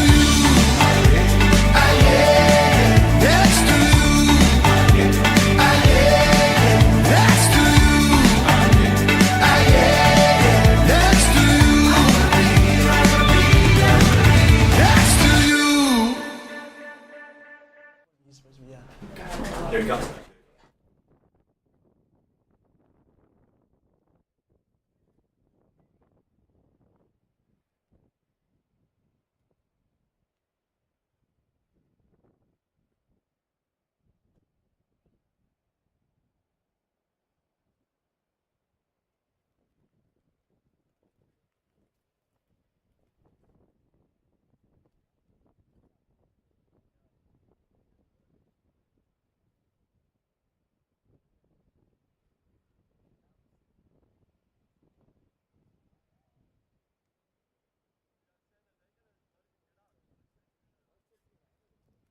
Alfred Marina Expression Session, and I am in the booth here with Damien. And Damien, we're going to take you guys through this heat. Best wave, 5,000 Rand. Biggest maneuver, 5,000 Rand. Can either be a maneuver or a barrel. Tell me, Damien, are we going to see some good scores here or some good maneuvers? What do you think? Yo, Johan, I'm really excited to go through this expression session. It's always good to have these after the event to just really see the progression of all the surfing in the area. And having the swell, I think it's actually going to be pretty exciting to see what these surfers can get up to. We did see in those last few heats of the WQS some big scores dropping in, so I'm sure we'll be seeing plenty of action. Yeah, Damien, looking really good, and you can see there's still some very big conditions out there. So quite a number of surfers that are surfing in this final of the expression session. A huge thank you to the Royal Alfred Marina for sponsoring this and for sponsoring the prize money. So 5,000 Rand going to the best wave, 5,000 Rand going to the best maneuver. So that's the Royal Alfred Marina Expression Session here at the Royal St Andrews Hotel Rip Curl Cup. And we just watched some pretty cool events, Damien. It was Teva Boschgua taking out the win and Lilius Tabai. And this is now a little bonus that we get to enjoy the expression session. What do you think we're looking for just in terms of some of the waves and some of the maneuvers that might stand out? So we are seeing a lot of the surfers that are surfing in this expression session were actually in that WQS. So this will be actually a bit of a revenge for not getting through to that final. They'll have another chance to still win some cash. It is big money on the line, 5,000 Rand for best maneuver. I think that's pretty worth it. I'm not too sure how many barrels we've seen today. We did see one in one of the men's semis from our surfers, but I guess we'll have to just wait and see. But airs, I definitely think that airs could be on the line today. So I guess we'll have to just see what our surfers can get up to. Yeah, so in picture there, that looks like Levi Panitos. We've got mostly local surfers here. I saw Rory Dace paddling out, some of the girls, Tash Van Groenen. There's Surprise out in the lineup. So we definitely got some surfers that can throw down some moves. And why not go home and win 5,000 Rand? It looks like somebody's board floating over there might have lost the leash or bailed on the inside. So we'll see how this one unfolds. It looks like that could be Clayton Terrell's board. I think he's actually he might be surfing later on today in the under 18s. Not too sure on that. But yeah, and it's definitely not going to be as easy as a heat. It's going to be quite chaotic. There's a lot of good surfers out there. So yeah, I think some friendships might get broken here. But I guess we're just going to have to wait and see. So I don't think we've seen too many rides yet. But like we were saying, the swell, it is still pretty big, so some surfers might be a bit nervous to be pushing it. Yeah, so you can see Jesse van Niekerk paddling there. Damien, I don't know if you've seen any waves or anything significant just yet. I haven't seen the guys do anything big just yet, but we're waiting for this one to really get underway. Yes, Johan. I don't think we have seen anything major, but we are still early into this expression session. There's lots of time. So our surfers, I think they might just still trying to be getting comfortable out the back. But if we watch here, not going to have too many paddles. But like we were saying, there's big money on the line, so it's going to be go big or go home. And if we see big paddle here, you can see that wind really making it difficult for our surfers in this heat. It's not going to be easy. But Johan, talk us through this ride of blue. Here we go, up and riding. This looks like Logan Tilsley. So he's an under 18 surfer now, I'm pretty sure. Junior surfer. He was competing at the Rip Curl Grom Search, and he's going to be surfing, I think, in the finals a little bit later on, Logan Tilsley. So couldn't really find anything there. I think it's going to be tricky Damien, because we do have some really big conditions. So it's not your typical air conditions or your typical conditions that you would look for when it comes to throwing down big airs and things like that. But remember, we've got a best wave, and then we've also got a best maneuver. So if that's a snap, or if it's a layback, or if it's a carve that the judges deem to be really good, it could potentially win 5,000 Rand. Yes, that is true. And also, like you were saying, Logan Tilsley, we will be seeing him surfing later on in that under 18 division. But watching now, here's someone in green. So you're going to stick with this one. It is looking quite difficult out there, but like we were seeing in the finals of that WQS, that end section is very heavy. As you see, it's standing up now. So let's see what this surfer can do. Oh, Avo. Nice. He was throwing some style into that turn on the left. But yeah, he made it look really cool. And so far, that's the best move that I've seen. I think that might have been the longest ride we've actually seen. We did see a paddle there from one of the surfers in white, but not getting onto it. It is that wind, making it very difficult to catch waves out there. But if we're watching out the back now, there's some big sets starting to roll through. Yeah, it's been big all day, Damien, and we're looking forward to seeing something big. Honestly, I just want to see a monstrous turn. Like we saw a few heats ago with Teva Boschgua, the winner of the men's QS 4000. So that's Natasha van Groenen. Looks like she might take a paddle over here. Jessie van Niekerk also paddling, or one of the other surfers in red, and they're not going to get on. So challenging conditions for an expression session, but if you get the right wave and you do the right move, you could be walking away with 5,000 Rand. So why not enter? Why not? And this Port Alfred wave is really fun. We did see that it can change up very quickly. Yesterday was, I'd say it was about 2 to 3 foot. And coming into this morning, it jacked up for probably 6 to 8 feet throughout the day. So yes, it's a very, very fun wave. And I think if the surfers are going to want to get that really strong end section turn or even get in a launch, they're going to be looking more towards the middle of the beach. We saw Teva Boschgua with a strong left hand attack in one of his heats where he knocked out one of the SA surfers. But watching now, there's a bit of a big set starting to approach. You can see Surprise. He's going to have a look at this one. Why don't you talk us through it, John? Here we go. Surprise up and riding. Surprise Mapumulo. Throwing some style on this one. I like that little down carve soul arch. I don't know what to call that, but really liking it. That whitewater looks like a one-story building behind Surprise. But yeah, he knows how to get going in big waves. I was impressed by Surprise throughout the event. And he really does, like you said, make the waves look a bit bigger out there. But Surprise, he's really strong in the air game. So I think maybe that's what he'll kind of be looking a bit more towards doing, is just going for a crazy aerial maneuver. We did see him, I saw him in the free surf yesterday actually. He was launching a lot. So maybe if he just brings that here, he could just be walking away with 5,000 Rand.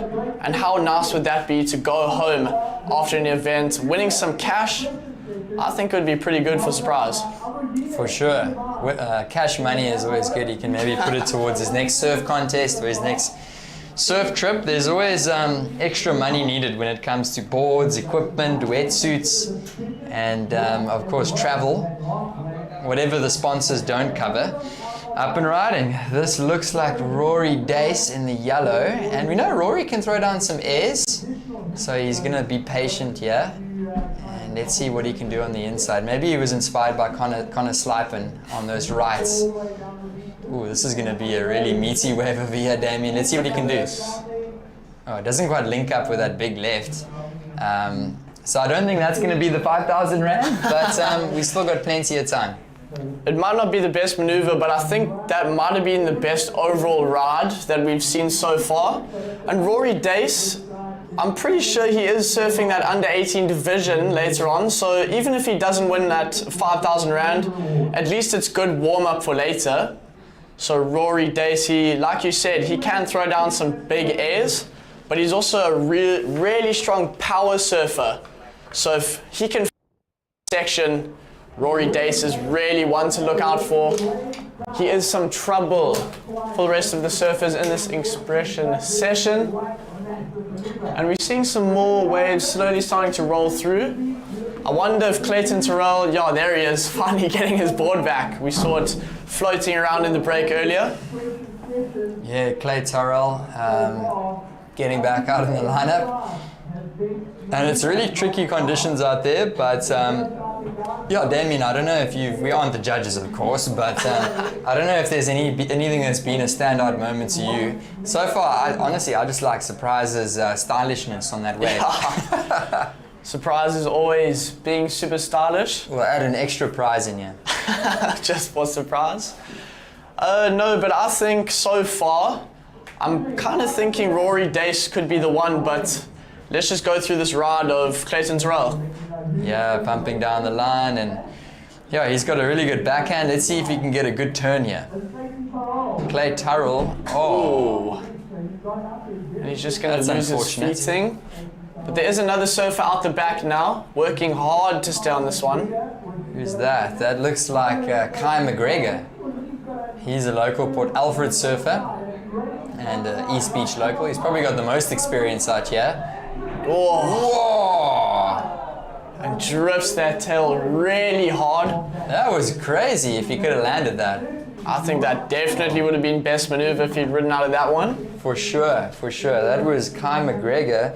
I was really actually thinking he was going to get that, but he just lost his balance.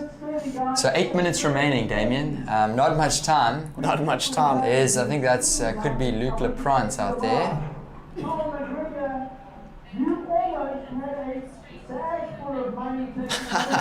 Almost won a bag full of money, Kai McGregor. So there's still time for McGregor and Luc Leprance drifting out the back. Why not go home with $5,000? And I think for McGregor, being a local down here will probably really benefit him. Even though we have just about 7.5 minutes left, I think that he could find that inside section, maybe go for an air and punt. But McGregor being a local, it will definitely help him. But look at our surfers paddling hard as the set starts to roll through. It's really building up out the back. And we'll see if we're going to have any paddles for this one. Yeah, this is a big one. Watching surfer in the blue, that looks like Luc Leprance. He's going to fade back and he's going to try and find a big closeout section here for Leprance. And here he goes. And Luc Leprance. Big hack off the top is Luc Leprance. He is one of the dangerous backhand surfers that we have here. But here we go, one of the girls now. That looks like Jessie. Yeah, Jessie. Up and riding. Whoa.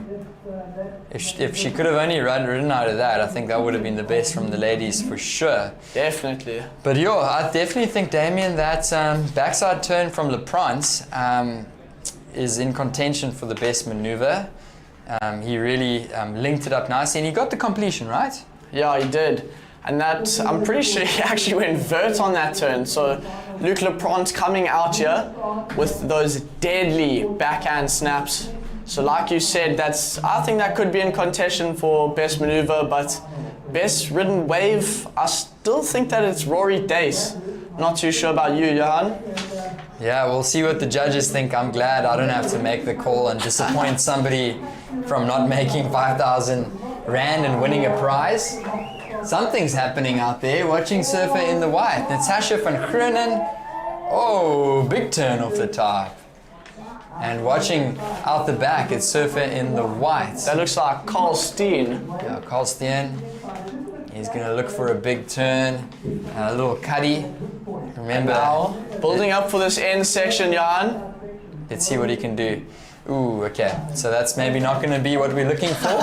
And Carl Steen is going to kick off. So we haven't got tons of time in the expression session. We've got maybe just over 5 minutes. We'll get a time check shortly. And let's see who the leader is. Oh, Luc Leprance locking in that best maneuver.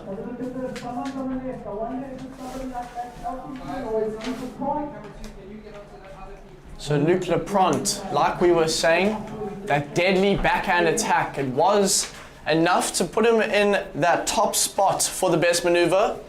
So I think, like you were saying, just about maybe 4 minutes. But definitely Luc Lepront could be walking away with 5,000 Rand after this. Yeah, so Luc Lepront gets that best maneuver. And there's still time though. Surprise paddling out there. So we'll see who gets the best wave. And we heard there 4 minutes 30 left. So there's a bit of a lull now, but if you look out the back, Johan, look at those sets rolling through. Some big sets rolling through the lineup. I want to see somebody take off on something big. Maybe do a chop hop out the back and then do a big air on the inside. What do you think? Is that possible? I think maybe Surprise can do it.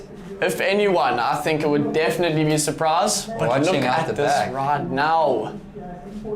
It looks like Logan Tilsley again. Oh, I was hoping he would go up and hit the section, but he's waiting. And he wants to take that biggest turn away from Luc Lepront.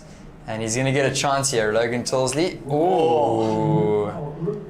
Hitting that on a meaty section. Yeah, that's in contention. Is it better than Luc Leprant's? Up to the judges. What do you think, Damien?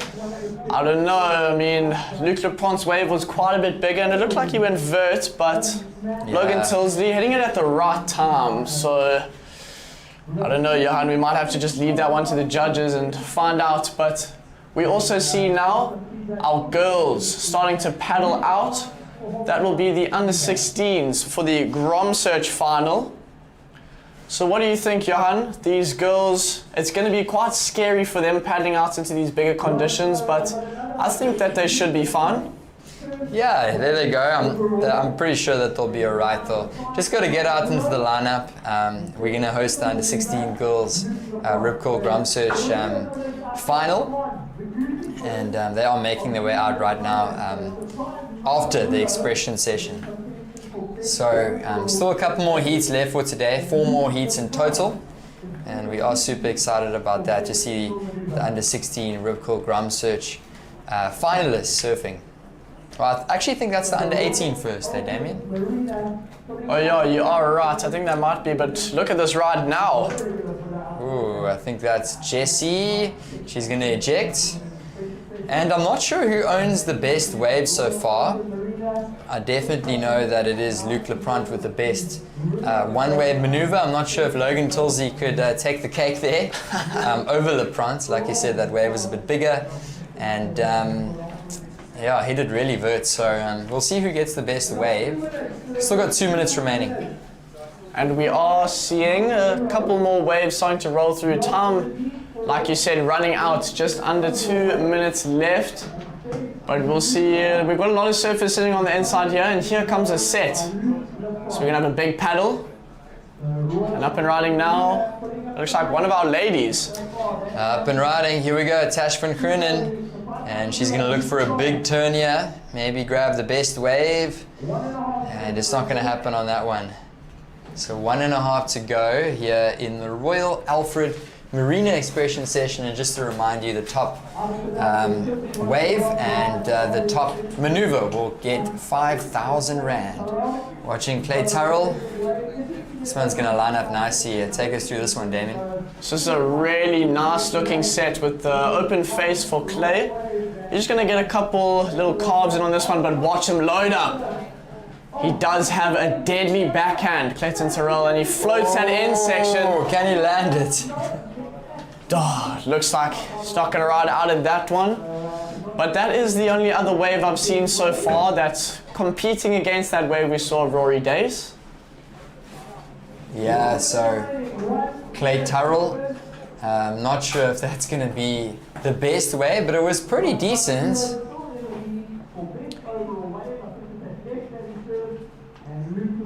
Okay, so there's definitely a best overall wave going to someone, but I couldn't catch exactly who it was.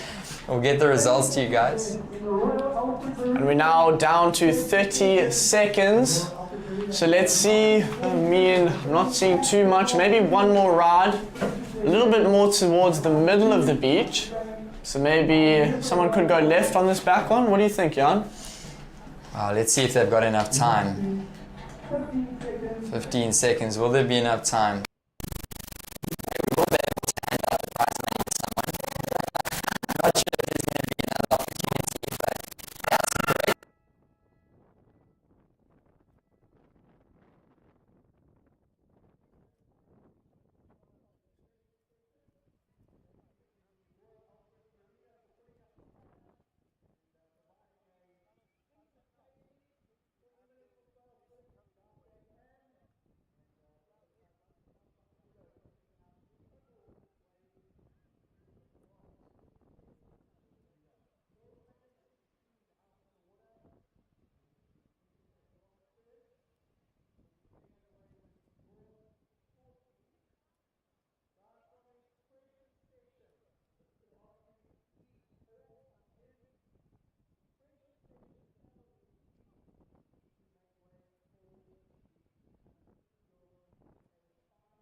I wanna be there next to you.